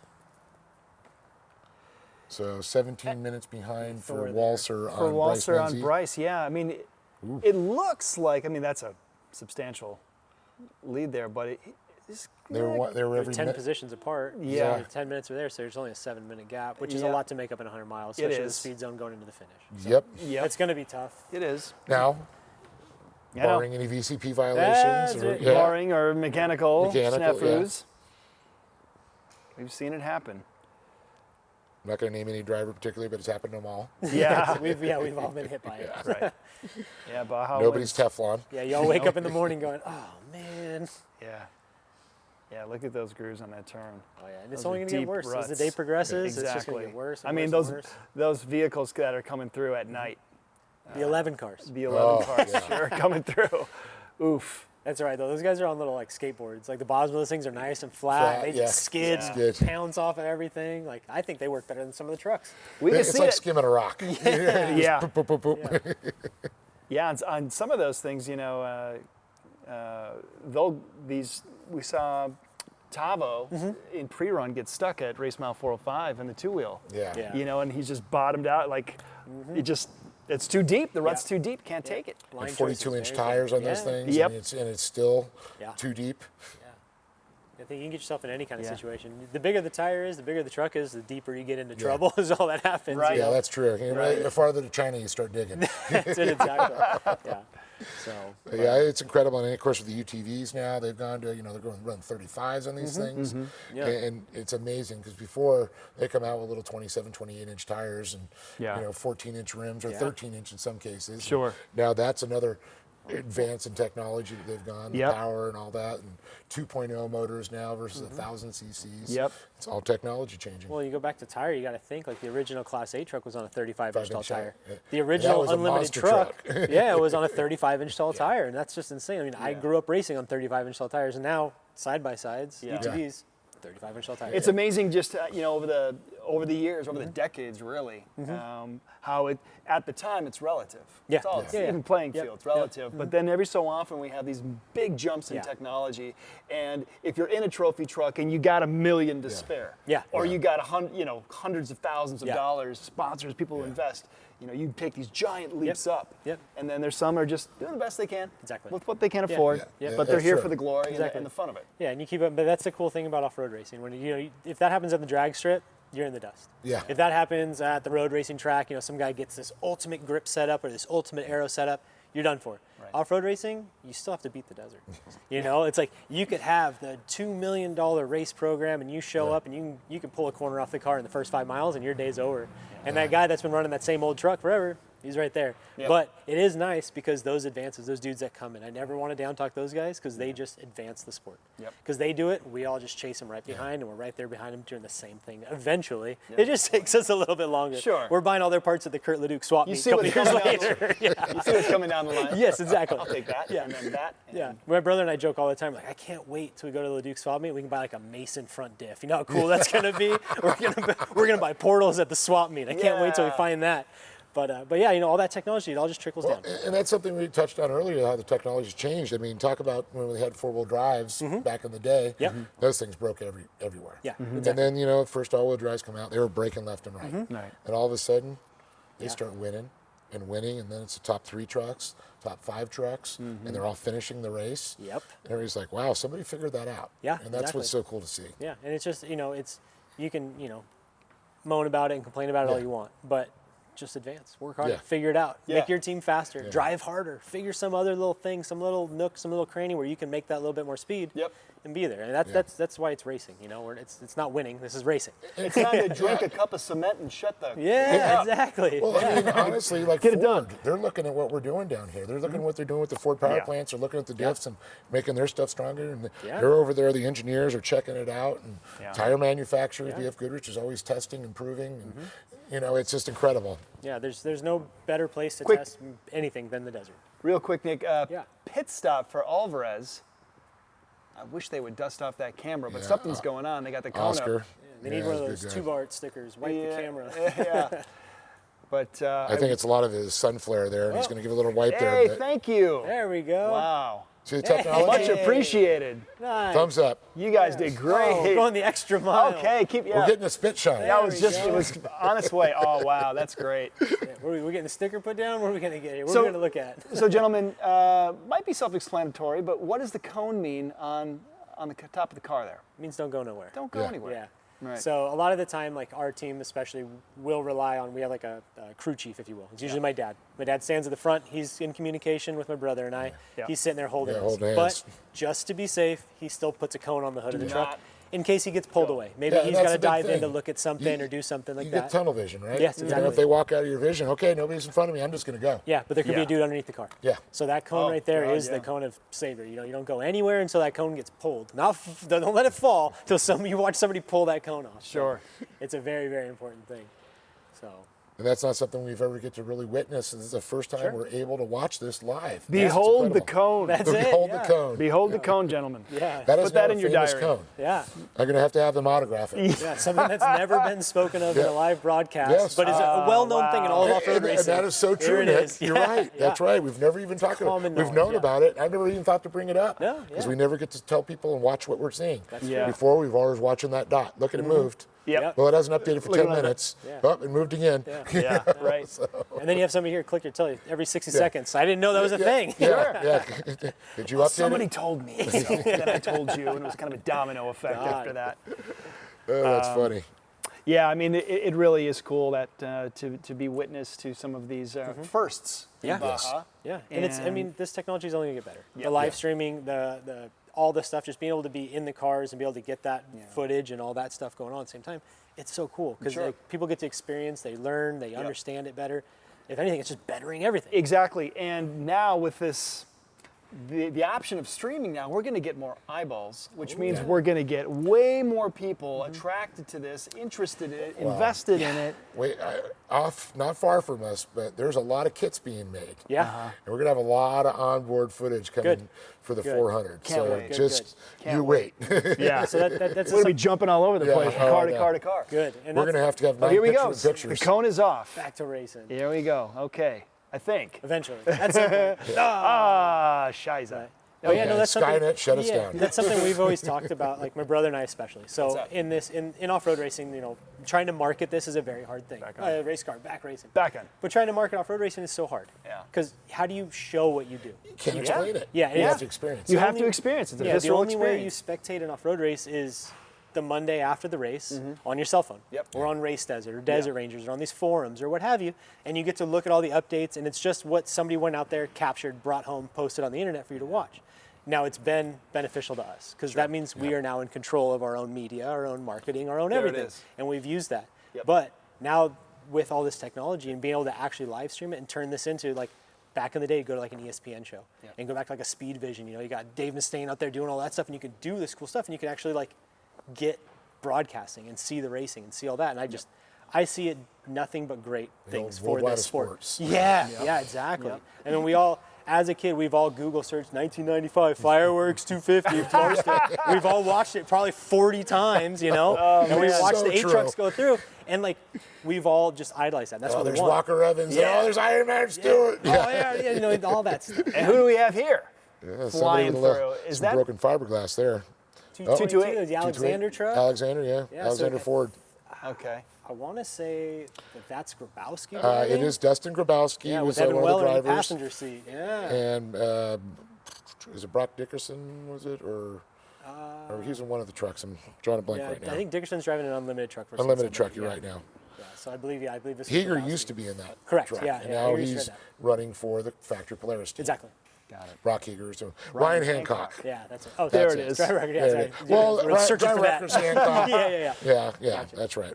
But yeah, maybe so. Here's the situation right there. All these maybe guys, it's just a tight corner. Well, look, it looks like he had some damage on the front, left. Grabowskis do that. They're very, they're known for it. They're very forceful. I saw some clips before I came in here on the internet of them chasing down some other like unlimited trucks actually, and putting bumpers on them. And those are the guys. I love driving with those guys and racing with those dudes. They're good, clean racers, but they'll put bumpers on you. Yeah, he's like, why is everybody going so slow? Yeah, exactly.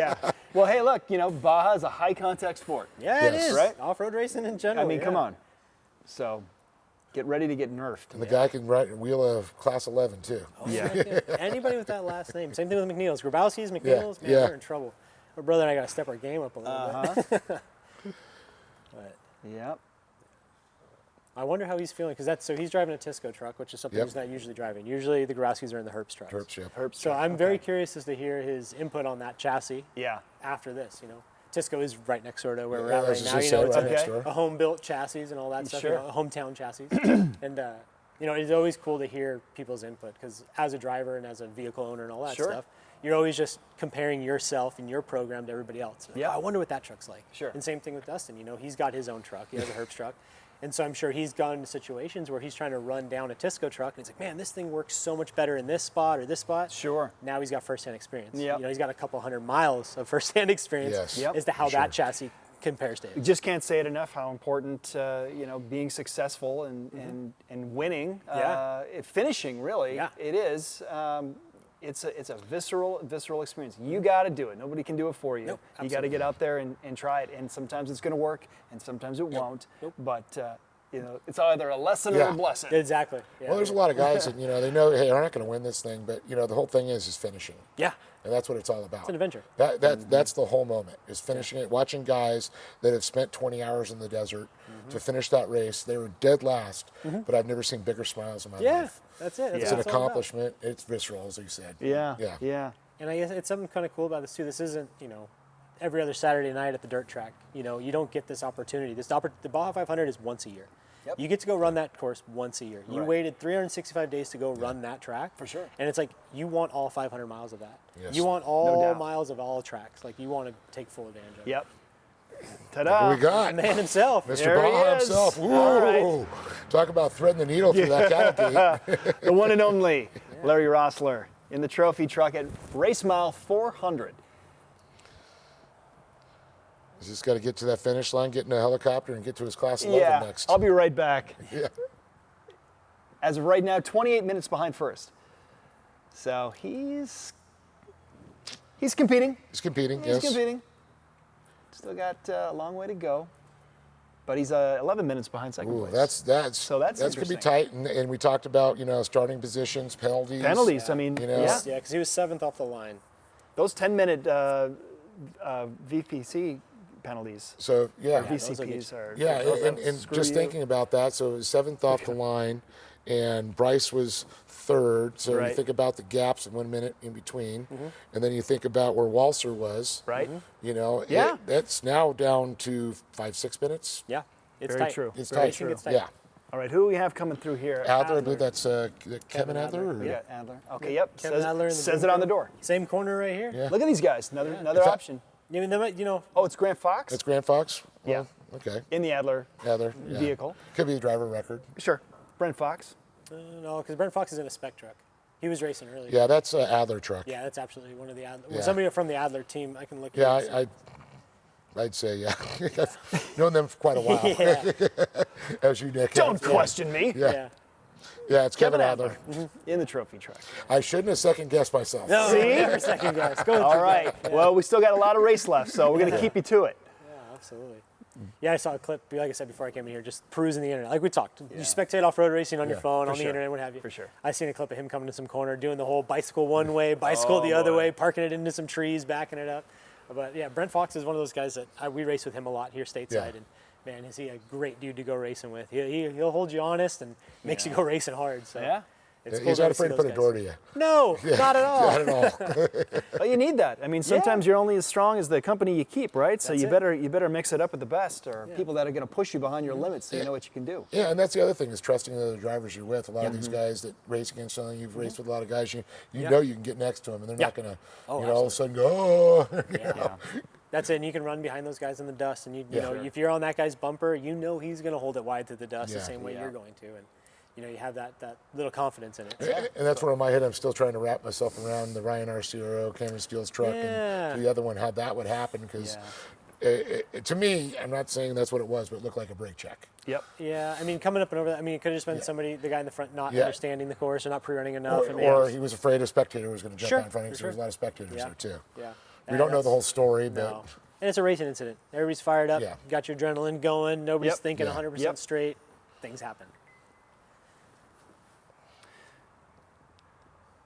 One thing that's been a little interesting, not a lot of from Alan and Pudia.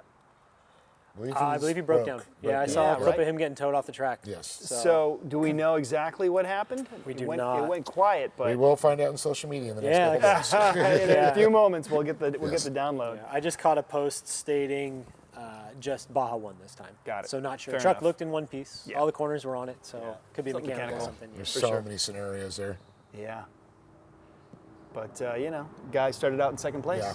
Starting position. He's an second. impressive driver, and I know his brother. Hopefully, Goes hard. Rodrigo Jr. is still out there in his UTV doing a good All job. right. Yeah. Yep. And right now, Another spec truck maybe coming through. Let's see. Hard to tell. what's that say on the side there? Flamonte. Flamonte. All right. Is that Oliver? Believe so. Yeah. What a last name.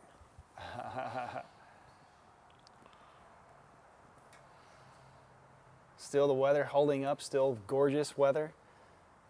Beautiful sunny day. But soon that sun is going to go down and that course is going to look a whole lot different. And you got to wonder about the marine layer coming in, the Yep. moisture that comes on. We're at the 5 coast. o'clock right Yeah. now. Okay. The wind starts to blow, Yep. then it blows the clouds in. You get that heavy moisture, and then you get the little water droplets, and then the dust sticks to the water droplets. I was just going to say, how that affects the actual environment, the landscape out there. And what the these guys capper can right see. there. Yeah, Rob Mack. Yeah, the greatest of all time himself. There he is. Go. That's it. Bam, bam, bam, bam, bam, bam. 13 hours, 33 minutes the race has been going on for. Of course, once again, he's running Adam Householder's number there. Yeah. Getting points for Adam. Rob said he didn't care about the points. He just wanted the win. Sure. Yep. What a legend. The great thing about Mac, too, is just his attitude. Yeah. You know, beaming smile. Yeah. Cool cat. Just a good, just such a great guy. Just happy to be doing what he's doing. Yeah. Yeah. Yeah, it's infectious. Yeah. Right? Uh-huh. You know, when you see people having a good time, then you're having a good time, right? Yeah, exactly. And it's great to see. After all those years and everything that he's been doing, it's special. Oh, man. I just got some notes there saying Roger Norman is out. That was a really? heartbreaker, the new car blues. Oh, Yeah. boy. You got to know, you wonder what happened there. Could be anything. Did this just happen? Or It just happened. I just got the text. Wow. Well, didn't have to rely on the social media. The old the old text message. Text messages coming in. Yeah, pigeon flew in. Yeah. There's right. Those on the 1L. There we go. Yeah. Coming through 400. He's still at it. Yeah, right 400 exactly. Yeah. And look at those, like the grooves now are getting deeper.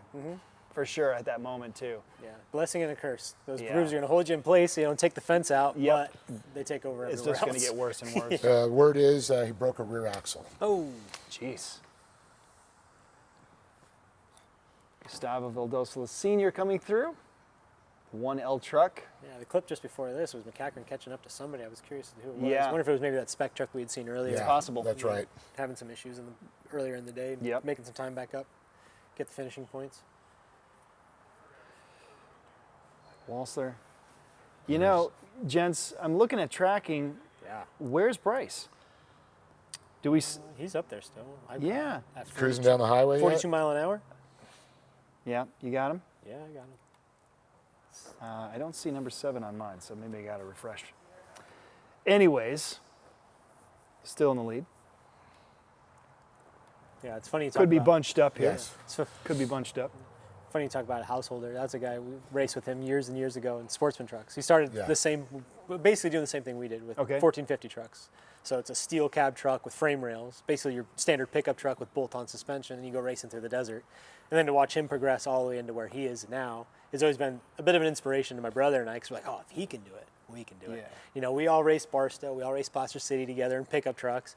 Let's progress this and see if we can get to the next level. He did. You know, he's racing on limited trucks. His dad still races the spec truck. Yes. We race with him all the time. We have a great family of people, and same thing. Talk about like an infectious smile. That whole family and that whole crew, even at the worst of days, Adam's big smile. He's happy. Hey, how was your race? Good people. Oh, mine was this, that. How was your race? Oh, I broke the whole car in half, but man, am I happy I'm out here. Oh, it's just the best. Over the years, has there been maybe a rival that you've been up against, or someone that you're like, you know, one day I'm going to beat these guys? You know, there's always guys that we strive to beat. Sure.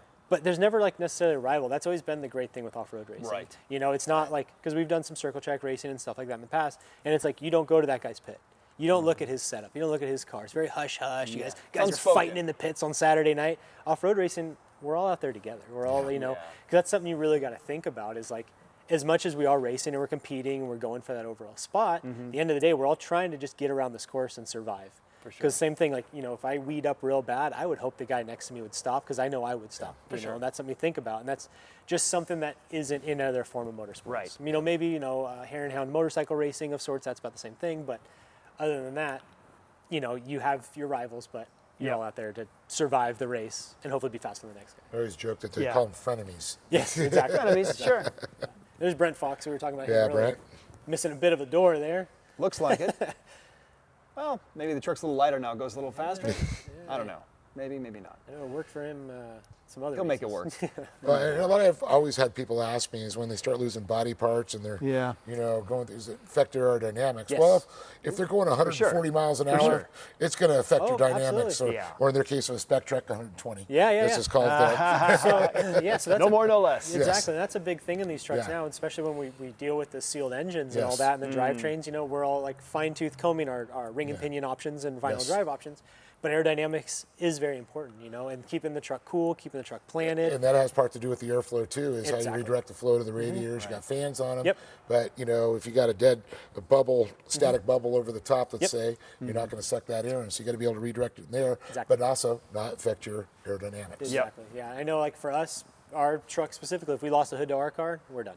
You're done. The truck's going to be way too hot, never going to cool down. We rely so much on that air to flow through. Yeah, to go right over top of the hood. So there's Luke McMillan. Luke McMillan coming through. We just saw Larry Rossler go through that same spot. We just did, so coming after him. Wow, there was actually another arrow still on the course. It's always a little inside joke with all the racers. He's like, how many arrows you count?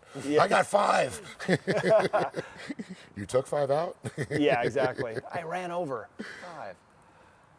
Yeah, Bryce has got to be getting pretty close there to the finish. I would have to say, right? I can tell you, Rat Soul's probably standing out there on the stage just chomping at the bit. Yeah. So he's just back to where it joins back in here. He's getting Okay, real close. I got you.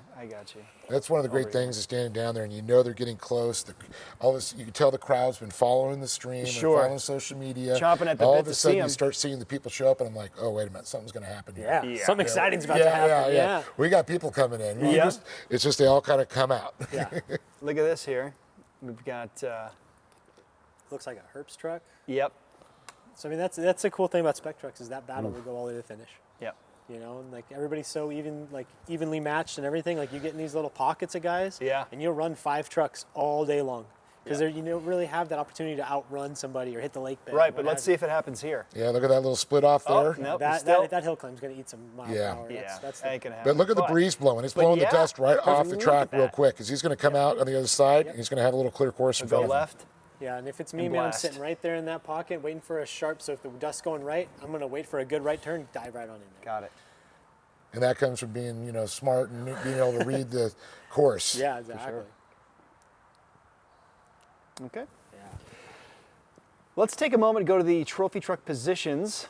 We got obviously Bryce Menzies in first place, followed by Mike Walsler.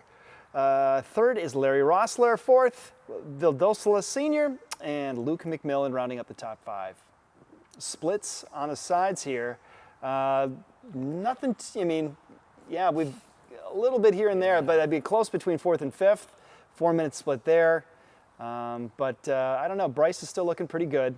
It's going to be tricky we'll see if Rossler can surprise us all and out of nowhere. Now, of course, that's overall, so unofficially overall. Unofficially. Because Vildosla, technically in the Legends class, so he'd be leading his Legends class that's at that point. Correct. Correct. So yeah, he should be first in Legends, and then that would just bump everybody up a spot there. For sure. They were looking at the overall trophy For truck. the trophy truck. When you get into that position, when you're racing an unlimited truck, you are racing for the overall. Like as Exactly. much as you want, especially when there was a split with the Legends and all Yep. that. You're hunting for that. I'd love to see a spec truck up in there one time. Oh, we're all trying to. We're trying. Yeah, it gets close. And this is something we always talk about. Oh, here we go. Bikes. Now, is that a racer or a fan? I would hope it's a racer. Yeah. Now, the truck I don't itself know. is a racer. Yes, I know, but racers. I was a little worried every once in a while. I would see a guy on a bike. We were watching the footage from San Felipe, Oh, gotcha. and it turned to be a spectator. Oh, perfect. He was going down course the wrong not good. way. Oh my gosh. Well, you could see him pull off and let him pass. I think that Get would out of the be- way here. Is that the old McMillan truck? That's what I was saying. It's a racer. I think that's actually like a racer engineering chassis. And that one Yeah, right over whip my back. head. And I I got it. I Yes. was like, I don't think you picked that one up. Yeah. Just realize that. And we Racer have another- engineering. Is it a spec truck? Maybe? Another truck coming through race mile 400. What we got here? Oh, Olgus. Should be Lofton driving, I would think. Wow. Finish. Coming towards the Steve end. coming through.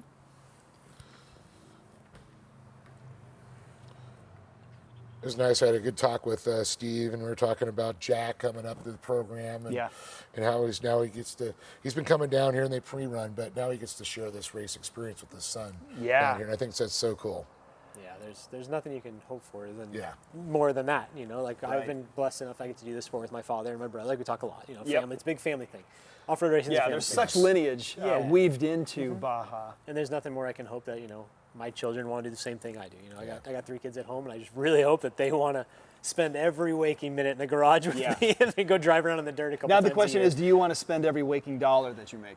I mean, I have been doing it my whole life, so let's just keep it going. There's no changing it there. Yeah. So, well, for just a moment, we had a great onboard there. Again, we just lost it, but little blip of a 12 car. I got to say though, I'm happy the camera lens is still clean. Yeah, it's looking good. Yeah. Whoever that was, we give that man a pay raise. Yes, exactly. Here we got some heli shots now. It looks like a little more clear. Oh, did I jinx it? Yeah, I think you did. Here we go. Back in it. Beautiful shot of the ocean there. Clear hillsides. Another Herbst truck there, with that red bedside, black front. So I would. After we just get a little bit closer and a little bit clearer, and that's still a moment. Oh, back to the 12. Here we go. All right. And that's another thing. Nick, I know you've experienced, but racing into the sun. Miserable. Right. Miserable. Yeah, absolutely. Nothing you can do. You can visors drop down, sunglasses, use your hands, use whatever you can.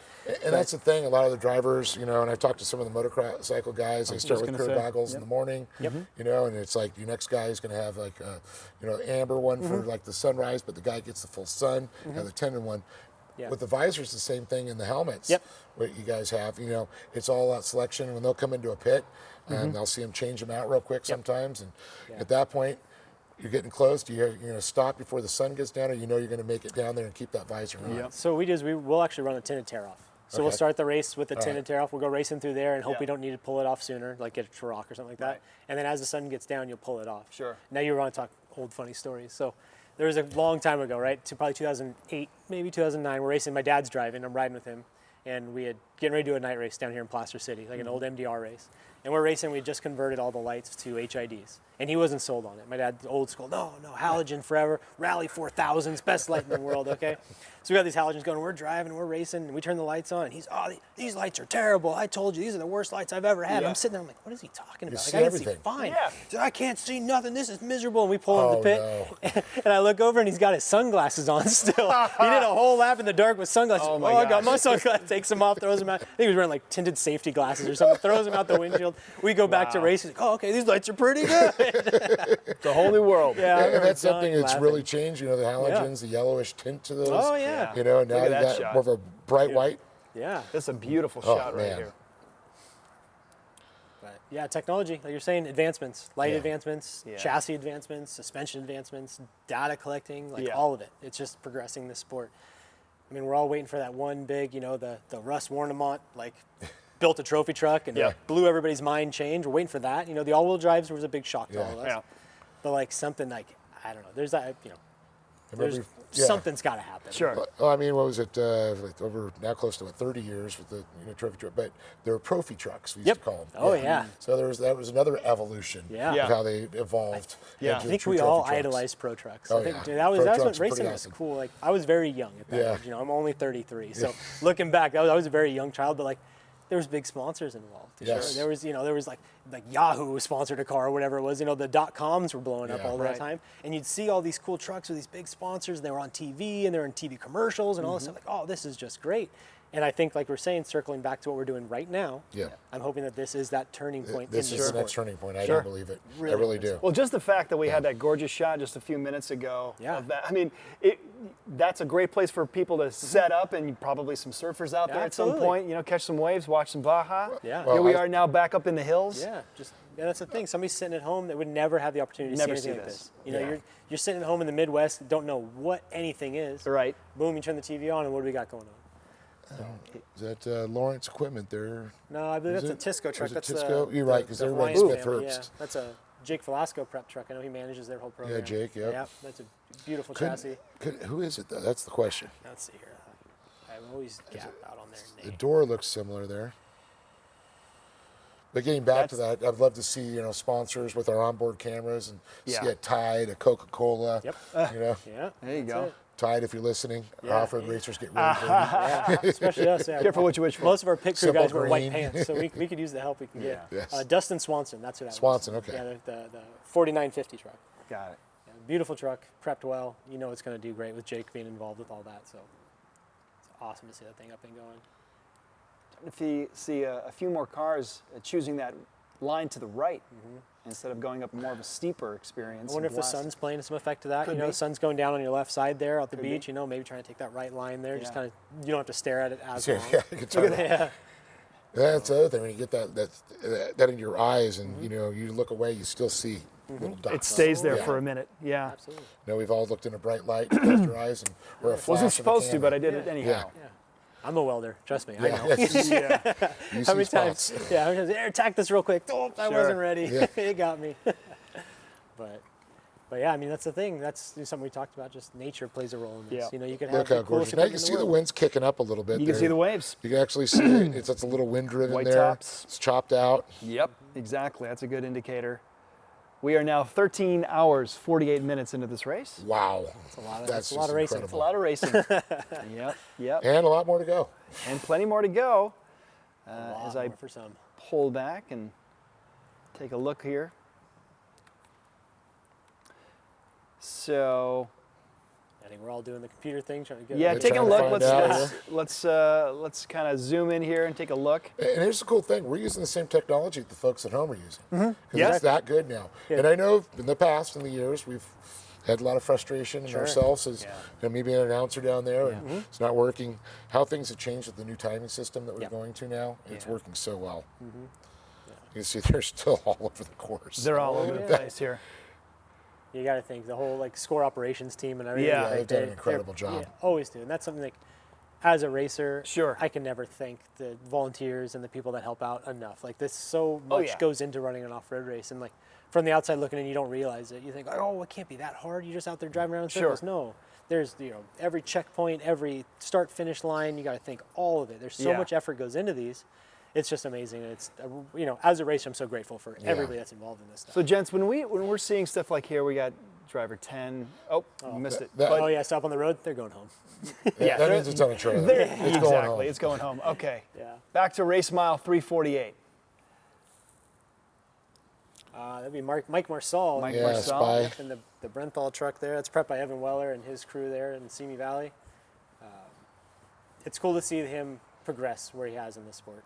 Came in kind of green, new to this, rough to it, and he's really given it everything. You can tell, pre-running, putting the effort into it, putting in the homework, taking the time. And he's connected with a lot of locals. Correct.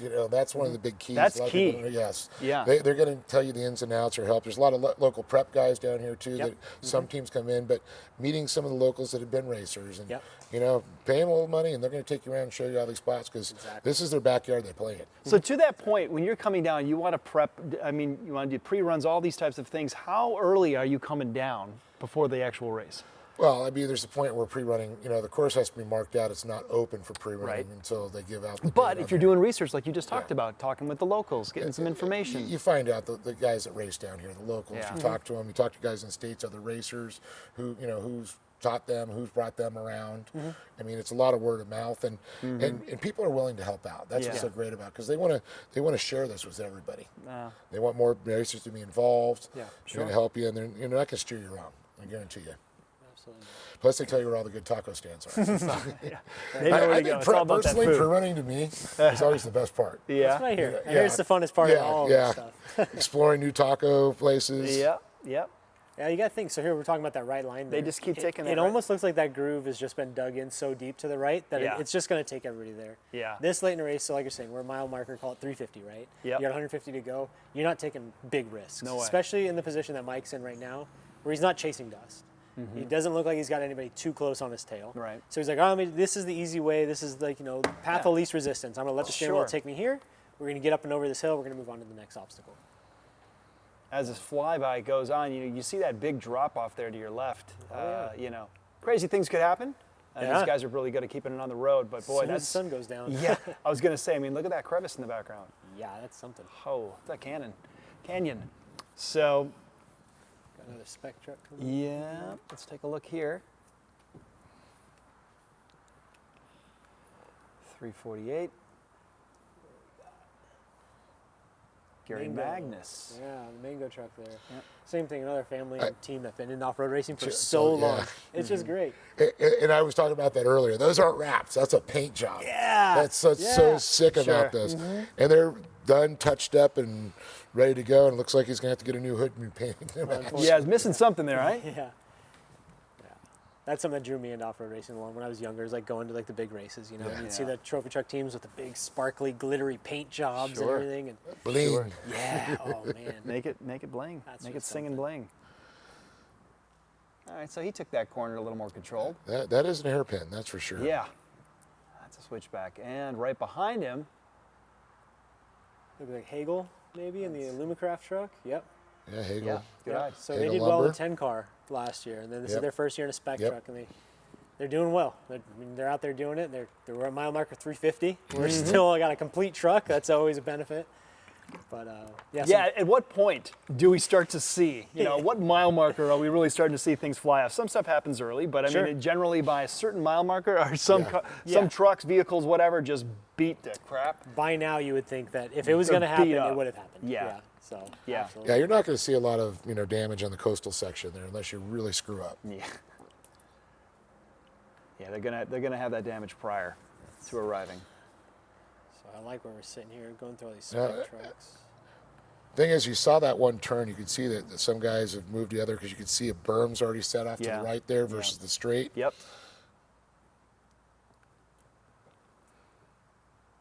10 car? All right. Oh, wow. In the mix. Yeah, 1091. What do we got for 1091? That's definitely moving. I love seeing a 10 car do well. Look at that. 1091, Francisco Vera. Yeah. Francisco Vera. It's like co-driver of Alexis Vera. Is that a single seat car? Looks like it. Oof. Yep. Right into dust. Oh, he'll get by him. Yep. Move to the left. Maybe not. Maybe not. We'll see. Okay. Very nice. Okay, there's the There's right. your See if he goes left. Go opportunity. left. Right Go there. left. Go Is he gonna do left. it? Is he going to do it? Yeah, it's quicker. Oof. We watched it earlier. Yeah. Okay. So Yeah, but not without a run. You gotta not punch in a it. buggy either. Yeah, the horsepower just doesn't have enough. Yeah, and especially with that transaxle too, like hunting for traction, like you're gonna have a hard time getting up that hill. We'll see if it did him well. It's like an Illumicraft car as well. Look at that. I love that. We're That's coming a in 2C. so close on there. So with only 2 names on the list, it has me thinking that maybe it's just him and his brother in that thing. Mm-hmm. I'm guessing it's It looks like a single seater. Oh, yeah, maybe right. And that's one thing that a lot of the vehicles. I mean, most are all are trophy trucks, of course, the spec trucks and all that. Yeah. But you get into like some of the 12s. I've seen them single seaters and 16 cars, single seaters, dual seaters. Yeah. And 10 cars, the same thing. Yep. Yeah. Absolutely. Yeah, there's something about a single seat car. You know, Yeah. you're sitting right there in the middle of that thing, and you're all by it. Yeah.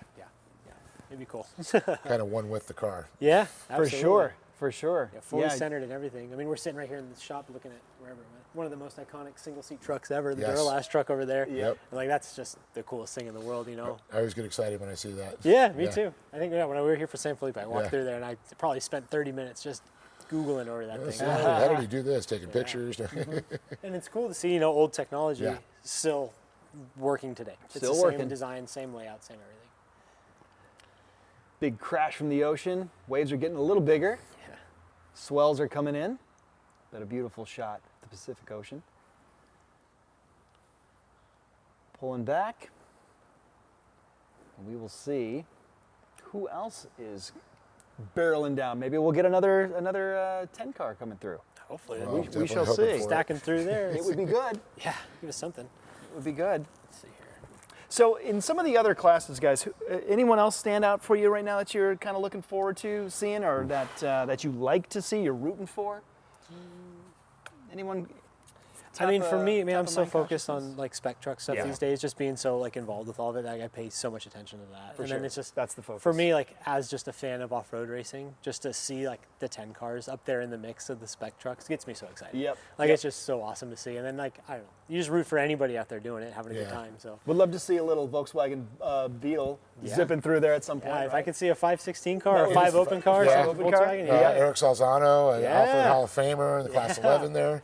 So the, Those are fun. Once, as we like to call him. Once, once. Yeah, and I'll tell you that he's a true legend, super nice guy. And then, Larry Rossler, I'm excited to actually see that happen. He gets trophy truck across the line, whatever position that is. Get in a helicopter if he has to. Get over there, get in that Class 11, and put some time in. Yeah. Amazing. Well, I mean, Amazing he's effort. he's not new to that because I've seen Yeah. him do the 11 stuff like KOH and all that stuff, Yeah. just absolutely Yeah. insane. Like, I think off-road racing is one of those things. Like, if you have this skill and you have this tool set, right, of knowing how to drive these vehicles, you can transfer that to any vehicle. Sure. You understand the dynamics of keeping it alive. Obviously, you need to learn the limitations of the car, but big picture, you know how to get the car around the race But you just course, so- Ironman 500 miles. Yeah. He's That's why that dude's one of a kind. Like, there's not many. Not like many him. guys I'm going to say could do that. Yeah. Me, I'd want a nap at that point. Yeah, and by the time, if he's maybe we don't know, we're not down there, we don't know what's going on inside that car. Maybe he's having his own internal issues. Sure. But what if he gets out? He's like, nah, I'm not going to do it. It's possible. Nobody's gonna knock him for it. Yeah, nobody's gonna give him. That's mad respect in any decision that man makes, for Yeah, sure. absolutely. And I got to tell you, Rodrigo Ampudia, he's one I was, hoping to see him. Yeah. And we're going to have to find out how that unfolds. I don't know if he's in or out. I've been looking for him. Rodrigo is over here. He's halfway point, I believe. From what I'm seeing, it looks like he's not. 12 minutes ago was updated. Oh wait, that's Eric. So if we go here, let me zoom in. And Rodrigo is right up here. Where's that? He's up here. He's 2910, is it? Yep. It's 2910. There he is. Yeah, so. 0? Yeah. Back Unfortunately, hanging out. until next year. Yep, that doesn't look good for him. It's a shame, but it happens. Attrition. Yeah, the most overused word in motorsports, racing. Out driving the equipment. That's what happens sometimes. I've watched him race for a lot of years. He wasn't a kid when he was racing with us in short course, but and his dad's having the pedigree of racing down here and seeing a second generation. And then Alan coming into his own and seeing that happen. Alan, great guy, and it just love seeing the boys down here and having a good time. They're always fun. The whole family of fast dudes. Yeah, family. Fast dudes. Aaron, all right, too, the other brother, who's done a little driving and co-driving with him. We've seen. So hard to tell these days, especially when you get like a big drone shot like this, Yeah. between like a side-by-side or UTV or a Class 10 car, yeah. or even like an unlimited car. Yeah. Like, Oh yeah, that's for sure. it's tricky. so hard. I mean, these cars, like we talked, the advancement of the technology and the vehicle and the just chassis developments and everything is just insane. Like, I can tell you that was a Camry on the other. It did look like, or was it an Avalon? It's hard to tell. That's right. That's right. Hilarious. Yeah. Was it a Cresta? Who knows? Could have been a Kia. Time will tell.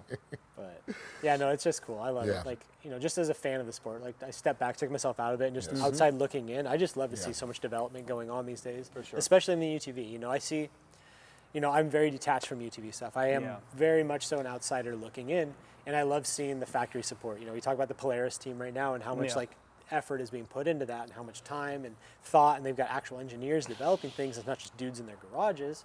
And it's cool to see that because it's just going to push, Can-Am. It's going to push Honda. It's going to push Yamaha. It's going to push all these other companies to hopefully do the same thing. And maybe get, like you talk with motocross and supercross, you get the manufacturer battles.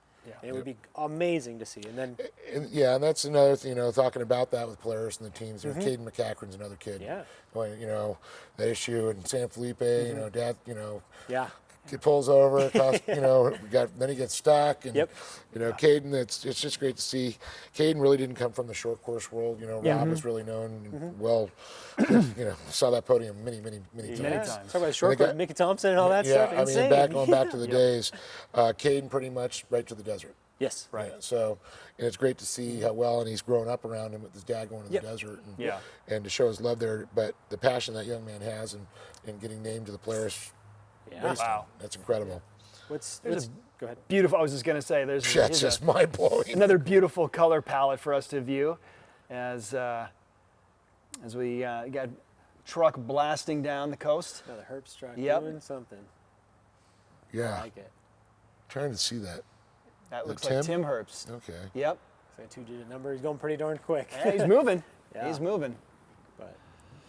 But yeah, to circle back to Caden, I don't know if you follow him on social or any of that stuff, but that kid races almost every weekend. I know. He's got that what do you call them, the single seat Polarises, and he's out there driving that thing. RS1s. He's racing every. I'm so envious of that. The works. Yeah, and I think that's what it takes, and I'm sure he gets plenty of guidance from his dad. Yeah, and there's the old adage, seat time, no matter what discipline of racing you're in. Exactly. Right seat, left seat, doesn't matter. Just get in the car. Yeah.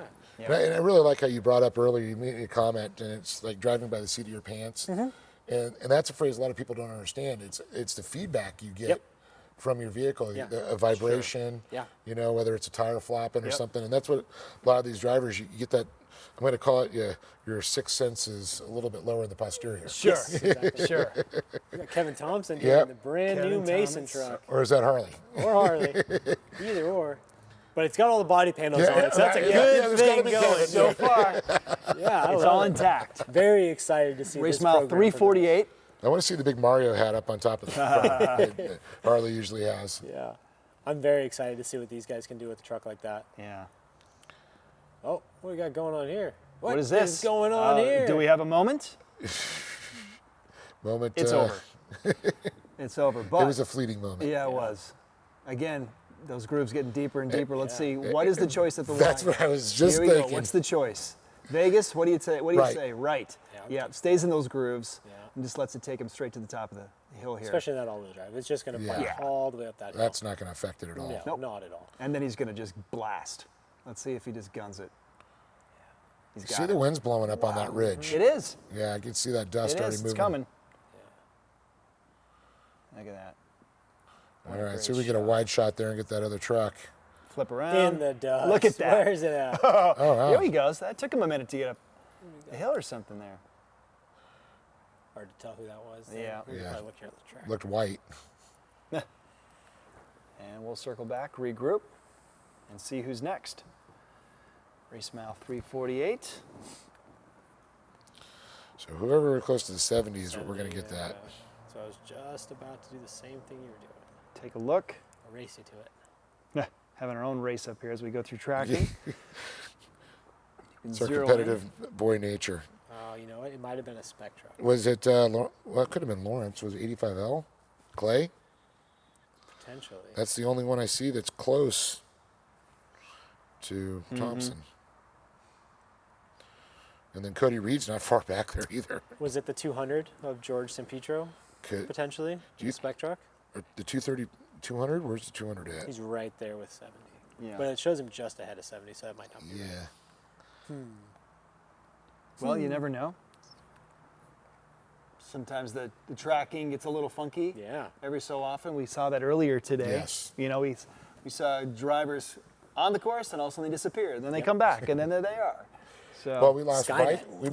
Lost Bryce for a little bit. yeah, he was ghosted. Yeah, we didn't know he was. Nope, he was gone. Gone, yeah. Speaking of Bryce, he should be getting pretty Yeah. close there. Yep. He is Let's see. approaching. Gosh. So I know our guys in our control room probably are seeing the monitors. There's And if the Bryce. crowd starts showing up, then you know he's getting close. Here's Bryce.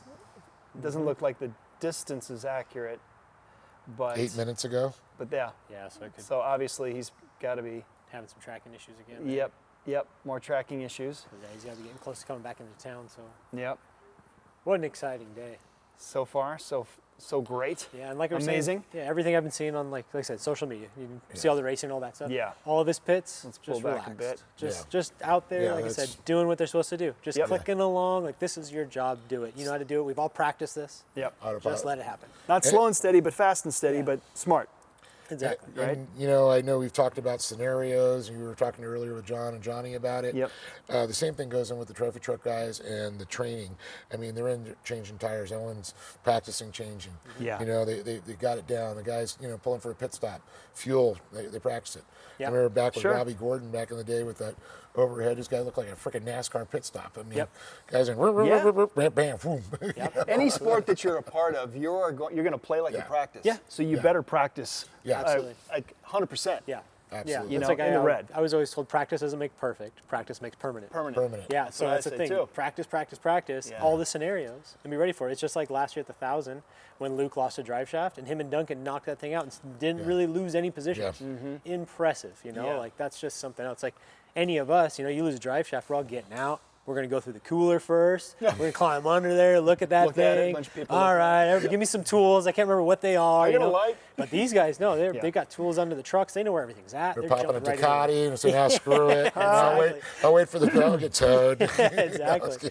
But you get a professional like that, you know, they're in and out. That drive shaft's done quicker than most of us could even figure out what the problem is. Yeah, you want to get where it's so in your body, it's so ingrained, it's almost unconscious at that point. It's just you're just in the zone. Yeah, you just don't think. Yeah, and that's what separates, you know, true champions and true winners from just your everyday, like, I'm going to go win this off-road race. No, like, the guy like a Luke or a Bryce or something like that, they're practicing the scenarios that are going to prepare them to get to that finish line if they have that issue. Yeah. You know, you got to plan for the worst. That's and a good that point. happens, You know, so. what makes a champion? Yeah, going that extra mile, that extra little bit, you know, doing those pit practices, doing all that stuff, and it just takes you to that next level. Because when you have those little hiccups, you have the confidence to know. So you come in here, I lost a drive line. Confidently, I know I'm only going to lose a minute, 2 minutes, whatever you want to call it. And your ability I'll make to stay that up later. poised. Yep, exactly. Not freak out. Yeah, you're like, is it 9/16? Is it a 12-point down there? Is it Yeah. 6-point? Who knows? I don't know. It's all right there. Yeah. Do your job, put it back together, get back to racing. There's redundancy, you know, in what you do, and having backups, and you know, knowing that things can go wrong, and absolutely, you know, I've heard nightmare stories of guys under the truck losing a socket. Yeah. And the silt. In the silt. Lug nuts. Can't find it Lug anymore. nuts, the other Always thing. lose lug nuts. That's me. Froze up for a second here, but Great shot. Yep. I'm believing that's Another probably Thor. Thor. This is Thor's truck. Yeah. Yep. We had that forward-facing camera. Now Exactly. It's the rear one. Yep. We're going to have these guys put their names on the down tubes or Yep. something like that so we can keep track of these cameras. Sometimes it's a bit misleading, but he's still in it. Yeah. Still moving. I'm going to hire out my branding consulting abilities to some people here. a different perspective. Yeah. A different viewpoint. It's kind of fun to see there. Yeah, that's that's something we talk about aerodynamics. The Yep. radiator laid down back Yep. in there. I know I've seen a lot of these Herb trucks run without hoods. Yeah. So I'm guessing that they probably cooled just fine without the hood on them. Mm-hmm. But there's so much packaging and so much thought that goes into the back of these cars and where everything lays out and how the air flows over it. It's all very, very, very important. We can see that sun here in the upper right-hand corner, but how far are we away from losing it? From the sun? It's going to start to go What do we down got right pretty now? quick. Oh, right? well, I mean, we're 5:30, looking. we got another we're- 2 hours. Yeah, A we're couple looking hours. past 8 o'clock. Yeah, I mean, yeah. Yeah, we're jamming along pretty we're- good. So we're good. But that dusk time is. Yeah, it's tough. I'd almost rather go racing in pitch black Yeah, the than golden as the sun hour setting. is Golden tough. great for photographers, terrible for driving. I'll tell you what. Yeah. Those are the photos you screenshot and save on your Yes, phone, yeah. but they're terrible when you're behind the wheel. I'll tell you what. You're just driving into that, and like any little speck of dust just amplifies, Yeah. and it's Okay. just so tough, and it's Right. not enjoyable whatsoever. You hope that it's to your back. Sure. Andrew Back Myers up and there? going again. The 69. I know he was stopped for a while. Remember back then when Yeah. we had that whole incident. And he's just about to come through race mile 400 here. Looks like Look at that! Look at that groove right there that they're going. Look at that passenger side bedside might be chewed up. I wonder if Yeah. Whoa. Oh, flat. yeah. Hello. Quad in the mix there. Yep. I think that was the bypass that they was taking for the sport, or like okay. the sportsman Andrew Myers. motorcycles. Yeah. With the trophy truck coming through here. No, I'm missing a front corner. That's Yeah. from hitting the truck, I'm guessing. Uh-huh. What else we got here? That is such a relieving feeling though when you're at that mile over Yeah. 400. You can Yeah. in your head you can start 73 counting. miles it's, left. It's it's within your grasp now. Yeah, you're close. like, okay, let's not mess nothing Yeah. up. Yep. Let's get this thing across the Yep. line so we can all get back to hanging out. VP Fuels entry. That beautiful Lumicraft car there. Yeah. Yeah. That's looking good.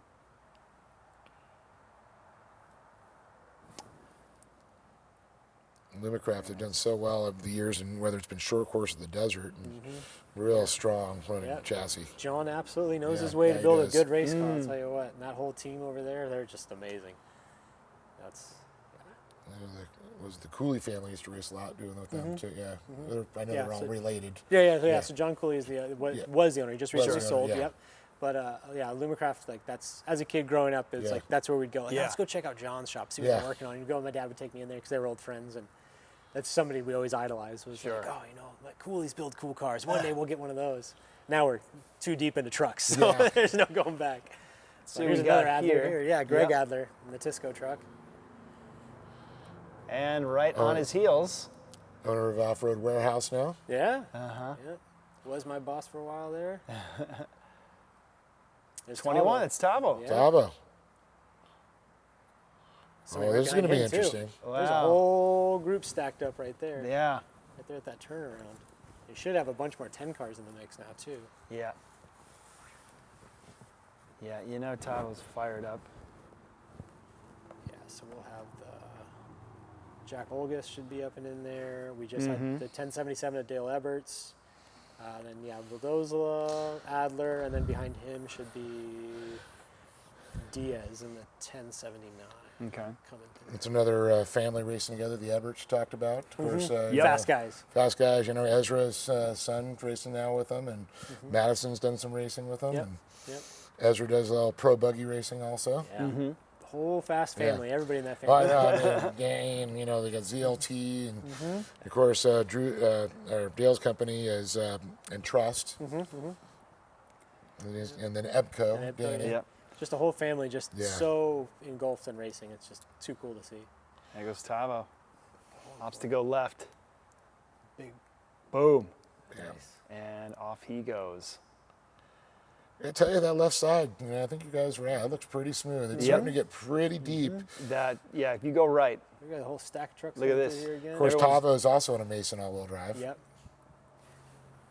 Oh, So I wow. wonder if that's What's going to happen perfect, here? Whoa. Perfect. Go, go, go. That's it. Oh, that's racing for This you. is a moment. Definitely a moment. Oh, wow. Wonder who that was right there. Getting by Adler. would More dust to be eaten. Lots of vehicles coming through right now. Look like Class 1. Giving this that Jack drone Olgus operator lots of 360 moments here. Another 10 car. See, now we're getting to where these guys Yep. are going to 10 be car battling there. all the way to the finish. There they go. It's a Bruce Yee. Very cool. Another driver's moved up. There used to be, was it the 16 car? Mm-hmm. I believe so. Yeah, Volkswagen fired cars. Yep. Yep.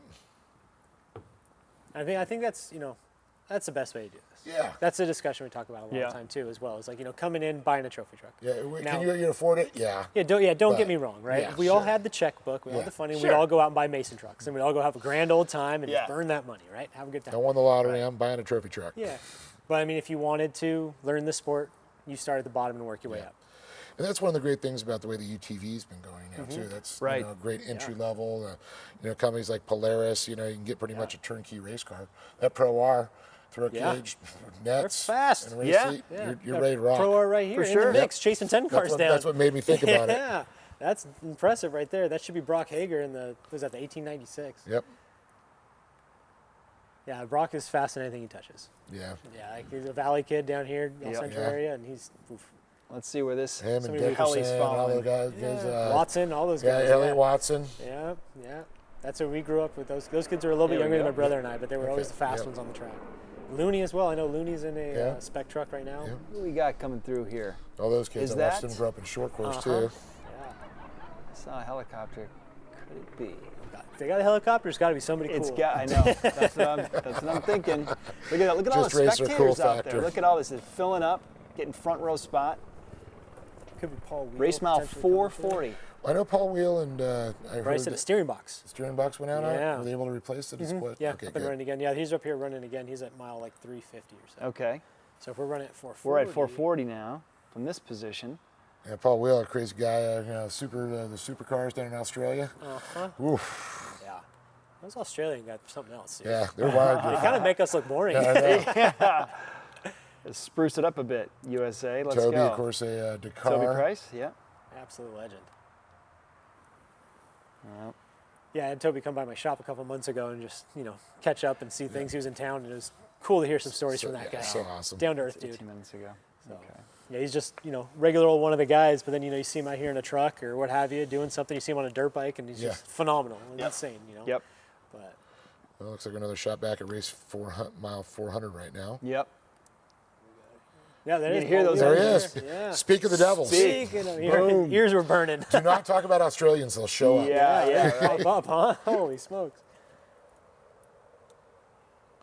See how he navigates this turn. And they got the guy Kevy, drawing blank on his last name, the right-hand drive Australian. Oh yeah. He came over last year. Yep. And I know there's the Class 1 guys too that race. I know a lot of them. They got Fink this week as well. So I know some of those guys are probably favoring a hometown race versus being here for the 500. I think That Toby's looks like Bryce. Yeah, yep. Bryce is coming in. Here he is. I know Toby's leaving this straight to Fink to go racing. So that's what a life. Yeah. All right. Hopefully here's a great angle of Bryce popping over here in this whoop. Come on, Bryce, do something cool, man. Come on, man. 360. Let's go. Here we go. Love for the fans. How long have you guys been sitting over here? Yeah, exactly. Waiting for that right there. Looks like know the great approximately spot. 14 hours. 17 minutes. Yeah, huh? some of them. I see Dick Gray there taking some shots.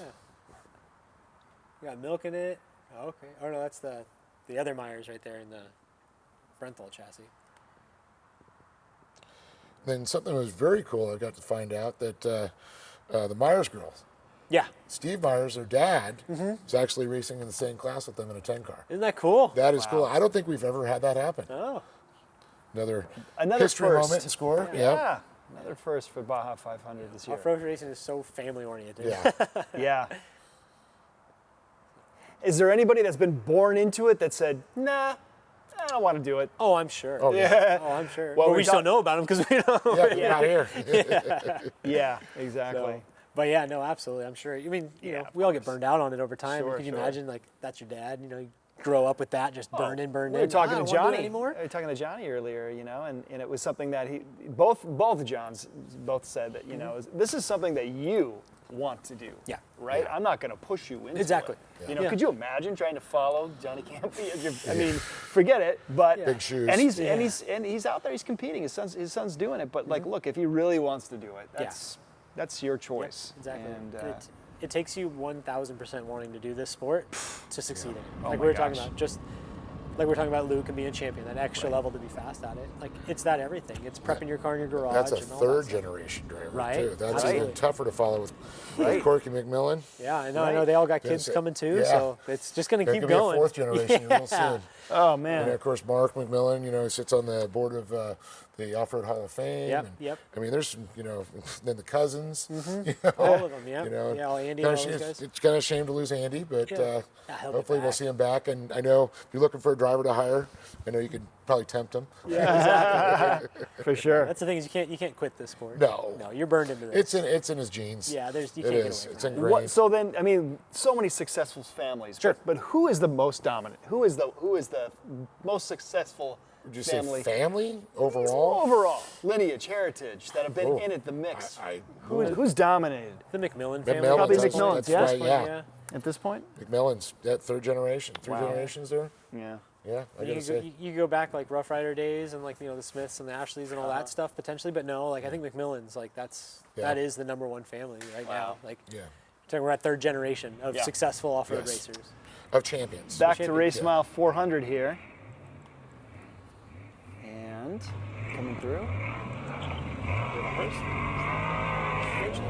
Let me see.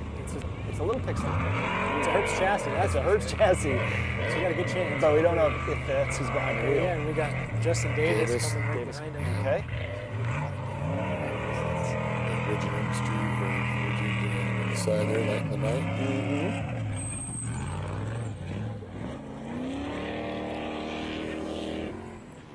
All right. I mean, Oh, here we go. Oh, some motorcycles. Some bikes flying.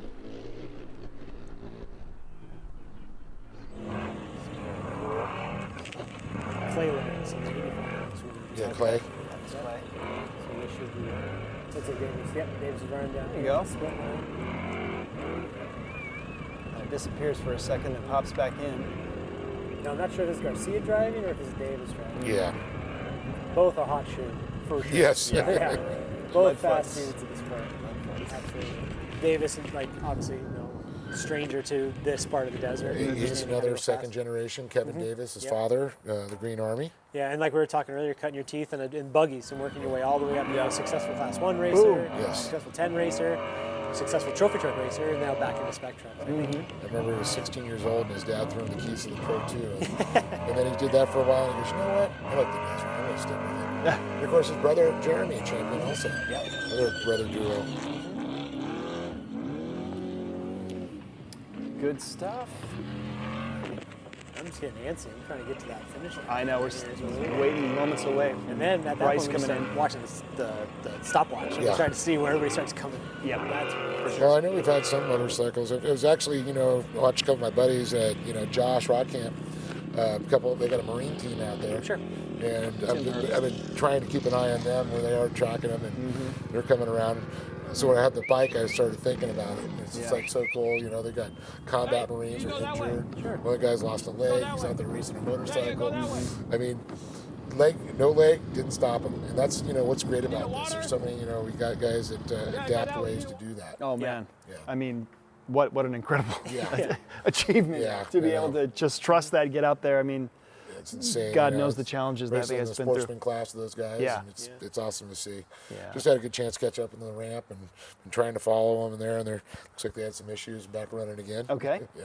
I mean, that's the beautiful thing about this sport is that there's so many different people that get brought into this. There's the guys that are here to go racing. They want to win the race. The guys we're sitting here tracking all day today, they're up front, they're winning. Yep. Then you got a team like that, they're there for the adventure. Yeah, And this offers that adventure. This offers a racing atmosphere where you can be competitive and bring all the big guns. Sure. Or you can just go out there and just survive this thing and get to the finish line and have the months of stories to tell after doing something like that. You're just born with a warrior spirit. Yeah, and that's really brought it up. And he pointed out to me, he said, it's kind of the same thing. It's, they take chances, these guys that live on the edge. Yep. And that's what it's about. And it becomes a brotherhood. For sure. And that's what we look at is when you go out, and I've had some of the closest friends that I've gone out and just pre-ran and hung out and chased with before in the past. And you become very close. For sure. And, and that's all part of it. And I know I see the guys like with Cameron's crew, the DA, when they do all their runs, you just become closer knit. And he goes, that's what it's like being in the military with these guys. And when they're in combat, you rely on the other guy. For sure. When you guys are driving or racing or in a motorcycle or in a truck, you guys are a team. You guys are one. And that's how you have to work as a unit. Yep. And it kind of makes sense. Sure. When it comes together. I often And your say- hands, you're putting your life in this guy's Yeah. hands. That's driving with you. For too, sure. You know? 100%. Yeah, it's big. And you rely on your life in this game. He's not going to, send you into a ditch Oh, and yeah. kill both of you. Yeah. So, Yeah. Yeah, I've For sure. been sent into plenty of ditches. Sitting Yeah. on the right seat with someone on the left side, like, what is going on over here? What's that? What were you doing? What did I do to I you? went to check engine vitals. I did miss one turn, and next thing you know, This we're is sitting what on I our get? lid. What are you doing? Right. I've been taking care of you all day. Now we're upside down. Yeah. All right, back to the race here. Yeah. Another buggy here. the Little 10 buggy car. coming through with race mile 348.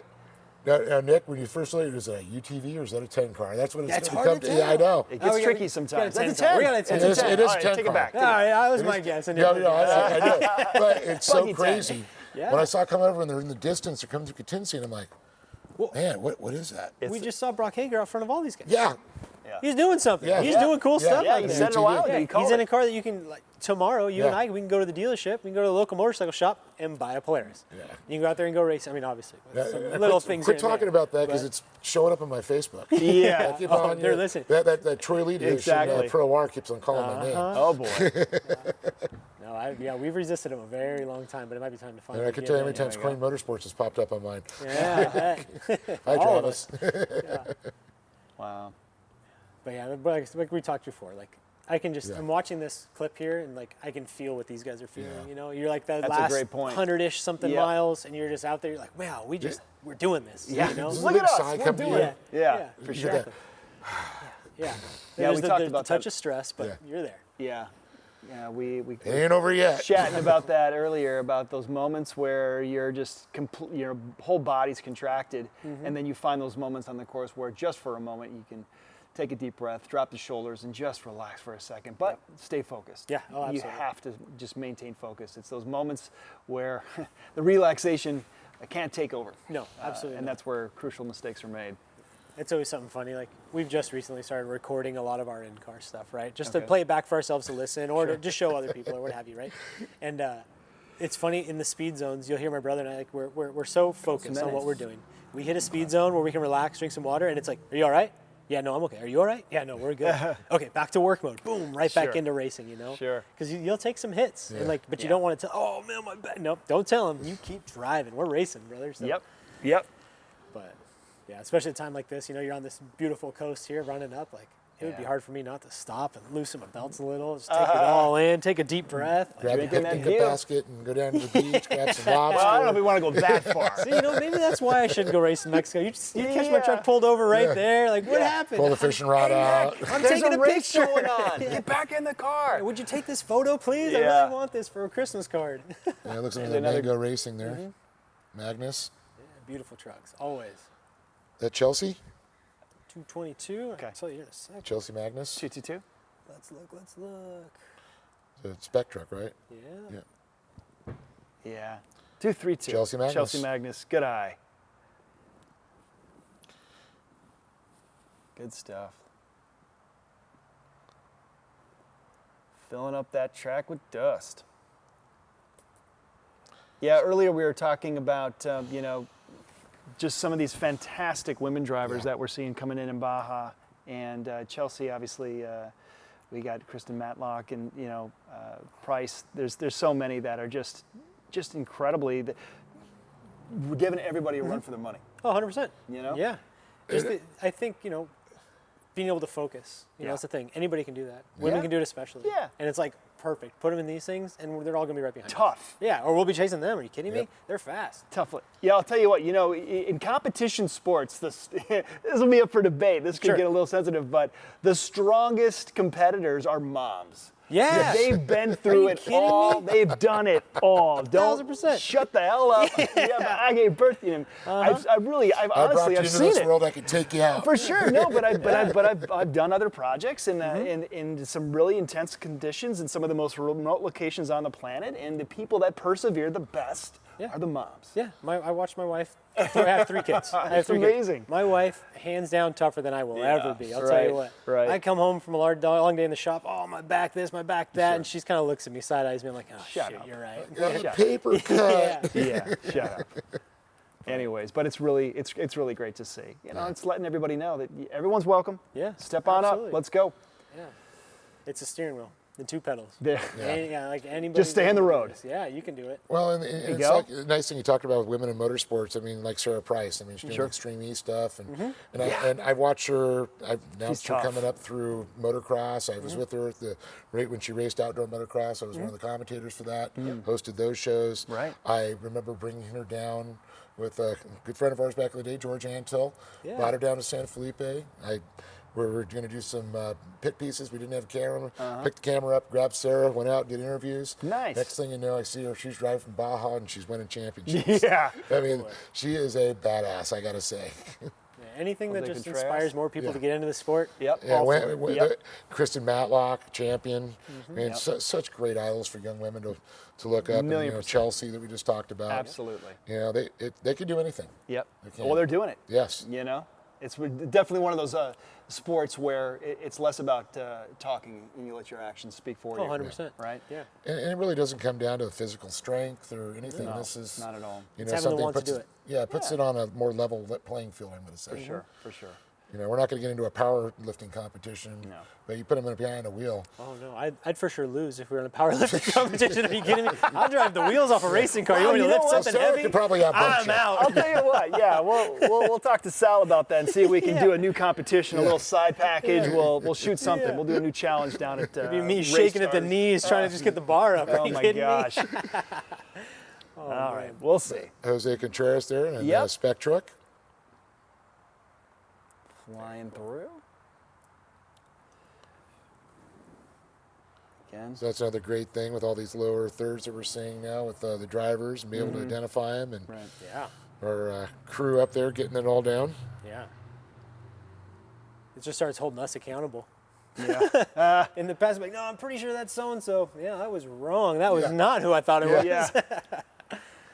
Well, it's a little tough when it gets a little pixelated sometimes. Sure. Can't catch the numbers. Yeah. Top of the trucks all look the same. Yeah, No we talked names. earlier.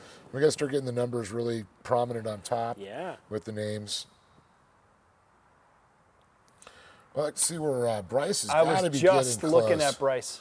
Yeah, It's not gotta coming be there. through on mine, but he's getting close. he's in the. But I can't get the actual mile. What do we got right now? Has anything changed in the top 5 whatsoever? Oh, dude, Bryce Good question. Minutes. Bryce is.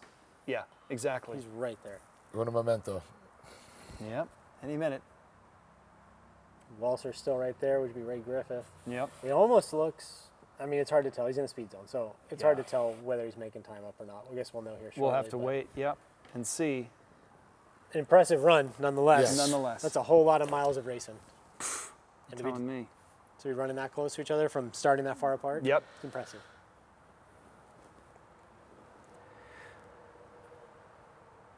Again, more epic drone shots. This beautiful landscape these competitors get to race on. Could be worse. Yes. Could be worse, right? And it's really just exciting to see more people coming from overseas, all different countries, showing up here for the Baja 500, and just wonderful to see the sport expand the way it is. Yeah, absolutely. Oh, what a great shot coming at us there. Yeah, look at that. 10-car, yeah, love it. Now, one thing to keep in mind, now we're not going to wait for him to actually get into Ensenada because the finish line is actually out on the highway where the start. We had a ceremonial start. Correct. And then they bring him through town. Fortunately, that wash that we've ran through for so many years, it's just from all the rains and the floods and all that and vegetation and debris, it's just too hard to clean out. Gotcha. So for safety and, keeping them, running through the major streets, we're able to start them out on the highway. It's a new highway they constructed. It'll take them out and run them out in the course. And Okay. Nick, I know you're familiar with that area there too. I spent a lot of time out there during the that silly thing that we had going on for a couple of years that kept us to wear masks and I've heard about it. diapers on our face. Yes. But we were out there and we kept the racing going, and that was one of the great things about the Mexican government and all our protocols that we brought into case with SCORE. So we were out there, and it turned out great. So we've been keeping the official starts out there. Love that. Love that. Back to the coast. Side by side, there we go. Uh-huh. Maybe our crack team get that update. Oh, Justin Lambert. This is second place right here. This is Justin Lambert, Pro UTV Open. It's looking good. Yeah. Now open, can run naturally aspirated, can run forced induction. You know, you want a supercharger, you want a turbo. It's open. Yeah. Open Take the your wallet pick. is what we like to call Open it. wallet. Yeah. It's open wallet. Exactly. All right, here we go. A little track position look for at Pro this. UTV. Brock Hager on top, followed by Justin Sims. And then we've got the Matlocks. Kristen in 4th, Wayne in 5th. 5 minutes between them, respectfully. That's a respectful lead from Brock, though. Yeah, that 13 is. minute. I mean, do you expect anything else? No, not No. for Brock. No. You can put him in an 11 car, he'd probably be top 10 overall. I'll tell you what. Guy's just He'd be fine with the trophy trucks. He has to have 11 in a car. Saw him driving his mom's around. Really? Okay. Yeah, there might have been phone books he was sitting on at the Sure, time. sure. But he does. I did see him driving around. No stranger to going fast. Yeah. Yeah. At all. But yeah, if you watch here, you Here's see the Justin. side-by-side trying to dodge the two-track. You were talking earlier Yep. about how Yeah. deep these ruts are going to Yeah. get. And that's where, you know, it's going to separate the fast guys from the not as fast guys. Is Sure. these dudes hunting for traction and not just Yeah. accepting their fate. I'm in this two-track. I'm just going for a ride. Yeah. You know, you're always hunting, you know. We always go ahead. How steep is that? If they chose to go left, I'm just trying to get perspective here. I couldn't even tell you here. I Look mean, at this drone shot. I mean, from this drone shot here, we get an idea, sort of a little bit of the incline/decline. 23 degrees, 45 You degrees. know, yeah. like how much? It's got to be pretty steep. It's got to be steep. Yeah, I mean, it's slowing guys down. It's for slowing sure. both lines are slowing down. For sure. And the ruts. Yeah. and Plus the ruts. Plus ruts, yeah. And the later on in the day as it gets, it's just going to get more and more Worse and muddy. worse. And deeper that's something and I deeper. wondered if they saw that in pre-running.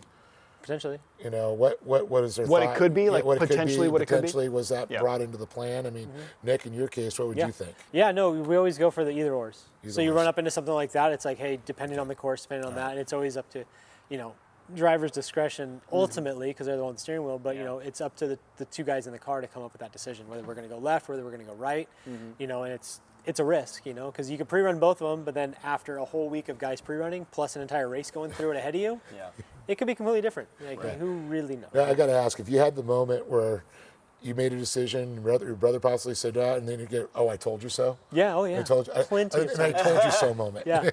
You've had those moments, and your brothers have had those moments. Absolutely. So it's kind of it's an even. Yeah, and it's always like, you know, the first, like, I don't know, first couple miles of the race where you're still jumbling your lefts and your rights. You know, you're trying to get your bearings about yourself. And like, oh, I'll set up super deep for a left. And he's like, oh, right.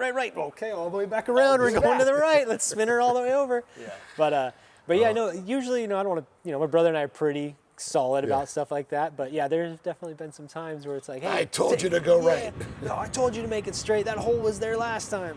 Oh, Love that. my bad. Let's listen in and see what's happening in real sound time.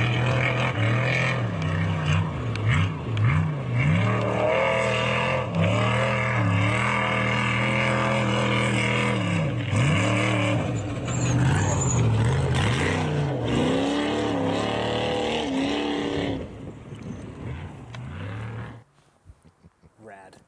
That's rad. You never get sick of the sound of those engines. Rad. No, not at all. Rad. Poor little LS3s just spinning all day long. Yeah. Oh yeah. Got to make that my ringtone. I think my phone rings. Yeah.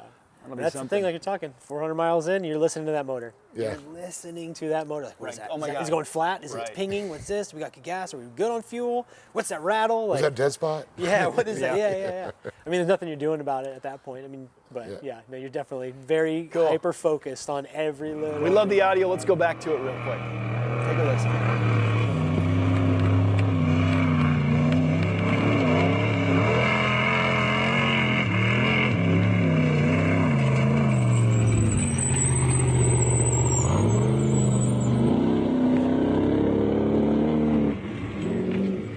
I'll take it. Yeah. Sold. Sold. Brake squeal and all. I love it. Yeah, right. That means you've been driving right when you brake Slightly sound like used, that. less than 500 miles. Yeah, those race brakes sound like that right off the start. man. I'll tell you what. Squeaky. Yeah, it means you're doing something right. You're making them hot. They're doing Yep. their job. Yep. Exactly.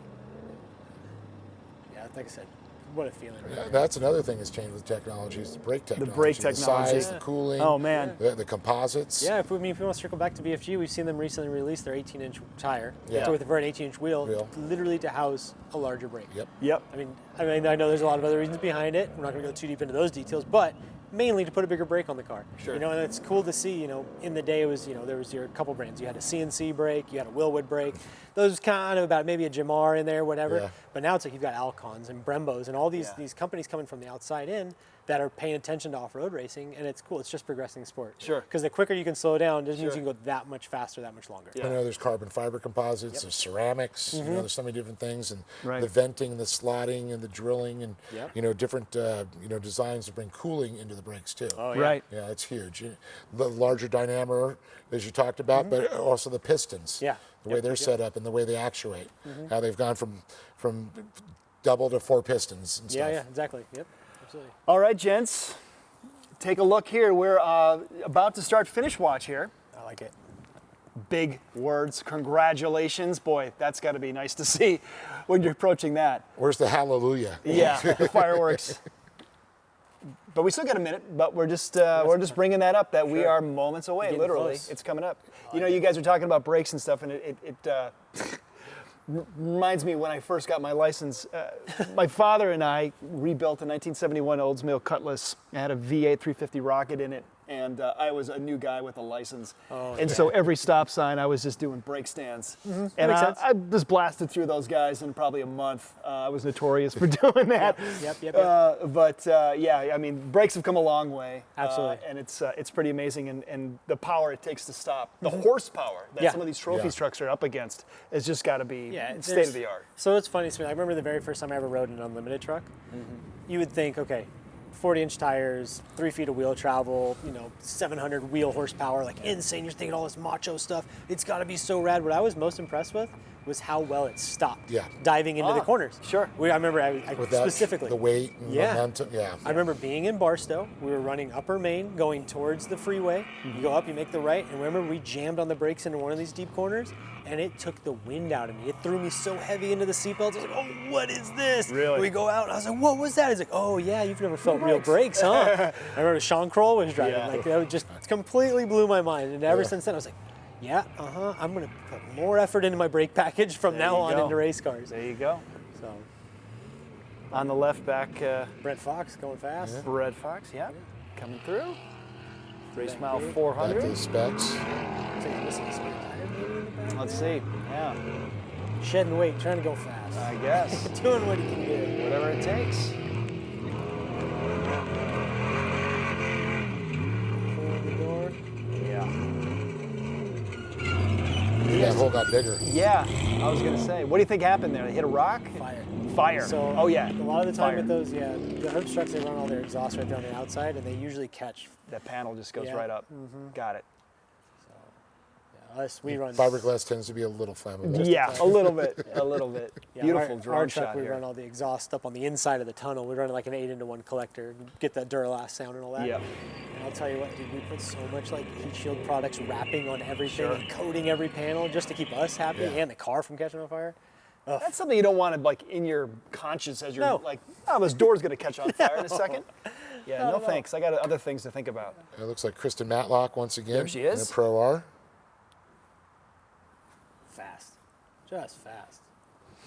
Still beating her husband Wayne. That's it. Ugh, that's great. Yeah, you gotta wonder who's doing the dishes when they get home. I was just gonna say. It's like, oh, you gotta laundry.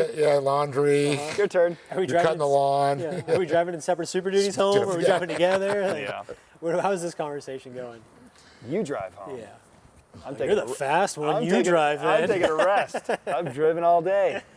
Well, now I know with we're getting close there. I'd like to see what possibly if we can maybe look at the gaps on second and third, maybe get a leaderboard here possibly. This is going to be kind of important, so we kind of keep it in mind. For sure. You know, with the gaps, the times, we'll see that, and then you know, hopefully we'll see if there's any questions of any PCPs coming in, any violations. We got Bryce approaching the city here, and then we in second.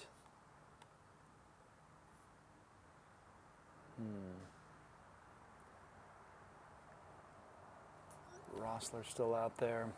We got, I mean, it's a substantial between Mike Wassler. We take a look, right? I mean, look at this. I mean, Bryce really just blew really forward. picked up ground. He really Yeah, did, wow. didn't he?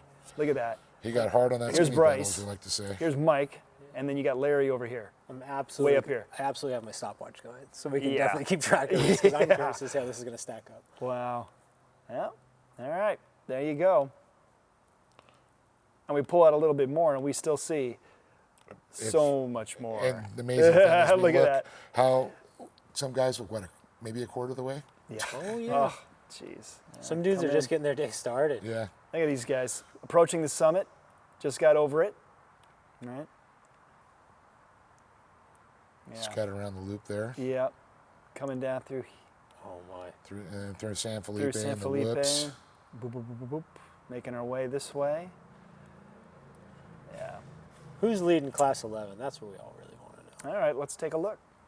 Without losing track of Bryce. No, I'm taking a Let's look. I'll see. keep my eyes on Bryce. You. What we got in Class 11? 11:34. That's coming tight. Running good before. Okay. Let's see, 11:34? 34 was it, or 11? I forgot. I looked at it earlier. Is it 11:11? No, that's Salzano. Esteban Ruiz, 11:45. Yeah. They're so far back here. Yeah. This is really, as we get close to race finish too, the pulse, the energy of Ensenada starts to ramp up a bit. People are just waiting. Saturday night party. Been waiting, let's see, 14 hours, 44 minutes. We're now into Baja 500. People Well, there's are ready. Eric Brandt. Time to pop some bottles. 11:43. Just a couple. Yeah. Yeah, a few. It's been a long day for a lot of these guys. Yep. There's the 11:11. I see the 11:05 is what I'm seeing as a leader. 11:05. Potentially. Oliver Flement. Okay. With a big gap. Yep. Big old lead. Yeah, we're seeing these big gaps between the That's leader and second incredible. place. Yep, that's playing out consistently there. All right. And then you try Bryce to getting closer wrap and closer your here. mind around it. How did that happen? Yeah, that was my next question. How does a Class 11 get so far in front of the other Class 11s? Yeah. Having the perfect day. Here we go. Yeah. Bryce getting closer and closer. Moments away here. Big number 7 in the Red Bull truck. Trophy truck blasting through. Pulling back. Starting to move into golden hour a little bit. Not quite yet, but we're close. Seeing some new shadows come through. Starting to get a little chilly down there, I imagine. Yep. And we'll just pull back a little bit more. Yeah, I mean, look at Mike. Yeah, that's just right? Incredible. From this refresh, he's at 465 at the mile mark. So that just came in. 6:16 our current time right now. Yep. Pacific Standard Time is here PST. in El Cajon as well as down in Ensenada. That's it. Exactly. It works down here. Yeah. Yep. We'll be digging through here. So how's their 11 class looking? 11 still same thing here. Same We got thing? that 11:05 seems to be leading with a big old gap. I was trying to see what car Rossler was going to get in. It's an Where's he Eric gonna go? Brandt. Yeah. One of the owners of Baja 11:40 Vida. Yeah, 11:43. 11:43. Let's see where he was at. All right, running third at mile 141. Okay. It's a lot of racing to go. It's close to 500. Yeah, but if anybody's going to be able to do it. It's getting windy down there too. Look at those flags whip around. To your point, Dave, definitely the temperature's dropping, but the energy is rising. Yes, most You know? definitely. Feeling hot. The party's hot, getting hot. ready, just getting started, baby. Yeah, exactly. Ensenada's going to be popping tonight. Bryce getting closer and closer to the finish line. Well, one of the things you always notice for sure, though, is when one of the Ampudia boys wins, it's one heck of a party. Opposite there. Oh, yeah. I can imagine. Yeah. There's a bit of cleanup the next day. Yes, there is. You know? Yeah. Yep, it's got to refresh, getting closer. Yep, there he is. Like everybody at home's doing the exact same thing we're doing. Yeah, Here we're just staring getting at computer closer. screens. It's all we've got. We're Yeah. waiting. Yeah, the only difference is that we've got a camera on us while we're doing it. But we're all anticipating a solid, good finish there. So we do have, to your point, everybody's either, if they're on their app, they're taking a look and checking out tracking. We're having a slight hiccup at the race finish right now. We're going to get that back online, so we do not want to miss that. No. But there we go. Yeah, we're back. All right, I was going to say, put us on the edge of our seats there for a minute. Someone tripped over the extension cord. Yeah, I was just going to say that scene from Airplane where the guy unplugs the thing. Just kidding. Maybe it was Rat, Rat's just messing with us. He's down chewing there. on wires again. I told him to stop Is that why he's called Rat? That's why he's got such white teeth. That explains it. That explains it. I think so. No offense, Rat. Maybe that's what I got to do. I need some whiter teeth. Yeah. Oh, lost it again there. See, he's messing with us. He is. I'm telling you. I should have kept my mouth shut. Somebody forgets to put gas in the generator. Oh, boy. We'll get it. We'll get it. But yes. Price is creeping. Some interesting stuff I found out about Ensenada back in the 20s, right?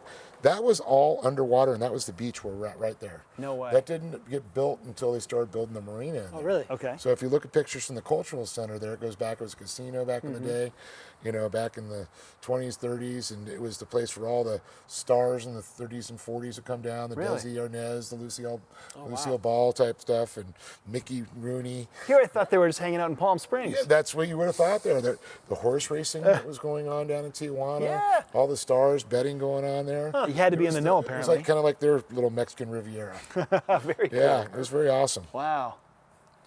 And then I finally found out and talked to my father, and he said, "Oh yeah, your grandparents used to go down there. It was the hot spot." Wow. I was like, "Who would have thunk?" Yeah, right? Who would have thunk? Now look at it. Another hot spot. We're back. Exactly. Yeah, just transformed. I just thought it was for great surfing at K38 and Baja racing. Mm-hmm. Yeah, exactly.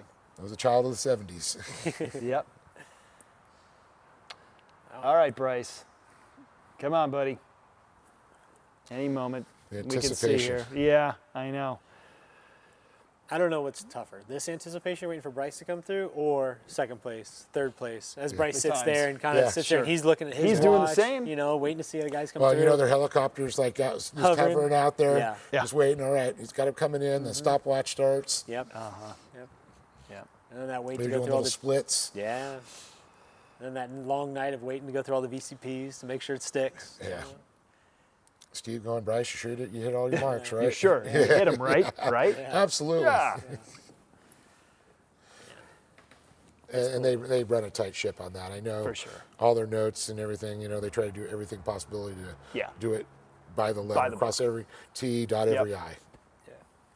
Well, while we wait for Bryce, we'll head back out to the coast.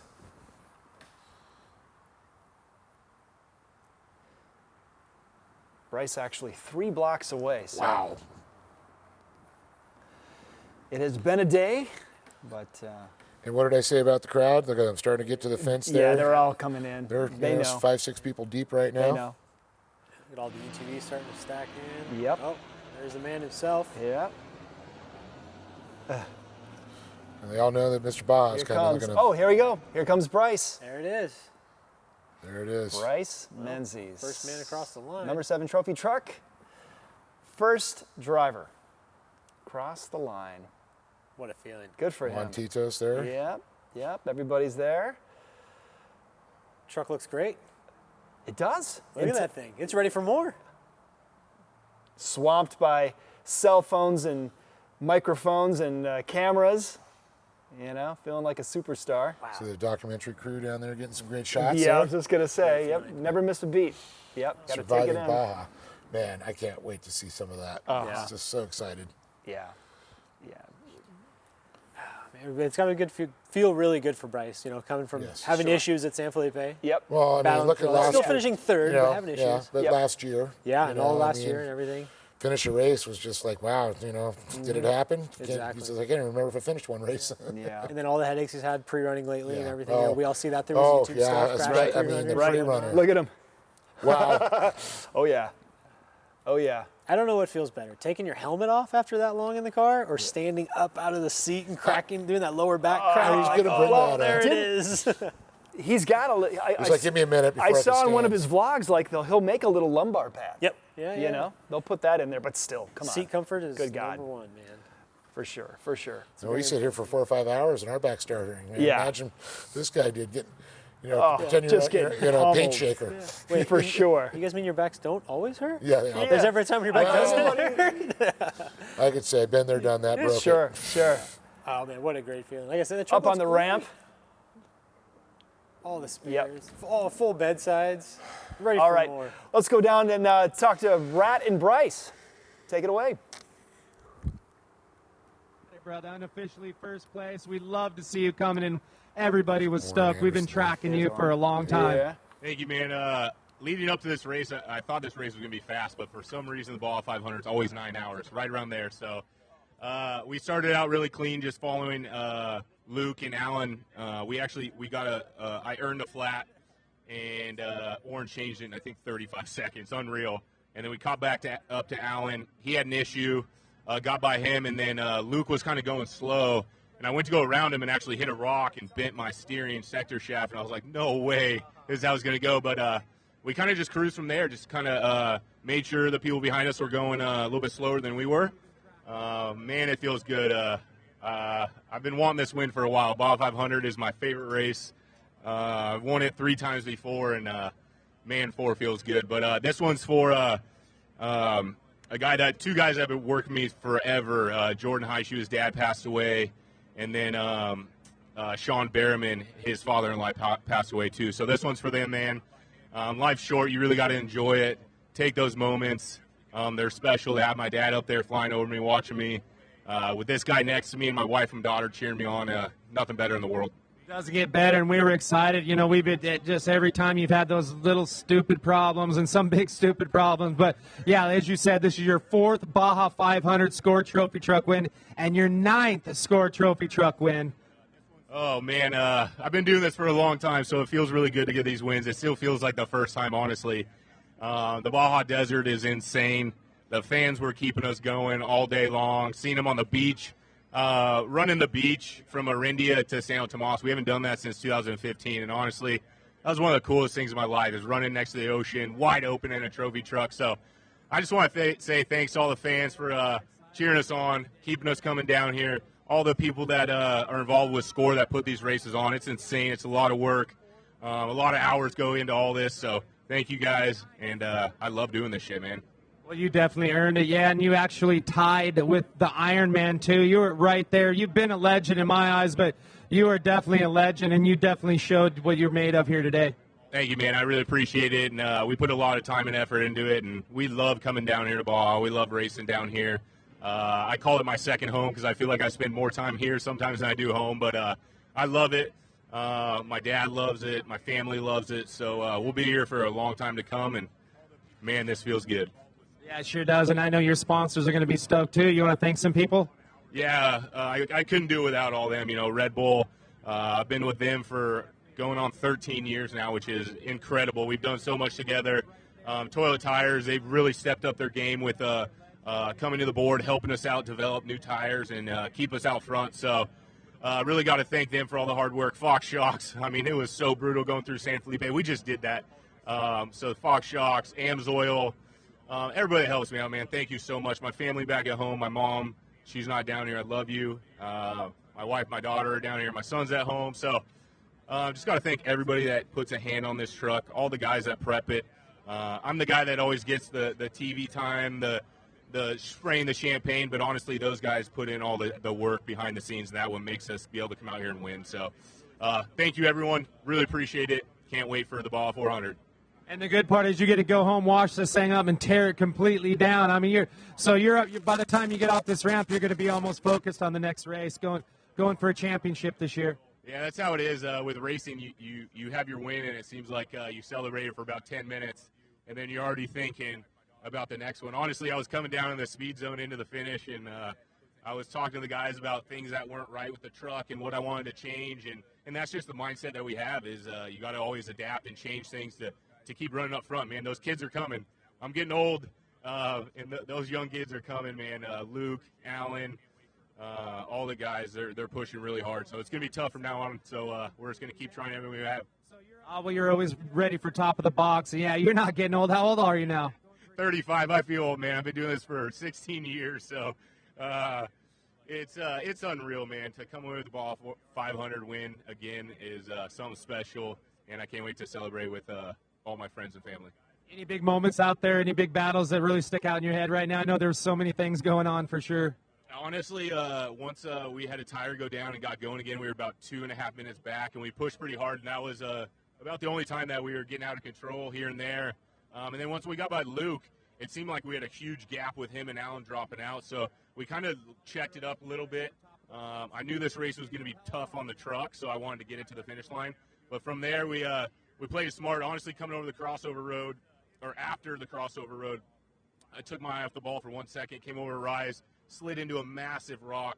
I thought it broke the wheel and the rotor. Luckily, Orange jumped out, looked at it, everything was fine. We just had to change it flat. So that was probably the only scary moment. And then on the way there to the finish, we just cruised it.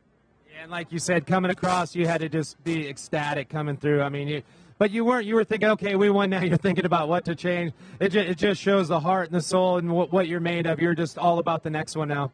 For sure, we're gonna go back and celebrate and enjoy this one, but we're always looking to the next one, what we could do to be better, because we know those guys are too. So you take your eye off the ball for 1 second, and it seems like you're losing position. So always got to stay on top of it. But we're gonna go home. We're gonna celebrate this one and back for the ball 400. Back at it, tear down for sure. Well, congratulations once again. You crushed it today, unofficially first place, and well deserved. The last couple of ones, talking to you, you were just, not too happy. But you're always still stoked. You always still have the smile, and that's what I love about you. You're a class act, man, the best in the game, and it proves right here you just won the Baja 500 for your 4th time. Congrats. Hell yeah. Thank you, guys. Appreciate it. Thank you for all the fans for hanging out down here. It's a long day. The reason why we come down is for you guys, so thank you. My hat's off to all my sponsors for getting me here, getting me to the finish line. You. All right, nice work, Bryce. Congrats.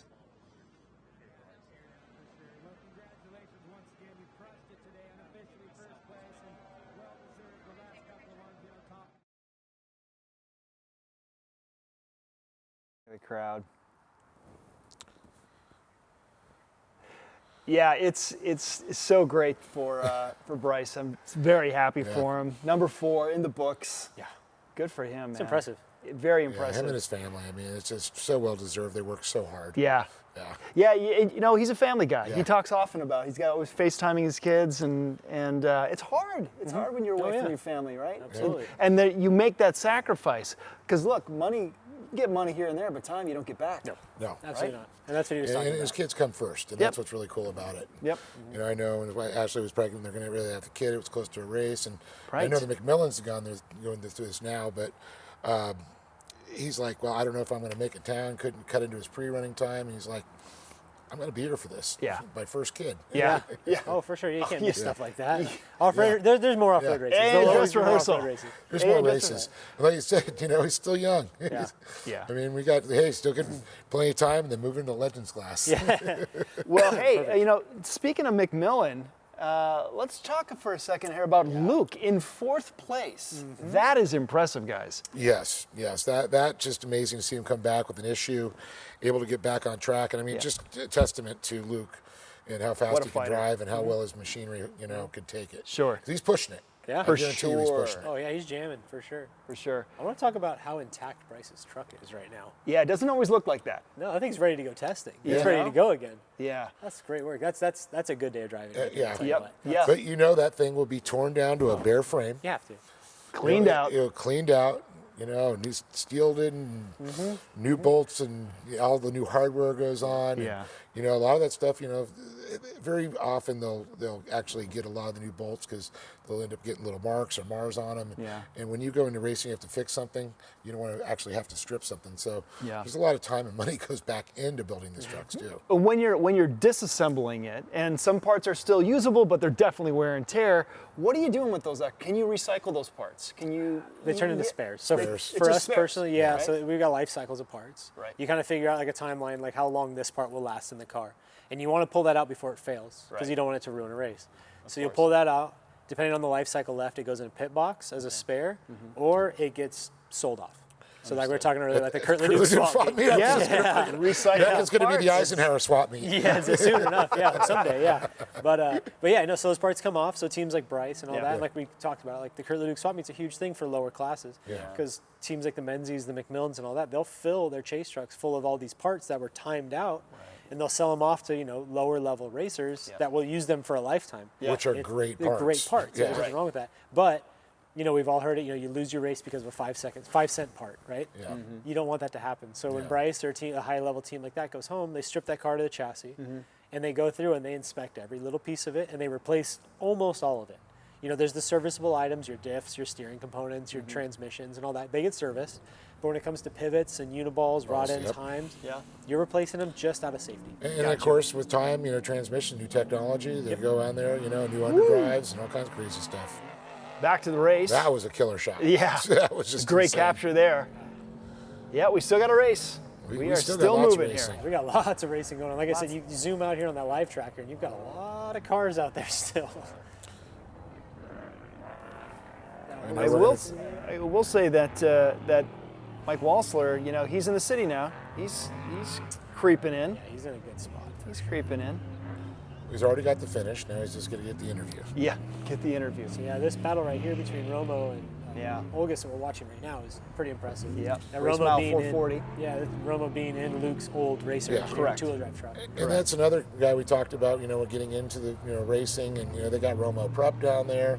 They've helped out a lot of racers, a lot of the smaller teams, and guys that just come in.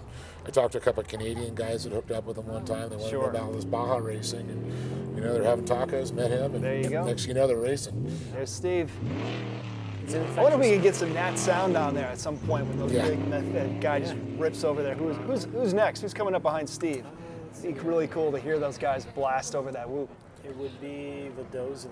The Dozla. Okay. Oh, that'd be a good one. Good little gap. Yeah. I wonder if we can get a little of that engine roaring. Also hear the crowd scream too, right? Now, Lechero, who's a mechanic for Rob McCacker for many years with many championships, now working for Pedosla Senior, prepping and building that truck. So, man, it's no wonder he's got so many championships. That guy knows his stuff. Oh, yeah, absolutely. And that's the thing, you can talk about, I don't know, it's hard to say. You read it on the internet, you see it, and it's like, 90% of your race is won in the garage. Yep. In off-road racing, it is very true. It is. Yeah, your preparation, your testing, your tuning, your dialing in is so important in this sport. You got to have people pay attention to detail. Exactly. This isn't circle. This isn't even short course. Short course, you get a qualifier and a heat race, and you can make your changes. Green flag drops. Yeah. You get your setup. Here you go. Now we do have qualifiers for this. We qualified for San Felipe. Yeah. And of course, that's how they got their starting position for the 500. Sure.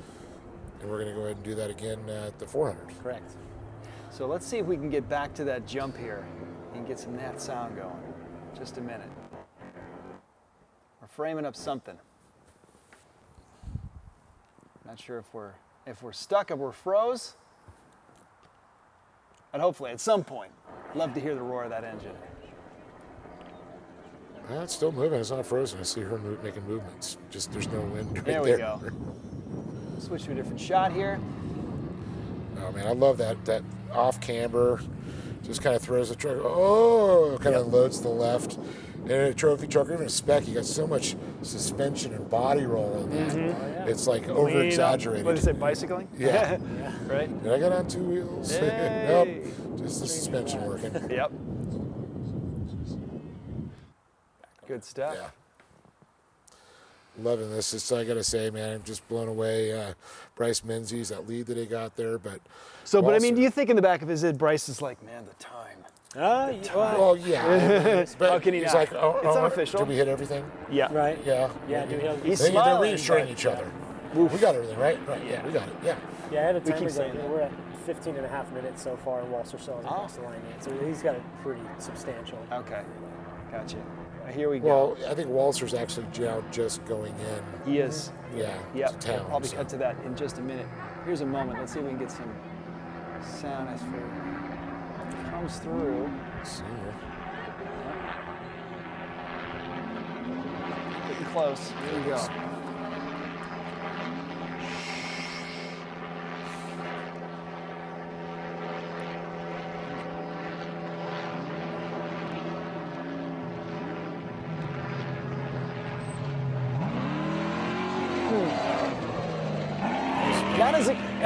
That's what I was about to say. I was just gonna say I was a little okay.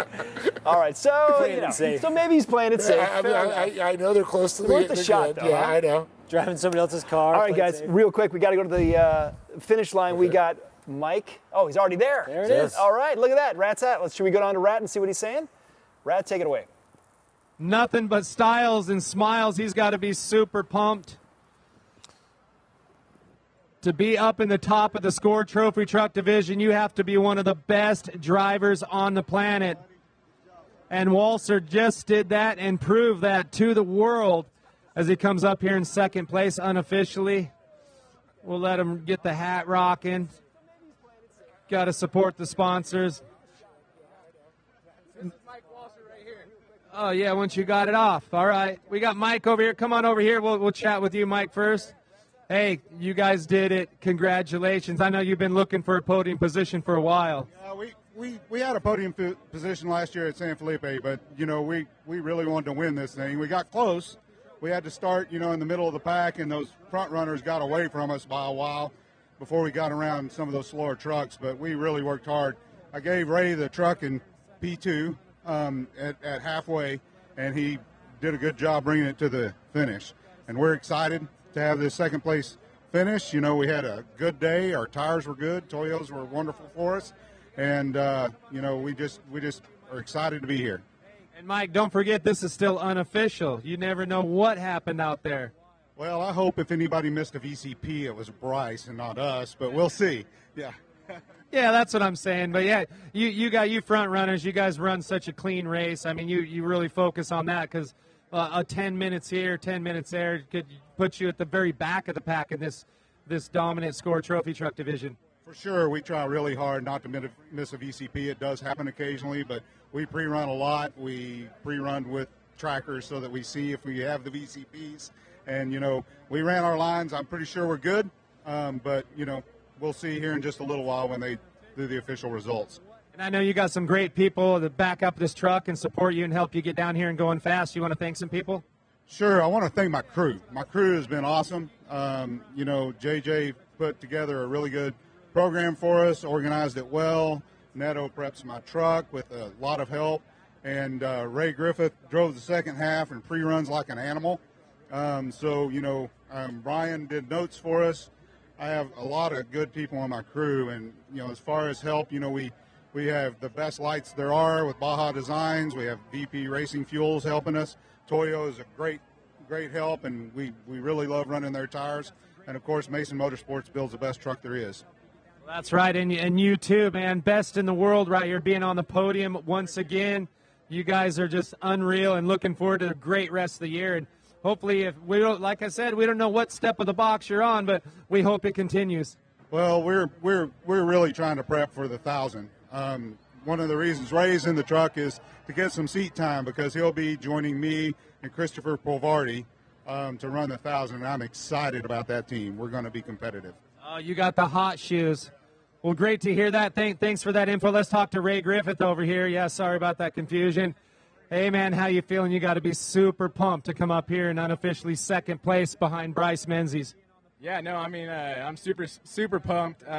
This truck was awesome all day. I have to thank Mike, his entire crew. The guys killed it. Everywhere we needed them, they were.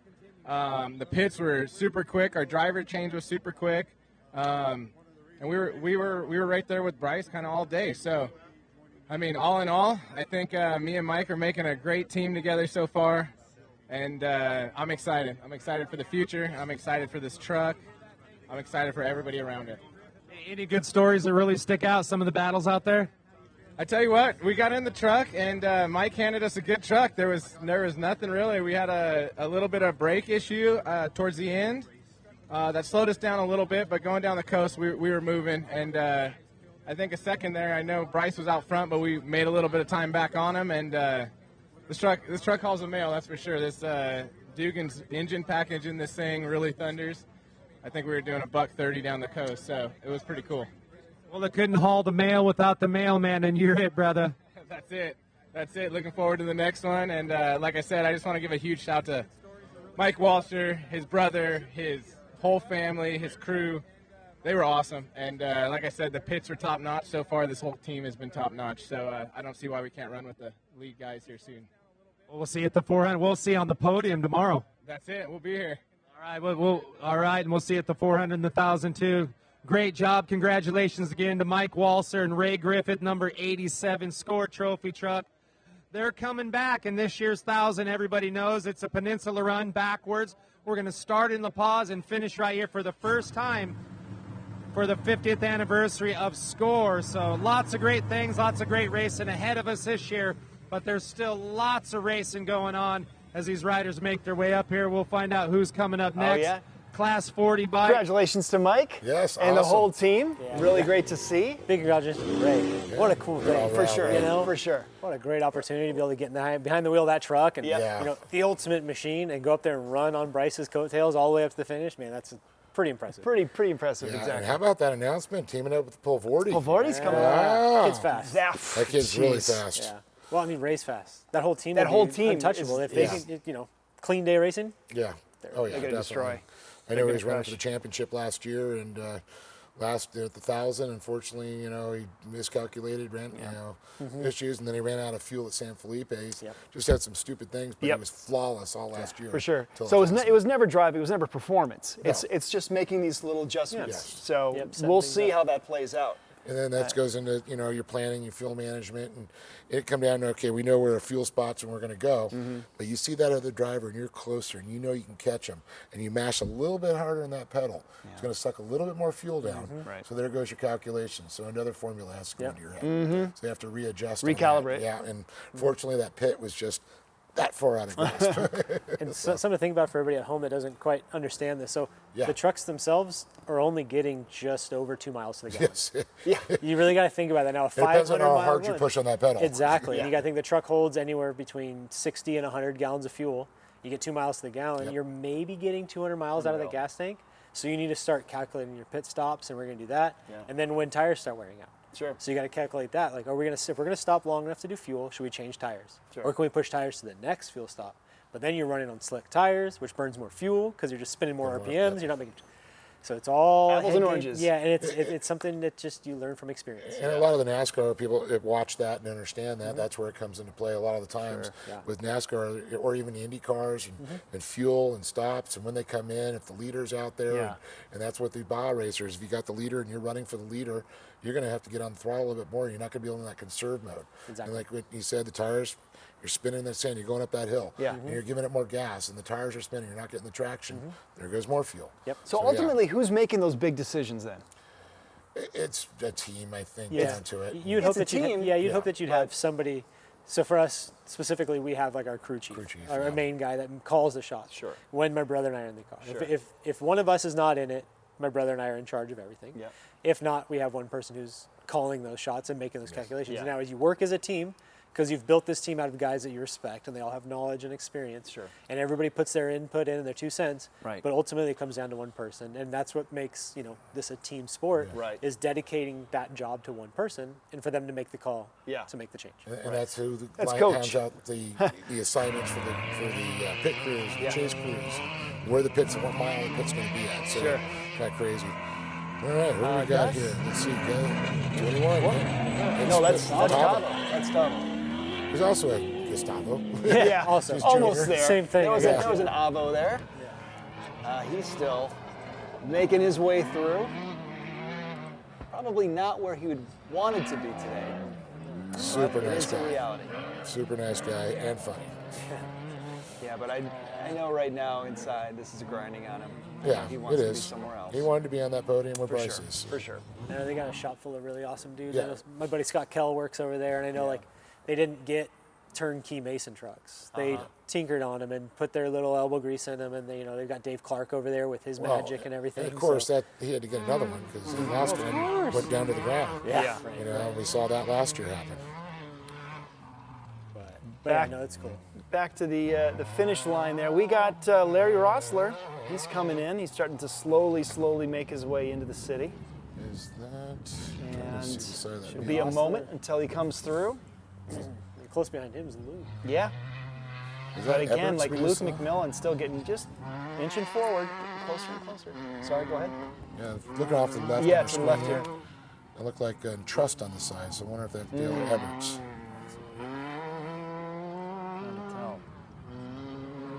I want to see how fast Rossler's going to make Rat do the interview so he can go jump in the bus. Or he's like, just talk a little bit longer, let him get a little bit farther. Yeah, drag this on. Exactly.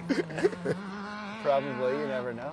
We have to take one sweet nap in the back of the chase truck driving over there. No, let's not take the helicopter. Let's take the chase truck. Yeah, I mean, you'd have to think the guy's going to sleep for days after that. There's another one. Man. This looks like... Here we go. Couldn't make that one out. Yeah, that was another vehicle than the last one we were looking at. Yep. All right, we'll flip around. See if we can get a better look at that guy. Some it's a little baby teal blue and orange, retro colors again. Yeah, it'll be cool to see how these go. Like obviously tomorrow when everything stacks out, looking at all the times, how close all these 10 cars are and how they intertwine with the spec trucks. I know that's always a big conversation is like 10 cars or spec trucks. And what time is that approximately announced at?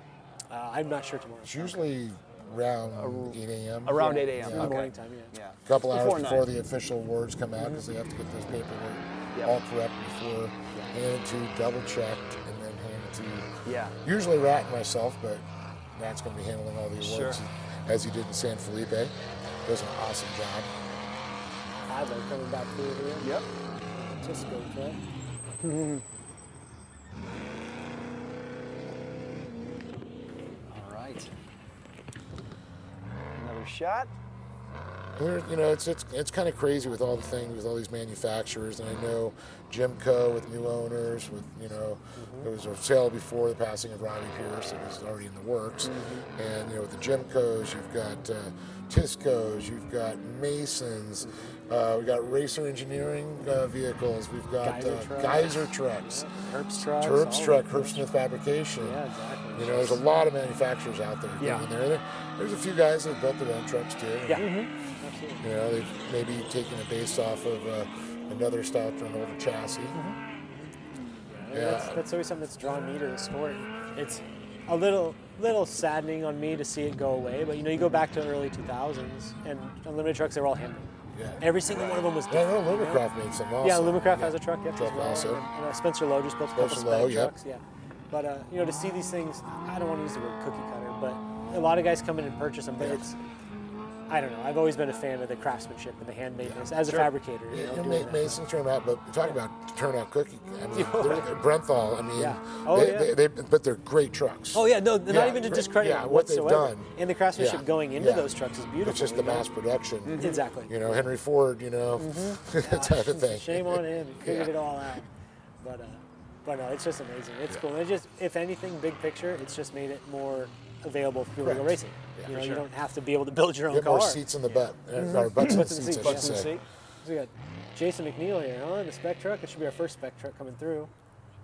Well, it's been a time coming for him. Yeah.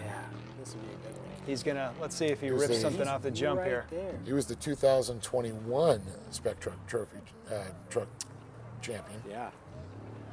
And it's been Get some air. Been a strange one, a rough struggle for him last year. I think this is his second season in the Tisco truck, right? Okay. Because he was in an older Geyser before that, yes. There we go. Oh, nice. McNeil there now. Yeah, that's it. You can always count on in Rome. Yeah. Let's go. Him and his wife Kelly are just awesome people. Absolutely, 100%.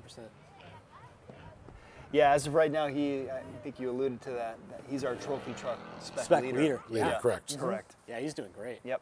Great race today for him. He's got a good group of dudes stacked up behind him. No, he's got a pretty He's got a solid lead. He had a gap early on. Right. So I think he's held on to it, if not stretched it out a little bit. Yeah, it says EJ Herbst is at 440, and he's at 450. So yeah, he's got 10 mile. That's pretty solid. And where's Thor sitting at now? He was the winner of San Felipe, so... EJ's in second. So EJ's second. Let's dig down here. Thor is in third. Third, okay. Okay. It's good for points, though. Very good. Very good. Davis rounding it out in fourth. If someone's going to make a run for it, it would be Davis. Yeah. Sure. And I know, I read somewhere, I think Davis and Garcia are sharing the Tisco truck until the 1,000 when Davis has a new Tisco truck being built. Oh, really? Yeah, so that'll be exciting to see. A new generation. So like the lower spares and truck widths are a little different. So I believe there's one or two of them. I think Hancock's in a brand new chassis as well. All right. Cool. And it's great though, because I think what we were saying earlier is these different fabricators, builders. Sure. They're making each other stepping their game up. Oh, you yeah. know? And what he really brought into, what poked my brain, was the lower center of gravity. Oh, yeah. You know, bringing the spare tires a little bit lower, getting them, you know, tucked in there. I mean, it's like mind-blowing.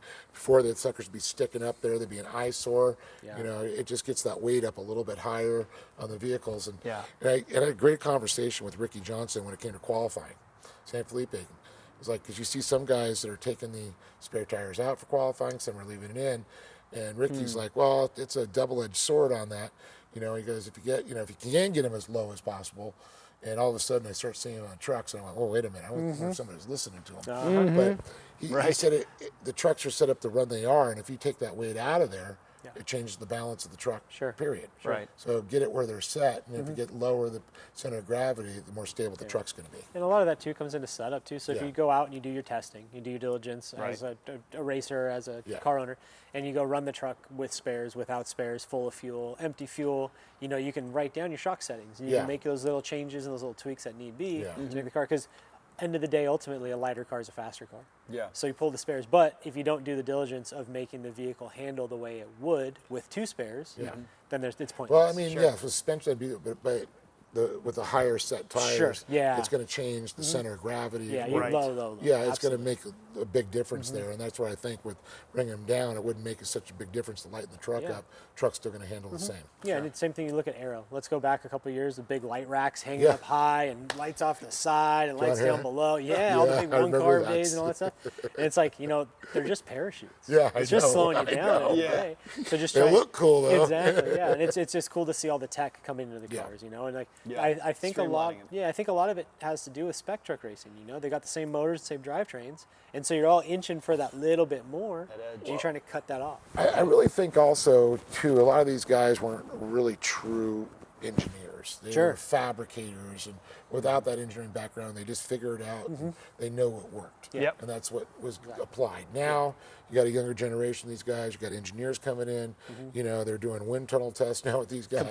Computers, CAD drawing. A lot of it all CAD. AI is coming up. Here we go. Moments Skynet away. again. Yeah, exactly. That's the most efficient way. And that's really changed the technology too. I think that's something we should have brought up also. I think, you know, I know Elliot Watson, you know, just became, you know, got his engineering degree and all that. And he was telling me he was working on a project with some other kids that were working on a car that they were the Baja Challenge or whatever it is. And I was like, well, okay, now it's college education's coming into play now for racing Baja. Yeah. You know, isn't that cool? That's something you'd think of. That's cool. Yeah, and you got to think like computers and technology just advancing everything. If you go back, like there were only a couple of guys that would hand draw a truck. Hey, I mean, soon we won't be sitting here. It'll be our facsimiles. Yeah, and, exactly. They'll have a rhythm of our voice and, and our mistakes and our flubs and everything. To what we're talking about, you know, just the history, the decades. I mean, think about the next driver coming through here, moments away of Larry Rossler coming through. How much the sport has changed. He was, 74. Yeah. He was 2023. Dual shocks in the rear of his motorcycle. Yeah. Monoshocks didn't come in until, you know, and here 80s. he comes right now. Very cool. Impressive. Unofficially, third place, Larry Rossler crossing the finish line. Blasting the lights. Truck looks good. Very exciting. You know, let's see if he hangs out for a minute or takes off. Yeah, at 11 cars. Let's see what it looks like when he gets that helmet off. Exactly. Yeah, we'll know then. Big smile. Maybe we can go down to Rad here in a minute once he gets up on the. I know he's got young kid, so I know he's got to be training and keeping up with that kid. For sure. For sure. Still right. Still wheels a two-wheeler, pretty damn good. Let's see. See Fast Felix there, a Class 11 driver hanging out with him. And Juan Tito's Funke talking to him there, operations.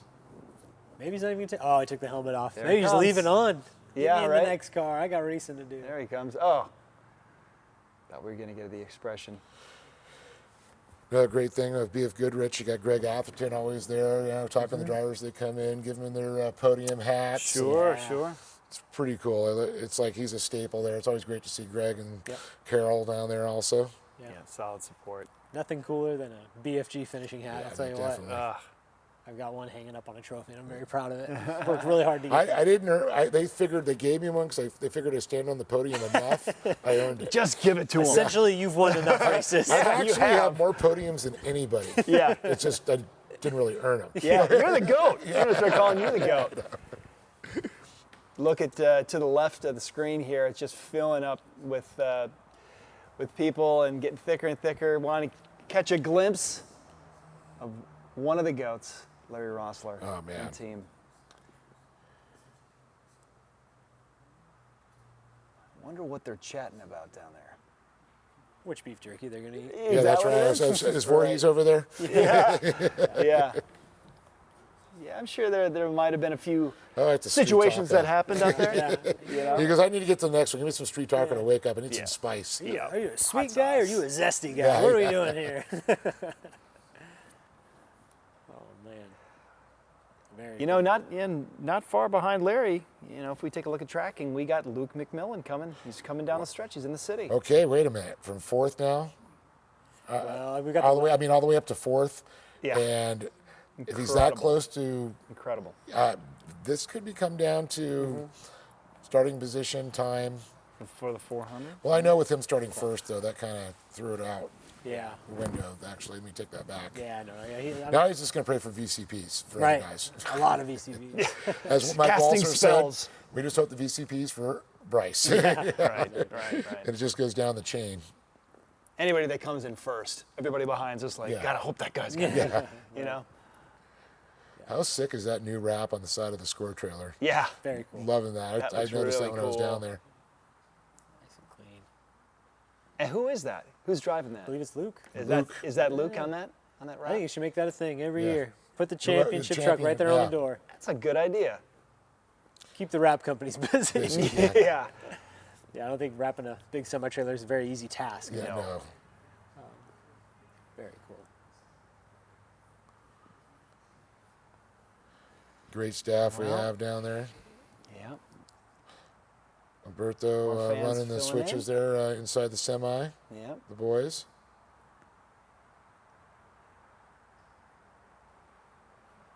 Is he still in there? Surprised he didn't just get out and stretch the legs for a minute. He's a Decompress legend. that He's back. comfy in there. Yeah, he's like, ready I'm to all go. cozy. Never mind.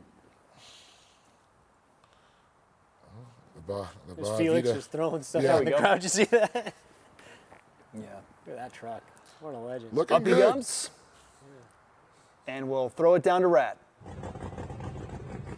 Big smiles from Mr. Baja, Larry Rossler, unofficially on the box. Congratulations, third place at this year's Baja 500. You got to be super stoked to be back in town. I am beyond stoked.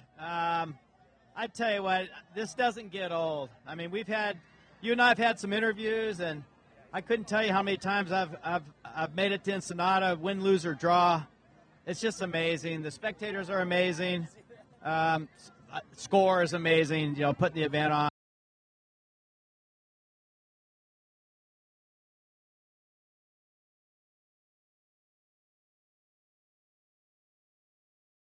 Bar inside.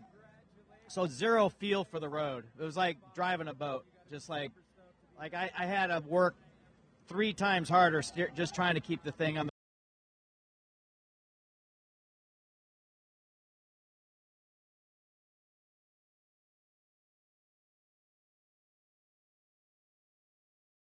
amazing. BF Goodrich tires, amazing. No flats all day.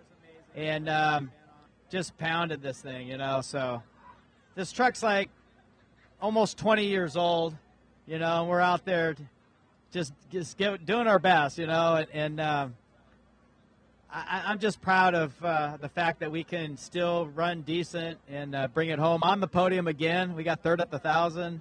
And I think third last year, I think. I don't remember, but, you know, it's just amazing. It's such an awesome experience, and to see all the people and make it here, you know, it's just amazing.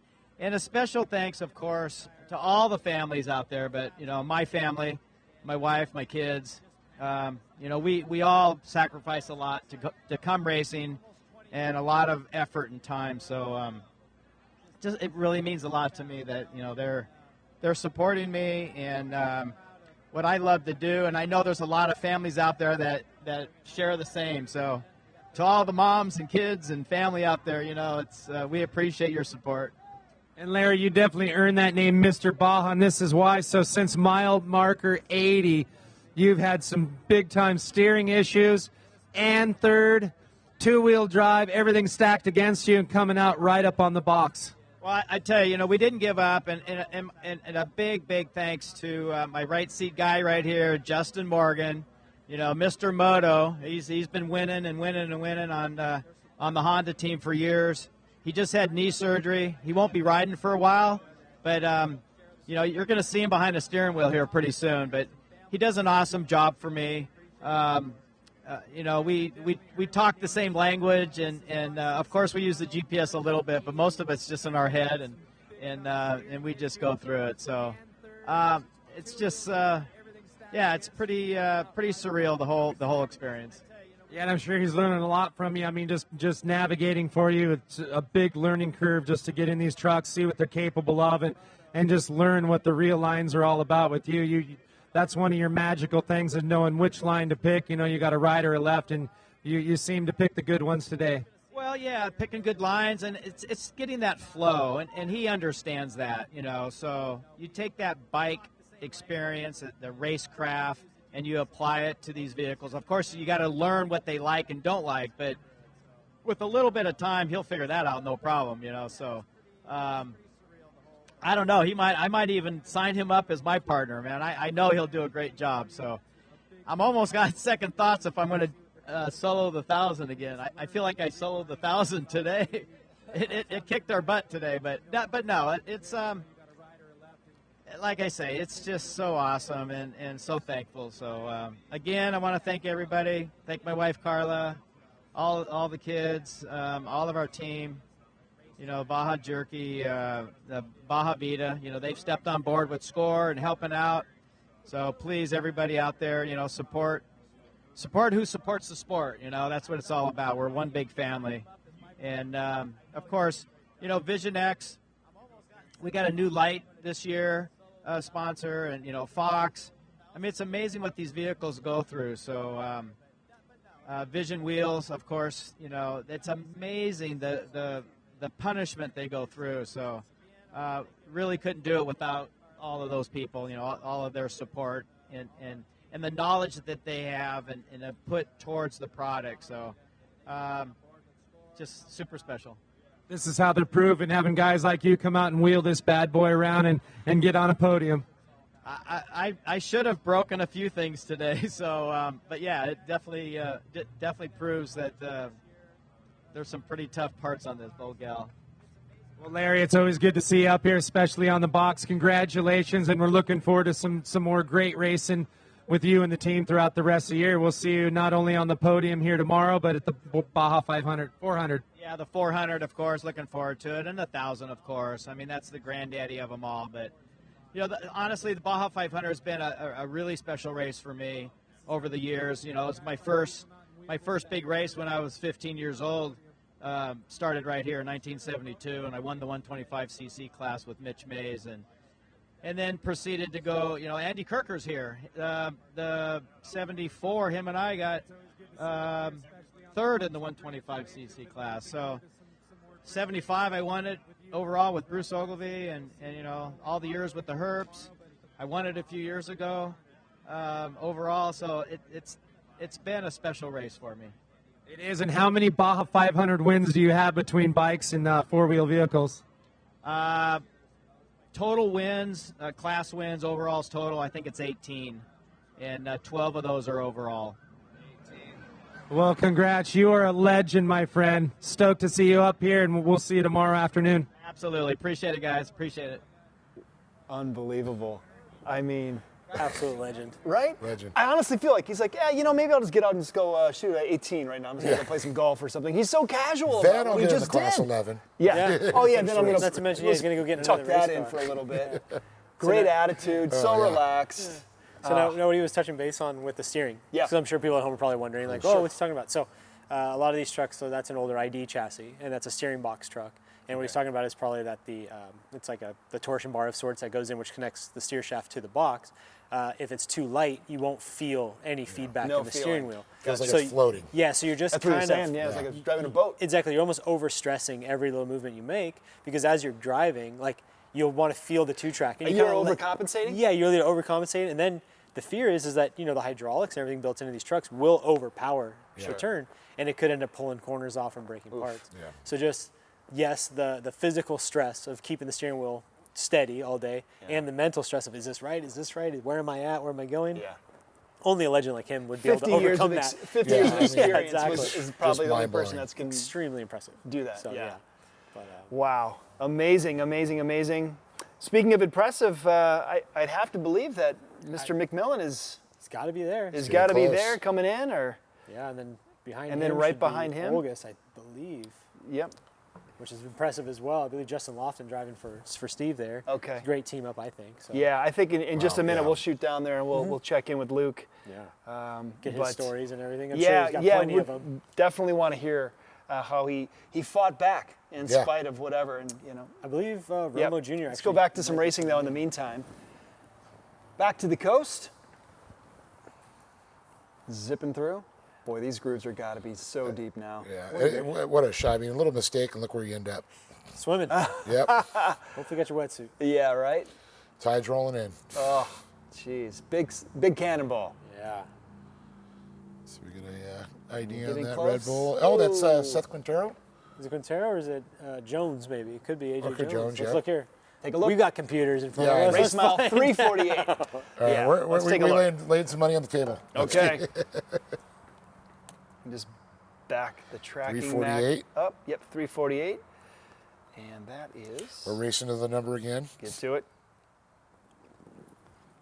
Austin Jones. Austin Jones. 2985. Let's see. Need bigger numbers on the roof, boys. Yeah, I know. I lost it. I hate when that happens. Here we are down here. I think the iPad is easier to control these things Yeah. than the computer sometimes. I mean, you guys are just like pinching. I believe it's I've got to like AJ track Jones. Burrows is right behind him. Burrows, yeah, okay. And then, the next. What do we got? Canadian car's pretty far back. Both Gotcha. Red Bull drivers. Yep. Okay. Size love's way back. Looks like we Zach lost Carson, feed there the for a sec. Honda Talon. All right, well, we'll go ahead and see how it unfolds here with these guys. Great shots, though, I got to say. Drone crew now gets a little tough at night when they get, they can't really get up there and fly at night. It's a hazard, but you'll see it, and it's just you see headlights bouncing. Here we through go. the We got lights. sacked up. There it is. Oh, it looks like Luke get. Here we go. Here goes Luke. Yeah, he did. And Impressive. Rat will take it away. Take it away, Rat. And froze. Yeah, Luke got in front of Romo Jr. Yeah, it There we go. wasn't a good day for us at all. We were out front, and power steering pump started letting go. We got to the bottom of the summit, and it just locked up. So just locked up the pump, and Duncan did a great job changing it. We changed it, I don't know how long. Fell way back to the very back of the trophy trucks, and started making our way up through the desert. Started pushing a little too hard. Earned myself a flat tire. Took out a brake line. With that flat tire, took out a caliper. So we've been running on 3 brakes all day, and then about halfway through the race, we lost 4th and 5th gear. So a little bit of everything, power steering. But the 4th and 5th gear and the caliper, that's on me, and the way I was trying to come back and drive this truck. The power steering pump is extremely disappointing. But 2 Baja 500s now. And I'll tell you what, though, we saw that happen, and everybody was so bummed for you. And then all of a sudden, like you said, you were just driving the wheels off the Score Trophy truck, working your way back up. And right now, unofficially 4th place. Heck, that's nothing to shake a stick at, especially when you went from the very back and worked your way back up. So, I mean, it just shows what a true champion you really are. Thank you. Yeah, I think we're going to be right there in points still, and I don't know, we're 4th here, but I think, we started first, so I think a couple guys probably got us on time. We're probably 5th or 6th. I had to bump my old truck today. That was another bummer. That wasn't even a good thing to bump my old truck. But, Yeah, no, I got to thank the team and everyone that gets us here, the volunteers, the support, the guys at the race shop, BF Goodrich Tires, Method Race Wheels, 4 Parts, and the list goes on and on. Thank you to everyone for all the continued support. And hello at home. I got hope to get home tonight to go see my little baby, and my wife. They're at home. Usually my wife would be down here, but her and my baby, they'll be down for the 400. So I'm excited to get home. You know, I just had our first kid 3 weeks ago. Well, congratulations on that. Yeah, that's big news, and I'm sure you do want to get home. Great to have him come down here for your first time. Be pretty amazing and special to have 3 generations down here. And I'll tell you what, I know once you finish, you'll be back right after you see them, and hugs and kisses. It'll be right back to prep and tearing this thing all the way down. And now it's all about eyes on the Baja 1000 and the championship. Yeah, for sure. No, it's back to work. You know, I got a whole bunch of ideas in my head about the truck, and we're gonna, you know, as always, put a lot of test time in. And like you said it. It's all about, you know, now it's on to the Baja 1000. 400 is the qualifier, and then it's all about the Baja 1000. And you know, we want to bust the history, the history books, the record books, and get 4 in a row. Yeah, well, 4 in a row. That would be the only one. So yeah, that's definitely in your future for sure. Yeah, we hope to see that. And I'll tell you what, it's just always great to see, and it was a great show. It was one hell of a show watching back to see you just working your way back up. So if anything, it's not where you wanted to be, but you just showed how you really can wheel this thing. No, thank you. I appreciate it. We had a lot of fun in the desert and made up a lot of time on everyone, and everyone was pretty excited about that. I was too. And then once we got over to the coast, like I said, with 3 breaks, it was just too hard to keep going. But it was a lot of fun. You know, once again, we showed a lot of speed, but you know, sometimes Baja wins. You got to have a clean day out here. We'll get back home for some love and kisses, and we'll see you at the 400. Thank you. Wow. Well, he says Baja wins, but you can't take your hat off more to this guy for that effort. All of those different kind of mistakes. Yeah. You know, if they didn't happen, he'd be in a different spot right now. 100%. Right? 100%. Yeah, and all those things. You know, as much as you prep and do all that stuff, sometimes things pop up. And like he said, you know, the tire took out a brake line, and the odds. It's happened before. We've heard that story, but it's very low. Yeah, exactly. The odds it's going to happen. So that cost him the time and a little bit of gear problems. Exactly. But spoken like a true champion. Yeah. Eyes on the prize, going back home. On the prize. Literally next door, tear the truck apart, get to work. Yeah, and the thoughts of also going back, and he's got some ideas to change some stuff to maybe keep from the snowball effect of those 2 things happening again. Yep. Protect that brake line maybe. Mm-hmm. Well, gentlemen, for me, it appears that my time has come, and I will hand over the proverbial steering wheel to Nick Eisenhower and Dave Arnold. It has been a pleasure, but don't go anywhere, guys. When we come back from this commercial break, there is going to be plenty more intense Baja 500 coverage coming up right after this break. Thanks so much. All right, fellas, go get them. Thank you so much. Absolute blast. Yeah. That was great, guys. Good time.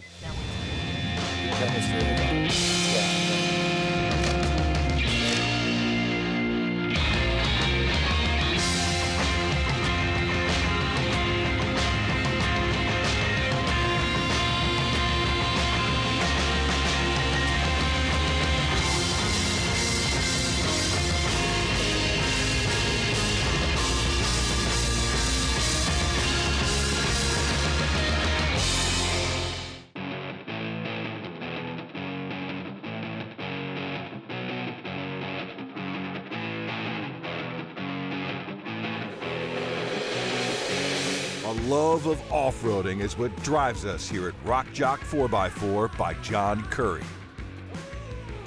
And it was John Curry's own off-roading adventures that inspired him to push the limits of his vehicles, build the best performing, strongest, most durable products on the market today.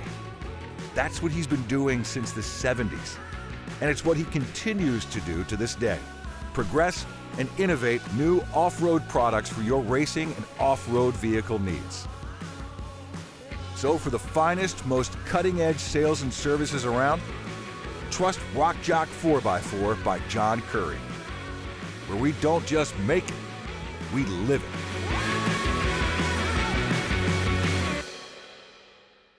Welcome to the heart of the Southwest. the land of vibrant sunsets, cacti, and heat that can knock you right off your feet. And what better way to experience the heat of the Southwest than with ass-kicking hot sauce? Authentically made with the finest peppers and spices, our hot sauce packs a punch that'll take your taste buds on a wild ride. So whether you're a fan of spicy food or just looking to add some heat to your life, give our hot sauce a try. Ass-kicking hot sauce, the perfect way to heat things up. Have an ass-kicking day.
The ultimate adventure tool, with all the storage to hold even more adventure tools.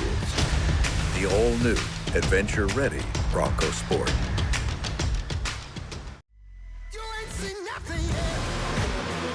Yeah, I got that right turn. We're good. Let's meet up at the compound group up. At 10-4. Yeah, for sure, dog. Good, little driver, straight on through.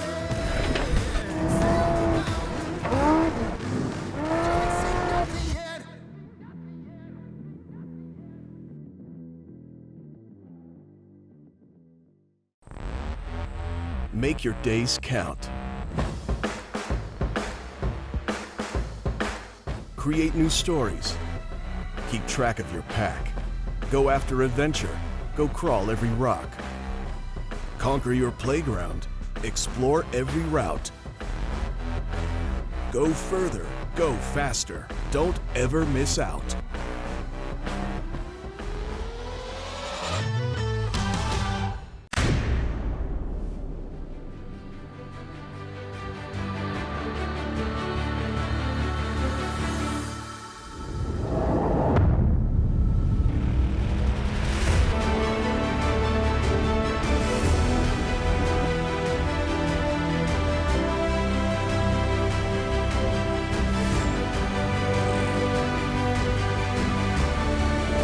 Ibach on top of the box, baby.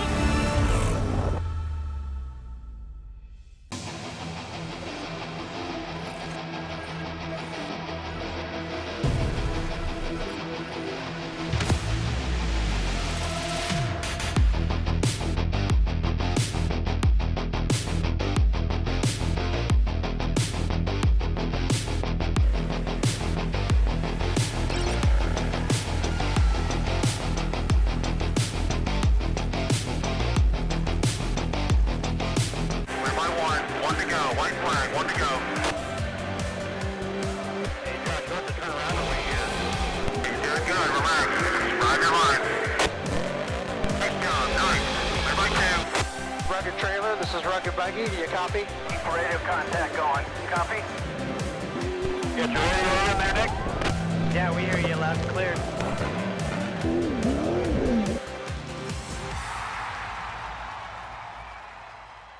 Welcome to the heart of the Southwest, the land of vibrant sunsets, cacti, and heat that can knock you right off your feet. And what better way to experience the heat of the Southwest than with ass-kicking hot sauce? Authentically made with the finest peppers and spices, our hot sauce packs a punch that'll take your taste buds on a wild ride. So whether you're a fan of spicy food or just looking to add some heat to your life, give our hot sauce a try. Ass-kicking hot sauce, the perfect way to heat things up. Have an ass-kicking day. Welcome back, guys. What a great day. I mean, Nick, how insane was that? You know, just watching it all unfold in front of us. And, yeah. You know, Bryce Menzies getting the monkey back off his back, taking that win finally. It's been a rough one last year. You know, Mike Walser with a great run there. Yeah. Ray Griffith brought it home for him for sure. And Absolutely, yeah. And then you got to think, and then the legend of all, Rossler right there on his bumper. It's just, it's amazing, you know. Yeah. It just shows, like, it all comes down to preparation Yeah. when it comes to these. Let's talk about those names we just talked about. Like, those guys have been pre-running and testing and tuning for weeks, getting prepared for this, months if not. You know. I think he was saying you start thinking about next year's Baja 500 as soon as you cross the finish line at this year's. So it's just, you know, they're working so hard. It's cool to see all that payoff. Oh, definitely. And of course, 4 now Baja 500 wins for Bryce Menzies. Incredible. Yeah. You know, for sure. And I got to say, you know, and talk about Larry Rossler. Yeah. I was guessing, I was like, I think it's 16, 17. He goes 18. And I just went, that just even went up. At 16, 17, I was in awe. Yeah. And at 18, it's just mind blowing. 18's a lot. Yeah. I mean, okay, so let's talk about Bryce. Bryce with 4 wins. Yeah. There's people that haven't finished the 500 4 times, if you think about it, and he's won it 4 times. 4 times, yep. It's just all in all impressive. Yeah. And then, you know, like we talked, we closed out, we had seen Luke come across the line and heard about all his issues, and then working his way all the way back to the front. And it just shows, like, true champions are just in it for the long haul. Yeah, definitely. And I can't say enough about Brian Johnson or Brandon Johnson, of course, and having John Griffin, and of course Mr. 11-time himself, Johnny Campbell. Speaking about amazing wins there too. Yeah. And I know Johnny's battled with Larry Rossler in 2 wheels in the many years ago, I'd say now. Yeah, So, I'm pretty sure every kid growing up riding dirt bikes had their dad yelling, "Hey, ride more like Johnny, you know, get on that tank," you know, and it's cool. They have him here on the broadcast, Yes, on the other end definitely. of it, talking about the sport to, you know, you guys. Yeah, and it was great having him as a Grand Marshal also, and that's you know, we had the co-Grand Marshals there this year of Ivan the Ironman Stewart and Johnny Campbell. Yeah. And of course Sal Fish, I mean, the man that led SCORE to 50 years strong. Absolutely. Of course, you know, is our entire Grand Marshal for every single race this year. Pretty cool. Very, very cool. It's cool. It's a cool time in the off-road sport. Yes, honestly. it is. Like, It's really, a really great time. And you know, with Brandon talking about the technology and everything going, I mean, it's bringing it back up to the level of what we saw in the past. Yeah. And now we're able to bring it, not have to spend the man hours, the effort to get guys, you know, all over and wait for the film to come back and ingest it, to put it out. We're bringing this live. Yeah, right now. We're sitting right here. We're sitting right here. talking Yeah. to you guys right now. You know, it's great. We're talking to Rat and Bryce Menzies and Ensenada live. Exactly. And I think, like we were talking earlier, like it's just going to better this sport. Yes. It's going to get more eyes on this sport, more people interested, Yeah, more people. And most like, definitely. you get big picture, the more people involved, the more it's going to progress. Vehicles are going to get better. Everything's just going to get better. Yes. Yeah, So absolutely. I'm all for this. I think this is great. Well, still a lot of them come out. We got to wait for some spec trucks to come in. We've had some more bikes come in. We're also going to, you know, go to a lot more vehicles, the UTVs, the Pro Open classes. I know we're going to be expecting some of those, Class 10s, Class 12s, 1600s, the 516, the Class 5s, the Class 11s. It just goes on and on and on. Yeah. And there's a lot of classes, that's for sure. Yeah. And something we've touched base on a little bit here is Jason McNeil. The spec truck and the win. The spec truck, yeah, he should be coming through here for a win. He's just pulling into town now. Yep. And he's got a commanding lead on the next truck behind him. And it's just very impressive to see him, you know, overcome the issues and struggles that he's had in the past. And now he's coming through and doing really well. Yeah, and it takes him a good 12 to 15 minutes to make it from the official finish out on the road. And they'll make it into town to talk to Rat Solt on the ramp. Now, there's been a lot of other drivers coming in, some other bike classes, some of the other, I believe I saw an Ironman that was coming in there too. I saw the 700s. We got some sportsmen out there still. We got the quads, a few of those. So they're going to start stacking up down there. Rat's going to have his hands full. You know, Gabriel's going to be helping him out quite a bit. But a lot of drivers, but, you know, big thing we're going to be waiting for is, of course, the spec trucks coming in. That's just everybody's watching the trophy trucks, the spec trophy trucks, and we're going to want to know what the UTVs and how well they do. Exactly. Yeah, and like as we're sitting here, you got to think we got spec trucks coming through. We're gonna have 10 cars coming in, all the UTVs coming through, and all the different classes and sort. And like you said, there's still, there's 245 vehicles entered in this race. Yes. And how many of you had finished? Not very many. There's a lot of racing going on. Maybe a handful, two, Yeah, exactly. At that point. Yeah. So yeah, it's great. So it's been a long night, and of course we'll be here till 10:30 trying to give all the updates on what's going on for sure. And one of the things too also is we will keep this live, I believe, on Facebook, so you'll be able to see a lot of the interviews throughout the night. So if your family members are watching, we're going to go ahead and try and bring that action. Absolutely. And like I said, just touching back base on the technology and everything, it's just so amazing that a sport that you used to only be able to view the Monday after on the internet and hear the glory stories and the horror stories and all that. Now we're sitting here watching it live. In the last couple of years with the live tracking map that we have, I mean, it's bringing this to viewers at home could follow along with us, see where their favorite driver, where their family member's at. And that's one of the things that for sure that they want to know. Yeah. They got to know now. And that's what our society has become, a instant gratification now. Exactly. With the cell phones, the internet, the social media. Yeah. And I know a good friend of ours, Fish, Austin Fish Farmer, and does Fishistics. He's always getting a lot of the stories there and talking about stuff. So people are going to his site. Absolutely. Watching us. I know they're keeping his updates, watching us on one screen, got tracking in another, 3 monitors up, iPads, phones, all that good It's stuff. a full event. I mean, talk about Fish. Talk about somebody who has their finger on the pulse of the sport. Is that guy himself, and for what he's done for the sport, even me, like being involved in racing as much as I am, I still go to him to see what's going on. Like that's my source of everything. So it's just amazing, and then bringing it further and doing this and doing everything. It's just great. Yeah, I know, even myself, I have to check up on his updates every once in a while to find out somebody I didn't know. Yeah, being entrenched, and sometimes when I'll be down on the ramp or down in Mexico, we even though we're there, we still don't know quite what's going on there. And he's got a lot of the locals. He'll monitor all their feeds and everything too. Exactly. So. And I think cool too, like all the drone shots we've been cutting to today and all the cameras in the field. How epic is that? Dude, using the Starlink to come through, like it's a little double-edged. So so as a driver, you always knew like on the course, like photographers were gonna catch you. You film guys were gonna catch you, you're all right. And you're out there, okay. But then you go back to the office, you go to work, and you tell, oh man, I was so fast out there. I was the fastest dude. Oh, we had some issues, we were further back. We're watching you, you're crawling. What are you talking about? So we're going 12 miles an hour, It's usually done 100, come on. So it is a little double-edged, but in big picture, I think that this is just a great thing. Like definitely. It just brings desert racing, which is something we're both very passionate about, into the homes of so many people that would generally have no idea what's going on. Yeah, and then, of course, the fastest off-road racers in the world race here in Baja. Exactly. And that's what it's about. I mean, the most challenging. I mean, Dakar, I can't take away from that's a rally stage and, some of the other stuff that's going on. But we don't take breaks. We run that 1,000 miles. Yeah. And we don't make it easy. You're going to go road this, asphalt paved road for 500 miles or 1,000 miles. And sometimes it could be maybe 550, 560, and 1,000 could be 1,200 miles. It could be a lot longer. I have a feeling this year is going to be a long one at 1,000. Running in reverse, as Brandon touched on earlier. But one of the things too is it's the terrain. Yeah. They're not going to make it easy on it, but they know it's going to be done because they take their vehicles out there, our staff, and they know that it's passable. And that's one of the things too. Yeah.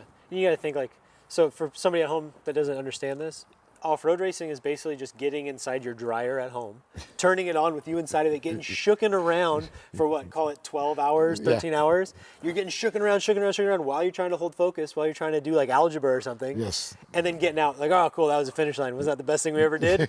Cool, awesome, I love it. Well, awesome for sure. Well, hopefully Jason McNeil will be crawling through the town right now, and shouldn't be long before we Rat Salt will be able to talk to him. Like I said, a few of the vehicles have come in at this point.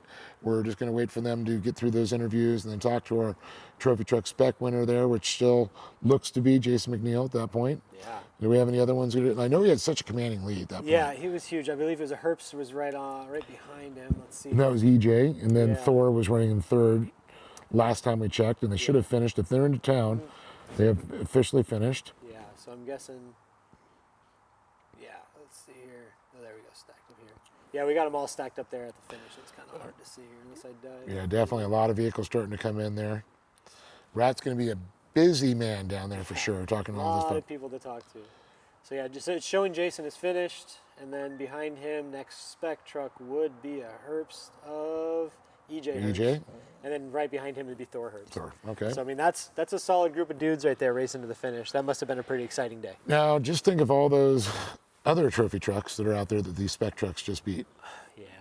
Something to think about. That's definitely something to think about. The big unlimited engines and all that. Unlimited budgets. Yeah, that's just kind of crazy. Yeah. And, of course, we're going to be expecting also the trophy truck legends to be coming in. And we had that battle going on. I know Gustavo and Rolf Howland going back and forth in that class and finishing 1-2 at San Felipe. And that was their starting order. And both running Mason all-wheel drives. So fun. Yeah. So fun. So I guess maybe something we can touch on, explain to people at home that maybe don't understand. So trophy truck. Oh, yes. Unlimited, right? Everything. And then trophy truck spec, same thing. Unlimited chassis, unlimited development, spec engine, spec transmission. And then you have to run a solid rear axle. So it has to be a truck, essentially. And then when we talk trophy truck legends, it's just an age bracket, over 50. Okay, so exactly. So just for you at home understanding the jump between two. When we talk about a spec truck, it's because they probably make 300 less horsepower than an unlimited truck does. Yeah. And so it's very impressive when they work their way all the way up to the front. 300 to 400, depending on the engine builder, right? Plus or minus 100. Yeah, I know, at the unlimited trucks, because, and you see a lot of people, they talk about, vehicles that you can get up in the, up 1,200, 14 horsepower, but reliability comes into effect too. And you got to think too. So that's a conversation. Survival. You have a lot. Yeah, survival, and that's a conversation we have a lot when it comes to drivetrain components surviving. Everybody's brother has a drag racing friend that can build you a transmission that'll hold 1,200 wheel horsepower, and you can launch it for 12 seasons. The problem is those 12 seasons of drag strip launches happen in 1 mile of off-road racing, because every time those tires come off the ground, they're hooking up, making traction, and launching. So these parts, yes, as much as you could make 1,400, 1,500 horsepower, because you got to think all these guys are running big blocks now. Big giant engines, you could do this. It's not going to survive. You can maybe be the quickest guy at qualifying and the fastest guy to the first checkpoint, but that's probably about it. So you got to tune things back and scale things back and build your converters to slip enough and just kind of take some of that shock out to get these vehicles to survive all the way to the finish line, whether it be 500, 1,000, or even 250. And that stress transfers all the way from the rear end through the drivetrain into the motor. Exactly. And that's something you got to think about. I mean, I've heard so many times of guys getting in the air and getting on the gas and then just catching too much traction, and then things just cascade all the way up through the drivetrain. Pop the crank puller right off the front of the engine. Literally. I've seen Well, I've seen guys rip transmissions out of the vehicle from that torque happening in the desert. And rear ends falling out and everything. So it's definitely finding that fine balance of everything. And then when you want to go racing, you're going to do endurance racing. The head-on traffic, I can't tell you. Well, hopefully it sounds like right now we're going to go down the route with Jason McNeil. Toyo tires came through for us. I mean, we didn't get out of the truck all day, pushing through the trophy trucks, the legends, the ones, the one spec.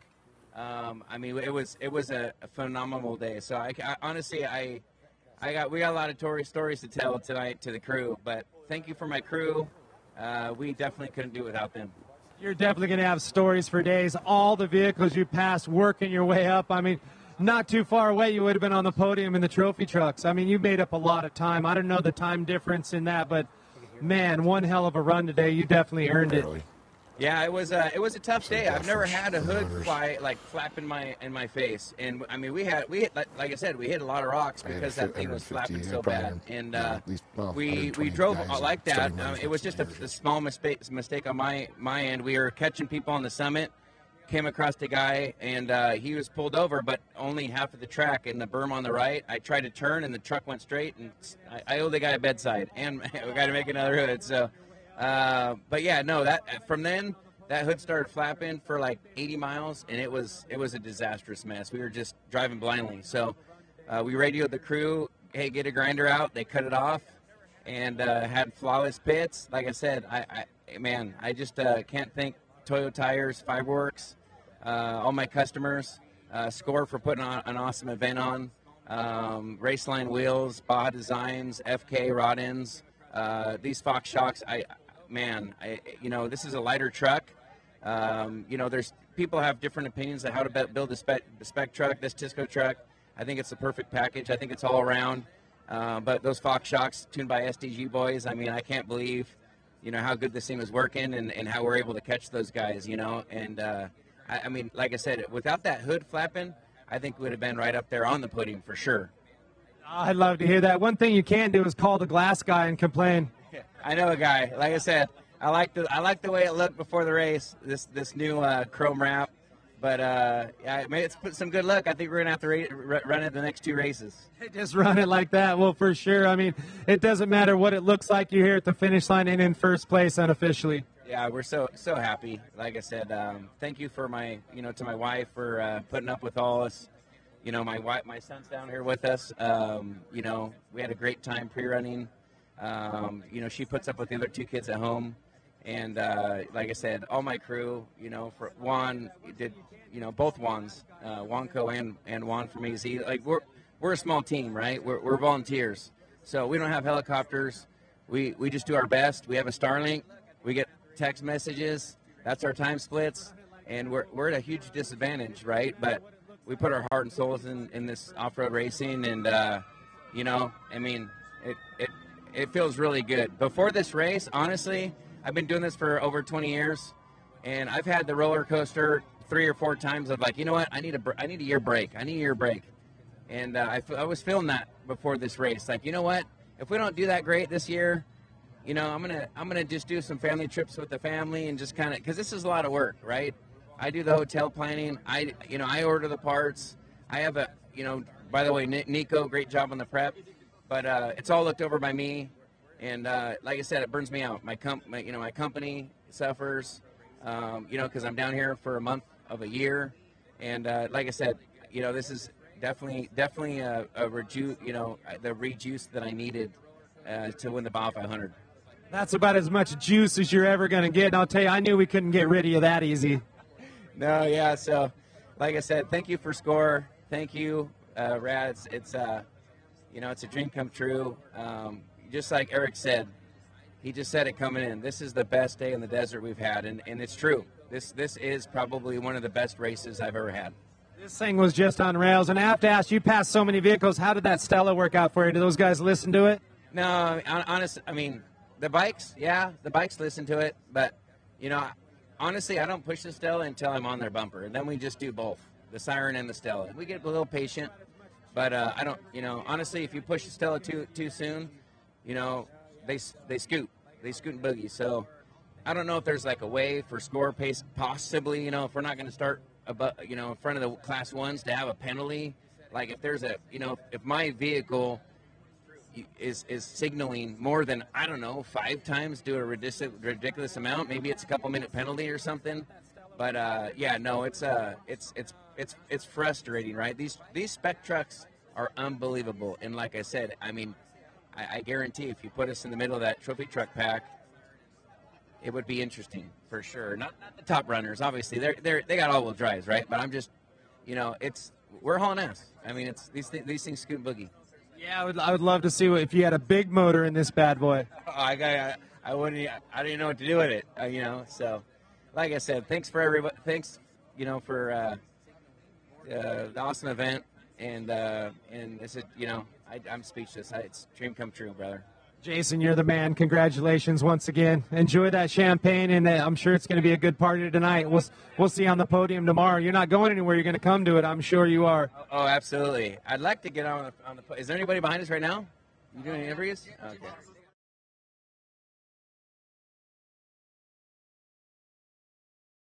Interview there with Jason McNeil. Great to see him back up on top, and I could tell by that smile. He's got that 1,000 gigawatt smile for sure. Yeah, that guy is infectious. I'll tell you what. Happiest dude ever. Yeah, but definitely. But looks like Gustavo Dosela is already made it into town. And I was looking on here on our tracking. It looks like Rolf Helland.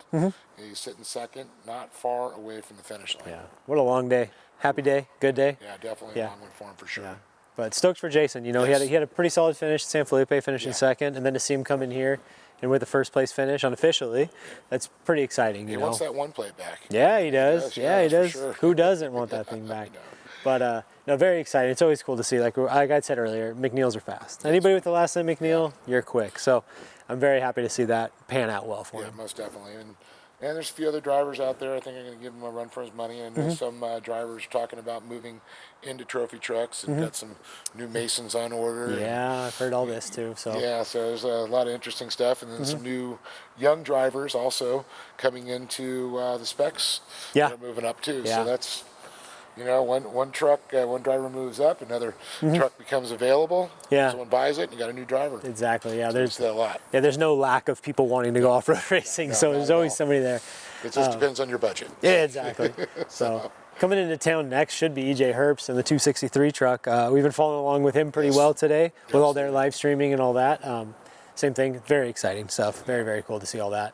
And then actually, I think it was Thor. Thor? Is Thor coming next? Okay. Okay. Had the camera on. Got it. Okay, so yeah, Thor on EJs, but that didn't pop up. Yeah, Thor's been running back, so Thor will be coming in third. So yeah, so that's, I mean, still, very respectful. Herbst, I mean, Thor got the win in San Felipe. Of course, now that should give McNeil the lead. So McNeil was second. Yeah, I in think San so. Felipe. Yep. Thor was first. Now Thor would be third. So I'm just doing my little math here. Yeah. If everything pans out, VCPs don't stack up. Have we explained what VCPs are? The virtual checkpoints. Yeah, virtual checkpoints. Yeah, so VCPs, they're basically points on the racetrack that you need to get close to. You can't, so that way you can't be cutting course. So they'll put them deep into corners, so you actually have to drive to the VCP, get around the VCP, and then continue on your race. And they are built into the racetrack, and it's basically just to keep you honest. Yeah. To keep you from course cutting. There is a fudge factor. Now, what is the range on that? That was 50 feet. Yeah. So 50 feet all the way around you have around the VCP. And so you have to get within 50 feet. Now, part of pre-running and doing your homework is finding that perfect line in the 50-foot mark of that VCP to make that corner there. Now, it can stack up. That is an unfortunate thing, is that if you do miss one of those, it's a pretty serious penalty, and it could ruin your day. That's 10 minutes. It's a full 10 minutes. 10 minutes. So that really could really change things. And that's why I know Walser talked about it, hoping Bryce would get that VCP, folks. And I got to tell you, everybody's going to be in pins and needles until that comes out tomorrow morning. Yeah. So I mean, that is the hard thing. I mean, that is just a part of off-road racing. We're out there doing our thing through the desert, and there's got to be some way to keep it honest. Because the good old days of getting a can with a tab put in it because you reach these checkpoints, just checkpoint racing, those are done. Yes. So it's all digital, and you got to play by the rules, or else you'll get caught up quick. Well, I mean, with technology, it's another thing's coming. You're not going to have to place something now. There's going to be a satellite. Yeah. Probably dedicated to following you, Skynet. Right. Yeah. No Terminator stuff, man. I know how to make Nick nervous. Just say Skynet, Terminator. You'll see him squirm. But yeah, I can really see that coming. And of course, now they're all probably going to be, with having satellite tracking, they're going to know where they are. Within a couple of literal inches. Yeah. And it's just, like I know some people are probably just joining in to see the finish, but we talked a lot earlier on the advancements of the sport and where we think the next moves are. I don't necessarily think we're going to see somebody with the shocks mounted at an angle or sideways or trailing arms upside down. I think it's going to start coming down to fine-tuning the designs and the chassis that we have now with the data collected and the technology that we're getting. So, figuring out ways to better your vehicle through the data you collect. Now, you may see that in the UTVs. Potentially, yeah. I've seen some pretty wild UTV stuff. That's what I'm saying. I've seen bump stops all wildly mounted. And, how is that arm going to hit it at that angle? I was trying to figure that out. I don't ask questions. I get enough questions asked, but I got slapper arms on the front of my truck, and people still scratch their heads. I'm like, this is a very, very simple idea here. Now, what I'm looking at, I've seen a couple cars at Tech with shocks sideways, and that's just over my head, I'll tell you what. But yeah, so. Well, I mean, you've seen a lot of vehicles like the kicker rear suspension and drag racing.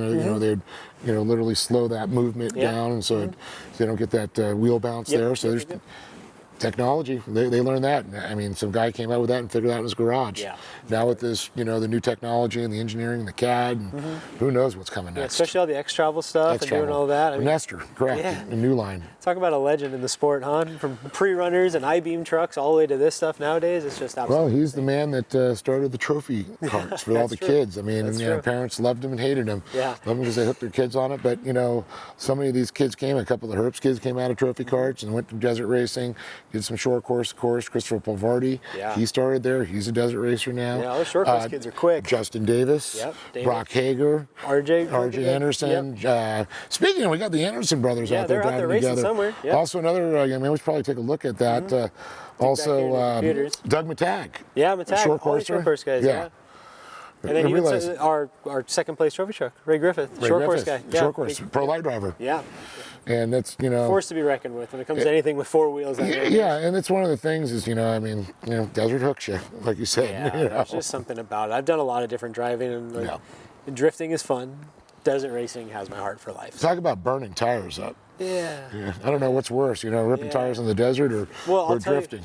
I could probably buy a whole year's worth of drift car tires for what I spend on one set of truck tires. So, yeah, a 40-inch tall tire is quite costly these days. I know. Yeah, I mean, let me tell you, I got some 33s on mine. Yeah. Oh, yeah. Yeah. But yeah, there's nothing better than a BFG 40-inch tire. I'll tell you what. They're pretty sweet. Yeah, best tire in the market. And when are we be? You know, we got 42s, and when are going to be 44s, and then they're going to be 147. I mean, literally, I remember when the 37s came out after 35s, people were like, mind blown. Yeah, I remember we built our very first F100, and my dad was just blown away that we were putting 35s on it. Like mud terrain, like BFG mud terrain, 35-inch tall tire we bought from Discount Tire with a set of like Eagle alloy wheels, and it was like, this is the cat's pajamas. Like this is what everybody needs to race on. And now it's like, man, that's what comes stock on a side-by-side. Yeah, I mean, some of them, I mean, a lot of them went to like the 32s or the stock ones there and the 1000s, but now that you go to the 2.0 motors and the Pro R, you run the 35s. You got the power to turn them. It's not gonna bog it down. So that's what's so crazy about that. Let me get my earpiece in there. Sorry about that. Yeah. No, I've ridden into those. Circling back to the Pro Rs, I've ridden in a couple of them, and man, those things are terrifyingly fast. Right. I mean, someone will get into trouble quickly. Big time. Very big time. Yeah. It's like I've said it, and it's like the 0 to 60 in the dirt was the fastest I've ever gone. Then the 60 to 100 in the dirt was the fastest I've ever gone, and it blows my mind that these things are just sold to the general public. It's just way too cool. Yeah, I mean, I thought my Turbo S was pretty quick, and boy, when you got, and he said, oh, and it's actually what they consider a sand car now. Sure. It's got a whole new classification. You know, I mean, hopefully, we still want to see everybody wear all the safety equipment. But absolutely. You know, there's a lot of people that can drive around glamless without a helmet, which I would never suggest. Yeah. I mean, safety first. Wear your helmet. Wear your harnesses. That's why you have them. That's what you use them for. And if you want to see them the next day, I think it's the best. I think circling back to something fun on like off-road racing, talk about safety stuff. Yes. Let's talk about how like a staple of safety now is it's set. Like it's the seat belts are the same, neck restraints, everything. It seems like that's something we've figured out. And it's like obviously everything can advance, but I'm just so happy and now certifications. to see. Yeah, and everything's certified to the highest of specifications, and it's just so cool to see and relieving. Like I've always been a fire suit guy. Testing, playing, pre-running, always wear a fire suit. You never know. Yep. And it's just very cool to see that kind of trend dip into everything else. And we got race mile 440 up right now, and we'll see. We got some race cars coming in there. Somebody's got their portable condo set up to get the best. Seat, just right next to the race course. One heck of a tent, I'll tell you what. That's a Big 5 special. Look at that thing. I know, man. It's like building your house next to the freeway. Yeah.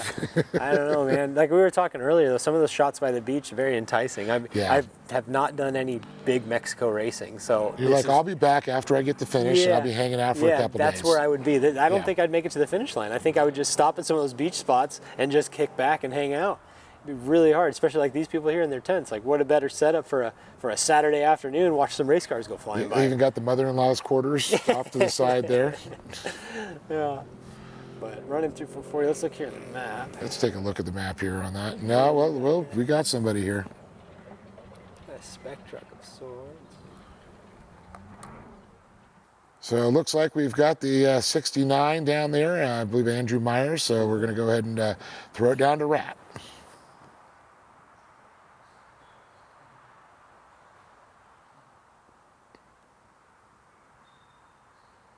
wish we could hear that.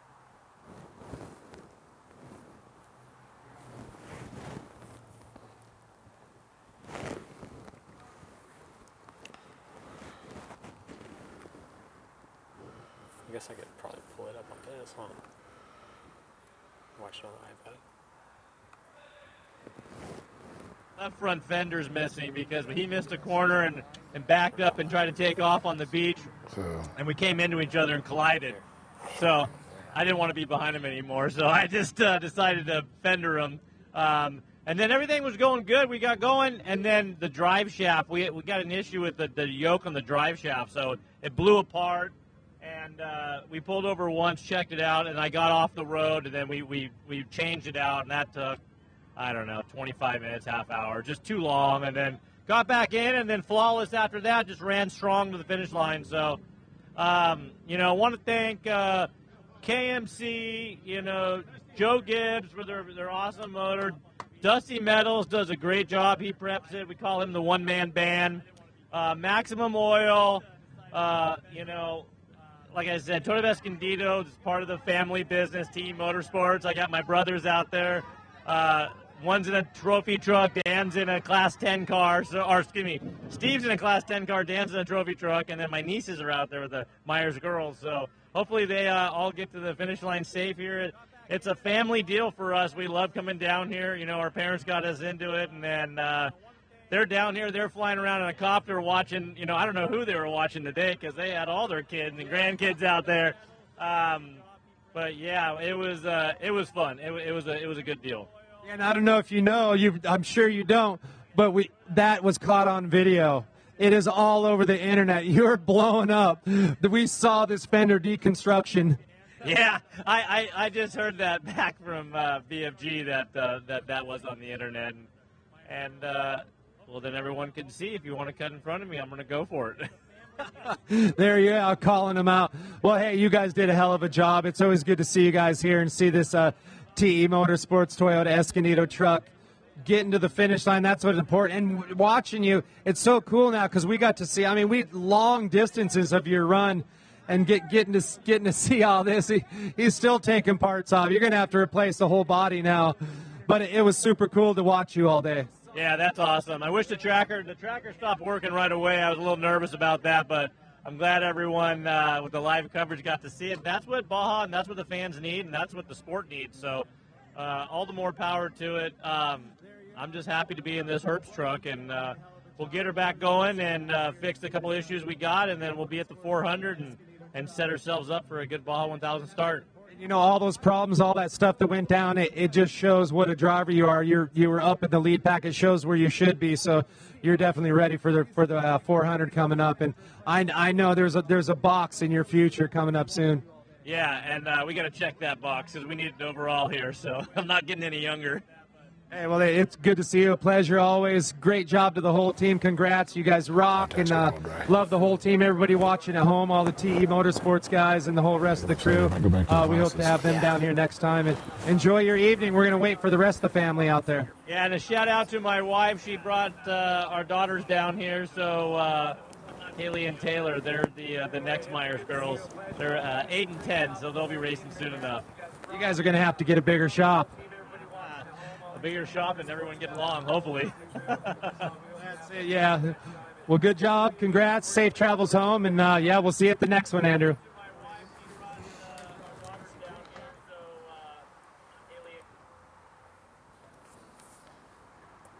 Wow, man, what a great interview. Rat just killing it down there. But congrats to Andrew Myers. It was very cool to see him coming in there to say a great job to them. But that collision between him and Gustavo Vidal Sr., it has been, we talked about that with social media. Mm-hmm. Well, now you don't have to wait till Monday. No, right, we all saw it. Yeah, and, it's out there. And just like we had talked, you'd asked, me personally, what would I do in that situation? And he had stated he sat in the dust and he ran and ran and ran.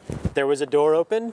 And he took it, and that's racing for you, man. You leave the door and expect to get doored. Yeah, there's Hagel flying by, still running strong. That's good to see him heading towards the finish in that brand new Illumicraft truck. Yeah, Ethan. Yeah, new to them, obviously in the spec truck. They did a great job in a 10 car last season, so it's cool to see them out here doing it in a truck. Yeah, they were always running. The brothers always do a great job. It's another family supported program there, so it's great to see. And I know I said his grandma and grandpa were watching from home, and hopefully they're getting a few glimpses of him as he cruised on by there. Hopefully we'll see some more. Yeah, we'll hopefully see them make it in there. Also, well, looks like I'm looking at our tracking here as we go along here again. We should have a pretty solid amount of trucks here coming down right now. It's probably a whole bunch stacked up there. It's going to get busy for him on the ramp, I'll tell you right now. Now, how is it down there on the ramp at the finish line? What's it like? The feeling is unbelievable. The excitement, the fans that are cheering, they're screaming, and the excitement of the drivers. It's infectious. I mean, to know that they just finished this race, they did, so many miles, depending on which race it was, to make it's an elation. You could see it just like a big weight off their shoulders. Yeah. I mean, you've experienced it, but for me to see it, and you see it in their eyes, and all of a sudden they get this energy. They look so tired until they get up and start talking to them, and a new light comes into them. Yeah. And that's what's so I mean, incredible. that's the dream. We all it's grew infectious. up. Yeah, we all grew up on Saturdays and Sundays watching racing. Yeah. And, and you see the Dale Earnhardt, you see the guys up there on the podiums, and they're telling their stories, and they're talking. That's what you want to do. Oh yeah, definitely. And you get to be the guy. It's the exciting. motion. It's very exciting. It's in the moment, and that's what you really feel about it. Sure. It's how it unfolds. It's not planned. Yeah, absolutely. And what comes out of their mouth sometimes is, wow. Yeah, I can imagine. All right. Good thing we've got a little bit of a delay. Yes, yeah, definitely. Oh, we got a mango truck coming back through. Yeah, Gary Mangus down there, and beautiful truck. Unfortunately, missing the front hood there, the 45. Maybe they pulled it off. Yeah, maybe that they could be saved too. that. That sometimes happens. Yeah, maybe they took it They're off. like, take care of this. Yeah. This ain't a cheap paint job. I'm Pull going to that nerf out. somebody. Yeah. And he sent it. He's on a mission, that's for sure. Good time. Yeah, it's great seeing these shots coming in there. It's so great to, if you want to find out where the action is, you want to come down, find the fans on the course. Yeah. They know where all the great spots are, and that's what it's about. Yes and no. As a driver, Yeah, well, when I you're know. driving, We and don't want see, you that close. Yeah, no, you see the group of people, you know there's going to be something there. You're like, And uh-oh. You're like, hey, during pre-running or during what have you, or during the section last year, there was nothing here. Why are all these people stacked up? What are they waiting to? Did they Whoa! make Next thing something? you know, you're flying through the air.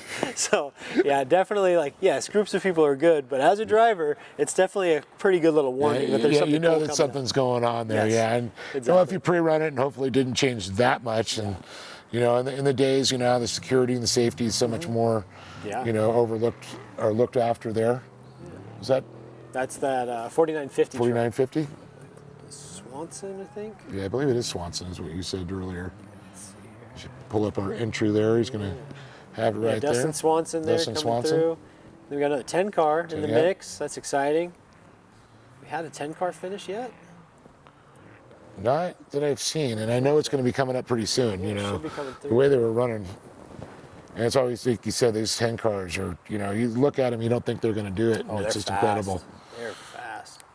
Inline with a 4-cylinder, right? Correct. Yeah, Ecotech 4-cylinder, Ecotech. spec engine. Yeah, Chevy. Yep. Transaxle, so it's a dune Transaxle. buggy. Yep.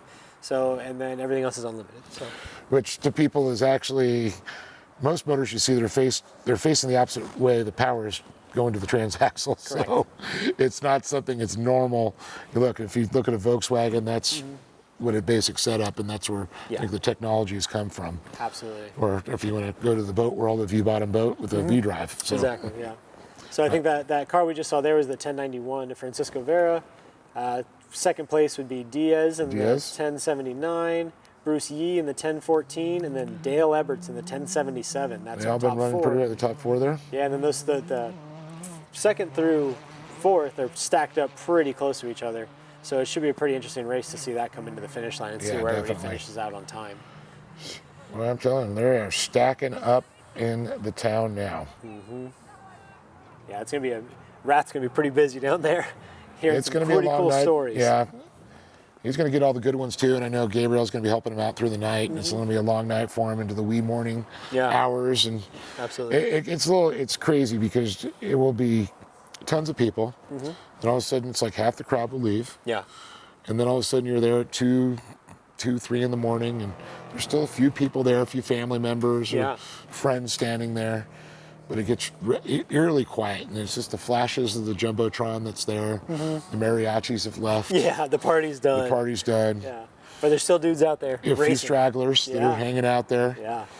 You hear the cervezas still Yeah. popping out there. Yeah, you got to think you battle yourself for 500 miles. Yeah. Like, we're going to be partying for a little while. That is another thing, is a lot of the drivers is like, someone get me a beer. Yeah. I can firsthand tell you that I nothing need a tastes beer better than that right finish now. line.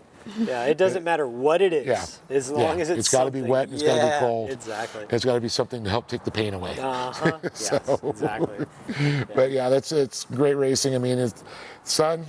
It's dropping 8 o'clock, 8:01. It's dark. Yeah, it's dark down there. It's dropped down into the water, as we like to say. The green flashes happen. That's it. And now it's going to get hard to get some of that footage. There's still enough light where we're seeing some of the coastal shots there. Anything inland's pretty much a done deal for us. We're not going to get any shots there.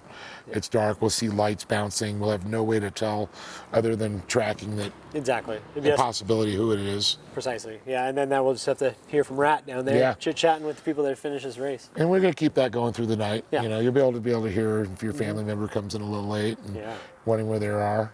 I'm sure you're tracking them there. Exactly. You're probably doing the same thing we're doing right here. Yeah. Looking at our computer screens, trying to figure it out. And that's how we keep that date. I mean, that's the only way to really have it. Yeah. I don't see any other possibility other than getting out there and driving and chasing everybody. Exactly. Yeah.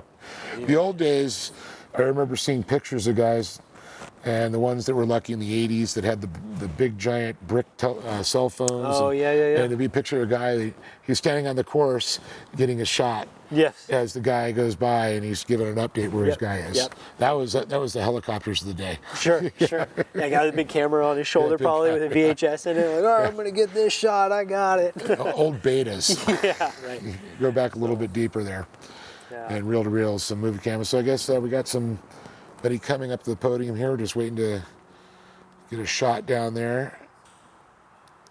Right in front of the Cultural Center. Yeah, we've got a pretty solid stack of people in there. You got to think, too, there's still some bike guys out there doing the thing. Most definitely. Much power to those guys, man. What a long day. What a tough task. Yeah, and we talked to a lot of the pro Moto Unlimited guys. They already got that sorted out. Yeah. It's another one we'll have to be waiting for the official results tomorrow morning. Exactly, which is something, like we talked about the VCPs. Yep. So a lot of your race gets, overviewed or reviewed after the race, and it kind of could change your finishing points. And, it could be protests. You never know what's going on there. It's hectic down there. It's hectic, yes. It's hectic down there. And there's always somebody that has to stir the pot. Yes. Well, it's racing, It's racing, yeah, that's all part of it, Rules are meant to be bent. Yes, that's for sure. And, well, I don't like to say bent. I just say like the gray area. Yeah.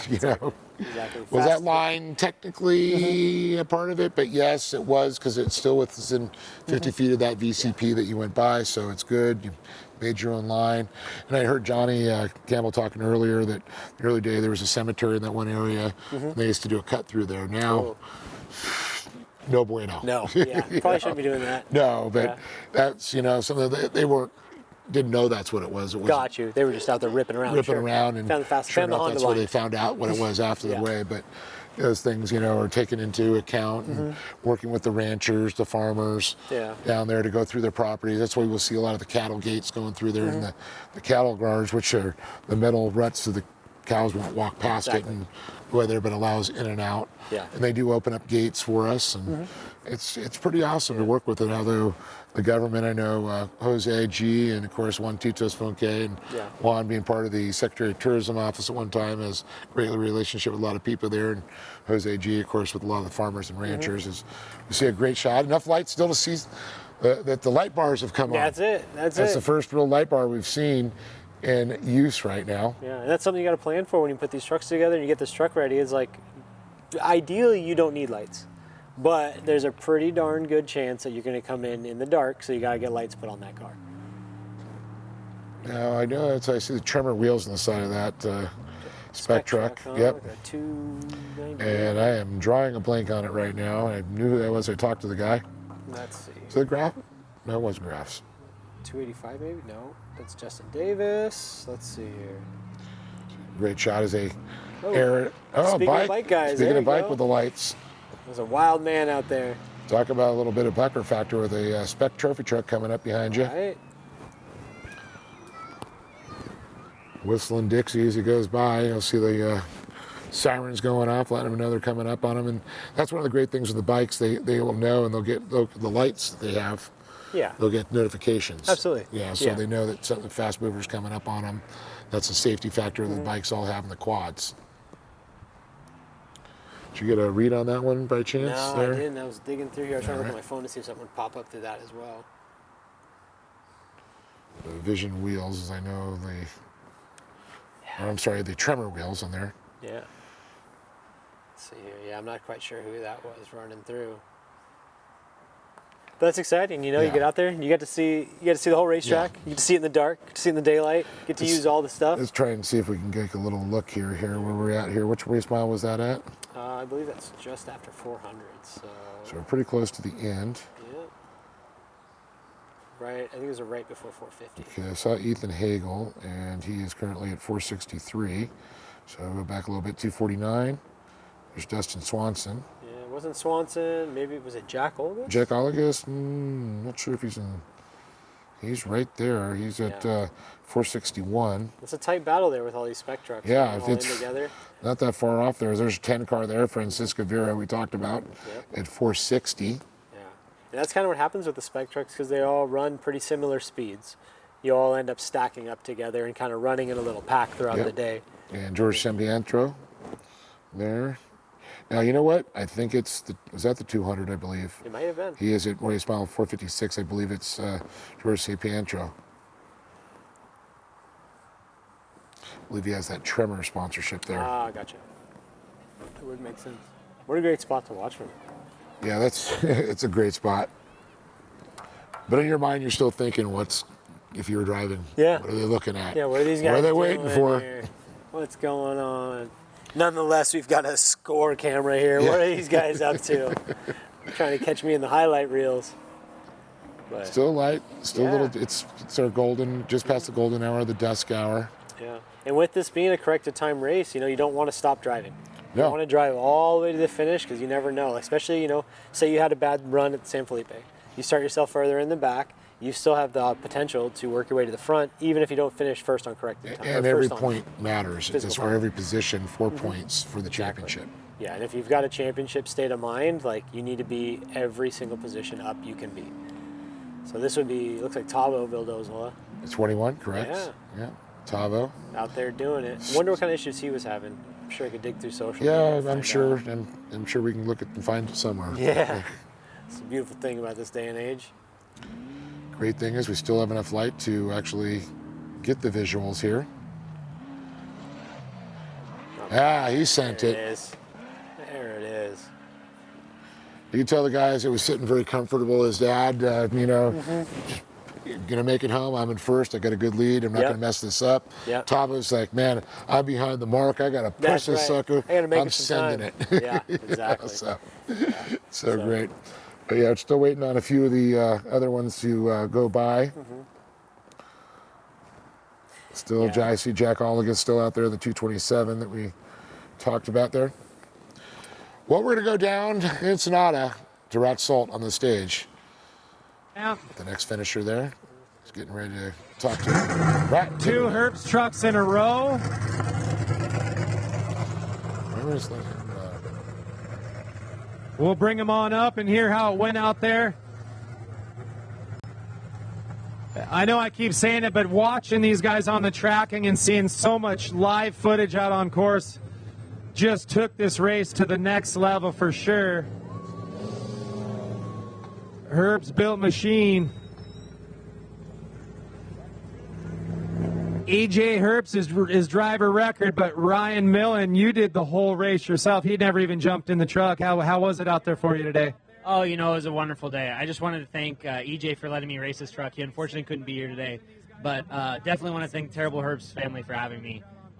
Racing in Mexico with them, driving their trucks is so special because everyone is so excited to see you, way more than any other truck you ever get to drive.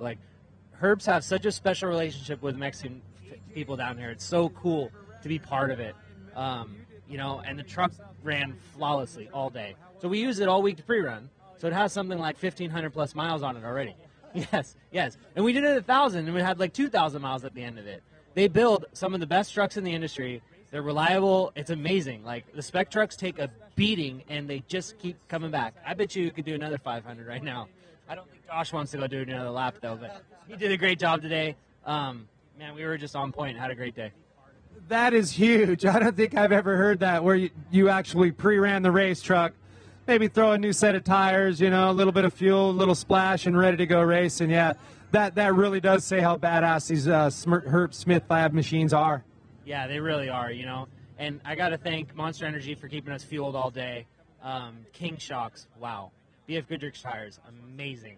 Like the rocks, the embedded rocks, the boulders, the sand whoops. It's just the course that Score picks every single race is more difficult every time. And I don't understand. Like, the vehicles should not survive this. The tires should not survive this. The shocks should not survive this. Our bodies should not survive this. So, it's so neat to have the challenge, and I have to thank the Herbst family for letting me do this. To be able to get to drive the truck solo is so cool. It's that personal challenge that brings you back all the time. I also really want to thank my family for letting me come down here. I miss all of them so much. Smitten, just a wonderful day. That was very well said. And you talk about how bad to the bone this truck is.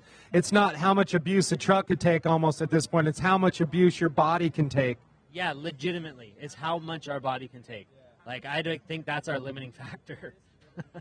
Well, great work out here, and I think you nailed all the sponsors. And we hope to see you back in this thing for the 400 and the 1,000. You guys teaming up? Yeah, EJ will be back for the 400, and hopefully we'll do really well there as well. So it's definitely something we're looking forward to. Let's do it. I won't even leave this ramp. I promise you'll see me when you pull up here. Great job out there today, and go get some rest. Enjoy the tacos and in this world-famous truck. And like you said, the Herbst trucks they're famous. Just no matter where you go, everybody knows them.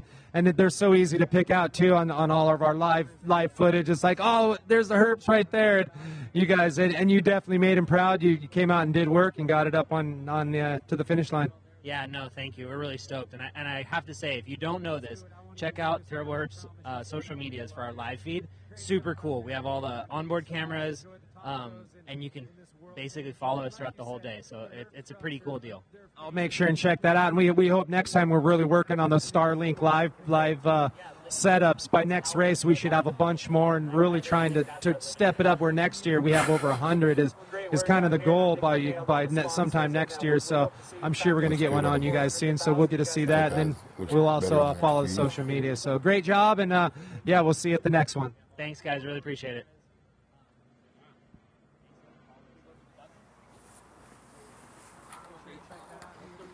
Man, Ryan Millen's an absolute legend. He's a man. So apparently it must have been the fill-in for this particular race. Yeah. Potentially, yeah. I know Ryan does do that a lot. Yeah. He's quite the wheelman. Obviously, a lot of the pedigree of the last name Millen, like we all know, the guy's a legend. The whole family's a legend. Yeah. But obviously a great contender. Like I said, definitely. I battle with him a lot, stateside racing. He's a great competitor, great person to drive with. Just always down to share knowledge and just progress the sport. Like he was talking about how good his machine worked and how they'd used that truck for pre-running and then raced it.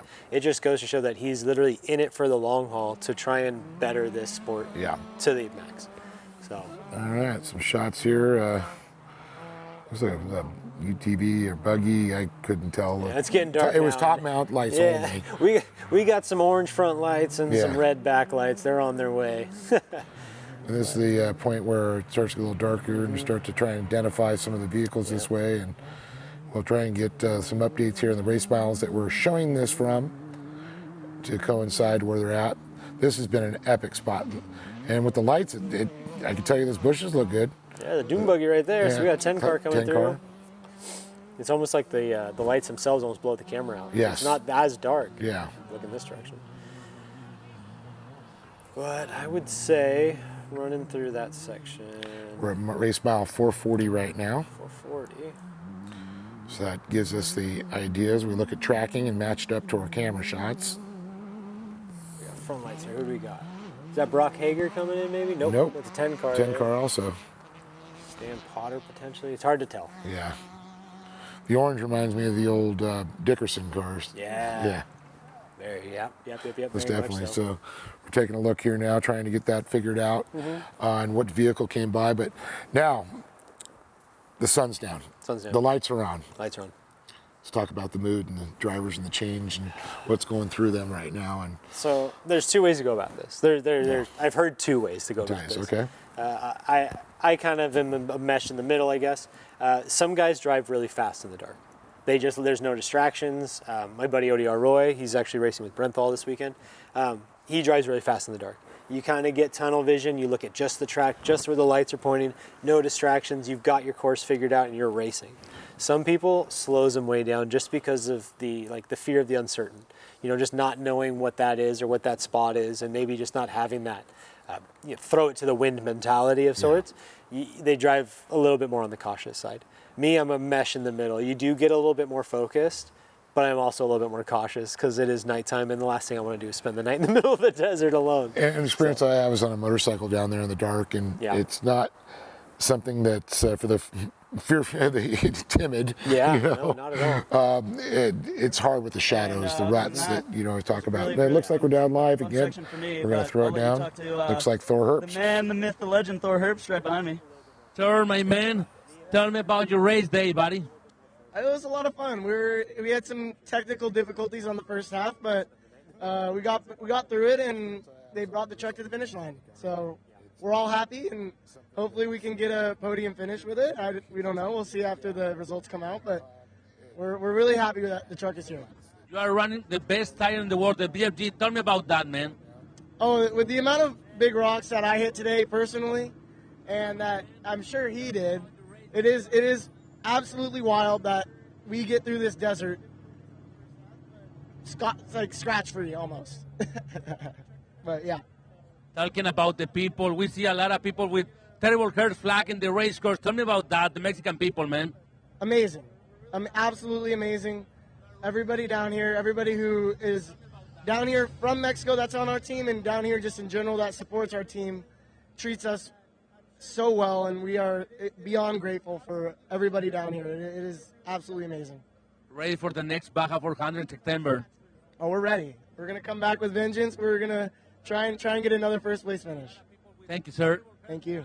Well, another terrible Hearst entry finished this Baja 500. We want to talk with more drivers in the finish line in the Boulevard Costero in Ensenada. So George and Pierce Hearst finished this Baja 500.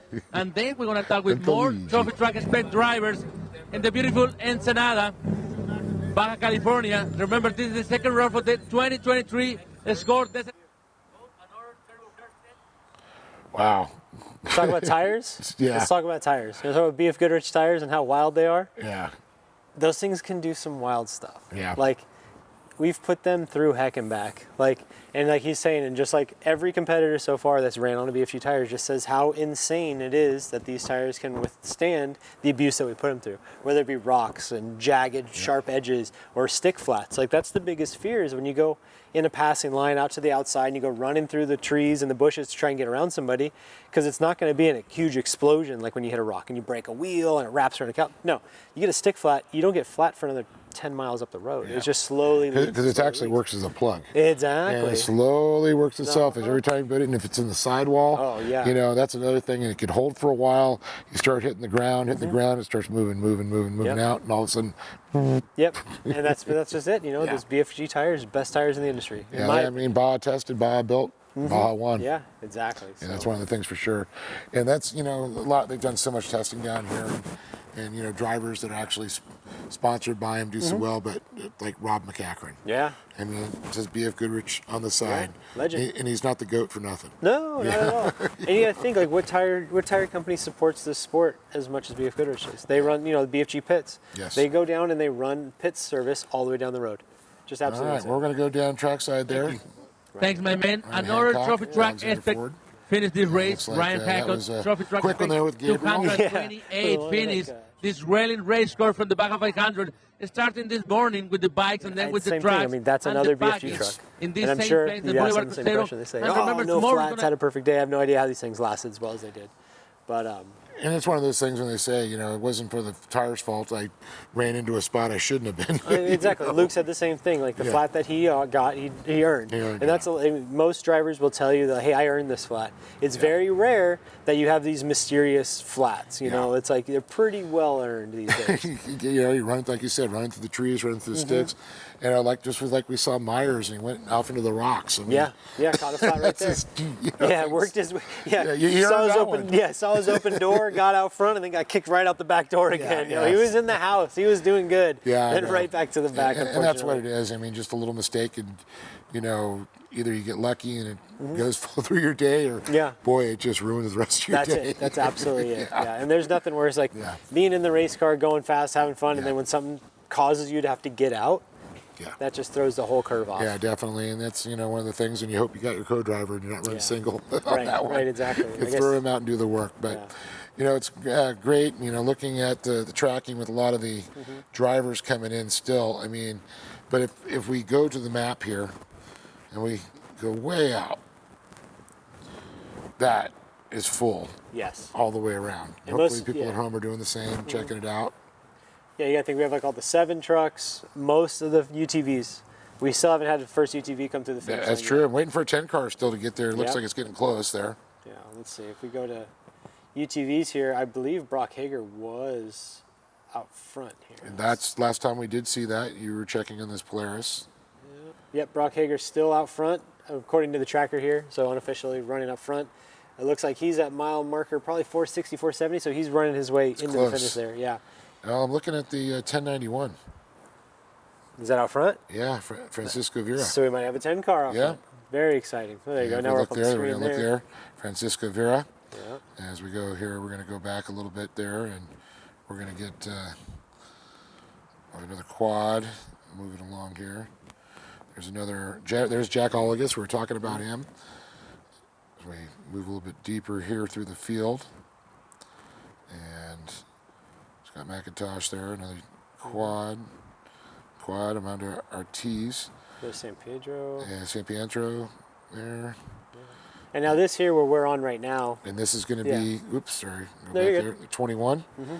There's Tava. Yeah, running so through. that should be one of the next trophy trucks that we'll see working their way through there. A few spec trucks in front of him also, which is, I know, making him steam up a little bit. Yeah. That's why he sent it off that jump. That's why he's getting after it. So let's try and find our first UTV back here. I see another 10 car there. There's, looks like Manilo Diaz. So we move it here, the 10. Should be 77, Eberts. that's Dale Eberts. Yeah. And looks like he's got some company there with Bruce Yee. Hot in pursuit. And here we go. Brock Hager. Yeah. That's going to be our first UTV. We're waiting to get in there. He's currently at mile, talked about now. 460-ish. 460. Yeah. Let me get a quick fresh update there again. And the most recent, 459 or 4. Yeah, 459.9. Yeah. Yeah, and I wonder how that Brock's feeling about that. You know, him being a 10-car racer for so long, and being such a successful Class 10 racer, and then moving into the spec trucks and being so successful. You know, maybe find himself behind some of those guys. I mean, he's in a great spot where he's at. He's leading his class. He's doing fantastic. Not sure about his day, but other than that, he's having a great I'm day. also thinking here when we think about the motor size. Yeah. Pretty comparable right there. Yeah, very true. Now it's going to be 4-wheel drive. Yeah, 4-wheel drive versus 2-wheel drive. Yeah. So you think it'd probably be run up here close, but I'm just not quite sure you can push a UTV as hard as you can push a 10-car. You look here, we got Rob McCackern, speaking of the fastest man in the world. we're going to go down to the GOAT. Yeah. Challenging, but we love doing it. Tell me about the Mexican people. We know a lot of people in the race course waiting for you, Rob.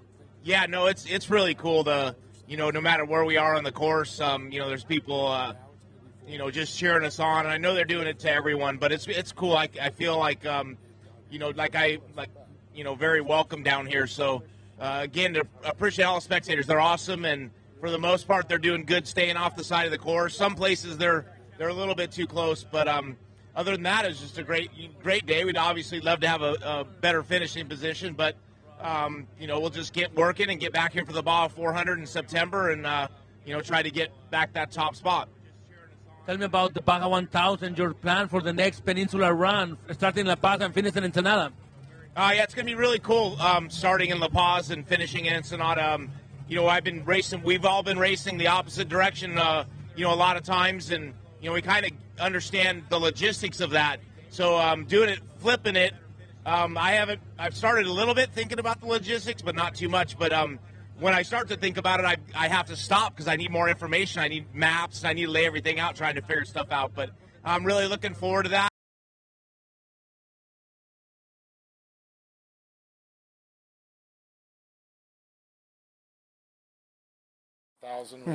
No reverse direction for the 50th anniversary. Yeah, absolutely. And you know, they're going to probably hopefully That's get amazing you trophy back in the truck studio guys there, now. bro. Somebody get you in a truck, right? Unless I got something to drive. Yeah, that's so right. It's very tempting, you know. So I was like, almost like, I'd love to come in the studio again, but I also want to go down and hang out in La Paz. Exactly. It's going to be great. I know Contingency is going to be a fun day. It's going to be a great time there, and they're doing.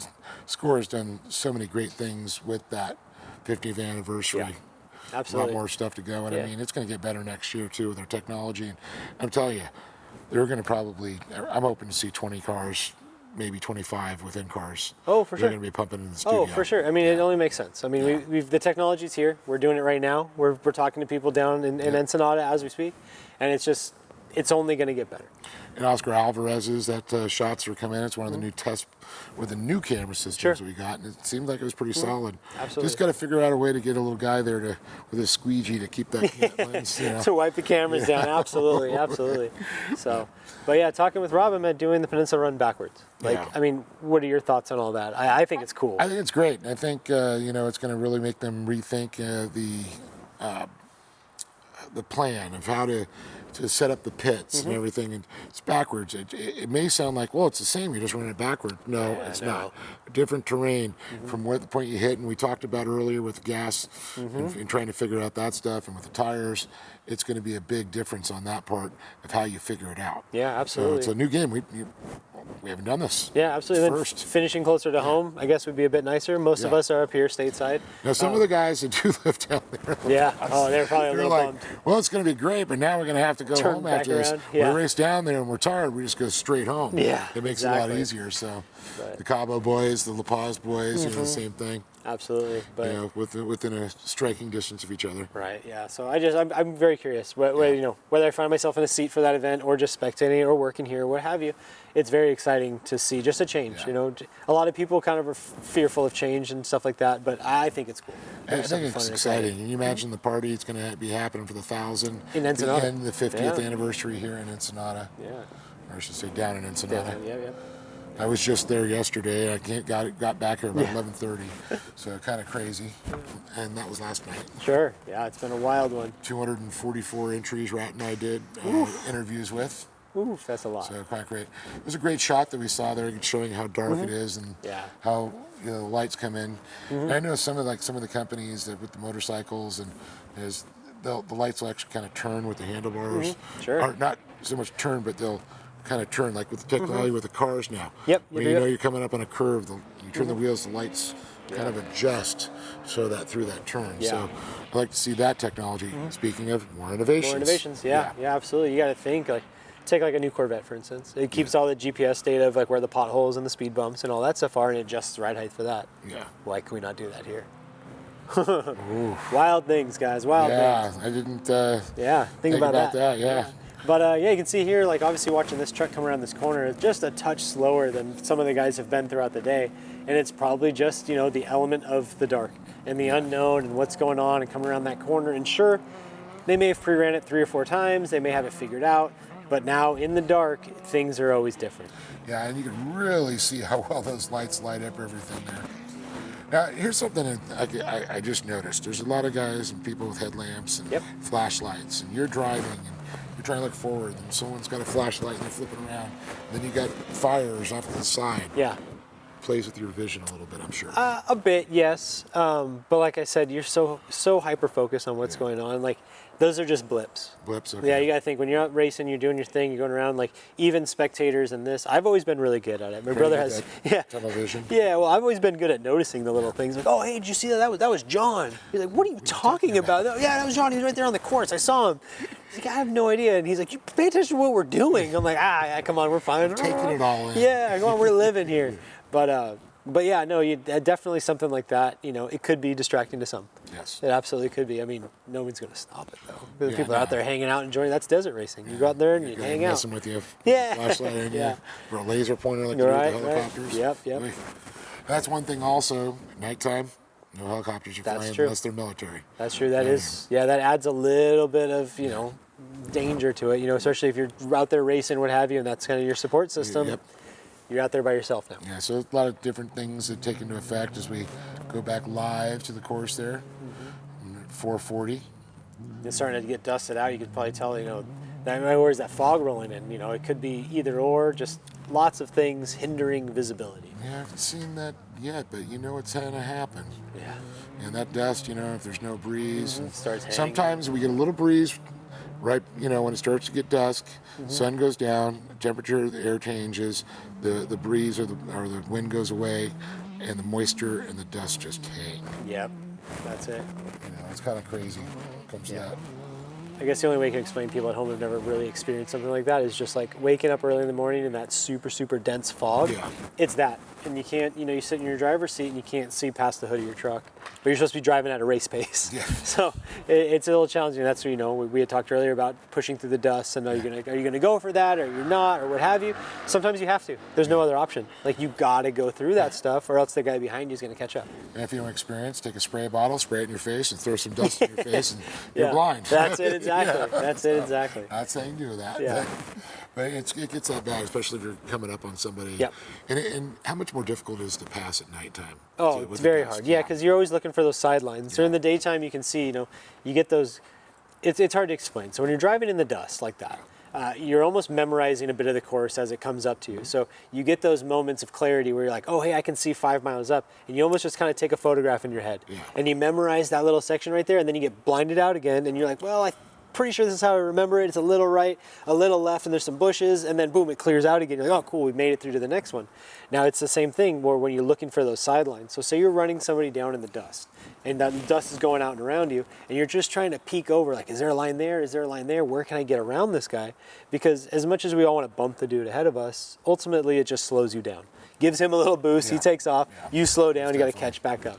So the fastest way is to pass. So trying to find those lines in the dark, it's next to impossible. Even your navigator's GPS, it's keeping up with you and everything, and you got that line, you got the dust that you're talking about there that's, difficult to deal with. Is there a point where you're like, okay, wait a minute, where am I now? Because you kind of get lost in that a little 200 bit. feet, which could be coming up on a turn or an uphill or a rut that you marked. Yeah, no, absolutely. That does happen from time to time, but you get in such a flow with you and your navigator and your vehicle and understanding the equipment, and you can feel the thing. So when you are blinded out like that, you can feel the ruts, you can feel the two-track, you feel the holes, and then you also, like another thing that, I like, without giving away too many secrets to, most veteran off-road racers understand this, but people at home might not, you watch the taillights. Yes. You gotta expect that the vehicle you're chasing down is tuned somewhat similar to yours because you're running at the same pace. And so if you see his taillights get way out of shape. I was going to say, the movement. Yeah. You run those taillights down, you watch him go around the corner, you're right behind him on that same corner. But that still doesn't help you, if there's something hanging out on the course. Like we were talking earlier about the tires and things that'll get you, like embedded rocks, things that are hanging on the side. Mainly the passenger side of the truck, yes. We're usually wrecking that side. Yes. But yeah, no, it's challenging. And that's something in this sport that you deal with that you don't have to deal with in other forms of motorsports. Sure, Le Mans, you're in a 24-hour race, maybe you'll catch some fog. Yeah. Maybe. But other than that, it's the same track. I mean, at that point, you're just timing. You're turning left, you're turning right. You know where the downhills and the uphills are. But desert racing, it's wild. Yeah. Well, folks, it's dark out. The lights are on. We've got some finishers. Still a lot more to come. Hopefully, we're going to bring some more shots there, some more interviews as everything starts to unfold down in the Baja Peninsula here. Yeah. And we're watching the 55th installment of the BF Goodrich Score Baja 500. And it's been an epic day so far. Bryce Menzies, of course, once again, has touched a little bit on that. Taking the win in the trophy trucks, the Premier, Jason McNeil, spec trucks. Saw the bikes come in there. And, Sabatier got the win and, was the champion there. Yep. He had difficulties in San Felipe and rough when he fought back. He lost a chain. He ends up third overall. But Arturo taking the win. Yeah. Very stoked for that young man there. Like I said, any feat in a motorcycle is respected. Yeah. Like any finish in a motorcycle, you're out there like in a car, you're so safe, you're so protected. When you're out there on a dirt bike, it's just you and the elements. So full respect to those guys. That's and you ride, so you know the dangers we take absolutely into account every time you get on a bike, throw the leg over. Yeah, that's it. It's taking that risk. Now, but, hey, we're all adrenaline junkies. So we wouldn't be doing this, all being involved in this, if we didn't enjoy a little bit of a rush of adrenaline. Exactly. And that's for sure. But it's great. We're going to hopefully get some more great interviews here as we still wait for 10 cars. We're still waiting for Brock Hager. Yeah, we should have Brock Hager coming in here pretty soon. Let's see here. Looking back here at our tracker, which you guys can at home through the Score website. We have the trackleaders.com website. You can link right to it. And you can look at exactly what we're looking at. So that helps you out a ton there. let's see. We should have some 10 cars. Yep, we should have had the first 10 car come across the finish line. That's, I believe, Francisco. Uh-huh. Yep. Followed by Diaz, Eberts, and Bruce Yee. And then in the mix of all that would be Brock Hager coming in. We got a great shot here. Somebody, as the lights blind us out a little bit here, as we try to get a visual on what kind of vehicle that is.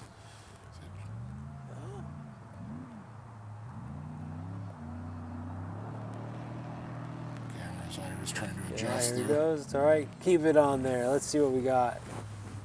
Big blurry I'm shot. sure they've been teasing us, so I got to see who Yeah, it is. now we got to. We at least got to take a shot at it. Well, we got a blue flashing light. The UTV then potentially. Possibly, yes. Yep. High mounted rear light. Yep.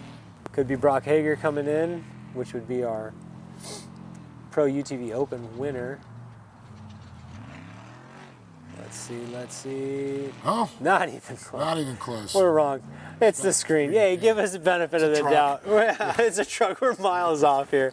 Yeah, we're torched. We've been at this for too long. That's what I've experienced in the past. They brought us some great stuff, and I've watched some the stuff we've done back with the old satellite systems. And Sure. we did some great shots from the drones as we brought it in there, and we're looking. I saw the lights, the bouncing, and I said, "Well, it looks like a trophy truck going through," and it turned out to be a 12 car. Yeah. Because you just couldn't see. Or some guy in a Suburban or something. Yes, we actually had that happen too. It was a truck out there, but what it was, he had his lights extra high mounted. Sure. So it looked like a truck at that point. And, you couldn't really tell.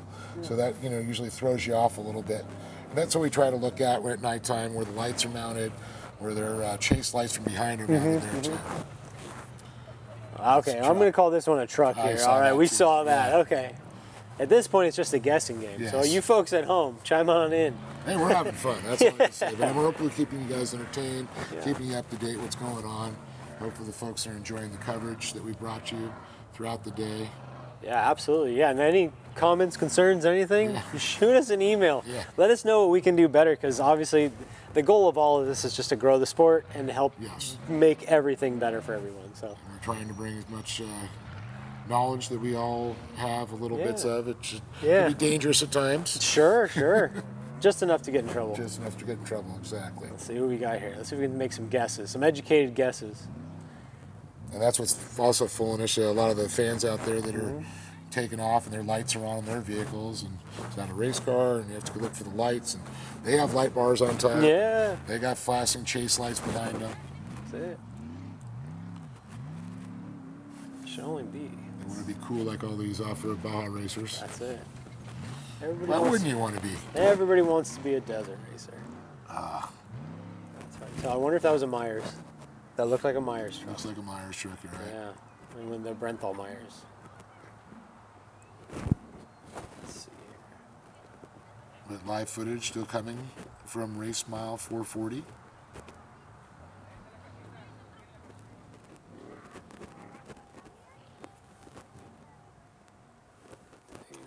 Okay, it's looking at my watch right now, and 8:39.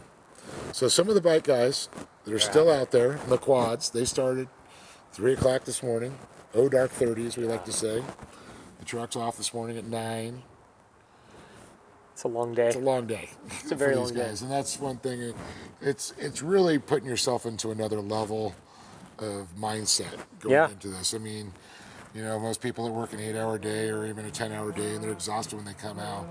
Imagine spending 12, 14 hours in the washing machine, as you put it. Yeah. Or a paint shaker. Yeah. Pick your poison. Yep. And make it to the finish line, driving through the most terrain, and now it's dark. Right. And you're not sure where you are except for the GPS, and hopefully a little sense of awareness, to your point. Exactly. And familiarity to the desert. You've been down so many times. So yeah, looking here at the tracker, it looks like right past 450. We've got a pretty solid battle here going on with Chelsea Magnus and Jordan Brenthal, which I do believe... Speaking of Brenthals. Yeah, I do believe driving the Brenthal truck would be Roy Tompkins. Tompkins, yeah. Yeah, ODR Roy himself. A local 1450 legend of, him and I go way back, good friends. So very happy to see him in a spec truck out there doing his thing. We used to call that the bro class out there. Yeah, and, hey, call it what you want, man. But it was so much fun. I got to ride in the 1450 once, and I was pretty impressed, man. Yeah. These guys have a good time, and there's a great guy, Nick Beehive. Nick Tonelli. Yeah, thank you. Absolutely. I don't know why I drew a blank. Beehive Sports Bar at Huntington Beach there. Yep. I've been there a few times myself. Yep. But, yeah. Tonelli was always a big proponent of the 1450s, and he'd bring our desert racers, and we do some short course out at. Yes, I was a part of all that back then. Back in Lucas, the regionals, back in the day, and it was a good time. Yeah. And it was really got to see what these do, and I know a couple times they've come down and raced some of the off-road races, and absolutely do a lot of the more races also. Yeah, no, and so 1450 was just such a great entry to off-road racing. It was just such a gateway to it, because you could take your pickup truck that you drove to work every day. It'd still be your daily driver. It could be, yeah. If you were ready to go through that, absolutely. Yeah. But you could take that and you could progressively build it from a weekend off-road truck. Yeah. The next thing you know, you're at the point of, hey, let's go race this thing. And then that just bites you into it, and some people stuck with it and stayed with 1450. And the best times of my life came from racing those trucks. And I still see them out there. Yeah, absolutely. I mean, I remember the heyday, go back 2014, 13. We'd race Battle of the Prim, Rage of the River. We'd get 65 1450 trucks. And all that stuff back in the day. It was awesome. I remember one year in Prim, we started in the infield. They started us 4 wide, 15 seconds apart, because we would have gotten around the track too fast and we wouldn't have sent everybody off.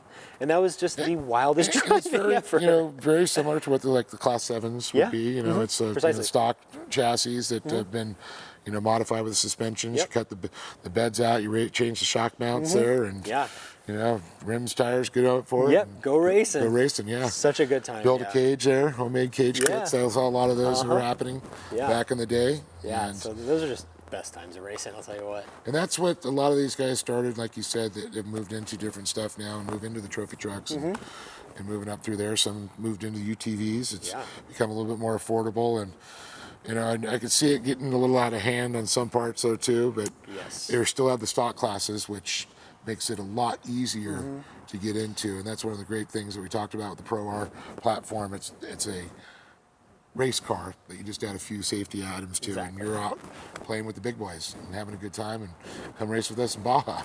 Exactly. Yeah, it just takes a little bit. You can buy these cars and just a couple upgrades, and that's the fun thing about off-road racing is you just get out there and you do it. Yeah. And you fix what breaks, and you upgrade that, and keep going and keep going. Very and keep going tough day. We're better than that. We should have been up front with everybody. We have great equipment. Today we really had some bad luck, and just got to apologize to BFG and Monster Energy and Gibbs Motors. We've got such a professional program, and today was a tough day with some silly stuff that shouldn't have happened, and really no one to blame. Just one of those bad days. But I got to thank Tim Herbst, who did the first half, did a phenomenal job, and had some bad luck, but.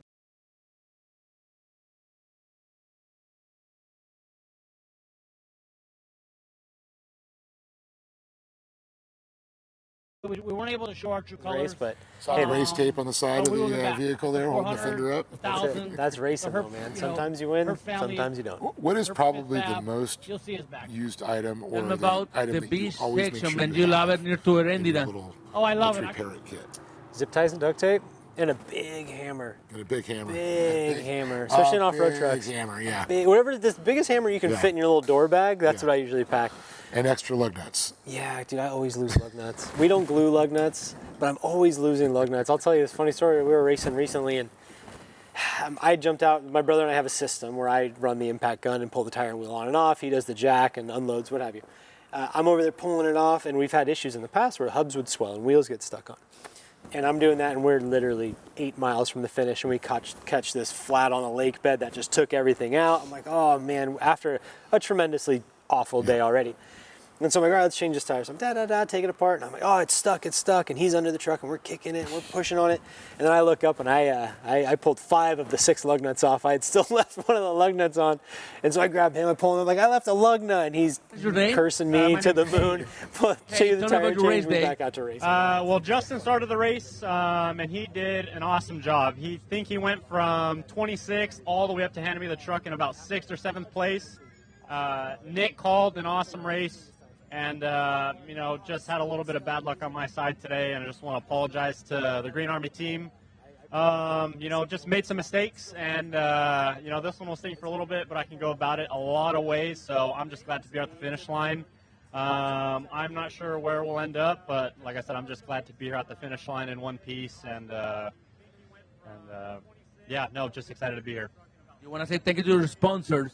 Yes, like I said, thank you for Green Army for the opportunity, and all the volunteers and help that come down here and support this this race truck and keep it moving. Like I said, just apologize to all the guys, you know, that I let down, that, you know, could have had an opportunity at a podium spot, but yeah, like I said, just had a little bit of bad luck on our side, and, you know, just made a mistake. I'll own up to it, and, you know, we'll be back at the next one, and hopefully we'll capitalize on it. Thank you, Kate. Have a great night. Thank you. You guys as well. Thanks. Well, it's cool to see that. Yes, very cool. It's cool to see him down there moving from the 10 car Yep. into the spec truck, and then teaming up with Justin Davis, a former 10 car racer as well. And, you know, getting the thing across the finish line. Sure, a little couple hiccups here and there, obviously missing some tire there and what have you, but that's off-road racing. Yeah. At this point, you know, you're kind of looking for the finish, you know. Yeah, definitely, and that's one of the things that, you know, you just aspire just to get to the finish there, whether you're on top of the box or you're going to be, you know, into the nighttime. In the weeds, as I like to say. Yeah. Well, I say here, it's before 10 o'clock, where he's at the finish line. Like he said, he just wanted to get himself a beer. Yeah. So I say he's in a pretty good spot. Yeah. That is one of the most requested items. Yes. That and tacos. Yeah. Oh, man. Maybe a street hot dog. Yeah. I'm a big hot dog guy, man. I might catch me with a hot dog. Yeah, they're not bad, I gotta say. Bacon wrap hot dogs are pretty righteous in Ensenada. Yeah. But yeah, no, that's a long day in the racing car, and you know, it really takes your body to a limit, you know, and you prepare mentally, obviously, and then most of us lack at this part, but physical preparation for these races. Obviously, yes, we all hydrate before. It usually starts 2 days. For me personally, I start 2 days before. I drink tons and tons of water. Race day, I don't touch anything to drink because I've already hydrated. My body's ready to go. I don't want to drink anything on race day because I'm just going to have to get it out. Now, that's something I'm going to touch on. It's the big thing right now. Yep. IVs. Okay. I'm going to go. I'm going where you're thinking. Sure, yeah. Saw some guys getting, you know, some. They got their vitamin IVs, you know, their podium IVs. Yeah. And then they get the regular IV, you know, another IV. Yeah. And then you got to think about there's not exactly a rest stop on the way. Yes. So things have to happen. Catheters. Mother Nature will call catheters. Yeah. Now, if you've hydrated so much, and then you get the IVs, and then do you worry about losing a lot more fluid that way because you're overhydrated at that point too? So going through, different thoughts. I had a long talk a while back with an old NASCAR racing buddy of mine, and they obviously they hydrate a lot. They try to drink in the car, but obviously there's not much time for that. They don't have speed checks and all that stuff where they can cruise around. They kind of plan their hydration building up to the race to then sweat it all out. Because a lot of them don't wear catheters in the circle track stuff. And so they can kind of, you know, you do this long enough, you understand your body long enough to where you'll hydrate up to a certain point, you get in the car, and then you know you're going to sweat most of that out. And you'll drink while you're doing, you know, a lot of the fluid logic systems and stuff like that. And I was going to say, definitely they still helps. have that, Yeah, so I use that in my car just to kind of keep water going. But I never really find myself in a situation where I need to stop. Like, I don't have to do this. I have, you know, the precaution to do something if I need to, the catheter, if you will. But I definitely haven't felt the need to because I feel like I've kind of got my hydration somewhat balanced. Now, if the tech party was a little too much before, we're drinking too many beers, you know, it kind of throws all the hydration right out the window, but I try my best. And, you know, you guys drop a lot of weight from the time you start to the time you finish. A lot of water weight there burns off there. Tons. And I don't know how really to approach this thing is, one thing I know about is you don't want to eat too many heavy, greasy foods before you go racing. No, it's luckily, knock on wood, which this is not. Protein bars. Not a situation I've ran into yet, but I've heard some stories. Yes, there's plenty of stories out there that might be for, you know, the late night version of this. Yes. But yeah, no, absolutely. You know, it's all part of this. You know, a lot of people think this is just driving cars fast. Yeah. But there's a lot of preparation that goes into it. You know, you got to do your sit-ups, you got to do your push-ups, you got to be ready to go. And you also got to get your diet. Yeah, and you get your diet figured out, and you got to get your hydration figured out, because you don't want to deal with any of that stuff while you're out there racing. You're not, you know, stuffing chorizo and eggs in the morning before you get in the car and go drive for 10, 12 hours. Absolutely not. You know, you have to kind of take that into thought there on how you're going to eat and eat healthy. Yeah. And you want to get the, you know, I see a lot of guys that will carry bars too. But you also have times where if you're not soloing or Ironmanning, you're going to, you know, be able to get a break. Yes, So you're not in the car as long. And so but guys like Larry Rossler, Iron Man in it. Oh yeah, he's probably a lot of Baja Vita jerky going on in there, I would think, or snacks. Is he taking a hand off the wheel, sticking some jerky up underneath the dust? Yeah. So you know. between that and the protein packets and protein bars and stuff like that, all that stuff will kind of keep you going. Like you'll notice, like when you're at that point where you know you're halfway into a race or 3 laps into a 4-lap race or what have you, and you kind of feel yourself bottoming out. You'll get like just that little sip of like Dr. Pepper or an energy drink or something, just a little bit of sugar. Boom, you're like, oh wow, I can really feel this. This is insane. Do you run electrolytes in your Fluid Logics at all? I don't know. I usually electrolyte leading up to. Okay. And then just straight water in the Fluid Logic there. And then, I usually request just a touch of soda or something like that at the halfway point, just to kind of keep me back to go. And that's another thing. You're going to get in for pit stops. So you do get a time you could take your helmet off for a minute or two. It depends on if you're a close battle. If, like the top dogs are not going to spend a lot of time. And another great shot down there, race mile 440 is, see the fires are going, the fans are out hanging out there. That's a good time. So we've got the portable lights, I know. Oh, man. You know, the cervezas are cold, and you know, and I bet you that there is a taco guy somewhere within the vicinity of all these people that are smart enough to go out there, set up the grill. Well, yeah, if somebody wanted to make some money, that's a perfect place to be right and there. I'll tell you, I've seen it before. You know, some great shrimp tacos, some little pollo, little asada, carnitas. So we should have. You got me thinking about dinner now. Yeah, no, I'm starving. I'm ready. But I just thought it would be some good ideas, you know, tell these people what they're getting into. Absolutely. There's a lot of other thoughts. We talked about the gas, and now it's taking care of the human machine that's there. And I think training, you know, a lot of guys, you know, get into the gym, they CrossFit, they ride the bikes, they you know, get their cardio up. Yeah. Because that's one thing, your heart rates. Oh yeah, it's controlling your heart rate. If you're in shape, get your heart right. You want to keep that heart rate where it's not 160, 170 for all time. You got to get in shape, get that heart, and stay around the 130s and 140s. I know it sounds a little high, but when you're an athlete there, and I know some people get into the 120s, are able to keep that there. They can control their heart rates. Yeah, no, it's definitely something, you know, like I'd said before, I kind of lack in that. Like I'm very good. Part of it is because we do prep our own cars and we're in the shop all night. You know, like we don't eat very well. There's a lack of time. Yeah, it's just not enough hours in the day. You know, and it's like, you know, generally we're working till the last minute to get to somewhere or what have you, or prepping or testing or whatever it is. And yes, I would love to be able to get physically fit to do something like this, but I mean, I don't know. Most guys do, and it is good. You know, like I said, keep up your push-ups, keep up your sit-ups, because it's all core. For me, it's just core. It's in that truck and just kind of holding yourself still the whole time, and then making sure your diet's right the week leading up to it is very important. And not running into back problems, and you know, from being there, you're trying to train there and get your core strong, because it's a lot of pounding, a lot of tons stress on your body. Yeah, absolutely. Yeah, like we were talking earlier, like braking, like just braking. That's the big thing. Like yes, the holes hurt and like accelerating and cornering and you're side to side and your back, but the braking, just holding yourself in the whole time, just in the corners, that's what really does. You don't want to rely on your harness too much because it starts hurting. It's true. They'll start cutting into you at that point. And I know somebody did that to me one time. I was like, oh, that hurts. You know, yeah, absolutely. Or you stuff it into a ditch too hard. Yeah. And you stop quick. And having the strong core is going to help. Yeah. You know, we're trying to take a look at tracking here also as things continue to unfold here. 10 cars should be coming. Francisco Vera should hopefully be hearing soon, and then Brock Hager should be into town by now. Yeah, I believe so. It's showing them. Looks like we got a little backup going on here at the finish line. Yeah, definitely. And so they're getting stacked up there. Another great shot there, 440. Yeah, nightlife coming alive here, running through, people hanging out. I don't know, it might be pretty nice out there. It's nice in here, but it might be pretty nice out there. Yeah. Sweater on, said relaxing, watching race cars drive by. Got your score hoodie on. Yeah, that's it. Got your score gear. Yeah. Your score koozie. That's it. You're decked out. You're decked out, that's right. You hit the merch trailer on the way in.